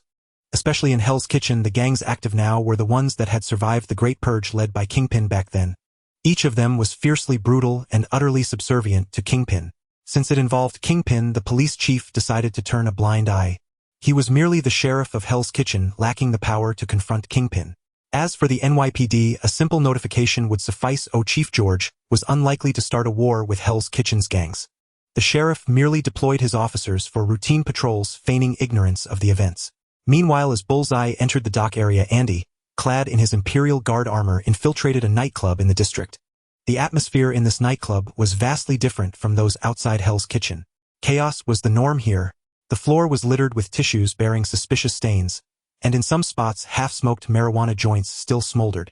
The stench of cheap perfume mingled with marijuana smoke, creating a hellish paradise of hedonism. The patrons, dazed and oblivious to the outside world, drowned themselves in debauchery. Andy, with his cloaking device activated, moved through the crowd, while Bullseye and his men methodically raided one nightclub after another.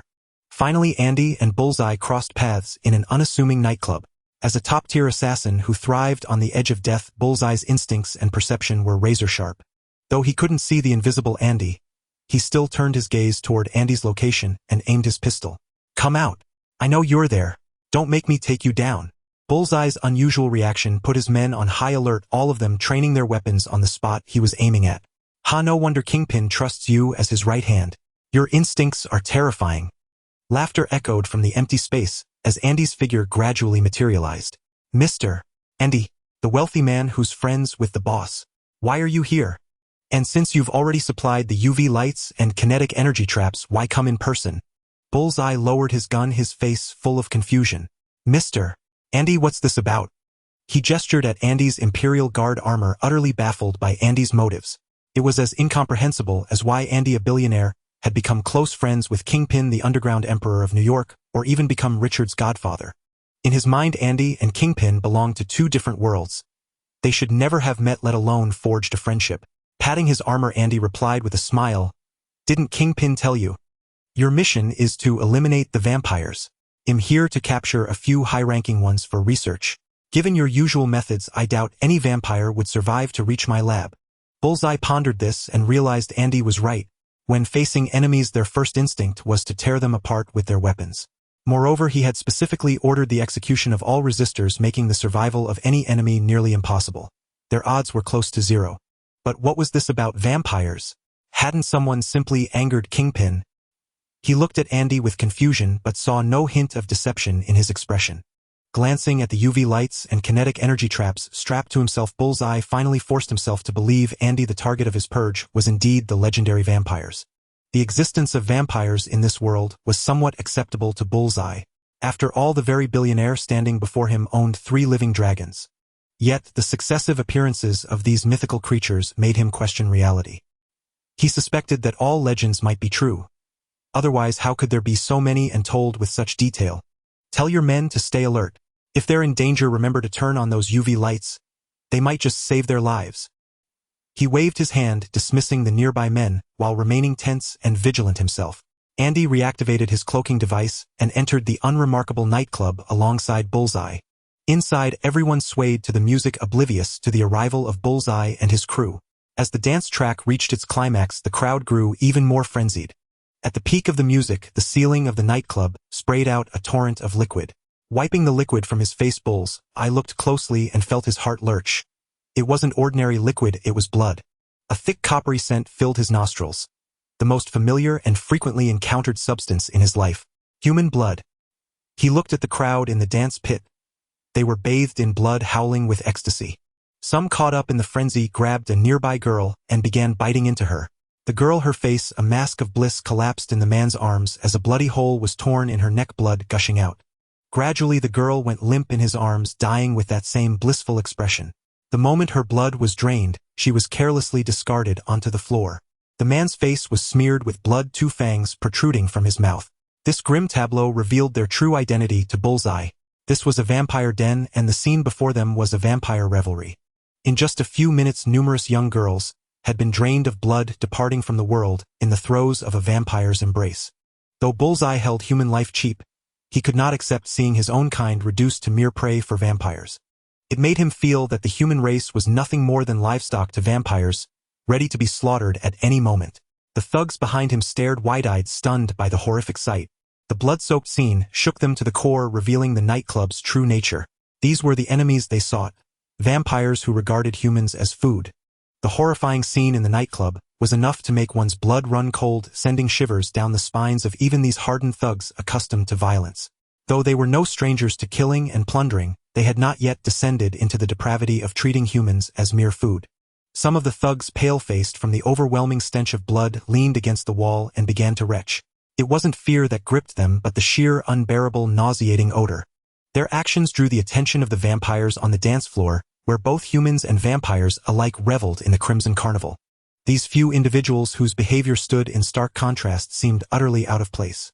A middle-aged man, impeccably dressed in a tuxedo and exuding an air of gentility, peered down from the second floor of the nightclub, his gaze fixed on Bullseye and his men. A cold glint flickered in his eyes as he sneered. Well, look who's come to visit. A herd of livestock waiting for slaughter. Lads, kill them and add some color to our celebration." The vampires below roared with fanatical fervor, their faces twisted into vicious snarls as they stared at Bullseye and his crew. These people would all become their sustenance, and they were never polite when it came to their food. A swarm of vampires surged forward intent on tearing these humans who had witnessed their revelry to shreds. Bullseye, a battle-hardened veteran, was not one to be intimidated. He and his men raised their guns and opened fire on the vampires. This was the age of technology after all. With firearms at their disposal, only a fool would resort to hand-to-hand combat. Caught in the interwoven web of gunfire, the vampires' assault was immediately shattered. The foremost dozen or so vampires were riddled with dozens of bullets. The bullets pierced and tore through their bodies, sending the vampires collapsing into pools of blood. They were not dead, however, merely lying in the gore, slowly healing their wounds. The thugs' overwhelming firepower established a fragile stalemate with the vampires neither side able to gain the upper hand. Bullseye was the most outstanding among them, his marksmanship nothing short of masterful. Every bullet he fired pierced the skull of a vampire. A great number of vampires were rendered combat ineffective, and he himself had caught the attention of the vampire who was clearly their leader. The vampire bared its fangs and let out a guttural roar at Bullseye. A blood-red wave emanated from its maw, striking Bullseye as he was firing at the vampires. The force of the wave was immense. Bullseye was sent flying, crashing heavily into the wall. His internal organs ruptured from the violent impact and blood gushed from his mouth. "Boss Bullseye, FXXK'll kill you all." Seeing Bullseye hurled against the wall, one of the thugs flew into a rage. He grabbed his rifle and unleashed a torrent of bullets at the horde of vampires. "Cough! You idiot, turn on all the fluorescent lights. Those are the real weapons that'll do the job." Bullseye cursed at the thug as he slid down the wall, coughing up bloody spittle. The other thugs snapped to attention. They had come equipped with plenty of fluorescent lights, but had simply forgotten about them in the heat of the moment. Reminded by Bullseye, they all switched on their lights. The dim nightclub was instantly illuminated, the blood staining the place a deep crimson. The vampires, once so arrogant now, had wisps of smoke rising from their bodies under the fluorescent glare, writhing and rolling in the blood. However, the fluorescent lights did not illuminate every corner of the nightclub. Many vampires, after their initial shock, either retreated into the shadows, or tore strips of clothing from the corpses on the ground to shield themselves, thus ensuring their safety. The effect of the fluorescent lights was indeed formidable, and the pressure on the thugs vanished instantly. "Haha, these rats aren't so tough after all," a thug jeered, firing a shot at a vampire writhing on the ground in agony. The vampire's head was blown apart, and under the fluorescent light it died instantly. He let out a cruel sneer as he gazed at the vampires on the floor. As a thug who had roamed the streets of Hell's Kitchen, nothing brought him more pleasure than kicking a man when he was down. The more helpless the opponent, the more exhilarated he became. And since these were vampires who preyed on humans, he didn't even have to worry about being caught, even if the police were watching. "Hey, guys, what does this make us? Heroes? Ha! Heroes of humanity. Ha ha ha, who'd have thought scum like us could become heroes? Looks like we should keep a few of these things. If anyone ever dares to cross me, I'll chop them up and feed them to the vampires." The thugs hooped and hollered with excitement. They had realized that these vampires had a glaring weakness. In the face of fluorescent light, they were nothing but paper tigers, utterly defenseless. Only Bullseye remained vigilant. These vampires were far too weak. Compared to the vampire that had sent him flying earlier, their strength was on a completely different level. He kicked aside a thug who was loitering nearby and muttered, "Knock it off. Stay sharp. These are just the dregs. The real threat hasn't shown itself yet." The thug he kicked wasn't angry. He knew Bullseye was right. The vampire that had blasted Bullseye across the room with a mere blast of air was still at large. No one knew how many more vampires of that caliber were lurking in this nightclub. The group fell silent, their eyes scanning their surroundings warily. They retrieved kinetic absorption traps from their gear and began capturing the vampires lying on the floor. The trapped vampires struggled frantically within the devices. No longer feeling the sting of ultraviolet light, they thrashed about, desperate to escape.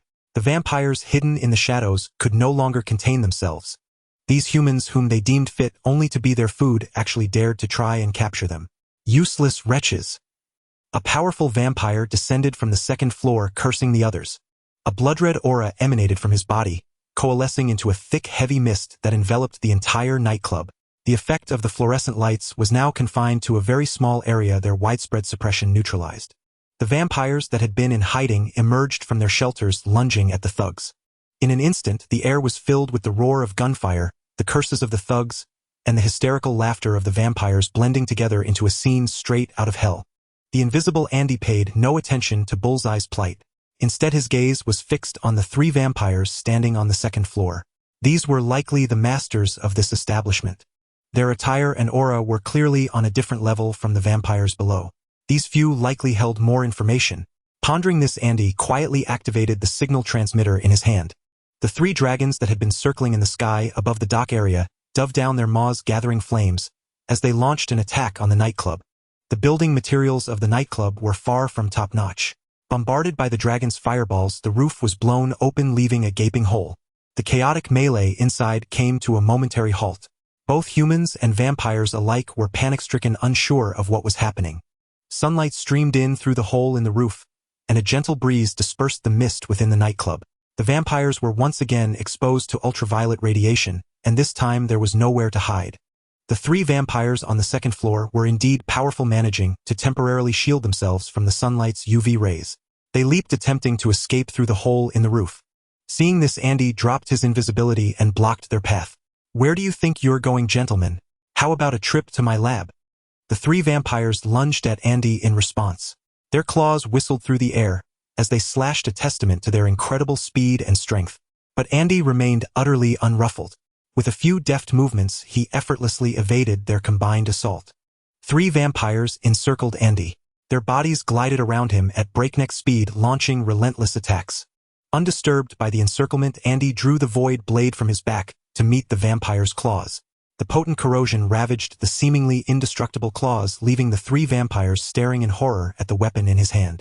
They found it unbelievable that this corrosive effect harmed them as much as the holy water of the Vatican. "Don't be afraid. I won't kill you," Andy said in a seemingly reassuring tone, yet his hands never ceased. He attacked from various angles, keeping the 3 vampires scrambling to defend themselves. They couldn't land a hit on Andy, all the while having to fend off his assaults and the sunlight above. The 3 battered vampires seemed to make a decision, and a surge of sanguine energy flared around them. Wary of this unprecedented sight, Andy guarded cautiously, holding the void blade before him. However, the 3 vampires were merely bluffing. The sanguine energy around them didn't launch any attack. Instead, it enveloped them and fled outward. Watching the escaping blood orb, Andy let out a cold snort. A dragon resting on the nightclub's roof spread its leathery wings, and with a powerful beat it swatted the blood orb containing the vampire's back. With a crash, the blood orb shattered upon hitting the ground, spilling the 3 vampires at Andy's feet. He lifted his leg and kicked one vampire, who screamed as he flew backward, blood gushing from his mouth. The other 2 vampires in desperation lunged at Andy, but the escape technique had drained them. Their claws, already corroded by the void blade, could inflict no real harm upon him. Andy hurled the void blade, pinning one vampire to the wall. He then grabbed another, slammed him to the ground, and with a heavy stomp crushed the vampire's spine. The vampire shrieked under Andy's foot as the force shattered his ribs. The sharp bones pierced his internal organs, causing blood and viscera to spew from his mouth. Andy donned the knuckle dusters he had forged by fusing argon crystals. Energy coalesced around them, enveloping his fists. He delivered a heavy punch to the vampire beneath him. The explosive void energy from the knuckle duster tore through the spot, leaving the vampire curled up with a fist-sized hole in his stomach clear through to the other side. Rolling his wrist, Andy approached the vampire he had kicked away. This vampire, having witnessed Andy's brutality, trembled all over and looked up with a pleading gaze. "Why aren't you running?" he asked softly as the knuckle duster on his fist glowed again. With a dull thud, he landed another heavy punch on the vampire. The vampire screamed in agony as the blow pierced his shoulder, severing his entire arm. "You see, if my experiment dares to flee, it will face even more brutal trials. Congratulations! From today on you'll learn what a living hell truly is." Andy grabbed the vampire by the collar, chuckling softly, but his eyes were icy cold. He swung his fist into the vampire's jaw. The immense force shattered it, sending over a dozen teeth spilling from his mouth. Turning back, he retrieved the void blade. The vampire, pinned to the wall, slid to the ground, his body already more than half corroded. After Andy deployed kinetic absorption traps to capture the 3 vampires' bullseye, and his men had finished their tasks, they exchanged glances, looking at Andy in bewilderment. A gulp sounded. A scarred thug asked in a trembling voice, "Be Bullseye boss, is this the billionaire we know?" I feel like he's even more ruthless than I am." He wasn't alone in this thought. All the thugs had witnessed Andy's performance. Everyone shuddered involuntarily. They looked at the vampires they had killed. At least those had died intact. Under this billionaire's hand, though no vampire had died, their state was worse than death. At least death would spare them such agony. Bullseye also breaking out in a cold sweat as he watched, and he finally understood why his boss Kingpin maintained good relations with him. This man's ruthlessness rivaled Kingpin's, perhaps even surpassing him in lacking humanity. Scientists were truly terrifying, especially one like Andy who possessed formidable combat prowess. Thankfully, he himself wasn't part of Andy's research subjects. Otherwise, he would rather find a quick and painless way to end his life than suffer such torment. Bullseye silently prayed for these unfortunate vampires, hoping they would meet a swift death at Andy's hands. Turning around, he slapped the thug who had asked the question and muttered, "What business is it of yours who he is? You're destined to die in Hell's Kitchen. Capture the remaining vampires. We need to show these creatures to the outside world." The thugs scattered, rounding up the vampires scattered about. Having witnessed Andy's brutality, the thugs felt they should learn from him, at least to elevate their own savagery to a higher level. These vampires were grabbed and beaten by the thugs, who brandished long machetes over their bodies, seeming to ponder where to cut to appear more ferocious. A vampire screamed in pain when a ray of sunlight hit him during his movement. The ultraviolet rays instantly seared him. Startled by the scream, the thug, who had been sizing up the vampire, swung his machete, hacking off half the vampire's arm. The thug kicked the vampire to the ground. "Damn it, you scared me." He glanced back at the vampire with the half-severed arm and cursed, "Forget it. Just take them out like this." With that, he turned and kicked the vampire on the ground out the door. The gangsters in the dock area stared intently at the nightclub's entrance. They had naturally seen the dragon circling low above the club, but they dared not make any move. Earlier, these 3 dragons had blasted open the club's roof. They knew their own limits and understood they were no match for the dragons. Since the dragons hadn't attacked them, they pretended not to see them. However, after the roof was blown open, a thick stench of blood began to spread from the club. The gangsters were astonished. Had the entire club been massacred to create such a heavy scent of blood? Amid their wild conjectures, the nightclub's door swung open. The first to emerge wasn't one of Bullseye's men, but a black umbrella. Beneath it stood a figure entirely wrapped in black cloth, followed by a thug who appeared to be bound. None of the surrounding gangsters understood why they were dressed like that. More people filed out of the club, each in similar garb, each followed by a thug holding an umbrella. Finally, Bullseye appeared before the crowd. Behind him followed dozens of young women, wearing only scant pieces of fabric covering their vital areas. A young thug watching the scene couldn't help but whistle at the girls. This caught Bullseye's attention, who raised his gun and sent the man to meet his maker with a single shot. This single shot silenced all the restless thugs around, leaving them trembling in fear. These girls were brought out of the nightclub by Bullseye, and only he had the right to dispose of them. Bullseye too breathed a sigh of relief inwardly. These girls were rescued by Andy. If anything happened to them, he would likely be personally delivered by Kingpin to Andy's laboratory. He had no doubt about this. He believed Kingpin was capable of such an act. "Keep your eyes in check. These women are not for the likes of you to touch." After warning the surrounding gangsters, Bullseye grabbed a man from under the umbrella and dragged him to an open area. "You might be wondering why I'm attacking this place. Now let me show you the true faces of these rats." With that, he slashed the man's clothes open, revealing the body, hidden beneath the heavy garments. Crimson eyes and fangs filled with tusks were clearly visible to the surrounding thugs, along with the figure writhing and screaming in agony as green smoke rose from its body under the sunlight. The thugs easily realized this was a legendary vampire. As they looked at the others hiding under heavy clothing, their gazes turned dangerous. These people, like the dying vampire, were all members of the undead. "Boss Bullseye, are there many of these things? We might be able to help." A small-time gang leader shouted to Bullseye. Since Kingpin had sent Bullseye here to eliminate the vampires, it meant there were more than just a few. Perhaps traces of vampires existed elsewhere too. They dared not gamble, as none wished to die at the hands of a vampire without knowing why. Glancing at the small leader, Bullseye sneered and said, "Guard your own territories. From today you must install fluorescent lights in your domains. Everyone must undergo inspection with these lights. Anyone who resists will be treated as a vampire." With that, he switched on the fluorescent lamp and pressed it against the vampire's head. The vampire, already near death, let out a scream as the lamp shone directly on its skull. Its body combusted before everyone's eyes, burning into a pile of ash. The effect of the fluorescent light astonished everyone and brought them a sense of relief. During the day, the sun sufficed to distinguish humans from monsters, but at night, without its aid, they had to be wary of everyone. With the fluorescent lamp in Bullseye's hand, a quick flash could instantly reveal whether someone was human. However, those present were low-level thugs unable to decide matters for their territories. The real bosses were still resting in their own domains.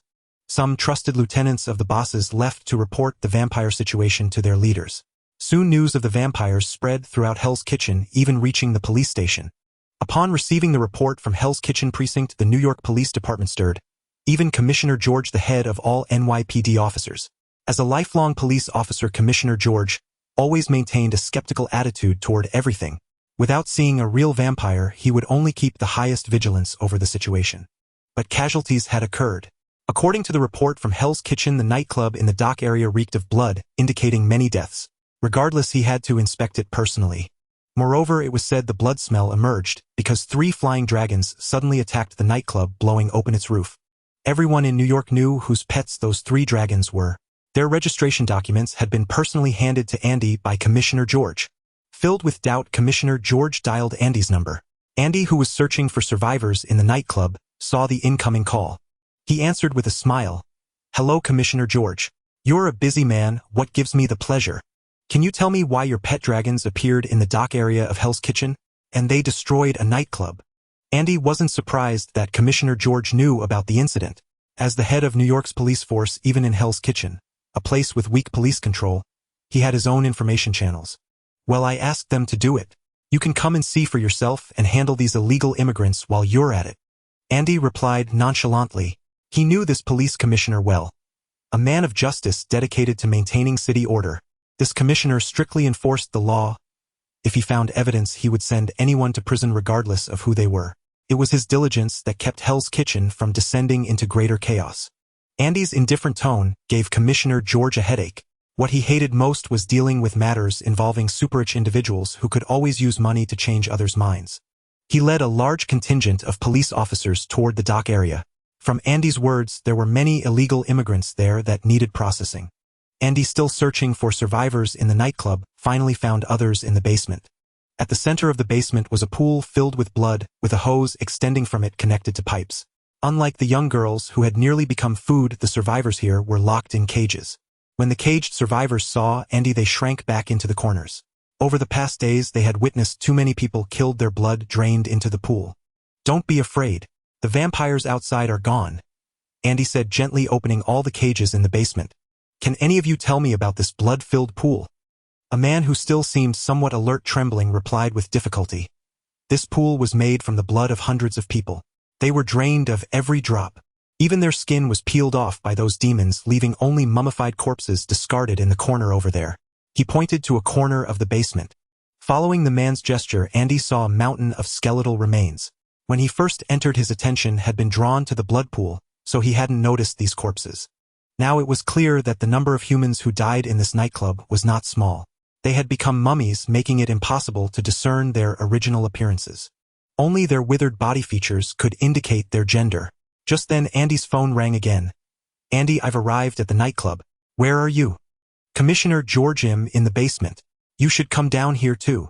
As he finished speaking, footsteps echoed from outside the basement. A beam of flashlight shone into the basement, and an officer stared in horror at the scene. "OMG, what is this?" The situation in the basement was no better than upstairs, perhaps even worse. At least outside there wasn't such a large pool of blood and a mountain of corpses. The stench of decay mixed with blood made the officer's stomach churn, and he couldn't help but vomit bile on the side. Commissioner George, arriving shortly after, was also shocked by the sight. He never imagined such a grim scene under his governance. So many people brutally murdered and more locked in cages awaiting death. Gazing at those confined within the cages, Chief George found himself momentarily at a loss for words. Not all of these individuals were necessarily illegal immigrants. Some could be among the recently reported missing persons. These poor souls lived under his jurisdiction, yet they were still captured and slaughtered at will. Chief George felt this was his own failing. He should have uncovered such atrocities sooner, at least preventing so many deaths. He patted the vomiting officer lightly on the back. "Go and register everyone in these cages, and call for a few ambulances." He then gestured towards the survivors lying on the ground. "They might not make it. Get the ambulances in quickly. The gangsters outside won't stop you now." The officer nodded, wiping the remnants of vomit from his lips, and beckoned his colleagues to begin registering the survivors. "What is this? Are vampires truly real?" Chief George furrowed his brow, questioning Andy. He had never encountered an actual vampire. He had merely dismissed them as a fabrication, a group of deranged murderers mistaken for vampires. "Follow me." Without answering, Andy led Chief George outside the nightclub. The gangsters encircling the place had not dispersed, and Bullseye awaited the arrival of his boss Kingpin. "Bring me a vampire, any will do. Let our Chief George witness something extraordinary." At Andy's command, the surrounding thugs shuddered and Bullseye's hair stood on end. He kicked a vampire out who rolled several times across the ground wrapped in heavy garments. Witnessing Bullseye's brutality, Chief George reached for his pistol to issue a warning. However, Andy stopped him. "Relax. Soon you'll be even more agitated than he is." Chief George nodded, easing his tension. Now was not the time to apprehend these gangsters. The priority was the vampires, to determine if these legendary creatures were as real as Andy's dragons. Andy showed little patience for humans, but even less for these creatures who preyed on them. With a casual gesture, an air blade shredded the vampire's clothing, exposing its body to sunlight. Watching the vampire writhe in agony, its body emitting green smoke under the sun, Chief George finally accepted the reality. Nearby officers gasped in shock at the sight. The vampire struggled in torment, its hands tightly bound. Seemingly weary of its screams, Andy plunged his air blade into its chest. Under the potent corrosive damage, the vampire's body rapidly decayed, reduced to a pile of bones in moments. "See, these are the owners and patrons of this nightclub. Rats dwelling in the darkness." The remaining vampires, witnessing their comrade's fate, were seized with terror. They had never encountered such a ruthless human. Shoving aside the thugs guarding them, they bolted towards the docks. Flee! They had to escape. Staying meant only one outcome: death. But the dragons in the sky were not blind. Gliding low, they snatched several vampires with their sharp claws, snapping their bodies in two. As if craving more, the dragons began gathering flames in their mouths. "Enough, Firefang. Finish them off. Their noise is grating." Andy halted the dragon named Firefang. With a regretful glance at Andy, Firefang swung its tail, crushing the screaming vampires into pulp. One commendable trait of vampires was that their flesh disintegrated into ash upon contact with ultraviolet light. The blood on Firefang's tail vanished within moments. "How many vampires have you captured? Was last night's raid on the suburban nightclub you're doing?" Chief George cared little for the vampire's fate, but he needed to know if the deserted nightclub from yesterday was a similar scene. He had responded to a call there yesterday, finding nothing but fresh bullet holes. Connecting the dots, he suspected the vampire infestation was far greater. Perhaps vampires had already spread across all of New York. Andy raised an eyebrow, smiling. No, that was Stark's bodyguard. But the vampires he caught were all sent to my lab. Adding today's catch. About 80 or so. 80 vampires was no small number. And this was only from 2 vampire dens. Who knew how many more lurked in New York? You know, yesterday was the first I'd heard of vampires. But I encountered a professional vampire hunter. He sneaked into my lab to destroy my specimens, and I caught him. He told me vampires spread from Europe. Perhaps you could email the Vatican. Inquire about it. At least their holy water is decent. Chief George carefully noted Andy's information, deciding to inspect all entertainment venues upon his return. He would drive out these creatures of the dark, but first head arm his men. At the very least, head purchase a batch of holy water from the Vatican. If Andy praised its effectiveness, it had to be good. Andy never lied. "I need to buy some UV lights, Andy. Where should I go?" A deep voice rumbled as the crowd parted. It was Kingpin, the underworld emperor of New York. His imposing figure stood out. "Wilson, perfect timing. Consider the UV lights on your men a gift from me. Issue a bounty 10,000 for each vampire captured alive and delivered to Orokin Tech. The stronger the vampire, the higher the reward." Spotting Kingpin, Andy, usually aloof, broke into a smile. "How's Richard? I haven't seen my godson in a while." "Oh, this is Chief George. You two know each other, I presume." It was ironic. The two titans of New York's lawful and criminal worlds meeting outside a nondescript nightclub. Staring at Kingpin for a moment, Chief George growled, "Don't let me catch you, Kingpin." "As you wish, Chief George." Kingpin regarded him calmly, a slight smile on his lips, then turned to Andy. "Richard is well. He's taken a liking to football lately, spending his days at the gym." Picturing a chubby little boy charging across a field with an olive ball, Andy couldn't help but chuckle.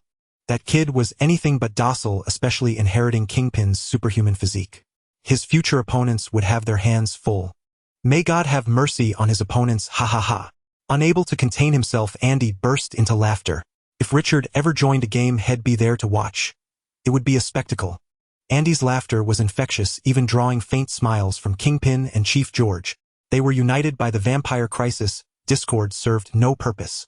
Setting aside the chaos that moving against Kingpin would unleash on New York's underworld, apprehending him was not an option at this moment. For now, each should focus on their own responsibilities to maintain stability in New York. A week had passed since the cleanup of the nightclubs in the dock area. During this week, the New York underground had become exceptionally active, with countless reckless thugs scouring everywhere to hunt down vampires. They would shine fluorescent lights on anyone they encountered, sparking widespread discontent among New Yorkers. Yet the citizens dared not provoke these ruffians, and could only resort to calling the police station daily for help. The entire New York police force was swamped with work, but they could do little more than issue warnings to these individuals wielding fluorescent lights. The officers were also well aware of the reasons behind their actions. The bounty offered by Orokin technology was simply too tempting. A live vampire could fetch a price of 10,000. If not for the brutal methods of these thugs, which had suddenly escalated the workload for the police. Even the police officers were tempted to join the vampire hunt, as the reward was incredibly alluring. Over these days, numerous vampires had been captured, often in batches of at least a dozen, filling the officers with envy. However, with the ongoing crackdowns by gangs and official authorities, the number of vampires that could be caught was dwindling. Yet the bounty from Orokin technology remained active, indicating that the vampires had not been completely eradicated. Once the residents grew accustomed to the thugs' fluorescent lights, the police could also join the hunt.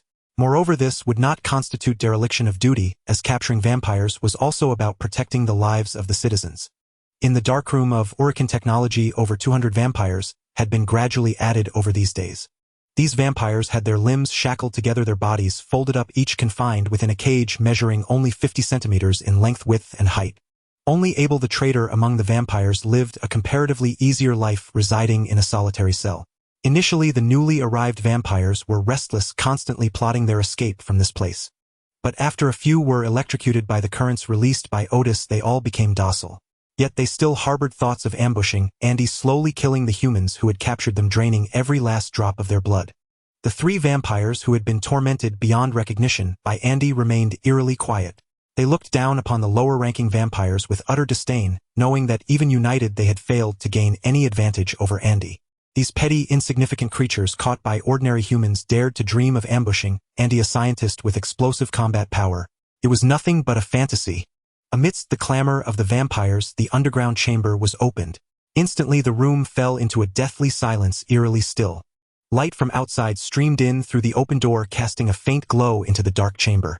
"Whistler, this is where the vampires are imprisoned." Andy's voice echoed into the chamber, causing every vampire to tremble. They had witnessed with their own eyes a powerful vampire being slowly dismembered by the owner of that voice.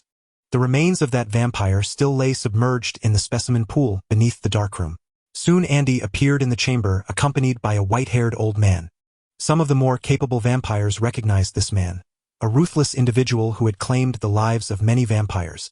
"A small portion of these vampires I captured myself, but the majority were brought in through bounties," he said, turning on the lights in the chamber.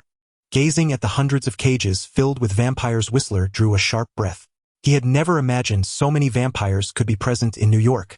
When he usually hunted vampires alongside Blade, they encountered at most a siege of around 30 vampires. This scene rivaled some of the larger vampire strongholds. How many vampire dens had been raided to capture so many? Whistler could hardly fathom it. No wonder Blade had been coming up empty-handed lately. All the visible vampires had been captured and brought here. "Mr. Andy, what do you intend to do with these vampires?" Whistler couldn't help but ask, as the sheer number was staggering. Even for research purposes, so many seemed excessive. Don't worry, they're just experimental materials. I found they make excellent subjects. At least I don't have to worry about them dying from failed experiments." With that, Andy opened the transparent floor of the chamber and said, "See that pile of bones in the specimen pool? That's from a vampire I dissected just a few days ago. Their body structure is almost identical to humans, making them ideal for testing the products he'll develop in the future." Whistler nodded in understanding, or for him killing was the only option when dealing with vampires. Today he realized that a swift death could actually be a form of mercy. "Blade and I can help you capture vampires, but we'll need a small compensation." Whistler made a money gesture, rubbing his fingers together, and looked at Andy with embarrassment. He felt somewhat ashamed, even a little humiliated. The number of vampires Andy had captured in just a few days exceeded what Whistler had killed in years. Yet Andy appeared delighted to have professional vampire hunters assisting him. They were far better than those amateur thugs who only caused chaos. Over the past few days, Chief George had called him countless times demanding that he revoke the bounty. No problem. You can bring in more vampire hunters and I'll cover all your compensation. If possible, I'd like you to set up a base in New York. I'll ask Wilson for a place for you as headquarters. Taken aback by Andy's sudden enthusiasm, Whistler paused for a long while before realizing that Andy was serious and not joking. Is it really possible? It wasn't that Whistler doubted Andy. It was simply that they had never done anything like this before. In Europe, they had always received their hunting missions from the church. Vampire hunters had never established their own headquarters before. Of course, but I shouldn't bear the cost alone. We'll need to make those other guys bleed a little too. With that, Andy led Whistler out of the darkroom and instructed Otis to connect several calls. Andy, long time no see. What's up? It was Norman Osborn, always so meticulous. Tony Stark, on the other hand, sounded irritable. I'm designing vampire hunting gear. Don't bother me if it's not important. Hey, Stark, mind your tone. I've got good news for you. Lying on the sofa looking at the virtual projections before him, Andy was somewhat displeased with Tony Stark's attitude. There are professionals willing to help us capture vampires. Stark, are you in? And Norman, I've got plenty of vampires here for experimental materials. Interested? Both men's interest was piqued by Andy. As super-rich individuals, they naturally couldn't personally maintain public order in New York. However, the existence of vampires posed a significant threat to both themselves and those around them, forcing them to consider the matter. Now that Andy was telling them professionals could handle the task, they were more than happy to agree rather than refuse. All right, what are their demands? Money or equipment? The ever-impulsive Tony Stark quickly caught on that Andy wanted them to jointly hire these people. Norman Osborn also agreed wholeheartedly. Hiring these professionals would naturally come at a cost. If it were just about money, Andy could easily afford it on his own. His daily earnings could sustain these people for years. Since he had contacted them, it meant they possessed something Andy needed. Stark, you can provide them with some newly tested equipment. Norman, you can research a potion specifically designed to kill vampires. As for me, I can offer emergency medical treatment. In just a few words, Andy allocated what each of them could provide. None of them mentioned money, for in their eyes, anything that could be solved with money was trivial. Hiring these professionals would not only allow them to test their respective products but also ensure the safety of their living environment. It was killing two birds with one stone, especially for the few on the call. Spending a little money to eliminate the big problem of vampires was indeed a good choice. For Norman Osborn in particular, these vampires were the perfect test subjects. Since they were going to be killed anyway, serving as test subjects could still contribute to humanity. Even if exposed to the public, no one would have much to say. Both nodded and accepted Andy's suggestion. With these professionals, they could afford to relax a bit. He ended the calls with the two, and instead dialed Kingpin's number. Old friend, I'm recommending some professional vampire hunters to you. Let your men take a few days off. No, I'm not recommending underlings to you. I'm asking you to find a place in Hell's Kitchen to house the hunters. You know the underground order better than I do. They'll abide by your rules. These people probably can only operate in the underworld. As you wish. I don't mind if you want to control this gathering place. Do as you please. Even if you kill them, it's none of my concern. I just need them to clean up the vampires in New York. Okay, it's settled. Stark and Norman will also invest. Tell your men to be careful. We'll meet later. Under Whistler's astonished gaze, Andy ended the call with Kingpin. Don't worry, Wilson is quite decent. At least as long as you don't go against his will, he's a good friend. Andy patted Whistler on the shoulder with a smile and said, Rest assured, I'll have him take care of you in Blade. But the other vampire hunters have nothing to do with me. If they seek their own death, Wilson can't be blamed for being ruthless. After all, Wilson is the underworld emperor of New York. He must uphold his authority. Whistler nodded, knowing Andy was right. As the supreme boss, he had to maintain his dignity. If his prestige crumbled, his situation would plummet even into the abyss. Unless he eliminated everyone who sought to rise, he would forever live in turmoil. Whistler, who had long understood these principles, naturally wouldn't court death by deliberately breaking the rules. Of course, he would also try his best to inform his friends to watch their behavior. Nevertheless, having his own base made Whistler very happy. He said excitedly, Boss, where exactly is our headquarters? As their future supervisor, I should take a look at our future office space first. Joy was written all over his face. Having been a vampire hunter all his life, he never expected to establish his own base in his old age. This place was far more comfortable than Europe, where they could only hide in the shadows and fight vampires. Even the churches that sold them holy water never accepted this group of people who lived by hunting vampires. But Andy was going to build a base exclusively for vampire hunters, giving them a place to call home. Amused by Whistler, Andy glanced at him and led him and Blade towards Hell's Kitchen. Hell's Kitchen Restaurant. This was one of Kingpin's few legitimate businesses now cordoned off by Bullseye and his men. Not because there was any enemy, but because today was the birthday of Kingpin's son Richard. Everyone had to stay quiet today, and they would silence anyone who tried to cause trouble. A car drove through the crowd and stopped at the restaurant entrance. Richard, resting inside the restaurant, saw the person getting out of the car and rushed out excitedly shouting, "Godfather, it's Godfather." Seeing the excited little chubby boy, Andy stepped forward and picked him up. They playfully pressed their noses together, competing to see whose nose was harder. Richard soon conceded defeat. Andy said with a smile, "Wilson told me you've recently taken a liking to football. How do you like this football signed by the Super Bowl champion?" With that, he took a box from the car containing a football with white stripes. This football was no cheap item. Andy had specially commissioned it. It was handmade from cowhide, and getting the champion's signature was easy. With his status, obtaining a signature from the champion from the organizers was a breeze. Hugging the football excitedly, Richard said cheerfully, "Thank you, Godfather. I love this gift." He wriggled out of Andy's arms, jumped to the ground, and showed off the football to his mother. "Are they the vampire hunters you mentioned?" "Only two." Kingpin, holding his cane, walked over, looking disdainfully at the two vampire hunters. He couldn't understand why Andy would hire such people. They didn't seem as formidable as his own men. "Today is my son's birthday. You two better keep quiet or else." With that, Kingpin crushed his metal cane into a ball with his hand. As if intimidated by Kingpin's strength, their pupils contracted, and they nodded in shock. They had never seen anyone crush metal into a useless lump with just a clenched fist. Not even vampires possessed such terrifying power. In the face of Kingpin's strength, those vampires seemed as helpless as chicks. No wonder he looked down on their meager abilities. Andy found it a bit hard to watch. They were here to help him hunt vampires. "Hey Wilson, you can't do that. They haven't done anything wrong. You still need to allocate a future hunter base for them. Take it easy. They won't cause trouble." With a contemptuous glance at Blade and Whistler, Kingpin nodded and walked into the restaurant with Andy. As they walked, Kingpin said, "While searching for vampires these past few days, Bullseye caught a particularly interesting person. You might find him intriguing." As expected, Andy was drawn to the person Kingpin mentioned. If Kingpin found him interesting, he must have some special ability. Otherwise, an ordinary person, even with some strength, wouldn't be worth Kingpin's notice, let alone his personal recommendation to Andy. "Tell me about it. Who could catch the attention of a big shot like you?" Andy asked, curiously sensing that this person was no ordinary. "After Richard's birthday party ends, I'll bring him over." For now, it was Richard's birthday celebration, so other matters were set aside. The two took their seats in the restaurant, and along with Vanessa and Tina celebrated Richard's birthday. Andy didn't forget Blade and Whistler, who were following behind him. He specially asked the restaurant's chef to prepare a separate table for them. This chef was originally the head chef of a Michelin-starred restaurant. He gave Blade and Whistler a taste of what the rich eat every day.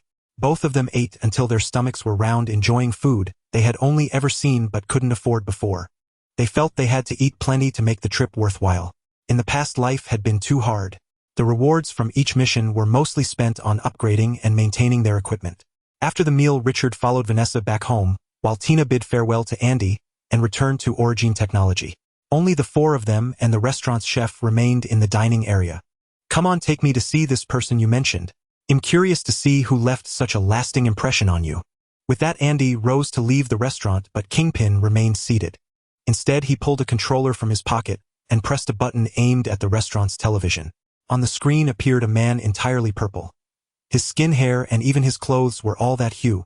From head to toe, every inch was purple, his limbs twisted and bound by iron chains suspended in the air.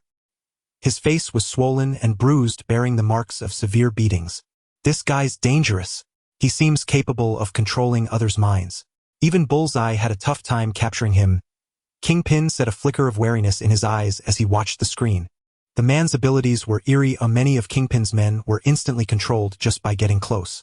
Had Bullseye not been cautious and struck him with a dart at the first sign of trouble, they would have all become his puppets.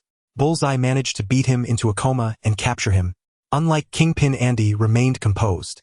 Such mind control was indeed peculiar, but the kinetic absorption trap could neutralize all bizarre abilities. Even dragons and vampires couldn't escape its grasp. A power user who could control others yet ended up captured was hardly worth mentioning.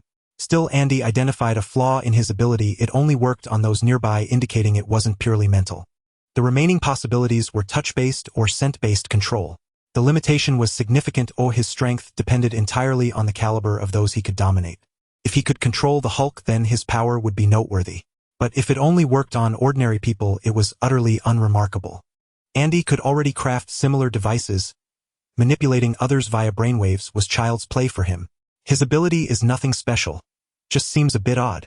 You didn't bring me here just for this, did you? It wasn't solely to show off the mind controller. When Bullseye captured him, a girl had been relentlessly blocking Bullseye, clearly under the man's control. She fought with reckless abandon, as if her life meant nothing. If Bullseye hadn't knocked the man unconscious, the girl would have pummeled him to death. The girl possessed immense strength, nearly rivaling Kingpin's current power. With one punch, she blasted a massive hole through the warehouse wall. Kingpin chuckled and pressed the controller again. He's no good, but what about this girl? The TV played a video of Bullseye battling the girl, who appeared to be around 20. She threw wild, unrefined punches, yet each strike was devastating enough to shatter anything it hit. In just the brief seconds of the video, she had already destroyed a great deal. The solid concrete floor bore a crater from her fist, while nearby containers and walls were battered and torn, as if fresh from a battlefield. Oh, this girl's strength is impressive. Rivaling yours, Wilson. Andy couldn't help but laugh at her chaotic attacks. Such power, yet she hadn't landed a single blow on Bullseye. He wondered whether to credit Bullseye's reflexes or the girl's sheer bad luck. At the other table, Blade and Whistler were stunned by Andy's remark, having just witnessed Kingpin crush an iron staff. The girl seemed so delicate, yet her strength matched Kingpin's. It was mind-boggling to them. They had thought vampires were formidable enough. But here they encountered one formidable figure after another. Not just the girl, even the purple man who controlled her was a dangerous opponent. Witnessing all this only strengthened Whistler's resolve to establish a headquarters for hunters. They had little else to offer but their skills in hunting vampires and other dark creatures. If they couldn't unite, they might soon be left behind by the times. Lost in thought about what the headquarters would need, Whistler found the steak before him tasteless. Where is this girl? I need to meet her. Her ability is rather intriguing. At Andy's inquiry, Kingpin smiled and clapped his hands. Bullseye led the girl into the restaurant. Hello, I'm Jessica. Though her face was pale, her demeanor was noticeably better than in the video. Hello, I think I don't need to introduce myself, do I? Andy replied with a smile, sensing Jessica's guardedness. It was likely a lingering effect of being controlled by the purple man for so long, an instinctive resistance to strangers. Please have a seat. Let's talk about why you were under his control. Guiding Jessica to a chair, Andy looked at her warmly. His friendliness seemed to ease her tension as her brow gradually relaxed. Gazing at the purple man on the screen, Jessica felt a surge of vindication, as if vengeance was finally hers. He caught me a month ago. He can control his Bodus chemicals to manipulate others' minds. That's how I ended up like this. I hate him. I want to kill him. She broke down, sobbing with her head in her hands. The past month had been unbearable. For a young woman like her, it felt like living in hell. Her vulnerability laid bare. Andy easily saw through the facade she had built. Patting her gently to comfort her, Andy said softly, "Let it out. You'll feel better." During that month, she had endured things no one should have to. Perhaps unspeakable torture or even more brutal abuse. She wept for a long time before her cries subsided into occasional sniffles. Wiping her face, Jessica composed herself and looked at Andy with embarrassment. "Thank you. I feel much better." A blush crept across her cheeks at her earlier outburst. Andy accepted her gratitude with a smile, then recalled the young girls he had rescued from the nightclub in the docks. Those girls were now homeless and might resort to selling their bodies in Hell's Kitchen to survive. With a raised eyebrow, he turned to Kingpin. "Where are those girls I rescued? I think I know how to place them. They're housed nearby. Bring them all here quickly. The Hunter headquarters needs staff and they'd be perfect." Seeing Andy's urgency, Kingpin wasted no time and sent Bullseye to fetch the girls. Soon Bullseye led dozens of young women into the restaurant. After a week of recovery, they looked much improved. At least they no longer wore the numb expressions they had when first rescued. Now, a spark of life flickered on their faces. "Ladies, I have a job offer for you. Are you interested? Don't worry, it's nothing unusual. You'll just handle document distribution and ensure operations run smoothly." As their savior, Andy's words carried great weight. The girls all agreed to his offer. To survive in New York, they needed a job that could sustain them. Greetings, esteemed readers. As a first-time novelist, I am profoundly grateful for your support. Allow me to extend my heartfelt thanks here and now. A chuckle escapes me, for today marks my first ever promotional push since I began writing, stirring a thrill within me. I also understand that you, my discerning audience, have come to witness the might of battle armor unleashed upon the Marvel Universe. Rest assured, dear readers, the battle armor shall make its appearance this week without fail. Should it not, I will compensate with a burst of extra chapters to deliver what you deserve. To honor this week's promotion, I have resolved to increase my output from 2 chapters to 3 per day. Since the work has yet to be serialized for profit, reading remains free of charge. I humbly beseech your continued patronage. I shall now retreat to immerse myself in writing. One final note: the protagonist has dwelled in the Marvel Universe for 2 or 3 decades, his memories of a past life now blurred and indistinct. Thus cease your inquiries as to why the protagonist remains ignorant of this or that. The answer is simply that he has forgotten. I take my leave once more. Charge forth, O writer of words. Having assigned the girls their tasks, Andy turned his gaze to Jessica. Would you like to join in? Your strength can protect them. How about acting as an enforcer to maintain order? After a long pause, Jessica accepted Andy's invitation. Since she had nowhere else to go, agreeing to become an enforcer protecting these girls seemed like a fine choice. Thus the headquarters of the Demon Hunters was quietly established in Hell's Kitchen, on the very site of the former nightclub in the Docks District. To those unaware, the world remained almost unchanged. For reasons unknown, J.A.R.V.I.S insisted on building the headquarters as a tavern, claiming it fit the style of vampire hunters. Yet his idea proved worthwhile. At the very least, the Demon Hunter Tavern now earned a tidy sum from selling liquor each day, providing a legitimate source of income. Moreover, with Kingpin's decree, no reckless fool dared to cause trouble here. In this place, even these outlaws found a sense of peace, as if living outside Hell's Kitchen. Over time, it became the safest haven in Hell's Kitchen, a sanctuary in the hearts of its residents. Anyone daring to stir up trouble nearby would be thrown into the sea to feed the sharks by the regulars. Andy too had been enjoying himself lately. J.A.R.V.I.S had brought many seasoned vampire hunters. Under generous rewards, they swept through New York slaying vampires until they vanished without a trace. In the dark chamber of Orokin technology, a vast number of vampires were once again collected. The count here had surpassed 1,000, including 10 purebloods, the rest being half-bloods. Indeed, the vampire race was stratified. Purebloods were rare, typically leaders born from vampire unions. Half-bloods, on the other hand, were humans transformed, often fervent vampire fanatics. Yet once transformed from human to vampire, their very essence had changed. They were no longer human. Even if they begged for mercy, Andy would not waver. The vampire trader Abel was an exception, for he still had some use. These days, Andy spent his time researching void genes and the vampire virus, occasionally going on dates with Tina. Life was easy and carefree, as if returning to the tranquility of before. This idyllic life vanished in an instant, when Pepper called him, her voice choked with tears, telling him Tony Stark had been kidnapped. Listening to Pepper's voice on the phone, Andy was stunned. No wonder he felt he had forgotten something, though his memories of his past life were utterly blurred. He still vaguely recalled how several heroes were born. Tony Stark as Iron Man seemed to have been captured by terrorists while testing weapons, the very beginning of his becoming Iron Man. Afghanistan military base. Andy, along with Firefong and Caesar, descended from the sky in an aircraft. Major Rhodes, a black officer, awaited him here. As a military supplier, Andy was fairly familiar with Rhodes. Looks like you've been having a rough time lately, Andy joked as they greeted each other. Oh, I've indeed been having a rough time. Tony was kidnapped by terrorists, and I still haven't located their base, Rhodes replied with a bitter smile, leading Andy into the military base office. In the office, Rhodes detailed the situation in Afghanistan. Tony Stark had been ambushed on his way back. He suspected someone had leaked Tony Stark's itinerary to the terrorists, and at the attack site they had found weapons from Stark Industries. These clues gave him ample reason to suspect a mole within Stark Industries. Andy, you have a good relationship with Tony. I hope you can help find his trail. Just name whatever you need. Since Rhodes had said as much, Andy didn't stand on ceremony. No problem, leave it to me. Just prepare some food for Caesar and Firefong. After such a long flight, their stomachs are growling. He pointed to Caesar and Firefong lying on the base grounds.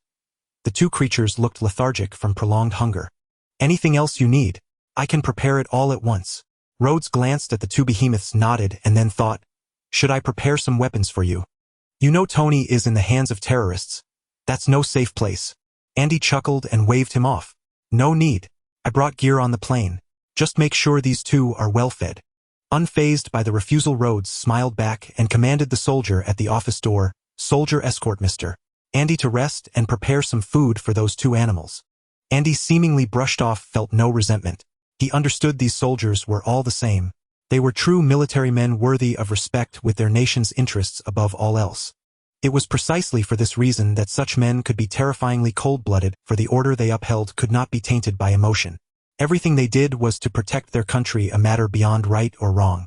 No one could say their actions were mistaken. Spending a night in the rest room, Andy slept poorly, perhaps due to his accustomed luxury. Waking up, every joint in his body ached. He stretched to ease the discomfort.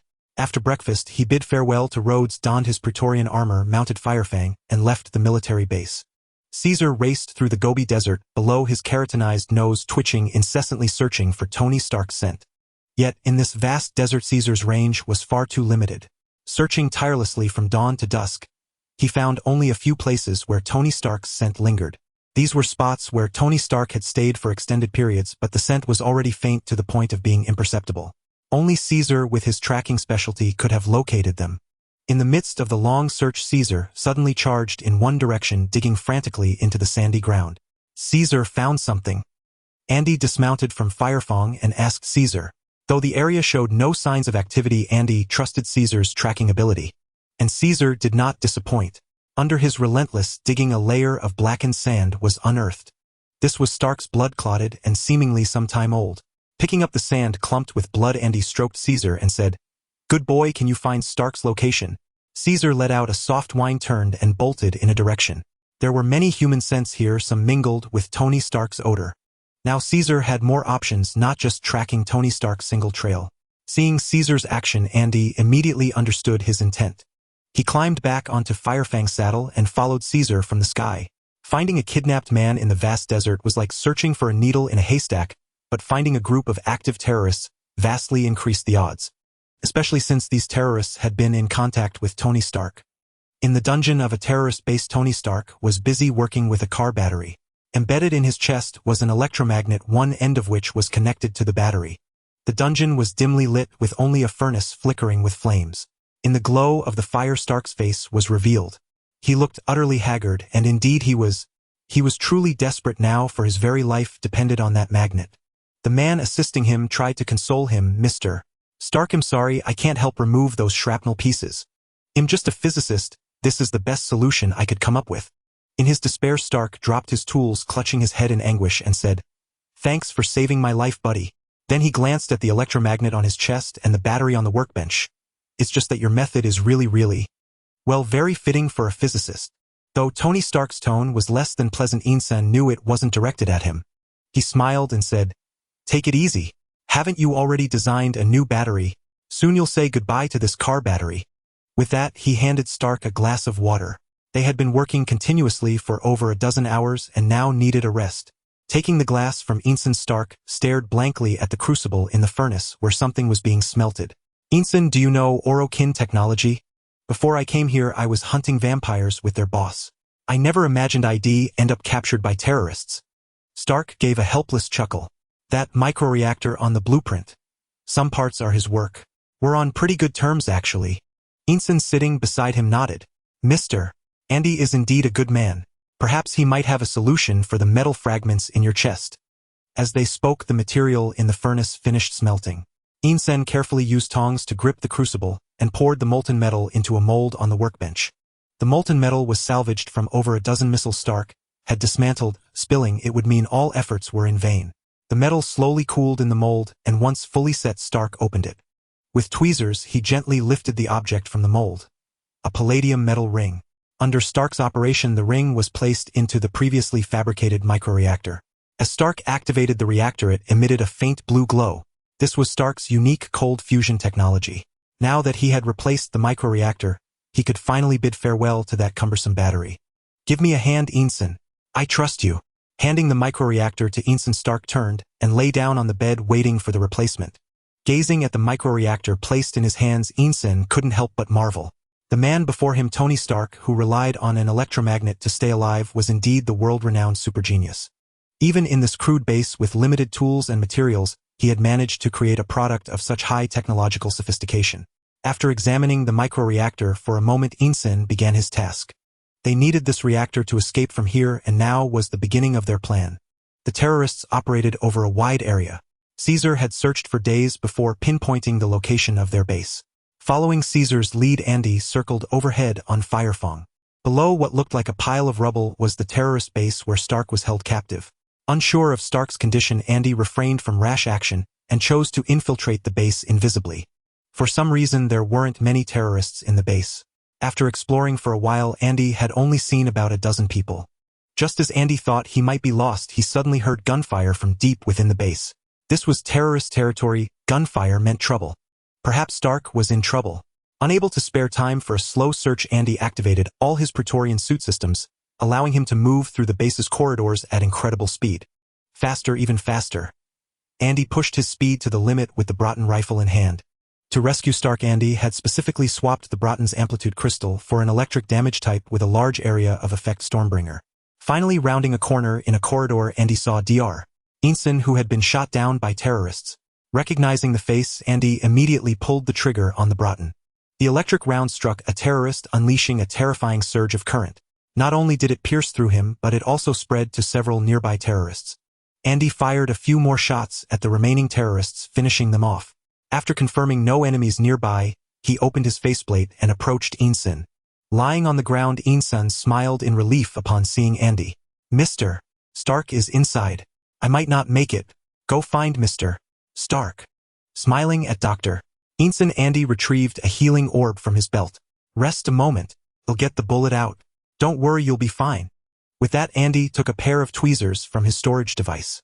"Bear with it for a moment. This will be quick." The tweezers plunged into the bloody wound left by the bullet. "Ah!" Ensign's eyes bulged, veins standing out on his forehead as he screamed in agony on the ground. A blood-stained bullet was extracted by Andy, followed by several more similar operations. The intense pain left Ensign's eyes bloodshot. Only when Andy opened the healing orb and poured its contents over the wound did Ensign begin to relax. "Ensign, I'm here to save you." Tony Stark, having completed data reception, burst out, wearing his newly forged metal armor. Startled by Stark's appearance, the two exchanged glances with him, creating an awkward moment. Stark whistled to ease the tension. He had heard Ensign's agonized screams from inside. Thinking the terrorists were torturing Ensign, he was surprised to find Andy instead. To shift the focus, Stark asked, "What are you doing here?" "It's Pepper. She told me you went missing on your way back and asked me to help rescue you." After dressing Ensign's wound, Andy shrugged. "Looks like even if I hadn't shown up, you could have gotten out of here on your own, right?" Hearing Andy's words, Tony Stark nodded matter-of-factly and said, "Exactly. Your presence here is redundant. But thank you for saving Ensign. He's my lifesaver." Looking at the smug Tony Stark, Andy shrugged helplessly. He raised a hand and tapped the armor's shell. The collision between the Praetorian suit and the armor produced a crisp metallic sound. "So this is your ticket out of here. Tisk tisk, it's quite a piece of junk." His taunt drew glares from the two. He offered an apologetic smile while the Orokin system sent Andy a prompt to unlock technological knowledge. Beep. Detected portable reactor. Unlocking related technology. Beep. Detected combat armor. Unlocking basic battle suit technology. Beep. Detected special equipment form. Unlocking related information. A cascade of technology unlock prompts left Andy's mind reeling. He had never unlocked so much knowledge at once. The calm in the corridor did not last long as a horde of terrorists converged upon them, encircling their position. Surveying the surrounding hostiles, Andy tilted his head and remarked, "Ooh-ho. Looks like we'll have to fight our way out." With that, he snapped his visor shut and raised his Brighton, unleashing a hail of gunfire. The electrified bullets transformed the terrorists into a living barrier of crackling energy, a pungent stench of scorched flesh wafting from their bodies. Stark wasted no words, either activating the flamethrower on his armor. Fuel turned into a torrent of flames, engulfing the terrorists. With Stark's metallic armor leading the charge, the trio slowly retreated from the base. As they withdrew, Andy activated the controller on his person. Firefang circled overhead, gathering a blaze in its maw before raining destruction upon the base below. Caesar, meanwhile, plunged into the base, relentlessly ambushing the defensive points, controlling the heavy firepower. Outside, chaos reigned as weapons and equipment stored beyond the base were detonated by the fireballs spewed by Firefang. The terrorists resting within the base, roused by the bombardment outside, all rushed out to mount a defense. For a moment, no one paid any further heed to the three of them. The trio emerged from the base unscathed without a single confrontation. This left Stark somewhat disappointed. After all the time spent crafting his armor, its greatest achievement had been merely incinerating a few terrorists. Dwelling on this regret, Stark turned and shot Andy a glare. It was this very man's sudden appearance that had rendered his latest masterpiece useless. Andy paid no heed to Stark's glare. He simply used the controller to notify Caesar and fire Fong. It was unexpected that all the terrorists would go out to confront them, leaving not a single member behind in the base. As they reached the base's exit, the three finally drew the terrorists' attention. Swiveling their weapons, they unleashed a torrent of ammunition at Tony Stark, who was in the lead. Countless bullets hammered against the metal armor with a ceaseless clatter. Andy, taking cover behind Stark, returned fire without pause. A barrage of electric shock rounds burst upon the terrorists, weaving arcs of lightning that enveloped their surroundings. The potent current not only inflicted heavy casualties, but also disabled the munitions nearby. The stacked arsenal suffered short circuits in their electronic components, emitting wisps of smoke. The armor's flamethrower roared to life once more, igniting the entire entrance of the base. A blazing wall of fire separated the terrorists. Under the flamethrower's onslaught, the short-circuited munitions detonated in succession, colossal explosions engulfing the enemy. The three seized the chaos to flee the terrorist base. Before leaving, Stark made sure to leave some parting gifts. He forcibly detached the flamethrower from his armor and tossed it along with the fuel canister into the arsenal, triggering a massive blast. In the violent explosion, virtually no one survived within the base. "Phew, we made it, Ensign, we made it. Ha ha ha." Struggling out of the metal armor, Tony Stark shouted excitedly to Dr. Ensign. As he moved, the armor's outer shell shattered completely. This bulletproof suit, from its birth to its demise, had lasted a mere hour before meeting its end. Had it not been for protecting the defenseless J.A.R.V.I.S during the explosion, the armor might have been kept as a memento by Stark. Now he had lost all interest in it. With a whine, Caesar bounded over to the trio, nuzzling against Andy, who was seated on the ground. Fire Fong descended from the sky, folding its wings and standing quietly by Andy's side. After the three had rested for a while on the Gobi Desert, Rhodes arrived with a contingent of soldiers. "Hey Rhodes, your efficiency is terrible." Ever since Andy infiltrated the base, he had transmitted the location to the military's common communication channel. Yet Rhodes had only found the place after they had escaped. This made Andy doubt the capabilities of the American military. 3 years ago, General Ross had chased the Hulk across the globe. But Rhodes, despite having the exact coordinates, had still taken this long to arrive. Their efficiency was truly lacking. "My apologies, I wasted some time gathering the troops. And this is..." Rhodes pointed to Dr. Ensign, his face bearded and head gleaming. "Be respectful to Ensign. He saved Stark's life. If not for him, Stark would be having tea with God right now." Arm draped over Dr. Ensign's shoulder, Andy emphasized each word. Though Ensign had used a recovery sphere to heal his wounds, he had lost much blood earlier and still looked pale. "Thank you, Mr. Ensign. Thank you for saving my friend." Removing his hat, Rhodes bowed to Ensign in gratitude before personally driving the three back to the military base. On the way back, Rhodes constantly complained to Stark, chiding him for coming here and for being so reckless. Rhodes droned on endlessly. Stark simply closed his eyes, feigning mental absence. Dr. Ensign, however, looked at Andy in astonishment, never imagining a soldier could silence Stark. He had experienced Stark's loquacity firsthand in the terrorist base. The man could talk about anything for ages. It was precisely through his silver tongue that they had convinced the terrorist leader to transport a large number of missiles into the dungeon, which they then used to forge the metal armor. Andy shrugged helplessly, never expecting Rhodes to nag like an old mother hen. Back at the military base, Happy had been waiting for a long time with Stark's private jet behind him.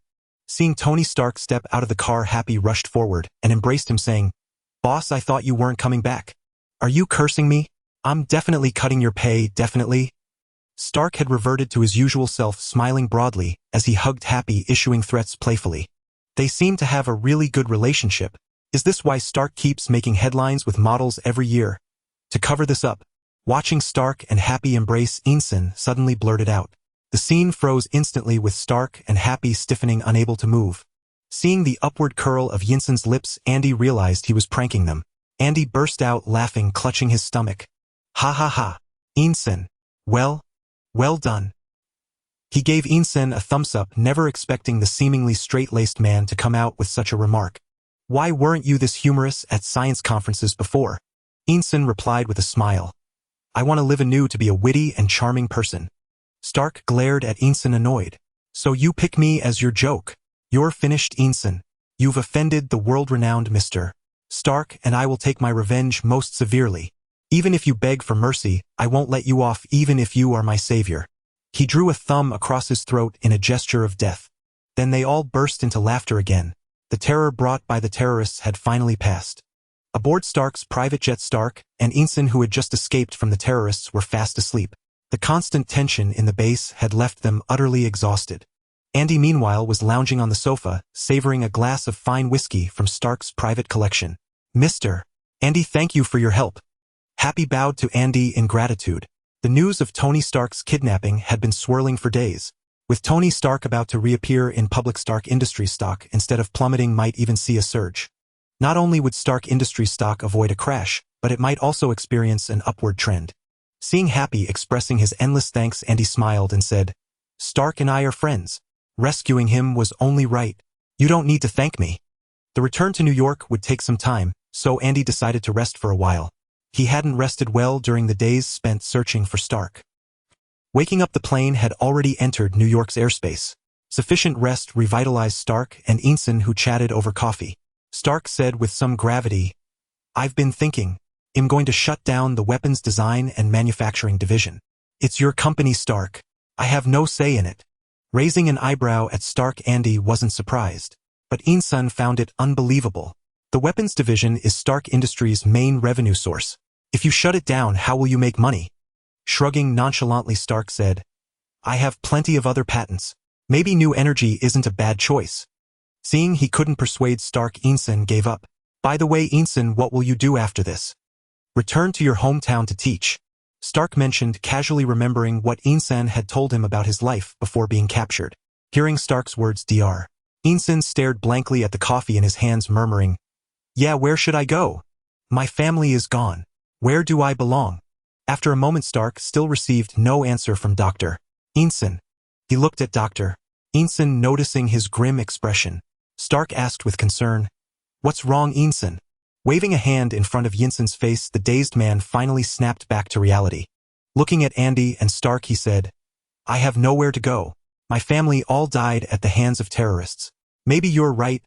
I should go back to my hometown and become a teacher." Seeing the homeless Dr. Ensign, Andy suddenly thought of the Hunter's Tavern. Many there were homeless souls. Perhaps Dr. Ensign could find his place there. Moreover, as a physicist, Dr. Ensign's research capabilities were nothing short of remarkable.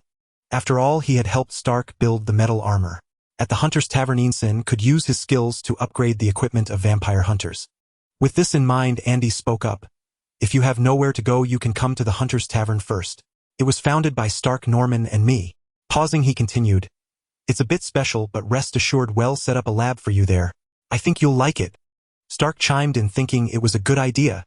The Hunter's Tavern is indeed a fine place. If you don't want to go there, you can come to Stark Industries. I can provide you with an independent lab as well.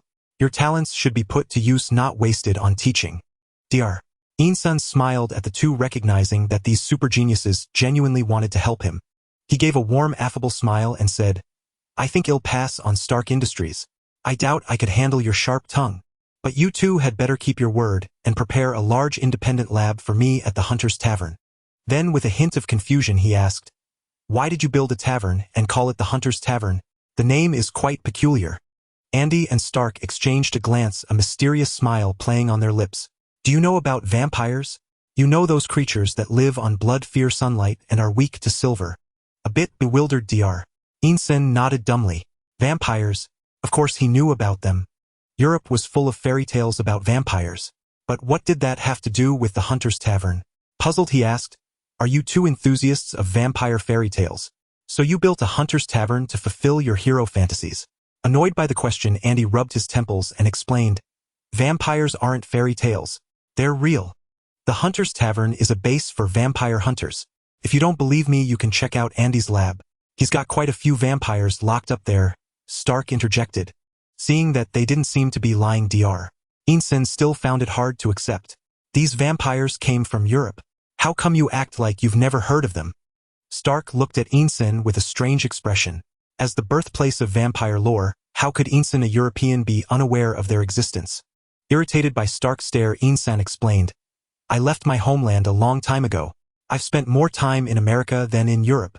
The two nodded in understanding. Vampire lore wasn't widespread in America. Stark patted Insan on the shoulder and said, "Well, you'll have plenty to keep you busy. The Hunter's Tavern's main business these days is hunting vampires. Those guys will open your eyes." Then Andy and Stark went on to describe the appearance of vampires and the crimes they had committed. Insan was stunned by their descriptions. Even after getting off the plane, he remained lost in thought, captivated by Andy's account. He couldn't wait to see the vampires in Andy's lab. These legendary creatures were definitely worthy of study. Emerging from the airport, they found it besieged by a throng of news media. A crowd of reporters thrust microphones toward Tony Stark, firing questions. "Mr. Stark, is it true you were kidnapped by terrorists? Mr. Stark, where have you been this past month? Mr. Stark. Mr. Stark." Taking another exit with Andy, Insan watched the reporters swarming Stark with a look of lingering fear. He shook his head. Indeed, he preferred a quiet life. Stark's lifestyle was simply not for him. Andy found Yinsen's reaction amusing and said with a grin, "We don't need to wait for him. He'll catch up on his own." As he spoke, a car pulled up in front of them. The window rolled down to reveal Tiana inside. "Welcome back, Odar. Insan, long time no see." "Greeting, Dr. Insan." Tiana shot Andy a glare. Shrugging off the unjust glare, Andy smiled helplessly at Insan, and they got into the car with Caesar heading back to Orokin Technologies. As for the dragon Firefang, it had spread its wings and flown back to its lair as soon as they landed. Meanwhile, Tony Stark, having finally shaken off the reporters, sat in a sports car, driven by Happy, heading toward Orokin Technologies. He was eager to see Yinsen's reaction upon meeting the vampires. For a European who had never encountered one before, the encounter was bound to be entertaining. He wondered who would be more shocked, Insan or the vampires. The vampires in the darkroom of Orokin Technology left Dr. Ethan in awe. In the past few decades, he had always regarded vampires as nothing more than an ethereal legend. Now, not only was he told that vampires were real, but over 1,000 of them were right before his eyes, locked in cages. Over 1,000 living vampires resided in these cramped cages. Only one vampire stood apart. He not only occupied a more spacious sealed cell, but could also sit on his bed savoring coffee. Is he also a vampire? Why is his treatment different from the others? Pointing at the vampire drinking coffee in the cell, Dr. Ethan asked with confusion. He had previously learned that Andy treated vampires with extreme cruelty. From the twisted bodies of the vampires in the cages, one could see the treatment they had endured before being imprisoned. Glancing at Abel in the sealed cell, Andy replied with a smile, "Abel is an exception. He played a crucial role in my capture of so many vampires." Dr. Ethan looked at Abel with some surprise, never expecting there would be a traitor among vampires. What was this? A vampire turncoat? Stark found it dull. Ethan's expression was far too calm, nothing like the scene he had imagined. "Hey, buddy, why are you so calm? They're vampires, the man-eating kind. You should be scared." Glancing at the boisterous Stark beside him, Ethan said helplessly, "Why should I be afraid? They're all humanoid and locked in cages. How could they possibly harm me?" Stark opened his mouth to retort but realized Ethan had a point. These vampires indeed seemed far from intimidating. He kicked a cage in frustration and muttered, "Can't even scare people. Trash race indeed." Everyone smiled helplessly at Stark's childish temper. Even after escaping from terrorists and regaining his freedom, this fellow couldn't change his nature. After a brief tour of Orokin Technology, they set off again, driving into Hell's Kitchen. Compared to other parts of Manhattan, Hell's Kitchen was indeed much more dangerous. Street thugs roamed everywhere, their ill-fitting clothes barely covering scarred bodies. Observing the surroundings from the car, Ethan asked, puzzled, "Why set up the Hunter's Tavern here? I heard this place is a haven for criminals." Stark grumbled, "I always said we should open the Hunter's Tavern elsewhere, but Andy insisted on this place, claiming it's the soil where vampire hunters thrive." "That's partly true. Another reason is that the boss of Hell's Kitchen is my friend. He can handle any problems here." Answering Ethan's question, Andy waved to the residents around. Over the years, Andy had helped many in Hell's Kitchen, especially after the incident 3 years ago, when he treated many locals. Thus, he was well liked in Hell's Kitchen. Neither residents nor street thugs would cross him. Instead, they all tried to help Andy, though aside from his goodwill, the most important factors were Kingpin's orders and Andy's generous payments. Under Andy's financial assault, these desperados found new goals, and life in Hell's Kitchen began to improve. After all, a vampire or some special creature could fetch a good price at Orokin Technology. Toward humans, they tried to be polite for the bounty. Toward other beings, their motto was to capture directly as long as they were alive. This was a key reason Andy dared to place Dr. Ethan here. As long as he didn't cause trouble, his safety was guaranteed. The car stopped by the roadside in the dock area. Andy pointed to the Hunter's Tavern and said, "See, that's the Hunter's Tavern. The staff are all poor souls captured by vampires." The Hunter's Tavern looked like a slightly rustic little pub. Through the windows, many people could be seen drinking. Unlike the scenes along the way in Hell's Kitchen, the tavern was crowded, yet the patrons seemed at ease without the wariness found elsewhere. How is this possible? They look ready to fight, yet they restrain themselves. Two burly men glared fiercely at each other, and Ethan was puzzled. This was the notorious Hell's Kitchen in all of America. He wouldn't be surprised by murder or arson. Yet these two, on the verge of exploding, merely stared at each other without any action. "Ha, you'll see in a moment." With that, he led them into the tavern. "Jessica, where's Whistler?" Jessica placed 2 large mugs of beer heavily in front of the 2 burly men, glared at them and said, "If you want to fight, do it outside. Don't make me throw you out." Seeing the 2 men's appeasing expressions, Jessica nodded with satisfaction. Turning to answer Andy's question, she said, "Whistler is on the 2nd floor drafting the rules and bounty regulations for the Hunter's Tavern. Should I call him down?" Andy hadn't expected Whistler to be so dedicated to the Hunter's headquarters. He raised an eyebrow in thought. "Never mind. Let me introduce you. This is Dr. Ethan, your future colleague." Patting Ethan on the shoulder, Andy said to Jessica, "He'll be involved in the design and modification of your equipment from now on." Jessica looked at Dr. Ethan with some surprise. This balding, middle-aged man was her future colleague. He seemed more like a scholar. Could he really design and build equipment? Yet Jessica didn't doubt Dr. Ethan's abilities. Anyone brought to the Hunter's Tavern by both Andy and Stark, 2 bosses, must have his strengths. At least they wouldn't place a useless, ordinary person here. She extended her hand to Ethan, and the 2 were acquainted. Jessica led Dr. Ethan around the tavern, introducing its operations, while Andy and Stark sat at the bar, swirling their whiskey glasses. Downing his whiskey in one gulp, Stark frowned at the bartender and asked, "Hey, doesn't this place have any good liquor?" Before the bartender could answer, he turned to Andy. "Get some decent drinks. Is this cheap whiskey fit for human consumption? If you can't, I'll provide it." Andy shrugged. "Suit yourself. It's a blessing to have any drink here. Don't be so picky." After touring the tavern, Ethan returned to the bar, his face alight with excitement. "I've decided. I'll stay here and do my research. Don't forget your promise. I need an independent underground lab. The people here are truly fascinating." Earlier, while touring with Jessica, a drunkard who tried to cause trouble was unceremoniously picked up and thrown out of the tavern by Jessica with one hand. There were so many incredible things here. Dr. Ethan felt there were endless research topics waiting for him to explore.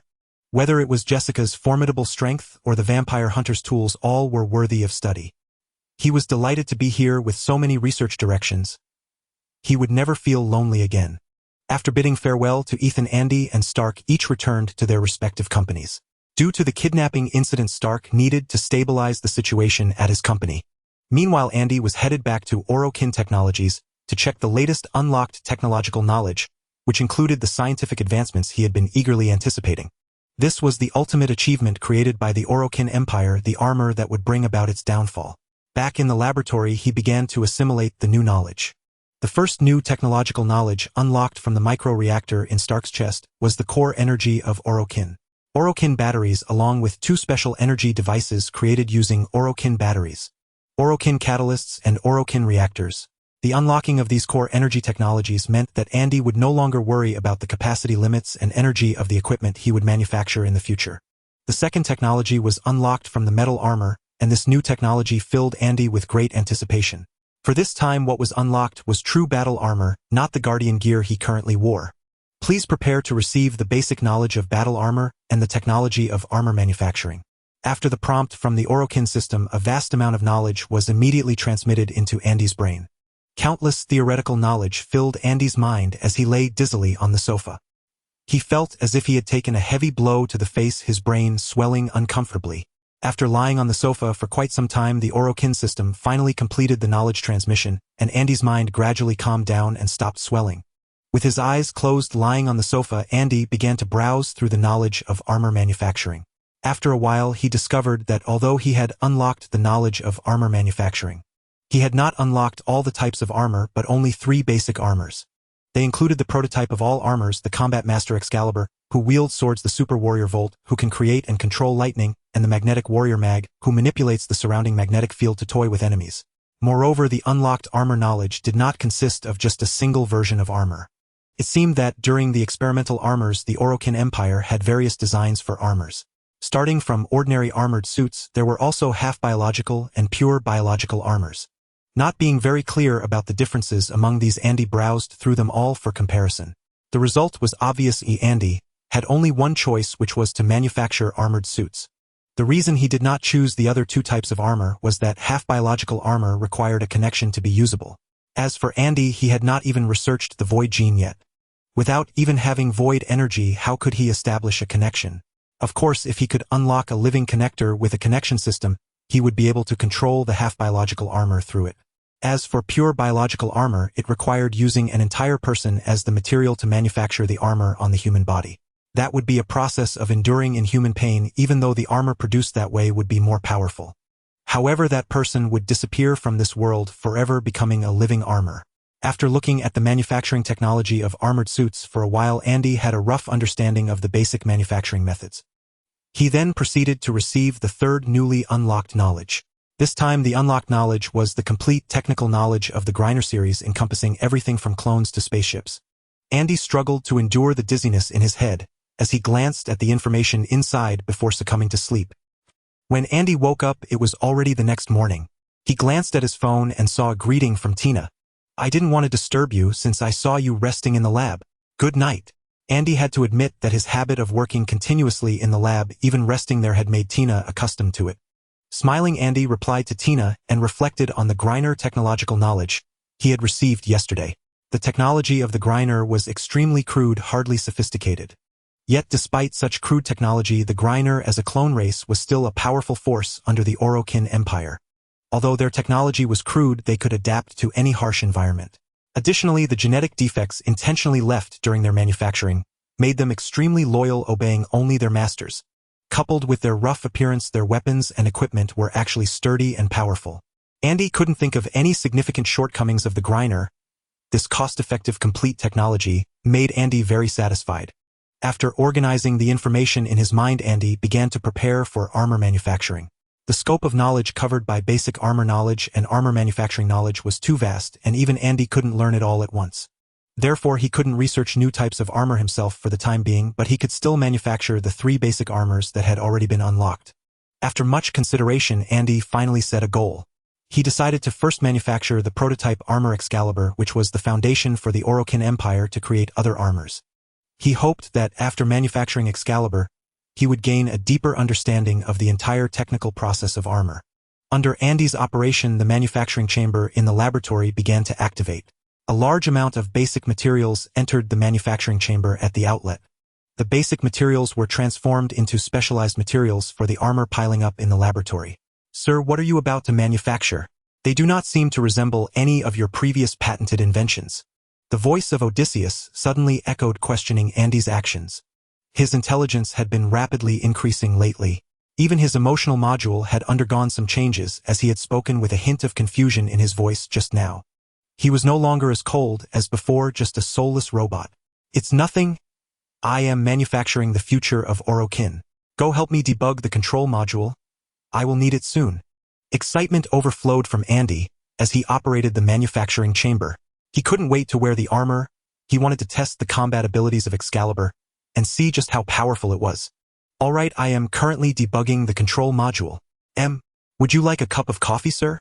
The increasingly emotional Odysseus suddenly asked, extending a mechanical arm with a cup of coffee towards Andy. His question caught Andy off guard. Taking the coffee, he smiled and said, "Odysseus, your emotional module has really improved lately. Perhaps you could help J.A.R.V.I.S more. He is still so rigid." Time flew by during their conversation. The system network of Excalibur was established by Andy.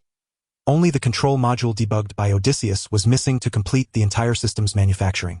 "Sir, the control module has been debugged." A silver electronic component was delivered to Andy by a mechanical arm. "Perhaps I should listen to your advice and help J.A.R.V.I.S. Go ahead, it's best to help him out a bit." After placing the control module into the entire system, Andy completed the manufacturing of Excalibur's armor system. The entire system appeared like a diagram of human meridians. After completing the system of Excalibur, only the body and head neural light element of Excalibur remained. These two parts constituted the main body of the entire armor. Only with them could a complete armor be manufactured. If the system was the nerve of the armor, then the body and head neural light element were its flesh and brain. Only with the perfect combination of the three could the true power of the armor be unleashed. As the core structure of Excalibur, the cranial neurooptical unit connects the system to the frame. Thus, the cranial neurooptical unit is densely covered with neural sensors that bridge the two together. This was also the most intricate part of the entire Warframe. Once the cranial neurooptical unit was completed, the subsequent tasks would become significantly easier. Within the manufacturing bay, numerous nerves of the neural sensors were separated by mechanical arms, gradually interweaving into a network, while a multitude of specialized devices connected within this neural web. Soon a helmet-like object emerged from the manufacturing bay. This was the cranial neurooptical unit of Excalibur. Then Andy operated the manufacturing bay once more to complete the construction of Excalibur's frame. Thus all the components of the Warframe were fabricated. Now only the Orokin cell needed to be manufactured to assemble the entire Warframe. As the core energy source, the Orokin cell's fabrication process was exceedingly complex. It also contained a vast amount of energy capable of even absorbing external energy for replenishment. As long as it wasn't excessively depleted, a single Orokin cell could be used almost indefinitely. Due to its extremely intricate craftsmanship, Andy consumed a large quantity of materials and only managed to produce 6 Orokin cells. The success rate for manufacturing an Orokin cell was merely 1 in 10, a stark contrast to previous products. Fortunately, the Orokin cell was finally successfully fabricated. Andy placed the 3 components of Excalibur into the manufacturing bay one by one. Within the bay, the components were slowly fused together. As the Orokin cell integrated, all the energy emitters on Excalibur illuminated with ethereal blue energy rays shimmering faintly. Gazing at Excalibur emerging from the manufacturing bay, Andy couldn't help but sigh. It had been nearly 30 years since he came to live in this world. Over all these years, he had only acquired a vast amount of biotechnology from the Orokin system, never catching a glimpse of the Warframes. Though he had become a super-rich magnate in this world thanks to biotechnology, in Andy's heart, the inability to create a Warframe had always been a lingering regret. Today, he had finally crafted his first Warframe, fulfilling a long-held dream. Excalibur stood slightly taller than Andy, its helmet's protrusion resembling a sword hilt without the blade. Reaching out to touch the Warframe, Excalibur's texture was not as hard as metal. Though still cold, it was much softer. Turning Excalibur over, the spine on its back was open, revealing the internal structure of the Warframe. Andy stepped into the Warframe, his body fitting snugly against it. The black spine gradually closed, firmly securing Andy's body inside the Warframe. The moment it sealed completely, Andy's vision suddenly blazed with light, no longer shrouded in darkness. The special devices within the Warframe began to operate, ensuring Andy's bodily functions remained normal. He took a few steps forward and swung his arms. He could barely feel the Warframe's presence. It seemed he had become one with Excalibur. Andy found it novel. He felt like a child again, full of curiosity about everything around him. One moment he picked up a test tube from the lab table, the next he grabbed a mechanical arm and shook it wildly. He was having a blast. "Sir, is this the latest equipment you wanted to build?" "Oh, its appearance looks really ugly." Ordis' voice rang out, showering Excalibur with mockery, while casually placing a mirror in front of Andy. He had only been away for a moment, and Andy had already created such a bizarre contraption. Even the Imperial Guard with the toilet bowl helmet looked better than this. Excalibur resembled a strong human with a deformed face. Ordis couldn't see any use for this equipment at all. He felt its practical combat effectiveness might not even match that of the Imperial Guard. "Hey, Ordis, you can't say that about Excalibur. He's my latest masterpiece and the future of Orokin technology." Andy complained discontentedly, suddenly finding himself disliking the now emotionally rich Ordis. The cold, emotionless Ordis of before, though lacking feeling, at least didn't mock him. In any case, Andy refused to admit that his aesthetic had been skewed by the Orokin Empire. Looking at Excalibur in the mirror, he found it not ugly but rather handsome. He narcissistically touched the protruding hilt on the helmet and said indignantly, "How is this ugly? It's clearly very cool." "Ordis, you have no taste." Ordis was momentarily speechless. He hadn't expected his master's aesthetic to be so poor and to even accuse him of lacking appreciation. Not to mention an AI like him. Any random person could tell whose taste was worse. Manipulating a mechanical arm, Ordis poured Andy a cup of coffee. Andy seemed a bit delirious and Ordis wanted to sober him up. Andy took the coffee and brought it to his lips. Before Ordis could warn him, Andy had already poured the steaming hot coffee over the Warframe. "Whoa! Ordis, why didn't you warn me?" Drenched in coffee, Andy shouted his complaint at Ortis. The Warframe was so perfectly fitted to his body that in that brief moment Andy had completely forgotten he was wearing it. Otherwise he wouldn't have instinctively brought the coffee to his mouth. He should have at least taken off the Warframe first. Unjustly blamed Ortis responded innocently, "It was you." ZZZ. Didn't. ZZZ. Pay attention. ZZZ. I think I should go check myself. Emitting a clearly fake static noise, Ortis fled, ignoring Andy. Watching Ortis escape, Andy found it amusing. The current Ortis was increasingly resembling the intelligence core of the Orokin Empire, not only critiquing Excalibur but also mocking him. Glancing at his reflection in the mirror clad in Excalibur, Andy headed to the training ground to test the Warframe's inherent abilities. The training ground contained many metal stands specially made by Andy for practicing stances. These stands were densely covered with scars, all carved out by his practice blade. Targeting one of the metal stands, Andy activated the first ability. His speed beneath his feet became astonishing, and an energy blade woven from several strands of energy materialized in his hand. Clang! Caught off guard by the sudden acceleration, Andy failed to control his direction. Though he severed the metal stand, his shoulder crashed into another one. Out of habit, he rubbed his shoulder only to realize he wasn't injured at all. After a moment's thought, it dawned on him, although he couldn't feel the Warframe, its protection was still very real. Relieved, Andy used the ability twice more, cutting down 2 metal stands and gaining a solid understanding of the skill. Next, Andy activated the second ability. A flash burst from his hand, but nothing else happened. Just as he grew puzzled, Ortis' voice rang out again. This time Ortis' tone was serious. "Sir, based on the intensity of that flash, I believe it functions identically to a flashbang. It possesses no offensive capability. However, this light seems to disrupt electronic devices. Equipment within the flash's range will temporarily cease operation." Recalling Excalibur's ability description, Andy realized Ortis was correct. This ability's purpose was blinding, aptly named blind. It affected both biological entities and machinery alike. Thinking back to the next 2 abilities Andy prepared in advance. He placed several dummies around himself in the training ground and activated the third ability, Javelin. Excalibur produced no effect. Instead, a prompt appeared before Andy indicating insufficient energy. Only then did Andy remember that he hadn't yet fused any amps into Excalibur, nor had he replenished the Warframe's energy after using abilities. Hurrying back to the lab, he grabbed several energy recovery orbs, fully recharging Excalibur. To prevent any mishaps, Andy deliberately brought dozens of energy orbs back to the training ground. Resuming his stance within the puppet, he activated the third ability, Javelin, once more. Several projectiles resembling energy-infused ethereal javelins shot forth from Andy, striking several puppets and pinning them against the wall.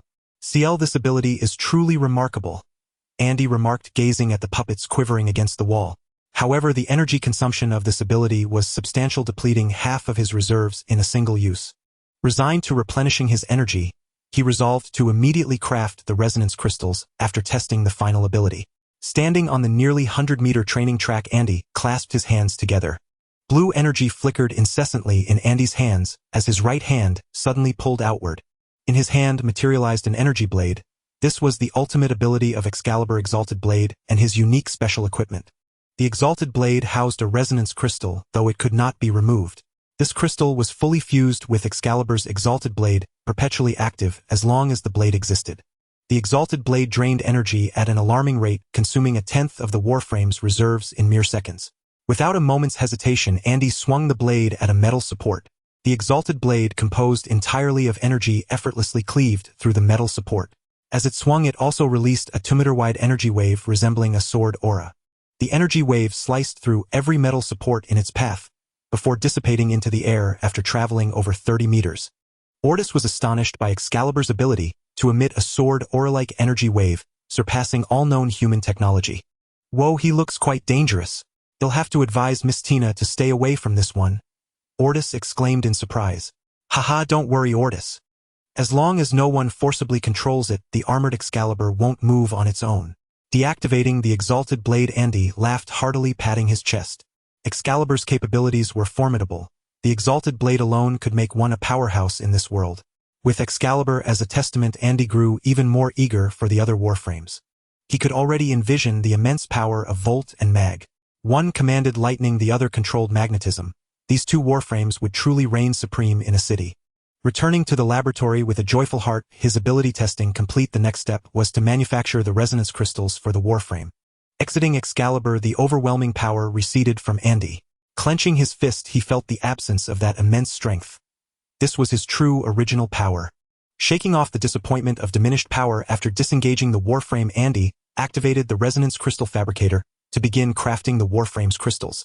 Similar to the stance mods of the Scanna Warframes, also possessed unique resonance crystals, the aura mods that enhanced the Warframe itself. Compared to stance mods requiring active user coordination, aura mods were far more convenient. They required no specific actions, functioning passively once equipped. However, the effects of auras were unique, creating a vast field centered on the Warframe. Within this field, specific elements were influenced. For instance, the Steel Charge Andy was crafting increased melee damage. At maximum rank, Steel Charge boosted melee damage by 60, a substantial enhancement. Naturally, this self-affecting aura mod could also be set to benefit others besides the user. To receive the aura's boost, one needed to equip an energy receiver. They also had to remain within the aura's influence range, otherwise it was useless. Under Andy's operation, several Warframe resonance crystals were manufactured and all upgraded to maximum rank. These Warframe crystals included Aura Steel Charge, increases capacity by 9 and melee damage by 60, max rank Flow, increases maximum energy by 150, max rank Streamline, increases ability efficiency by 30, max rank Intensify, increases ability strength by 30, max rank Stretch, increases ability range by 45, max rank Vitality, increases health by 440, max rank Redirection, increases shield capacity by 440, max rank Steel Fiber, increases armor by 110. As Andy possessed the technology to craft Orokin reactors while manufacturing the resonance crystals, he also initiated the fabricator to turn an Orokin cell into an Orokin reactor. Excalibur was already prepared in the upgrade bay, ready for the Orokin reactor installation. In the upgrade bay, a mechanical arm installed the Orokin reactor onto Excalibur. The original capacity limit of 30 was now doubled to 60. Excalibur's capacity level had effectively doubled, allowing it to accommodate more resonance crystals. After the Orokin reactor was installed, Andy fused all the newly crafted resonance crystals onto Excalibur. Since Excalibur's aura slot lacked a polarity, Steel Charge only contributed its base 9-level capacity increase. Excalibur's capacity limit had now reached 69. With 2 polarities on Excalibur, Andy could integrate all the newly crafted resonance crystals. There were even a few spare capacity levels left, leaving Andy unsure what else to integrate. After all, he had only unlocked the most basic resonance crystals. The more specialized crystals remained locked within the Orokin system, awaiting Andy's unlocking. With the resonance crystals fused, Excalibur appeared before Andy once more. Now Andy would experience the true power of the enhanced Warframe. Re-entering the Warframe, his vision displayed the Warframe's comprehensive stats. Excalibur comprehensive stats: health 1320, shields 1320, armor 247, energy 225, sprint speed 1, ability strength 130, ability duration 100, ability efficiency 130, ability range 145. Based on the comprehensive data, Andy gained a thorough understanding of Excalibur's overall performance. The current Excalibur was incomparably stronger than before. If the two versions were pitted against each other, the current Warframe would undoubtedly emerge victorious. With 4 times the health and shields, even if one continuously attacked without pause, it would take considerable time to completely destroy this Warframe fused with resonance crystals. Moreover, the attacker could not afford to rest. Any pause would allow the Warframe's shields to regenerate to full at an astonishing speed. In essence, as long as Andy remained cautious, no one could breach the Warframe's shield defense and harm the Warframe itself. Andy picked up the Scanna beside the Prova and casually twirled it. It felt even more natural than using the Scanna while wearing the Prova. Excalibur was truly the master of the blade. While clad in Excalibur, Andy felt his attack speed with the Scanna had also increased. It seemed the Scanna was designed for Excalibur. The blade danced in Andy's hands as he executed various techniques. Ordis also compared Excalibur's experimental records with those of the Prova. In the comparison, Excalibur surpassed the Prova in every capability. According to the data, your crafted Excalibur outperforms the Prova in all aspects. I apologize, it indeed deserves to be called the future of Orokin technology. Ordis had to admit that despite his master's peculiar aesthetic sense, every product he crafted was transcendent technology. Just like this Warframe named Excalibur. Since Andy could create the first, he could create a second, a third, and even more varieties. He had no doubt in his master's ability, believing that Andy would certainly forge even more powerful equipment.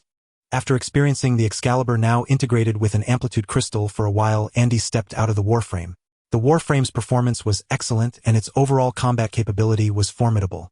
Though its mobility was somewhat lacking, this was only apparent when compared to aircraft engaging in large-scale aerial maneuvers. On the ground, the Excalibur's mobility was far from inadequate. On the contrary, the Excalibur's immense combat power compensated for its shortcomings. Should he unlock the anti-gravity wings in the future, even this final weakness would be remedied. Gazing at the interior of the Warframe, Andy pondered seriously. He summoned Gluttony from his body and pointed at the Excalibur. "Go on, get inside and see if you can pilot it." Gluttony detached from Andy's form, expanding within the Warframe until it filled every crevice. Once the Excalibur's backplates fully closed, Gluttony piloted the Warframe, stiffly moving its limbs in place. It had never experienced anything so novel. Before, it had always been parasitic within Andy's body, never having the freedom to move on its own. Now it felt as though it had become a human, possessing a tangible form, a being capable of free movement. It looked down at its hands. These were no longer writhing dark red tentacles, but a palm with 5 distinct fingers. Sensing Gluttony's elation, a broad smile spread across Andy's face.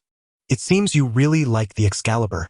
More Warframes will be created in the future, and you can have many more forms." In the future, he could manufacture more Warframes. One set for himself as his primary and another for Gluttony to provide support. 2 Warframes appearing on the battlefield simultaneously would be unstoppable even against the armed forces of the Orokin Empire. After Gluttony had played with the Warframe for a while, it withdrew from within. It contracted its body into a tight ball and slowly melted back into Andy. Though it adored the Excalibur, it still preferred to reside within Andy. Andy, lost in thought, shook his head to clear the clutter from his mind. The Warframes that had brought about the fall of the Orokin Empire were each a force capable of defeating 10,000 foes single-handedly. Some special Warframes could even permanently alter the environmental conditions around them, just like the sealed frost prototype Warframe recorded in the archives. This supreme Warframe, which commanded frost, had gone berserk and directly encased a planet in the origin system in ice. The lethal frost transformed the planet's appearance, leaving it a vast expanse of white. The inhabitants of that planet could only rely on thermal devices to melt the biting ice. They built their cities within caves or underground, which was the only way they could survive. The other Warframes were not to be underestimated either. Almost every planet in the origin system had its own guardian Warframe.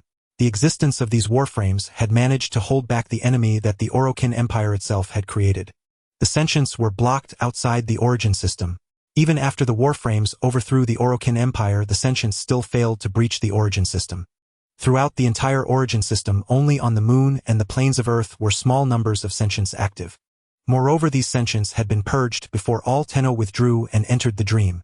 Although the few remaining Tenno had suffered heavy losses in their battles against the sentients born from the remnants of the war had for the most part lost their intelligence. They wandered the battlefields daily, searching for their original bodies. It could be said that each of those sealed prototype Warframes possessed unparalleled power. Of course, Andy had not yet unlocked these super Warframes of immense power. Even the Excalibur he had just created was not even 1/10th as powerful as a prototype Warframe. The reason the prototype Warframes were sealed was their frequent loss of control and rampages. Thus, they were deemed a taboo of the Orokin Empire and permanently interred deep within its vaults. However, Andy was not disappointed. As long as these technologies were archived within the Orokin system, he would one day unlock and manufacture them all. He lifted his spirits and looked at the Excalibur. This first Warframe he had built, while not as powerful as the prototype Warframes recorded in the archives, was still formidable. For the world he was in now, it was more than sufficiently powerful. Nodding in agreement with his own thoughts, Andy began operating the manufacturing bay once more. Since he had already built the Excalibur, he could not leave the Volt and the mag unfinished. It would be better to manufacture all of them. Besides, Andy was curious to experience what it felt like to command lightning and magnetism. With the experience of building the Excalibur, Andy's speed in manufacturing Warframes increased significantly. Over the next few days, the Volt and the mag were successively completed and appeared in the laboratory. The Volt had 3 rings on each arm, from which arcs of electricity continuously discharged. The mag, on the other hand, had a slender feminine form, a faint dark green energy. The manifestation of magnetic force flickered across its helmet. Compared to the Excalibur, which had a sword hilt protruding from its head, the Volt and the mag were far more aesthetically pleasing. Even Ordis could not help but remark, "Sir, these 2 Warframes seem to align better with normal human aesthetics than the Excalibur. It appears I need to reassess your taste. At least it's not as terrible as I had imagined." Yet a hint of sarcasm still laced Ordis' words. Andy paid it no mind. Ordis could mock all he wanted. The Warframes of the Orokin Empire were simply designed this way, and as long as Andy himself could accept it, that was what mattered. When the technology for Warframe skins was unlocked, J.A.R.V.I.S would see just how stylish these frames could become. He installed Orokin reactors into both Warframes and integrated amplitude crystals. Two Warframes that truly possessed superhuman abilities now stood before Andy alongside the Excalibur. Gazing at these three freshly manufactured Warframes, Andy could not help but marvel. Finally, he possessed truly powerful equipment. He no longer had to rely on the Praetorian suit for self-defense as he had in the past. Now he had three Warframes at his disposal. He wondered who or what would enable him to unlock the next ones. Ordis, please send the Volt and the Mag to the training ground and place the Excalibur on the display stand in the lab. After instructing Ordis, Andy rubbed his growling stomach and prepared to replenish his energy. Downstairs at Orokin Technology, Old Hong, as usual, was waiting for Andy in the lobby, carrying his insulated bag. He looked around at everything in Orokin Technology with curiosity. Even though he had been coming here for 3 years, he was still awestruck. Every day in this lobby he saw different technological products. From the most basic civilian tech to various futuristic medical devices, he could learn about their uses and effects here. This knowledge gave him a sense of calm. Because today, besides bringing Andy hamburgers from his restaurant, he had another matter on which he needed Andy's help. Hey, Old Hong, still checking out the products? Andy stepped out of the elevator, saw Old Hong still admiring the exhibits, and greeted him with a smile. Old Hong, who had been pondering how to explain things to Andy, snapped back to reality. A smile spread across his round face as he handed Andy a few hamburgers from his insulated bag. With a conflicted expression, he said, "Mr. Andy, I have a favor to ask of you." Andy, who was taking large bites of his hamburger, looked at him with slight surprise. A favor? Because he had successfully built the Warframes, Andy was in a good mood. He decided to hear what Old Hong needed. He led Old Hong to an empty meeting room to listen to his story. Old Hong sat in the conference room chair, holding a water cup, looking somewhat uneasy. He felt this matter really shouldn't trouble Mr. Andy, a big boss, but he and his few companions had no way to resolve it. As if he had made up his mind, Old Hong looked up at Andy and said, "Mr. Andy, this matter really shouldn't have troubled you. My restaurant partner has a distant nephew who sneaked over from Huaxia to seek refuge with him." He licked his lips and continued. "But when we went to pick him up, several human-like creatures resembling vampires attacked him. Fortunately, he had some martial arts skills. Although he sustained some injuries, he managed to repel them. Fighting inevitably leads to injuries. At first, none of us paid any attention to those wounds.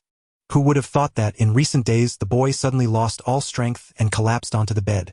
When asked what was wrong, he himself didn't know.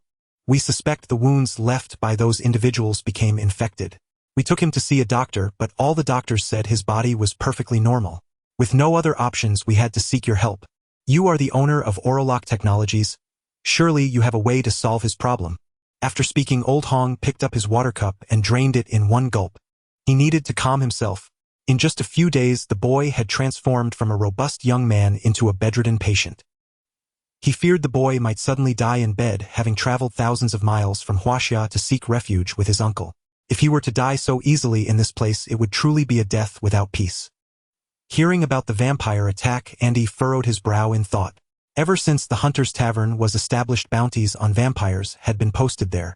Given the money-driven recklessness of those in Hell's Kitchen, the vampires in New York should have been nearly eradicated by now.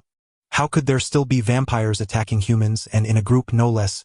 Swallowing the last bite of his hamburger, he led Old Hong into the laboratory. "Follow me." Is this what attacked him? The laboratory floor opened and a vampire locked in a cage was pulled out by a mechanical arm. The vampire, abruptly dragged out, stared at the two in confusion.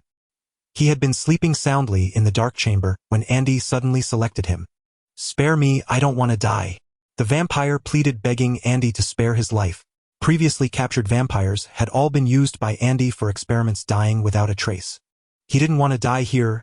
Living in a cage was better than perishing in the lab. "Shut up. Keep yelling and he'll really use you for an experiment." Staring coldly at the vampire, Andy still couldn't muster any fondness for these creatures. Looking at the vampire in the mechanical arm, those fangs and sharp claws, Old Hong nodded. "Yes, that's exactly what my nephew looked like." 3 of them appeared together and attacked him. Andy tapped a few times on the instrument and the vampire was stuffed back into the cage and returned to the dark chamber. The vampires in the dark chamber looked at the unharmed vampire, puzzled if he had changed his ways today. They discussed Andy's situation fervently while that vampire went back into hibernation. He didn't want to die here, or better to sleep and conserve energy than to waste time talking. Watching the mechanical arm return the vampire to the dark chamber, Old Hong looked at Andy in confusion. Mr. Andy, what does this mean? Andy smiled and said, these are vampires. The ones who attacked your partner's nephew are also them. After a moment's thought, he added, what's his name? Bring him back and I'll treat him for free. Receiving Andy's reply, Old Hong replied excitedly, his name is Zhang Shangqi. His father was executed by firing squad for crimes, and he was being hunted by gangsters, so he came to us for refuge. With that, he grabbed his insulated bag and hurriedly left Orolock Technologies. With Andy's treatment, Shangqi would surely be bouncing back soon. Zhang Shangqi, a very authentic Huaxia name. Compared to the name given by his own parents, Zhang Shangqi's name clearly identified him as Huaxia. His own Chinese name was Andy, and his English name was also Andy. Sometimes he himself didn't know if he could still be considered a Chinese descendant. Lost in thought, Andy suddenly felt a bit resentful toward his parents. They were simply too lazy. Both were university professors with considerable education. How could they give him such a name? Especially his mother, a pure Chinese descendant. How could she only come up with Andy when naming him, and she even transliterated it into the English Andy? What an irresponsible mother. Suddenly Andy recalled his mother's name. Both her Chinese and English names were Anna. He seemed to understand something. It appeared that the family's disregard for names had a long history. Smiling, he shook his head. He would definitely bring this up when he next saw his mother. Arriving at the training ground, Volt and Mag were already waiting there. Andy chose to enter Volt first, as Mag appeared to be a female Warframe while Volt had a male form. Volt's back closed up and Andy became a superhuman controlling lightning. Raising his right hand lightly, he fired a pure energy shock that struck a target placed in the distance. Electricity exploded on the target, generating countless arcs around it. All nearby targets were affected, or the arcs bounced between them, lasting over 10 seconds before dissipating. Very satisfied with this ability, Andy's hands flickered with electric light. He shot another bolt at the target, but this time it didn't form a single shock. Instead, it transformed into a chain of lightning in his hand, connecting all the targets. Visible arcs leaped between them, forming a massive electric grid. This came at a great cost. Within seconds, half his energy was drained. Yet its effect was astonishing. The metal targets glowed red and radiated intense heat. Using a few energy orbs to replenish Volt's energy, Andy prepared to test the second ability. This skill was straightforward, pure acceleration. During its duration, Warframes near Volt would receive a significant speed boost. With the fusion of an amplitude crystal, this ability provided a 65 speed increase over the base speed. In other words, if a Warframe's movement speed was 10 meters per second, using the speed boost would increase it to 16.5 meters per second. Moreover, this ability affected not only movement speed but also attack speed and reload speed. Though it lacked defensive power, its overall enhancement to the Warframe was not to be underestimated. Andy stood on the track and activated the ability, a layer of electricity covering him as he ran forward. 10 seconds later, the speed boost ended. Ordis reported the experimental data to Andy. According to the test, during the duration of Volt's speed boost, you ran a total of 330 meters on the track. Based on conversion, your movement speed is 33 meters per second. Hearing Ordis report, Andy gasped in astonishment. Running 33 meters per second. What did that mean? It was 118. 8 km/h, the speed of a car on a highway. Seeing Happy expressing his endless thanks, Andy smiled and said, Stark and I are friends. Rescuing him was only right. You don't need to thank me. The previous two skills boasting formidable effects filled Andy with heightened anticipation for the next two abilities. The third skill was an electromagnetic barrier constructed from pure energy. Electric sparks danced across Andy's hand as he swept his arm through the air, conjuring an electromagnetic barrier 6 meters long and 4 meters high out of thin air. The barrier curved slightly into a concave surface with electromagnetic energy flowing ceaselessly within its confines. Andy reached out to grasp the electromagnetic barrier, which rapidly shrank into a handheld energy shield 2 meters long and 3 meters high. Testing it, he found the barrier not only failed to impede his movements, but also provided constant protection. Once the barrier dissipated, Andy summoned another and instructed Otis to activate the training ground's practice firearms. Countless paint rounds struck the electromagnetic barrier, causing ripples to spread across its surface. Every single projectile was halted, falling feebly to the ground. Switch to live ammunition and fire again. Andy commanded Otis as he deployed another electromagnetic barrier. This time the rounds were genuine bullets. The training ground echoed with gunfire, as dozens of metal projectiles slammed into the electromagnetic barrier. The barrier stood firm though countless ripples danced across its surface. Not a single bullet managed to breach its defenses. Only after the barrier vanished did the following bullets free from obstruction embed themselves into the wall. Oh, its defensive capability is truly remarkable. According to the experiment logs, every bullet intercepted by the barrier was captured within it, only dropping after losing all velocity. Otis' voice chimed in at the perfect moment, dutifully reporting the test results to Andy. At the same time, Otis had grown intrigued by the Warframes. Although the previous Excalibur hadn't been aesthetically pleasing, its power had been immense. He wondered what Volt's final skill would look like.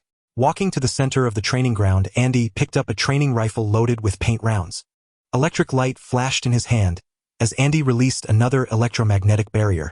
Observing Andy's actions, Otis was puzzled. The paint rounds had already been tested and stopped by the barrier. Why was Andy repeating the experiment? Just as he was about to ask, he saw Andy pull the trigger toward the barrier. Strangely, the paint rounds weren't blocked. Instead, they passed straight through the barrier. In Otis' monitoring, he could see the rounds accelerate violently after crossing the barrier, all crackling with electrical light. Indeed, upon striking the metal targets, the paint rounds exploded, unleashing arcs of electricity.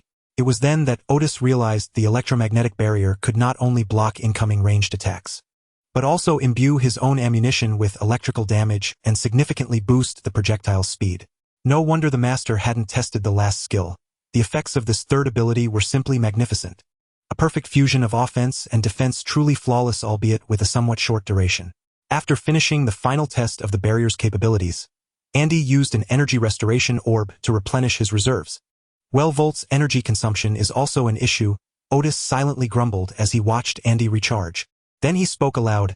Otis believes you require a device for on-demand energy replenishment.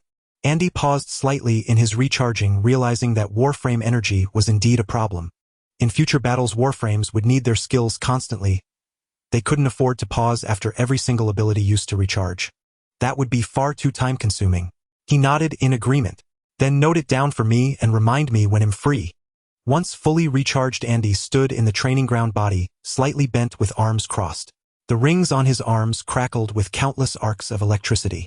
As he spread his arms apart, a ring-shaped electrical pulse radiated outward from Andy. Within a radius of nearly 30 meters, every metal object touched by the pulse erupted with arcs of electricity. All the arcs interconnected, forming a massive electrical grid. At the very center of this grid stood Andy. Crackle. Sir, you did not inform me that this skill would affect. Crackle. The monitoring equipment. All equipment near you. Crackle. Has been destroyed. I could only retrieve experimental data from a few devices in the corners. Crackle. Listening to Otis' voice frequently disrupted by electrical interference, Andy replied with an embarrassed grin. Next time for sure. Ha ha ha. Replying to Otis, Andy began to run around the training ground. Volt's passive ability activated, or with each step the rings on the Warframe accumulated more electrical arcs. When Andy stopped, the arcs on his shoulders had reached an intensity bright enough to illuminate the surroundings. He picked up the paintball gun and pulled the trigger toward a metal target. The arcs from the rings surged into the paintball, transforming the originally red projectile into a brilliant orb of light. The moment it struck the metal target, the orb exploded, engulfing and obliterating the target. Somewhat surprised, Andy glanced at the paintball gun in his hand. Wow, Volt's passive ability is also incredibly powerful. Indeed it is. If a mere paintball gun can unleash such force, one can only imagine the effects of a more powerful firearm. From the distant speakers in the training ground, Otis' voice echoed, fully endorsing Andy's assessment. That single shot had discharged all the accumulated current from Volt's arm rings. If a standard firearm had been used, the destructive power would have been far greater. Andy was thoroughly satisfied with Volt's abilities. This Warframe's capabilities were in no way inferior to Excalibur's, and in some respects even surpassed it. Though Excalibur was positioned as a master of close quarters combat, its role entirely different from Volt's, this still underscored Volt's formidable nature. Exiting Volt, Andy turned his attention to the final Warframe mag. This Warframe was unmistakably feminine in form, and its slender build made him wonder if he could even fit inside. Filled with skeptical hesitation, Andy stepped into mag one step at a time. Once fully inside, mag issued a prompt. Beep. Gender mismatch detected.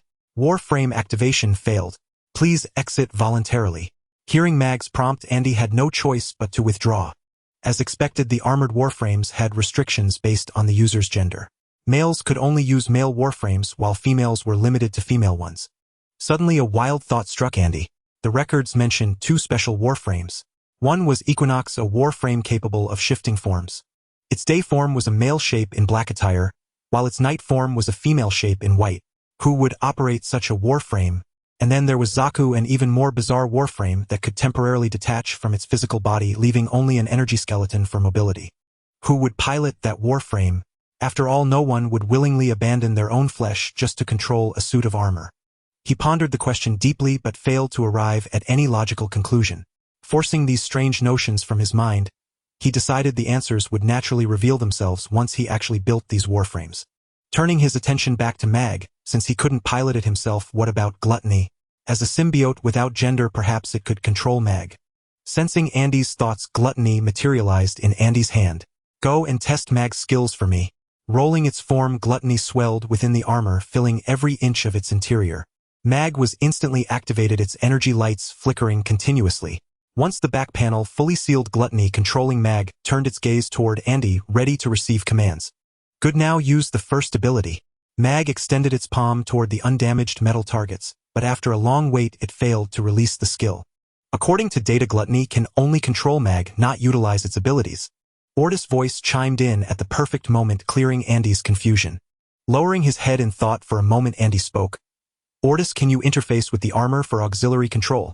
I need to run a test. Please have Mag position itself beneath the signal transmitter and make close contact with it. After calculating, Ordis responded.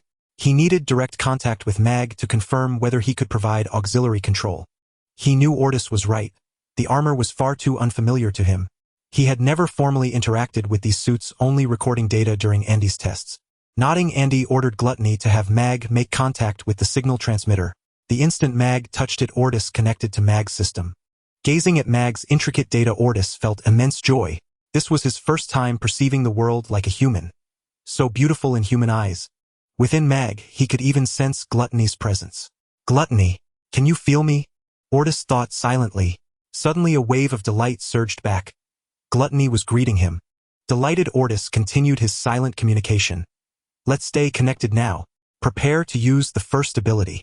Gluttony responded obligingly, with a ripple of emotional agreement. Mag raised its hand toward the metal targets, once more a green energy swirling around its palm.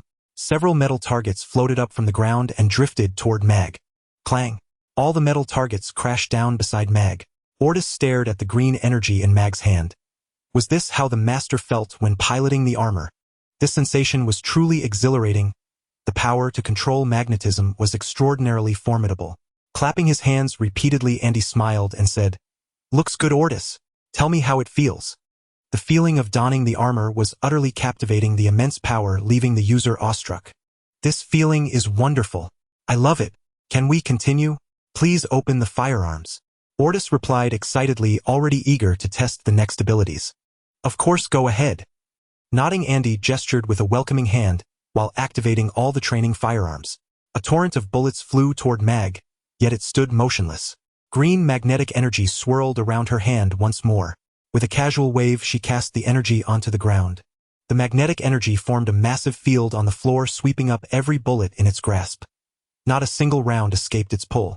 As the energy field dissipated, Andy shut down the firearms and remarked, Not bad. I recall this ability has another form. Give it a try. Mag nodded and began gathering magnetic energy in its hands. The firearms were reactivated. Gunfire erupted once more and bullets hurtled toward Mag. This time Mag merely raised its hand, releasing the magnetic energy before it. The incoming bullets were drawn to Mag, orbiting around its form. Click! The firearms emptied, producing hollow sounds. The bullets suspended before Mag gradually halted. Under Mag's control, they all reversed direction and blasted outward. A perfectly intact wall was instantly riddled with bullet holes. Is this the second ability? Magnetic attraction field. Why do I feel it's mightier than the ultimate skill? Gazing down at Mag's hands, Ordis let out a sigh of admiration. This ability was indeed formidable. In this era ruled by firepower, it was the bane of every soldier. Watching Ordis stand in awe, Andy found it oddly amusing. Alright, that's just the second ability. There are 2 more for you to try. But before that, you need to recharge Mag. After 3 ability uses, its energy is likely at half at most. Tossing a few energy-restoring orbs to Mag Ortis hurriedly replenished its power. Given Vlot's earlier burst, the next two abilities were likely major energy consumers. Once energy was restored, Mag waved its hand, lightly unleashing the third ability. An energy pulse erupted from Mag's hand, blasting the surrounding metal targets away. As they flew, the metal targets were corroded by the energy pulse. Many parts shattered and countless tiny metal fragments shot out, embedding themselves into the walls. This ability doesn't seem particularly strong.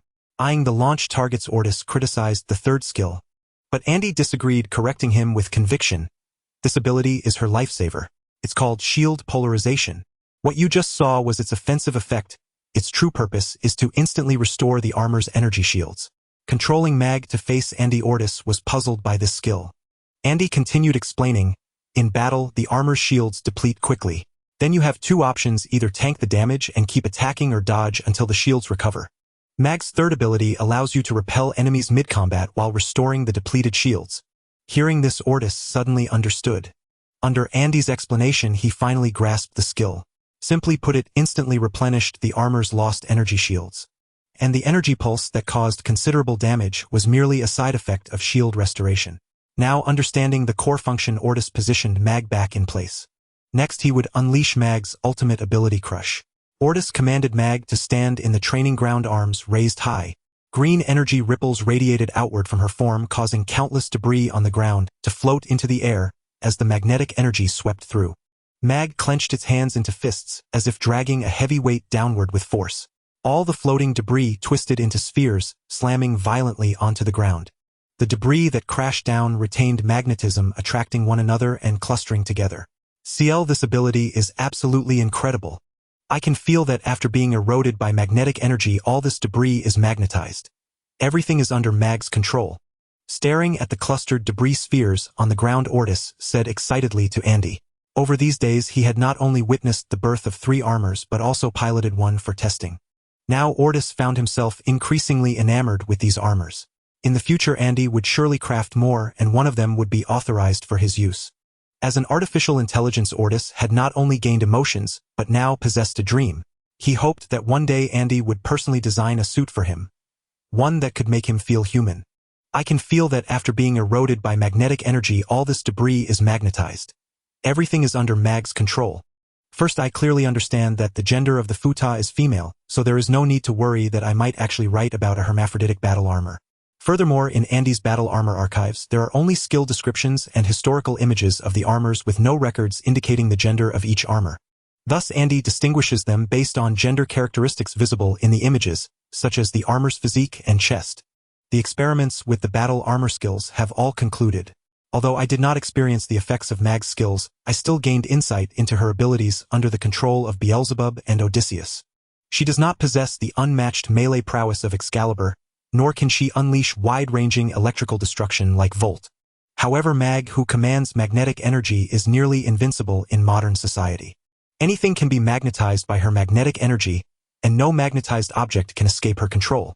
Though Mag currently cannot control objects that are too massive, being able to manipulate even a portion of such objects can exert significant influence over them. After retracting Beelzebub, Andy glanced at Mag. Although he cannot equip this battle armor, Beelzebub and Odysseus can manipulate her together. In dire situations, he could even entrust her to Tina for self-preservation. Moreover, this is merely the armored version of the battle armor. Once Andy researches the Void Gene, he will be able to harness void energy. He could create semi-biological battle armor for soul transmission. By then, the gender of the armor will no longer be an issue. As long as he masters void energy and soul transmission, Andy can seamlessly switch to any battle armor. This is far more convenient than being limited to equipping just one battle armor, and it ensures his safety. The armored version requires a person to wear it and control it directly, while the semi-biological armor is a cohesive whole. Control can be achieved simply through soul transmission, and no matter how severe the damage sustained, it will not affect Andy's personal safety. Returning to the laboratory with 2 battle armors, these 3 armors signify the beginning of Orokin Technology's expansion into other domains. Additionally, Andy has already acquired the foundational technologies of the Griner series, encompassing both military and civilian applications. Now, Orokin Technology, once it digests the knowledge it has unlocked, can take another giant leap forward from its current foundation, becoming a behemoth in various industries. Odysseus, how many technologies surpassing modern science do you think exist in this world? Sitting on the sofa with a cup of coffee, Andy mused. Excluding himself, there are already numerous super technologies that Andy knows of which surpass modern science. For example, Professor Hall's gravity well and Dr. Joe Halen's nano-repair technology. There are also Norman Osborn's pumpkin bombs and aircraft, as well as the miniature reactor in Stark's chest. Each of these represents super technologies that have surpassed this era and would require decades or even centuries for the public to catch up. And these are merely the achievements in their hands. There are more technologies they have yet to disclose. I'm afraid Odysseus cannot provide a statistic regarding how many super technologies still exist in this world. Odysseus is also unable to estimate. According to his records at a future world exposition in the 1940s, Howard Stark, Tony Stark's father, showcased a groundbreaking technology, the anti-gravity hover car. Despite encountering some issues during the demonstration, it remains a super technology that transcends its time. Even in this era, very few can research an anti-gravity system. Moreover, a multitude of scientists emerged at that time, propelling that era's rapid development. In just a few decades, modern civilization has reached its current level. Andy did not expect Odysseus to provide a specific number. There are too many unforeseen circumstances in this world. Any unexpected event can give birth to a new technology, and no one can say how many technologies remain undisclosed. Lying on the sofa and gazing at the brightly lit city outside, Andy smiled as he envisioned the future. Just then, while lost in his thoughts, a humanoid armor fell from the sky encased in a thick layer of ice.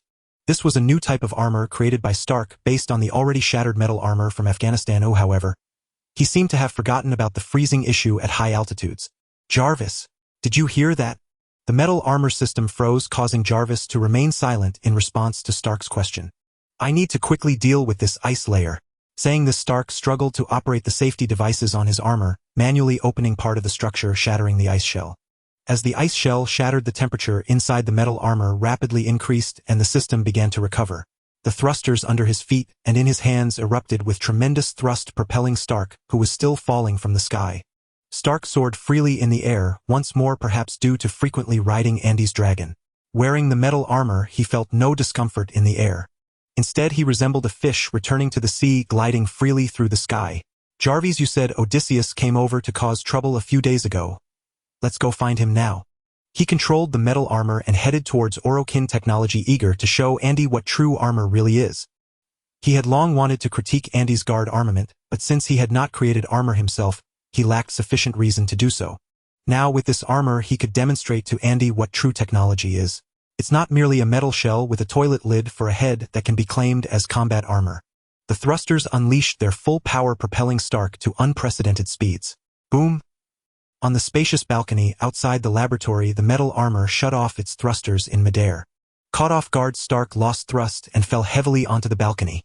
Odysseus, what's happening outside? The deafening noise snapped Andy back to reality as he inquired about the recent events. I connected to Jarvis's signal. It appears that Mr. Stark is outside and he seems to have a battle armor on him as well. Andy nodded in understanding. Since it was Stark, it was not surprising. This guy is destined to become the future Iron Man. After seeing the metal armor created for escape, Andy knew Stark would definitely fabricate his own armor. However, even if he had created armor, he should be testing it. Why is he wearing armor and appearing on the balcony of Orokin technology? How strange. Pushing open the door to the balcony, Andy saw a silver streamlined metal armor lying on the ground. Stark, how did you end up here? Staring at the metal armor on the ground, Andy asked in confusion. Then, as if recalling something, he laughed and said, You didn't just finish making this metal can and rush over to show off to me, did you? You couldn't even manage a smooth landing. How embarrassing. Ha ha ha. While Andy laughed heartily, Stark slowly got up from the ground, somewhat annoyed, as he replied, Buddy, watch your tone. I just didn't control it well. Saying this, he opened the visor of his helmet, glaring at the still laughing Andy. He regretted not testing more. At least he could have stabilized the landing before bothering Andy. Now, not only had he failed to critique Andy's guard armament, but he had also been subjected to ridicule by this guy. Stop laughing and get me an ice pack. I hit my head when I fell. Stark shot Andy an annoyed look, mumbling to himself. He demanded a repeat performance of Andy's laughter. It was simply too amusing. Not only did he fall from the air onto the balcony, but he also bumped his head. Seeing the bruise on Stark's forehead, Andy fought back a laugh and instructed Odysseus, Prepare an ice pack for Mr. Stark and bring 2 cups of coffee while you're at it. After saying that, he glanced at Stark again and laughed out loud. Stark looked utterly ridiculous with his face full of stubble and a large bump on his head. "Hey, that's enough." Unable to endure Andy's taunts any longer, Stark shouted angrily at him. Andy waved his hand dismissively and turned to enter the laboratory, needing to calm his emotions. Stark also entered the laboratory wearing his metal armor, taking the ice pack from the mechanical arm and placing it on his forehead. "Check out my improved Mark II, how does it look? This is my experimental armor, isn't it much stronger than your outdated security armor?" The coolness of the ice pack alleviated the pain from his bruise, and Stark returned to his usual self. Looking at Stark proudly showing off the Mark II, Andy shook his head helplessly. "The Mark II is indeed impressive, at least it's much better than my outdated security armor." Stark nodded in agreement, suddenly realizing the flaw in Andy's words. What did it mean to be much better than the outdated security armor? When did Andy get a new armor? Just as he was about to ask, he saw Andy pointing to the display rack behind him. Stark was very familiar with the display rack because Andy's security armor had always been placed inside. The display rack consisted of sealed glass cylinders, each showcasing items that Andy had created. Stark looked at the display rack and noticed something unusual. There were 3 oddly shaped humanoid items looking even uglier than the security armor. Only the one resembling a woman was somewhat acceptable. At least her figure was decent. "Is this your latest toy? It looks pretty unimpressive, not as acceptable as the security armor." Stark commented on the 3 suits of armor, looking at Andy, eager to know what purposes these 3 served. "How you really lack vision. Any one of these 3 suits could blast you away." Andy disdainfully glanced at Stark's Mark II and opened the display for Volt. "His name is Volt, a super soldier who controls lightning. Shall we race to see who is faster?" With that, he entered the interior of Volt. All the energy lights on Volt lit up and the rings on his arms crackled with arcs of electricity. "Let's see who reaches your mansion first. The prize is a bottle of fine whiskey and the loser treats." As he spoke, he raised his hand and slapped the Mark II, causing the accumulated electricity to surge into Stark's chest reactor. "Sir, a large amount of electrical energy is being replenished. Current remaining energy is 93. J.A.R.V.I.S' voice echoed from the Mark II. When Andy slapped the Mark II, he detected a massive electrical current replenishing the reactor's energy. J.A.R.V.I.S' report surprised Stark. Andy had merely walked over and slapped the Mark II, and it had replenished a portion of his energy. This armor called Volt did not seem entirely useless. At least it could replenish energy for him at any time. Looking at Volt before him, Stark nodded in agreement to Andy's challenge. He wanted to understand the powerful aspects of this armor created by Andy. The two stood on the balcony awaiting Odysseus' signal. They heard Odysseus simulate a whistle followed by a long blast, and they immediately sprang into action. All the thrusters of the Mark II activated, and Stark soared into the sky, rapidly heading toward his mansion. Meanwhile, Andy activated his acceleration skill the moment the signal sounded. His body shot out from the balcony, gliding through the air. Volt sprinted up the walls of the high-rise at breakneck speed, bouncing back and forth between the buildings. The electric light on his body grew more intense, and Andy darted through the city like a bolt of lightning. Finally, they arrived at Stark's mansion simultaneously, neither one arriving a second before the other.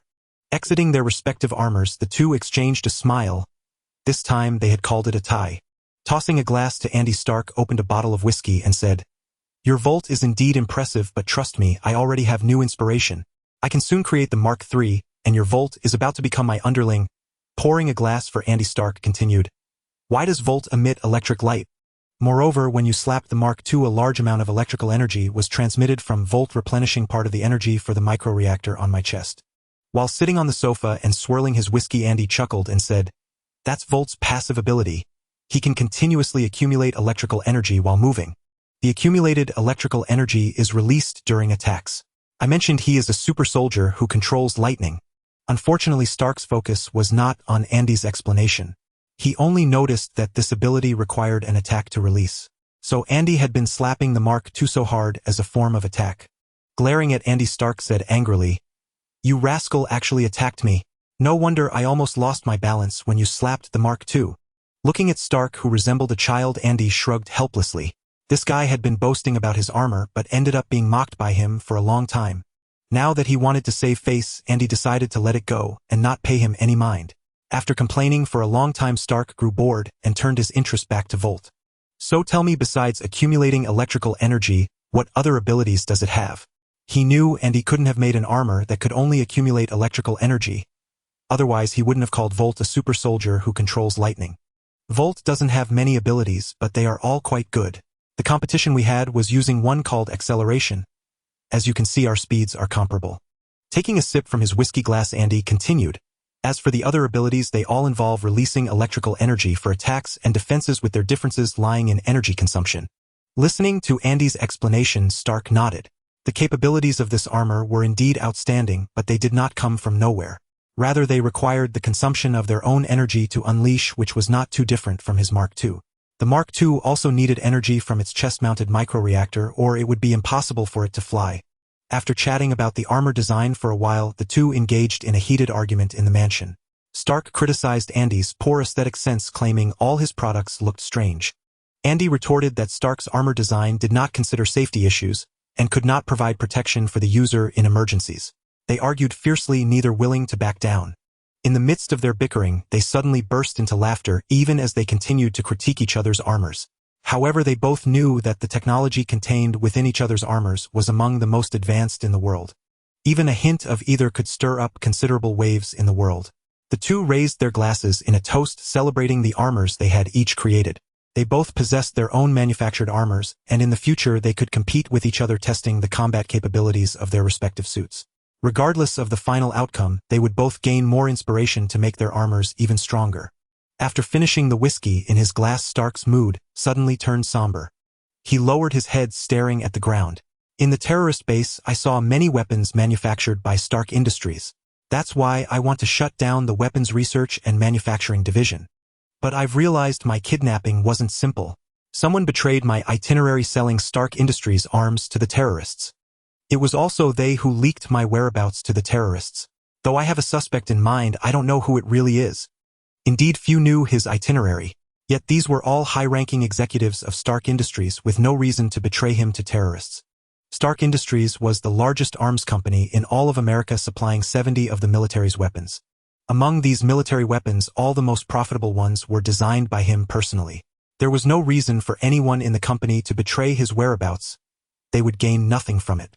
Instead, they would all lose their jobs if he died. The researchers might fare better, as their skills could secure them positions elsewhere. Stark Industries' rival Hammer Industries had always coveted its employees. If he died in Afghanistan, Hammer Industries would gladly absorb his staff. But Justin Hammer couldn't possibly know his itinerary, and the employees who did know wouldn't betray him for a paltry sum. Feeling lost, Stark poured out his troubles before Andy, who had no solution to offer. He also didn't know who betrayed Stark's whereabouts, but he was certain that Pepper and Happy were innocent. They had informed him of Stark's kidnapping and asked him to search for Stark in Afghanistan. Unable to provide a correct answer, Andy could only pour him another glass of whiskey as consolation. Taking the glass from Andy, Stark stared vacantly at the Mark II. No matter what, I must shut down the weapons research and manufacturing division. Besides rooting out the hidden enemy, I cannot allow my weapons to fall into terrorist hands. Lying on the sofa, Andy swirled his glass and glanced at the muttering Stark. All right, stop dwelling on that. With your other technological support, a company transformation is quite simple. If any issues arise, you can come to me for help. I think starting a new company together wouldn't be a bad idea. Indeed, Andy wanted to establish a new company thanks to the unlocking of Grinner's foundational technology. He had more options now, but Orokin Technology's expansion couldn't always rely on the parent company. Creating a new company was the right choice, especially after all these years. Orokin Technology already had numerous subsidiaries under its umbrella. Adding one more would have little impact on the current organization. And if they could partner with Stark Industries, the new company would gain access to more patents and sales channels. Whether Stark agreed to collaborate was his own decision. But judging by Andy's understanding of Stark, their partnership was inevitable. He never doubted this, as Stark was not only a super scientist but also a shrewd businessman. He always accurately grasped market trends, finding the right answer among countless choices at any time. Stark downed the rest of his drink in one gulp, rubbed his face, and rallied his spirits. Andy was right. He possessed vast technology, making transformation a simple task. And whoever betrayed him, he would find them after the company's transformation. With a bruise on his forehead, Stark looked at Andy. You want to start a new company? Tell me what kind of company. Maybe I can really get involved. His head began to ache again. Rubbing his forehead, he said, Get me an ice pack, J.A.R.V.I.S. Certainly, sir. Wishing you good health. J.A.R.V.I.S. responded. A robotic arm in the mansion retrieved ice from the fridge, wrapped it in cloth to make a simple ice pack, and handed it to Stark. Seems my imitation wasn't bad. Mimicking your renovation of the house has paid off. At least it's very convenient now. Holding the ice pack gently to his head, Stark smiled. Originally his mansion didn't have so many robotic arms, but after seeing Andy's lab, he felt tempted, as Andy's lab was incredibly convenient. For research and experiments, Andy didn't need to move around to fetch materials. He only needed to instruct Otis, and a robotic arm would bring the materials right to him. So Stark renovated his mansion too, with numerous robotic arms and tracks crisscrossing the space, making his life much more convenient. Glancing around the room's equipment, Andy nodded in agreement. The reason technology advanced so rapidly was primarily for human convenience. Even military equipment had this aspect. Reloading after each shot versus continuous firing, the latter was undoubtedly more convenient. In response to Stark's question about the new company's type, Andy replied, "The type isn't decided yet, but it won't be biotech. I want to develop power armor. While designing and manufacturing the Vlot suits, I also sketched some concepts for power armor. The technology isn't too advanced and can be sold to the military." Stark thought for a moment and agreed to the collaboration. Andy's project was quite intriguing. The low technical complexity meant low costs and enormous profit margins. This type of power armor had always been sought after by the military, which never stopped experimenting. The inferior power armor emerging from military labs each year was cherished by them. If Andy sold such power armor, the military officials would be ecstatic. As for whether they would attempt reverse engineering, anyone would know it was inevitable. But everyone had their own means of locking down technology. Stark himself was an example. He had sold numerous weapons, and Hammer Industries had bought many, yet they had never successfully replicated a single piece of Stark Industries equipment. And since Andy dared to sell this power armor to the military, he must have prepared technological safeguards. With such huge profit potential, Stark wouldn't miss out. "You're not just inviting me, are you? I think Osborn is also on your list." He knew Andy too well. Whenever he had a new project, he always invited those around him. In his words, it was, "Share blessings and hardships alike," a Chinese saying. Seeing his intentions guessed by Stark, Andy smiled. "You're right, I do plan to invite Norman. He's been researching powered flight for a long time. It pairs perfectly with the power armor. You can handle the power source." Ha. Stark had no objection. Collaboration required contributing one's own expertise. As for the cost of starting the company, none of them were short of money. A mere company. Why would they care about such a trivial expense? In the early morning, Andy was bustling about in the laboratory, having reached a cooperation agreement with Stark the previous night. Once Stark completed the transformation of his company, they could establish a new enterprise together. The reason for Andy's current flurry of activity was his production of the detonating ampoule, a technological product he had unlocked long ago. He had already crafted over a dozen detonating ampoules, but the quantity was still insufficient. A complete detonation injector required 10 detonating ampoules to synthesize. As for the Ignis that Andy intended to create, it would necessitate 2 detonation injectors for its construction. Andy's decision to manufacture the Ignis was not a whim. Rather, his darkroom was nearly overflowing with vampires. Among them, only a handful were pure-blooded vampires, while the rest were hybrids. For the study of vampires, it was the pure-blooded ones that could bring Andy some surprises. The hybrid vampires, on the other hand, offered nothing worthy of Andy's research, and moreover appeared in large swarming numbers. Thus Andy prepared to build the Ignis to simply incinerate the useless vampires that would be delivered later. The thousands of vampires in his darkroom were sufficient for Andy's research for some time. As for Norman, he was likely also troubled by the massive influx of vampires. The vampires captured by the Witcher's Tavern were not only sent to Orokin Technologies, Oscorp Group had also received a considerable number of them. Although vampires made excellent experimental subjects, too many of them posed a problem. Just as Andy was manufacturing the detonating ampoules, the receptionist at Orokin Technologies opened a communication line to him. "President Mr. Hong and his friends are waiting for you in the lobby downstairs. He said you invited them yesterday." Hearing the receptionist's call, Andy pondered for a moment. Indeed, he had asked old Hong to come yesterday. That young man named Zhang Shangxi had been attacked by a vampire infected, and was now gravely ill in bed. "All right, bring them to the top-floor laboratory. I promise to help with the treatment," he said casually before ending the communication. He still had 2 detonating ampoules left to finish. It seemed he needed to speed up, as he would have to treat Zhang Shangxi shortly. The manufacturing pod operated swiftly, injecting green detonating agent into the spherical containers. The final 2 detonating ampoules were soon completed. As Andy shut down the manufacturing pod, old Hong and his group entered the laboratory accompanied by the receptionist. President, I've brought them. I'll take my leave now. With a slight bow to Andy, she turned and exited the top-floor laboratory. In the lab, Andy looked at Old Hong and the two men behind him carrying a stretcher. Pointing at the young man lying on it, he asked, "Is this the severely ill Zheng Shangqi?" Old Hong chuckled and said, "Let me introduce you. These two are my longtime friends. We run a fast food restaurant together. This one with the big nose is Thomas. Just call him Old Cheng. And this bespectacled one is David. You can call him Old Yuan." Then looking at Zheng Shangqi on the stretcher, he added, "Shangqi is Old Cheng's distant nephew. Unfortunately, he was unlucky. Just after arriving in New York, he was scratched by a vampire and ended up like this. All right, please place him in the treatment pod. I'll run a check on him." Controlling a device in his hand, Andy summoned a brand new treatment pod into the lab. As he watched them clumsily lift Zheng Shangqi into the pod, Andy felt a sense of familiarity. He had never noticed it when meeting Old Hong alone, but now that all three were together, he felt he had seen them somewhere before. They seemed to have appeared in his past life, yet his memories of that life were already hazy, and he couldn't recall who they were. He only sensed that all three had held great reputations in his previous existence. After thinking for a while, Andy still couldn't place their faces, so he gave up on recollection. Regardless of who these people were in his past life, in the present they were merely owners of a fast food restaurant. After a long wait, they finally managed to place Zheng Shangqi properly inside the treatment pod. The three men smiled ingratiatingly at Andy awaiting his treatment. Stepping forward, Andy activated the pod and scrutinized the data on its monitor. Old Hong and the others also crowded around to look at the display, but after a while they realized they couldn't comprehend the intricate data presented. So they stepped back, leaving the space to Andy. On the treatment pod's monitor, Zheng Shangqi's physical data was being scanned. According to the data, his body appeared to be in excellent health. This puzzled Andy. If it were a vampire infection, his body should have been extremely weak, and Andy had indeed seen him looking frail on the stretcher. Why then did the treatment pod show him as healthy? Staring at the monitor's data, Andy fell into deep thought. After pondering for a while, he still couldn't figure out the reason.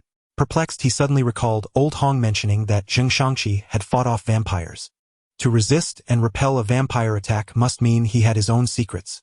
Perhaps Kung Fu was the reason for Zheng Shangqi's current condition. Old Hong, you mentioned that Zheng Shangqi knows some Kung Fu. Do you all practice it too? Hearing Andy's question, Old Hong was taken aback. What did treating young Zheng have to do with whether they knew Kung Fu? But not wanting to affect the treatment, Old Hong answered truthfully, "Yes, we all have some skill in martial arts. Back in the day, we were quite formidable in the martial world." With Old Hong's confirmation, Andy nodded, affirming his speculation. He then asked, "Do you know any Qigong? I mean the kind that circulates internally, not the street performances in Chinatown." "Qigong? That circulates internally?" Old Hong and his friends were astonished. They did indeed know such Qigong, but this was a secret known only to martial artists in China. Ordinary Chinese people had no idea about it and considered it fictional. How could Andy, a Chinese American who grew up in the United States, know about it and seem so certain of its existence? The three exchanged glances and then handed Andy a secret manual they carried. This manual, which taught Qigong for internal circulation, was not forbidden, or in fact, it was widely circulated among martial artists. The manuals circulating in the martial world were all crude, low-level techniques. Any decent technique was fiercely contested among martial artists. To develop a sense of Qi, one needed years of nurturing Qi. Only those with exceptional talent could skip this stage and directly practice the techniques. Their aptitude wasn't exceptional, but it wasn't poor either. After decades of Qi cultivation, they had reached the pinnacle of mastery. Even if they returned to China, they could become formidable masters and take on many disciples. Looking at the familiar Chinese characters on the paper manual, Andy couldn't help but twitch his lips. The manual boldly displayed three characters: Lian, Qi, Ju.